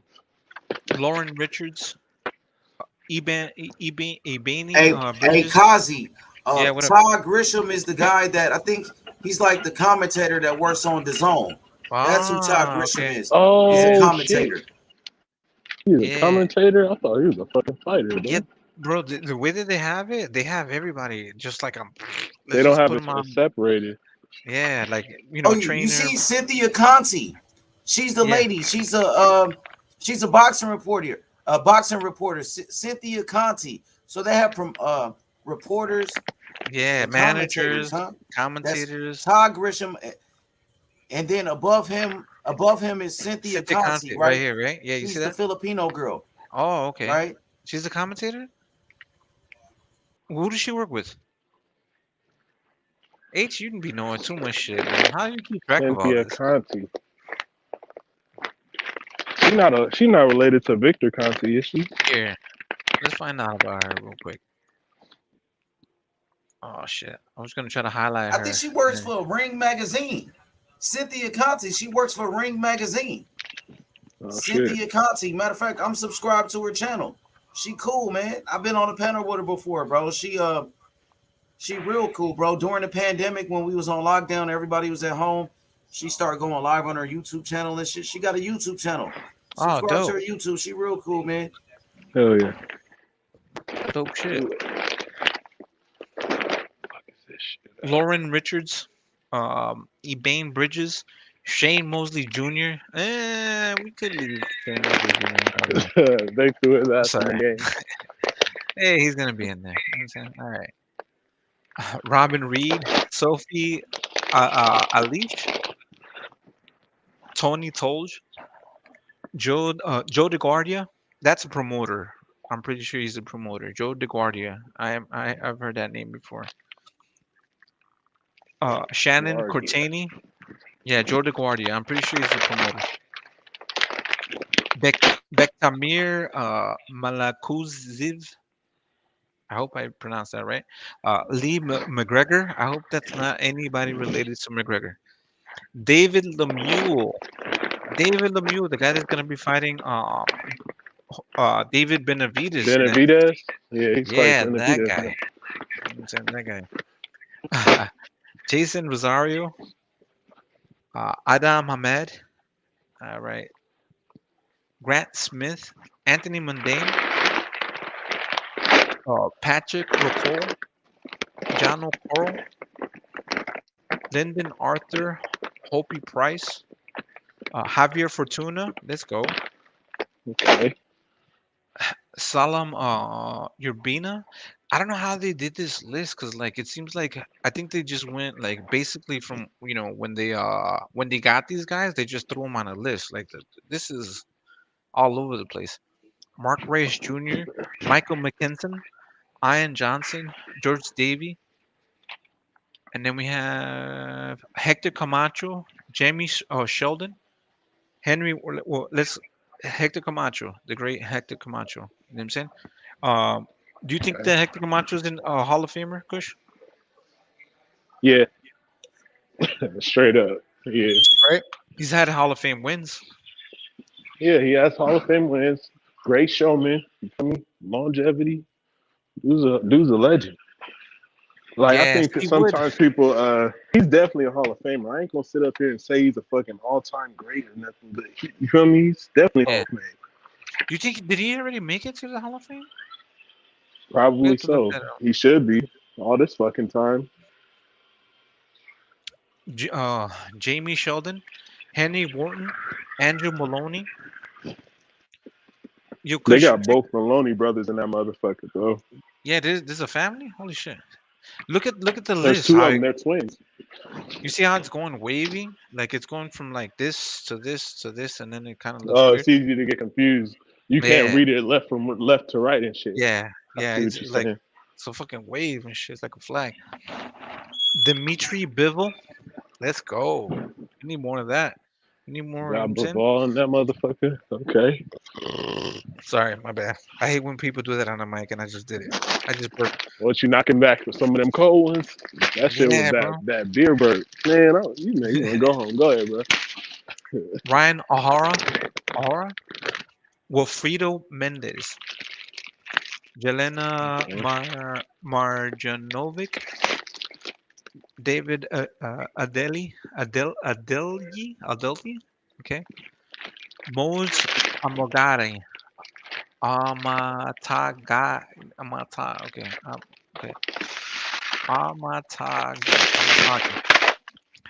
Andres Campos, Damian Chambers, Nikita Baby, okay. Fernando Vargas Jr. Damn, okay. They got Fernando Vargas Jr. They get into some names now. Right. Amado Vargas, Emiliano Vargas. Those are all what's it called? His kids. Fernando Vargas kids. All three of them. Fernando Vargas. That's crazy. Amado Vargas and then Emiliano Vargas. That's dope when that shit happens. Yeah, so I think what they did is they started like I said, once they started finding them, they just started throwing them on this list. They didn't like really try to fix the list up really well, organize this shit. They were just like, all right, throw them in there. I think they're adding them as they're going. Yeah, but they gotta do better than this shit. They gotta do better than this. Yeah. Ooh, you guys are gonna be so happy when you see the next list. Ooh, ooh. Oh yeah, I'm not even looking, bro. So everything's a Don't worry, surprise to don't me. worry. Andres from Fora. All right, you ready? Yes, sir. Alex Del Magani. Fuck that guy, right? But okay. Somebody likes him. Shakur Stevenson. Hell yeah. Gotta have Shakur in there, bro. Yeah, that's what we're talking about. You know what I'm saying? Jamel Herring. Top ranked fighters is on board, bro. Yeah. Nailing that motherfucker. They on Yes. board. Yeah. They're like, man, this is an opportunity. You know what I'm saying? I'm on it. Because we should have seen fucking Thurman. We should have seen Danny Garcia. We should have seen Right. all these guys. You know what I'm saying? Like before this. Jamel Herring, Joshua Franco. You fuck with Joshua Franco? Yeah, I like Kush? Franco. I like Franco. Yeah, he's got Cool. little I think he Lomachenko in lost him. to Maloney though. I think he lost Yeah? to Maloney, but I like him. Hell yeah, he for sure lost. They robbed Maloney in that fucking first fight. No, there's two brothers. There's Joshua Franco and there's another because they're brothers. He has a brother. I I don't know if hope he's I'm not bigger or mixing smaller. them up, but Yeah, it's one me of the too. Franco brothers. You feel me? Yeah. That fought Maloney in that first fight, and it was controversial. They said that Maloney fucking, I think, headbutt him or something like that. And there was no headbutt they found on fucking camera, bro. But Bro. You know what's crazy? Like I fuck with Robert Garcia, but he knows like the game so well. Like when he advised Mikey Garcia to not quit, but with Salido, he was like, "All right, this is a fucking tough fight. If we can get out of this, let's get the fuck out of this." You know what I'm saying? He advised. right, You know what I'm saying? He was like, "Yo, you know what I'm saying? Get the doctor over here." You know what I'm saying? Like, it was a headbutt, and he can't continue. Like, let's get that. You know what I'm saying? I'm not right. saying that it's excusable, but some of the knowledge that you know from being in the game. You know what I'm Why'd you saying? bring that example up right now? Why? You look, you got me, my guy. So Yeah. say what you just said again. Okay. Say what Do you you just said remember again. Repeat. Salido versus Mikey Garcia? Do you remember that I fight? never saw that fight. You Never saw breaking that it. fight? You broke something to me right now. Say it again. Okay. So in that fight, it was messy because Salido is a fucking he's a dirty fighter. You know what I'm saying? He hit you Yeah. below. You know what I'm saying? He's gonna fucking hit you on your legs. He's gonna do all the crazy shit that he can. And you know what I'm saying? Unless the referee fucking checks you, right? So, but Robert Garcia has been in the business for such a long time that he knows. There's certain things that you can use Take advantage of. to take advantage of. He knows all of that stuff. Right. You know what I'm saying? Like he'll Smart tell shit. you, yeah, smart shit because you've been in the game. You know what I'm saying? He's not. Right. So like whether it is in that situation where so Mikey Garcia's nose got busted, he got fucked up. You know what I'm saying? And it was due to some dirty tactics. So he got the Yeah. fight stopped. You know what I'm saying? He said that Mikey couldn't continue, and then the fight stopped. Based on a headbutt or something, right? And he Right. was smart in Do that you see situation. why I asked you to repeat that though? Yeah. Because that's the same exact advantage that he tried to take advantage of in the Franco Maloney fight. That's smart. But he's a motherfucker, bro. He's a motherfucker, bro. That fucking Robert Garcia. But if you know that, he'll fucking stick to his story too. I respect that. yeah. Like a motherfucker. I mean, that's a skill. That's the tactic. That's what your corner's supposed to be. Right. You know what I'm saying? Right. They gotta be smart. Some shit ain't cheating. It's just smart. You feel me? Like that's some smart ass shit. But I see what game he plays. You feel me? Because he definitely played it as if Franco had got headbutt in that fucking fight, and Maloney never headbutt him. All right, Go ahead, bro. I'll take a look at that. I'll take a look at that. I'm not excusing. Hell I'm not yeah. excusing that. I call it. No. I just wanted to hear you bring that situation up again. I'm like, oh, so he has a track record of being that fucking type of cunning type of smart. Like that was some smart shit. Because they kept Franco from having an L in his record. Like they had to rematch for that shit. More money. And that's the thing.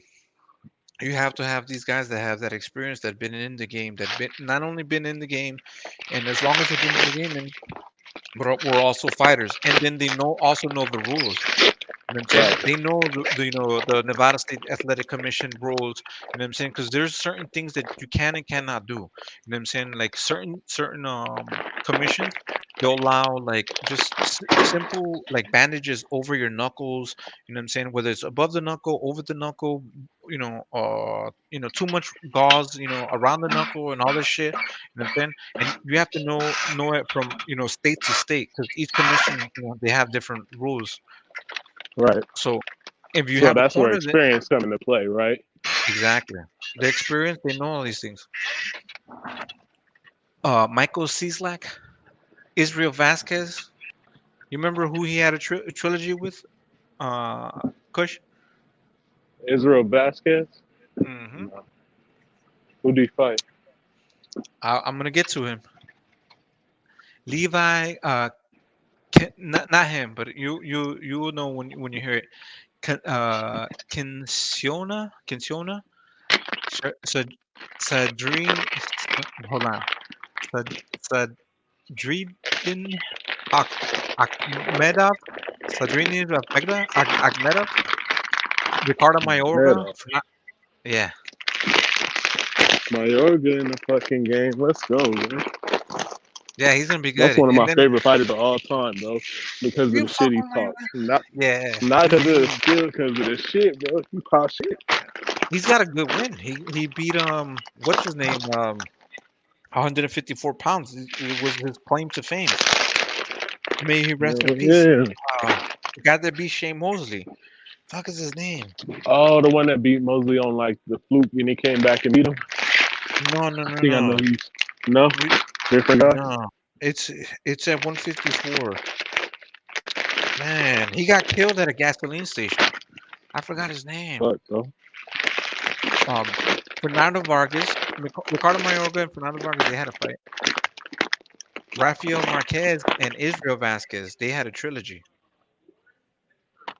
That was a really good trilogy. Okay. Rafael and Israel Vasquez. Yeah. I might have to check that shit out. I never seen that. Vernon Forrest, there you go.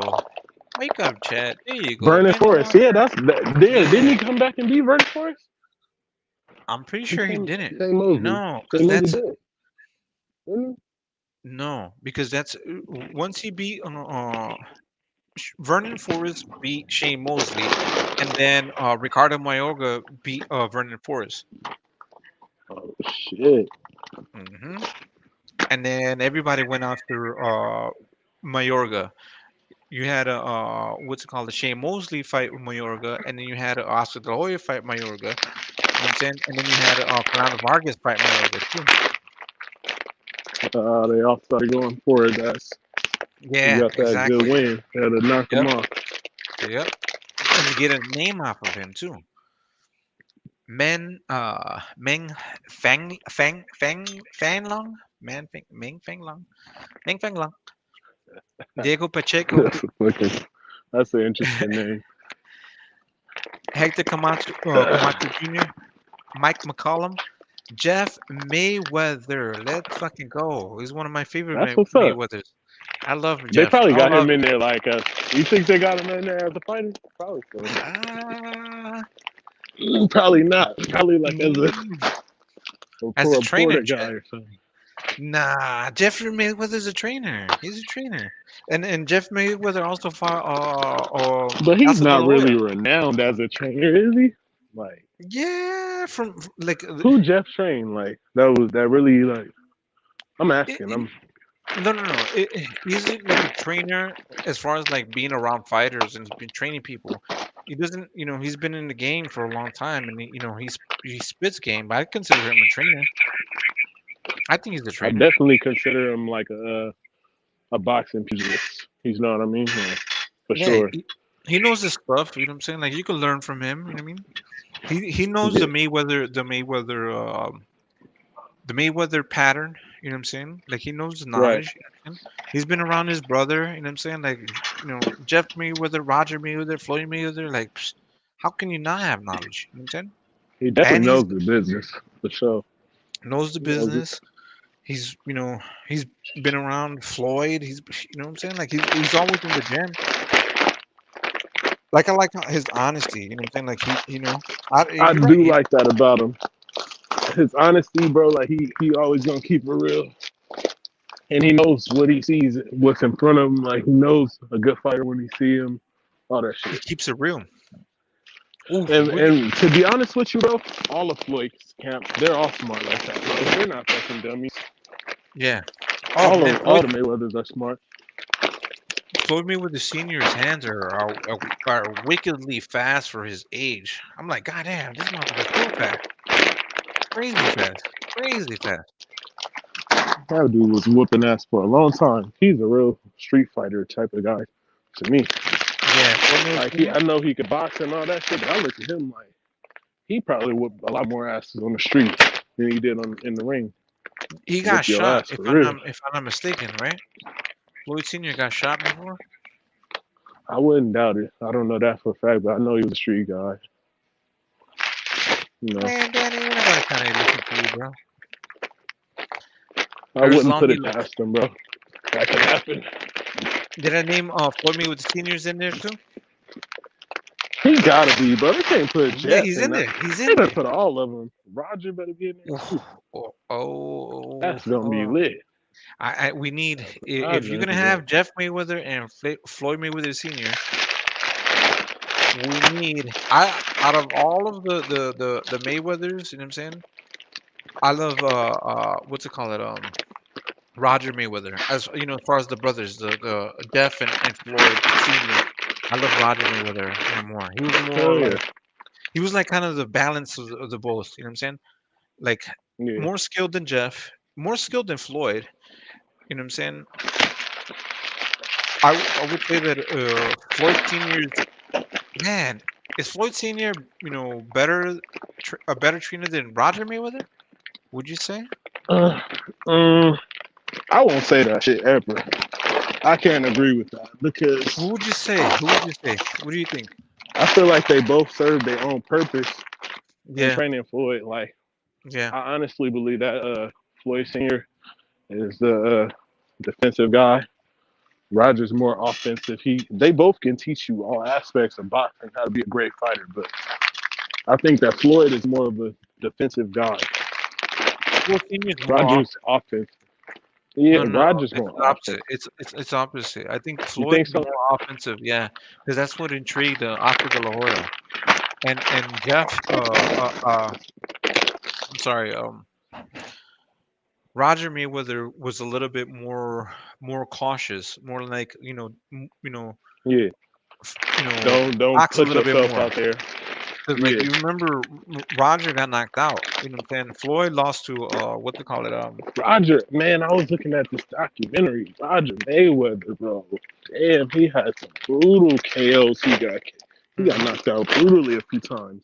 Especially that fucking Julio Cesar Chavez Senior fucking fight. Oh my God, bro. Like that shit was eye opener, bro. Like Roger went through some punishment, bro, in his career.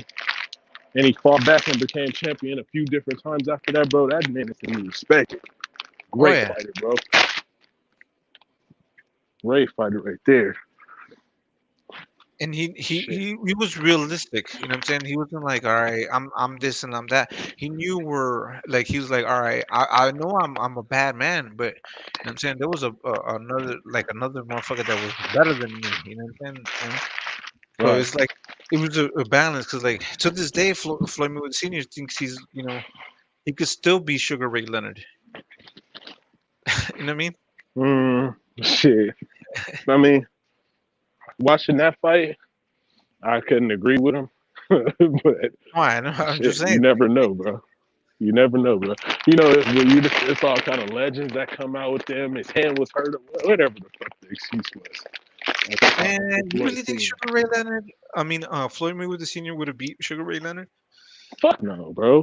That's why I'm like, it was an excuse. Like, if they could take the L, Sugar Ray Leonard was just a superior fighter. He was just he was at the right time. It was his era. You know what I'm saying? He was like unbeatable. You know what I'm saying? Like he had just that record. He was just putting in work. when you keep working nonstop, you overwhelm them. And don't get me wrong either. I do not like Sugar Ray Leonard. I hate Sugar Ray Leonard. But man, you really, I don't even want to get into this, bro, right now. But I'm gonna tell you, I got my reasons. He started a lot of shit that we don't like in the sport of boxing that goes on today. He started, in my opinion. Or was he just my revolutionary? opinion on himself. But was he To some, to some, he was a revolutionary. Let's say that. To me, he was a fucking duck.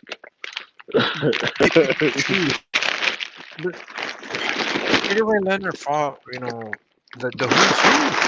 I mean, the fighters that he like, it could be better. All the fighters that he's fought. Sugar Ray Leonard, all the fighters that he's fought, you think it could be better than that? Do I think that? That's complicated to answer, because I would say no. I would say no, but at the same time, Sugar Ray Leonard, he fucking allowed Roberto Duran to get in his head. Let's be honest. He fucking could have fought Marvin Hagler years sooner. You feel me? He fucking stalled the fight out and got fucking injured and retired for 5 years. And you're right. In that That's aspect, just my opinion. You feel me? He was a fucking duck. Yeah. And people follow that game plan too. Some people, would say Right. that, right? Right.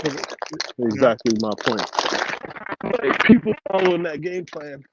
You feel me? And I feel like he's one of the people that really started doing it. Yeah. I could be wrong. I would be glad for somebody to show me information on a time where that happened in history before him. So I could be wrong. Now this is the thing, right? So we have this scenario, right? We could say that because let's paint, because I'm gonna hype that Charlo versus Canelo fight. You know what I'm saying? Yeah. We could say that Canelo's been ducking Charlo for a while. You know what I'm saying? Or you know what I'm saying? What's the narrative now? Is that true or is it not true? Or is it that, you know what I'm saying, Canelo was just like, let me wait for this motherfucker to be ready for me, because he's not ready for me. You know what I'm saying? But I'm gonna pick on him once, you know what I'm saying? Now I can feel you there. Like if you make a correlation to it, I can feel where that could have been the case for Sugar Ray Leonard. But he was a little guy moving up to 154. It wasn't like he was the bigger guy and Hagler was moving up to him. You know what I mean?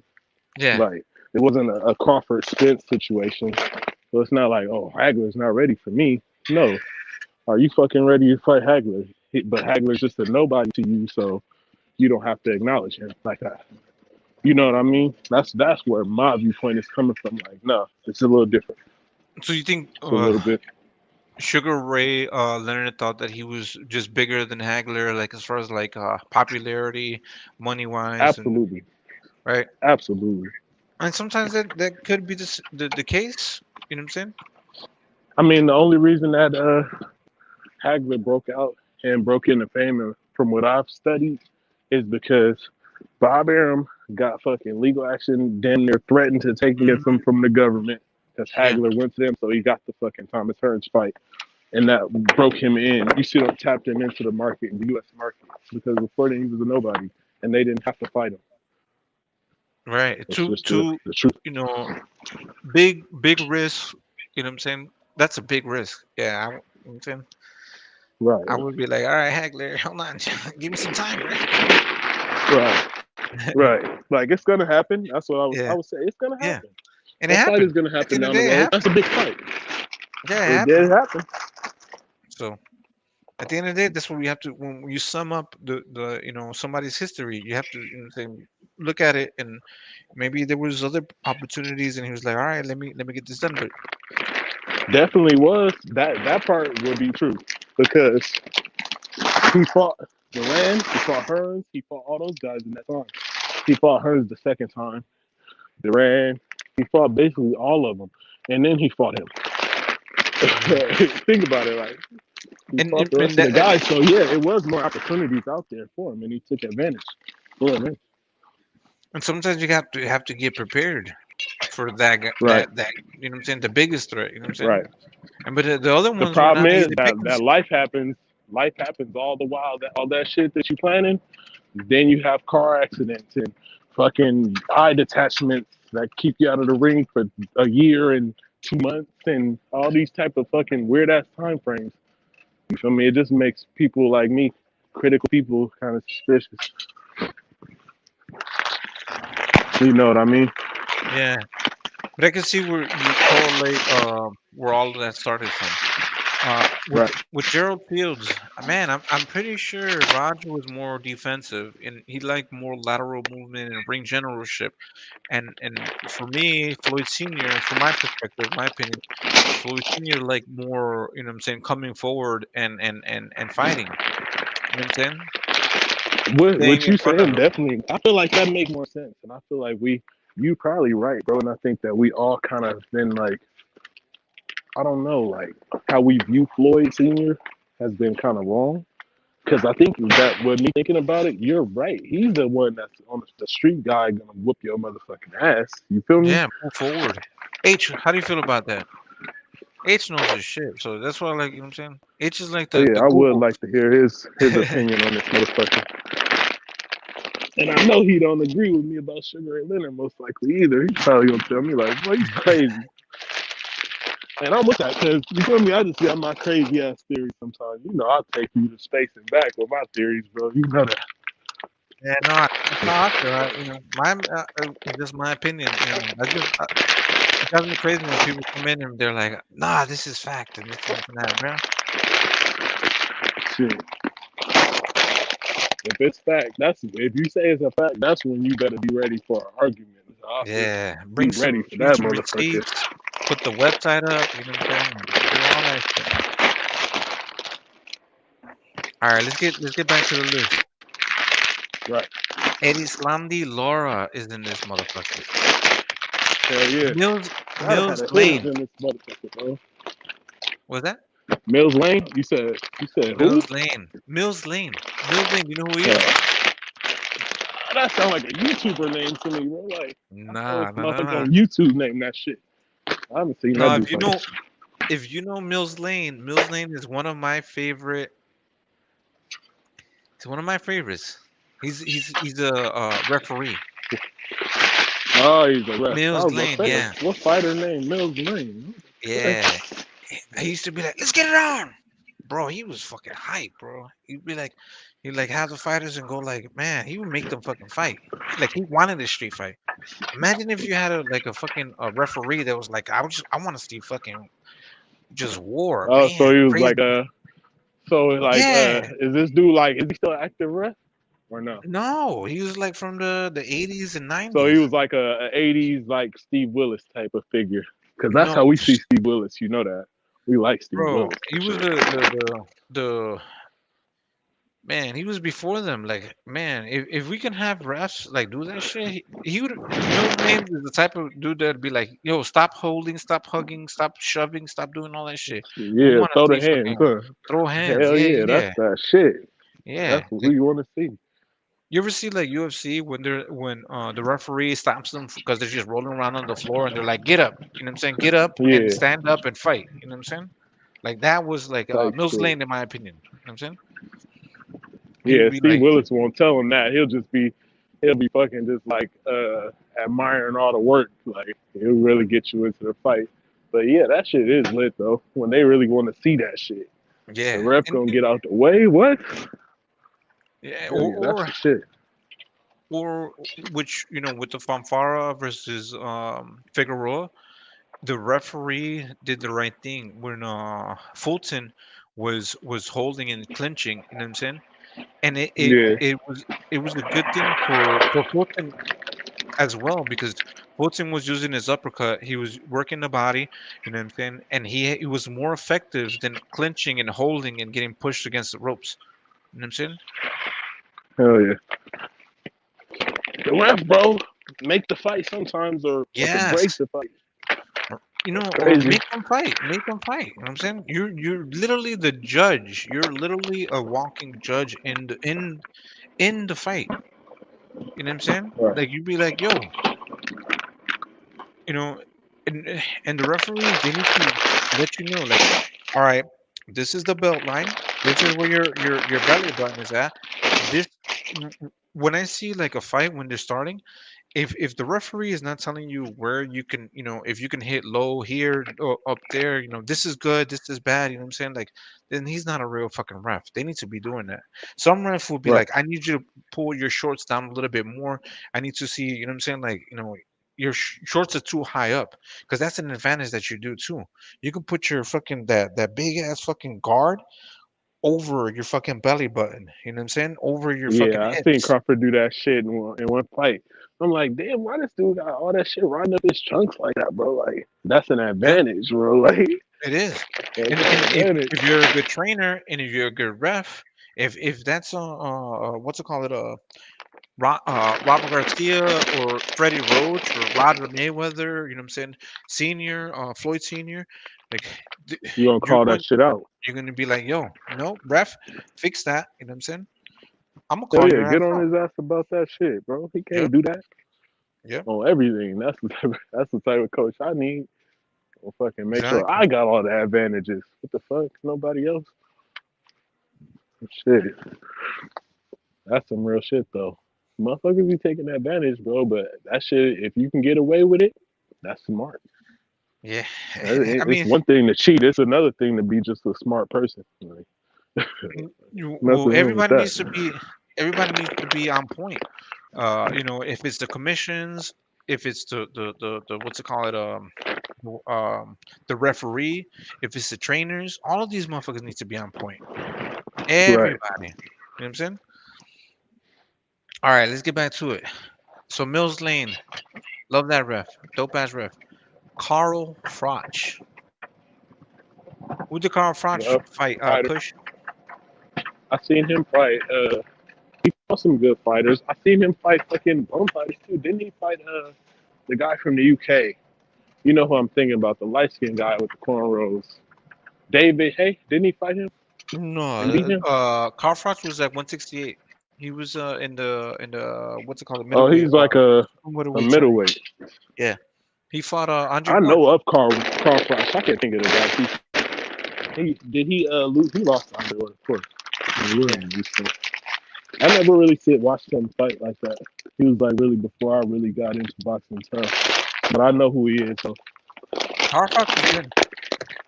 It's just that you were Like looking what, at like a B class, C class fighter type shit? man, I would say B plus, but you had Andre Ward, which was like A star plus plus plus plus. So he's like on the level of that Purod guy y'all showed me. Dimitri Yeah. Purod. No, Dimitri Pirog was A. He was an Next A. level. Yeah. He was up there like that. Did you see He was Dimitri Pirog? he whooped yeah, I watched him because No South Spot had me look him up. Him versus fucking Daniel. No, that was You know me, what I'm bro. thinking about. Nah, that was me. It was I both told of you y'all. about that. It was both of y'all motherfuckers. I watched that fight though. He whooped his ass. Yeah. Out boxing. Daniel Jacobs was highly touted, considered, you know what I'm saying, a big deal. Like, look at Daniel Jacobs. He's still around, and he's been fighting He made everybody. Daniel Jacobs look average that night. I know that. Yeah. Dimitri Nigga was Pirog average as fuck. Bro, y'all for tell me to look up a fighter, bro. I will look them up, bro. I'm not gonna count.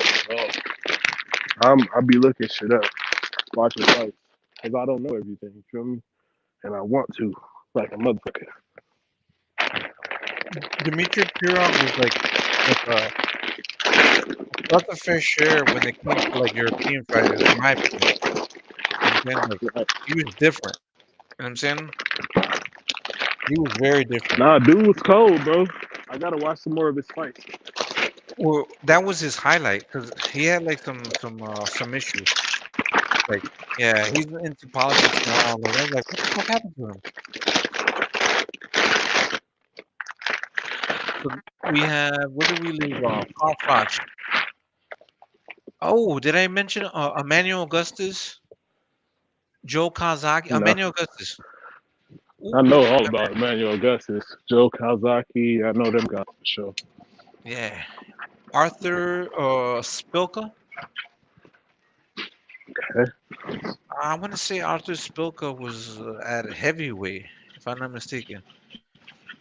Then we have Rancis Bartholomew, Zhang Zihili, Oscar Bravo, Mills Lane, Mills Lane, Midyar yeah, I heard you call him out. Midyar Iskiyev, Bekzad Nardovaltov, Kastazu, Gotta Joel. have Kastazu on there. The Yeah. father, man. They had a son on there, not the dad, bro. Yeah, they don't have the son. Man, What? What do you mean? I named them all. They working on it. They working on it. They need to work on it. You gotta email these motherfuckers. How you got the dad and not the son? Jesus. I even talk to each other. Joel Casamayor. Zenebek. You know that guy? Oh, that's my guy, bro. I'm Delala. I'm about to for sure be using him. And I've been telling y'all about him too. Yeah, he looks I've been scary. telling y'all about Johnny Beck, bro. He ain't no fucking joke. Yeah. I don't think nobody that's from where they from, him and Triple G is a joke. They just came up different, bro. Like, what if Zenebek fought Triple G? How would you see that? I got Johnny Beck stopping him. Damn, That's he's a real that top spicy? guy, bro. Wow. That's Okay. a real top guy right now. Yeah, I've been Triple watching G his getting highlights. old. Yeah. It's the And first nobody time wants for to see him. everything. Yeah, nobody want to see that because they know Triple G old. And it's the first time for everything. People just But be why like, don't "Oh, Boo Boo Triple want to G see him? overstated his dude. Ain't no joke, Right? Johnny Beck. He know what we know. So, Shit. but that would be like a proving. You know what I'm saying? Like, or is it that it's high risk, low reward situation for Boo Boo? Definitely. Damn. So so are you saying that Boo Boo Andrade is ducking? If he don't take, we ain't heard nothing about the first bid. So what's going on? So There's questions arising now. Like what's happening? Word on the street. Because I heard a rumor that he dropping his belt, and that better not be the case, bro. Yeah. Or that's a duck. That's a fucking duck if he does. I Sure. mean, Boo Boo's got some ducks in his pastime, though. Yeah, it Got wouldn't that be the Charlo first duck, time, huh? the Laura duck. I mean, then this duck. I mean, How many of them we gonna accept? that's duck, goose. Yeah, he's out. 3 strikes, you out, bro. Yeah. All right. So let's go to Carl Frampton. Yeah, Begzdad. Frampton, cool. Yeah, Frampton a good fighter. Cool, yeah. Man, did we mention Valdez or anybody down? Yeah, Like I heard down you there? say him earlier. Yeah. You Okay. said Valdez earlier. Then we didn't hear anything about what's his name? The dude that fought Tank Davis. Cruz, Isaac Cruz. No, not Isaac Cruz, not Barrios. Before him. Barrios. Not before. Before Not Barrios. Leo Leo Santa Santa Cruz. Cruz. Yeah. They gotta have Leo in the They fucking don't. game, bro. He named the names. I'm telling you, like the PBC is not in here. I don't That know I what the fuck know going that on with I that, bro. named. So it ain't gonna be no suspense, bro. That shit killing me right now. Bro, I'm Them literally are some of almost the at the end fighters of you this. want to see. I'm literally at the end of this. You know what I'm saying? And that's why I asked you to read them off yesterday, because I had a feeling like I never seen them on the little list when I was looking through. Like, but Floyd's in the fucking game, bro. Get the fuck out. Yeah. Kelly Pavlik.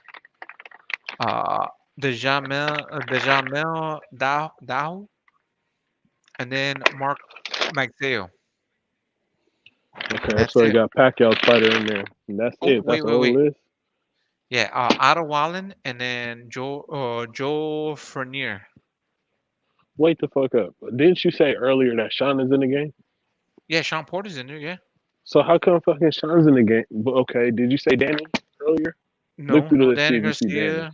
No Danny No Garcia. Danny, no Mikey, no none of them. Spence, So was no Sean only in the Mikey. game because he retired or some shit and he got the freedom to do that? What's the fucking deal? He might be a free agent now. Yeah, I don't know. I've been going through the list. I don't know. I mean, this list is good. I like it. You know what I'm saying? But it's all like, you feel me? The rest of the fighters. It ain't the PBC, the main superstar fighters supposedly. You feel me? Ain't them the superstars? Yeah, that's what I'm saying too. I didn't hear you say the Charlo brothers or nothing, bro. No, Maybe me I wasn't too. listening. No Spence, no Charlo, no Tank, no no Danny. What the fuck? But yeah, but salutes to Floyd Mayweather Senior and what's it called, Jeff Mayweather. Hopefully we can get Roger Mayweather in there.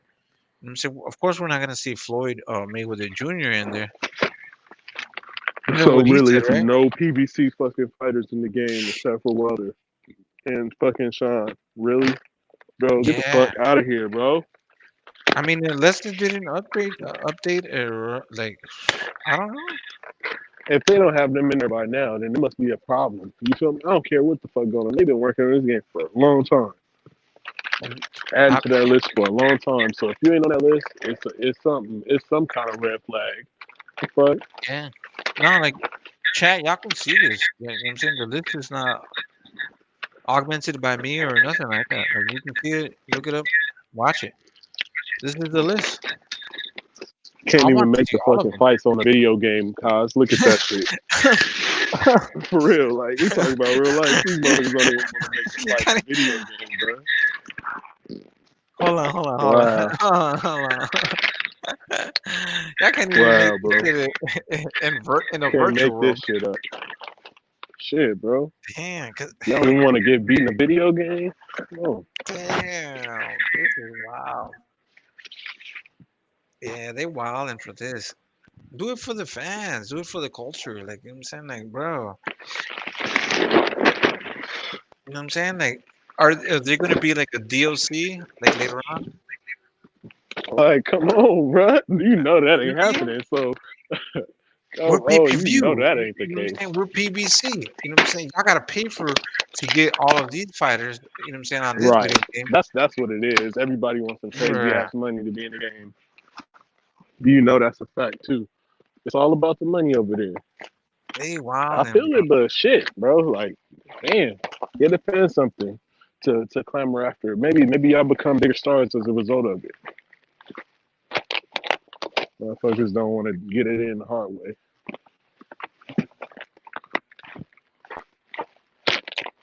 Yeah. Well, but just do it for your fans because we want to be able to Right. play with you. You know what I'm saying? Like, we want to use your character, or this is the thing.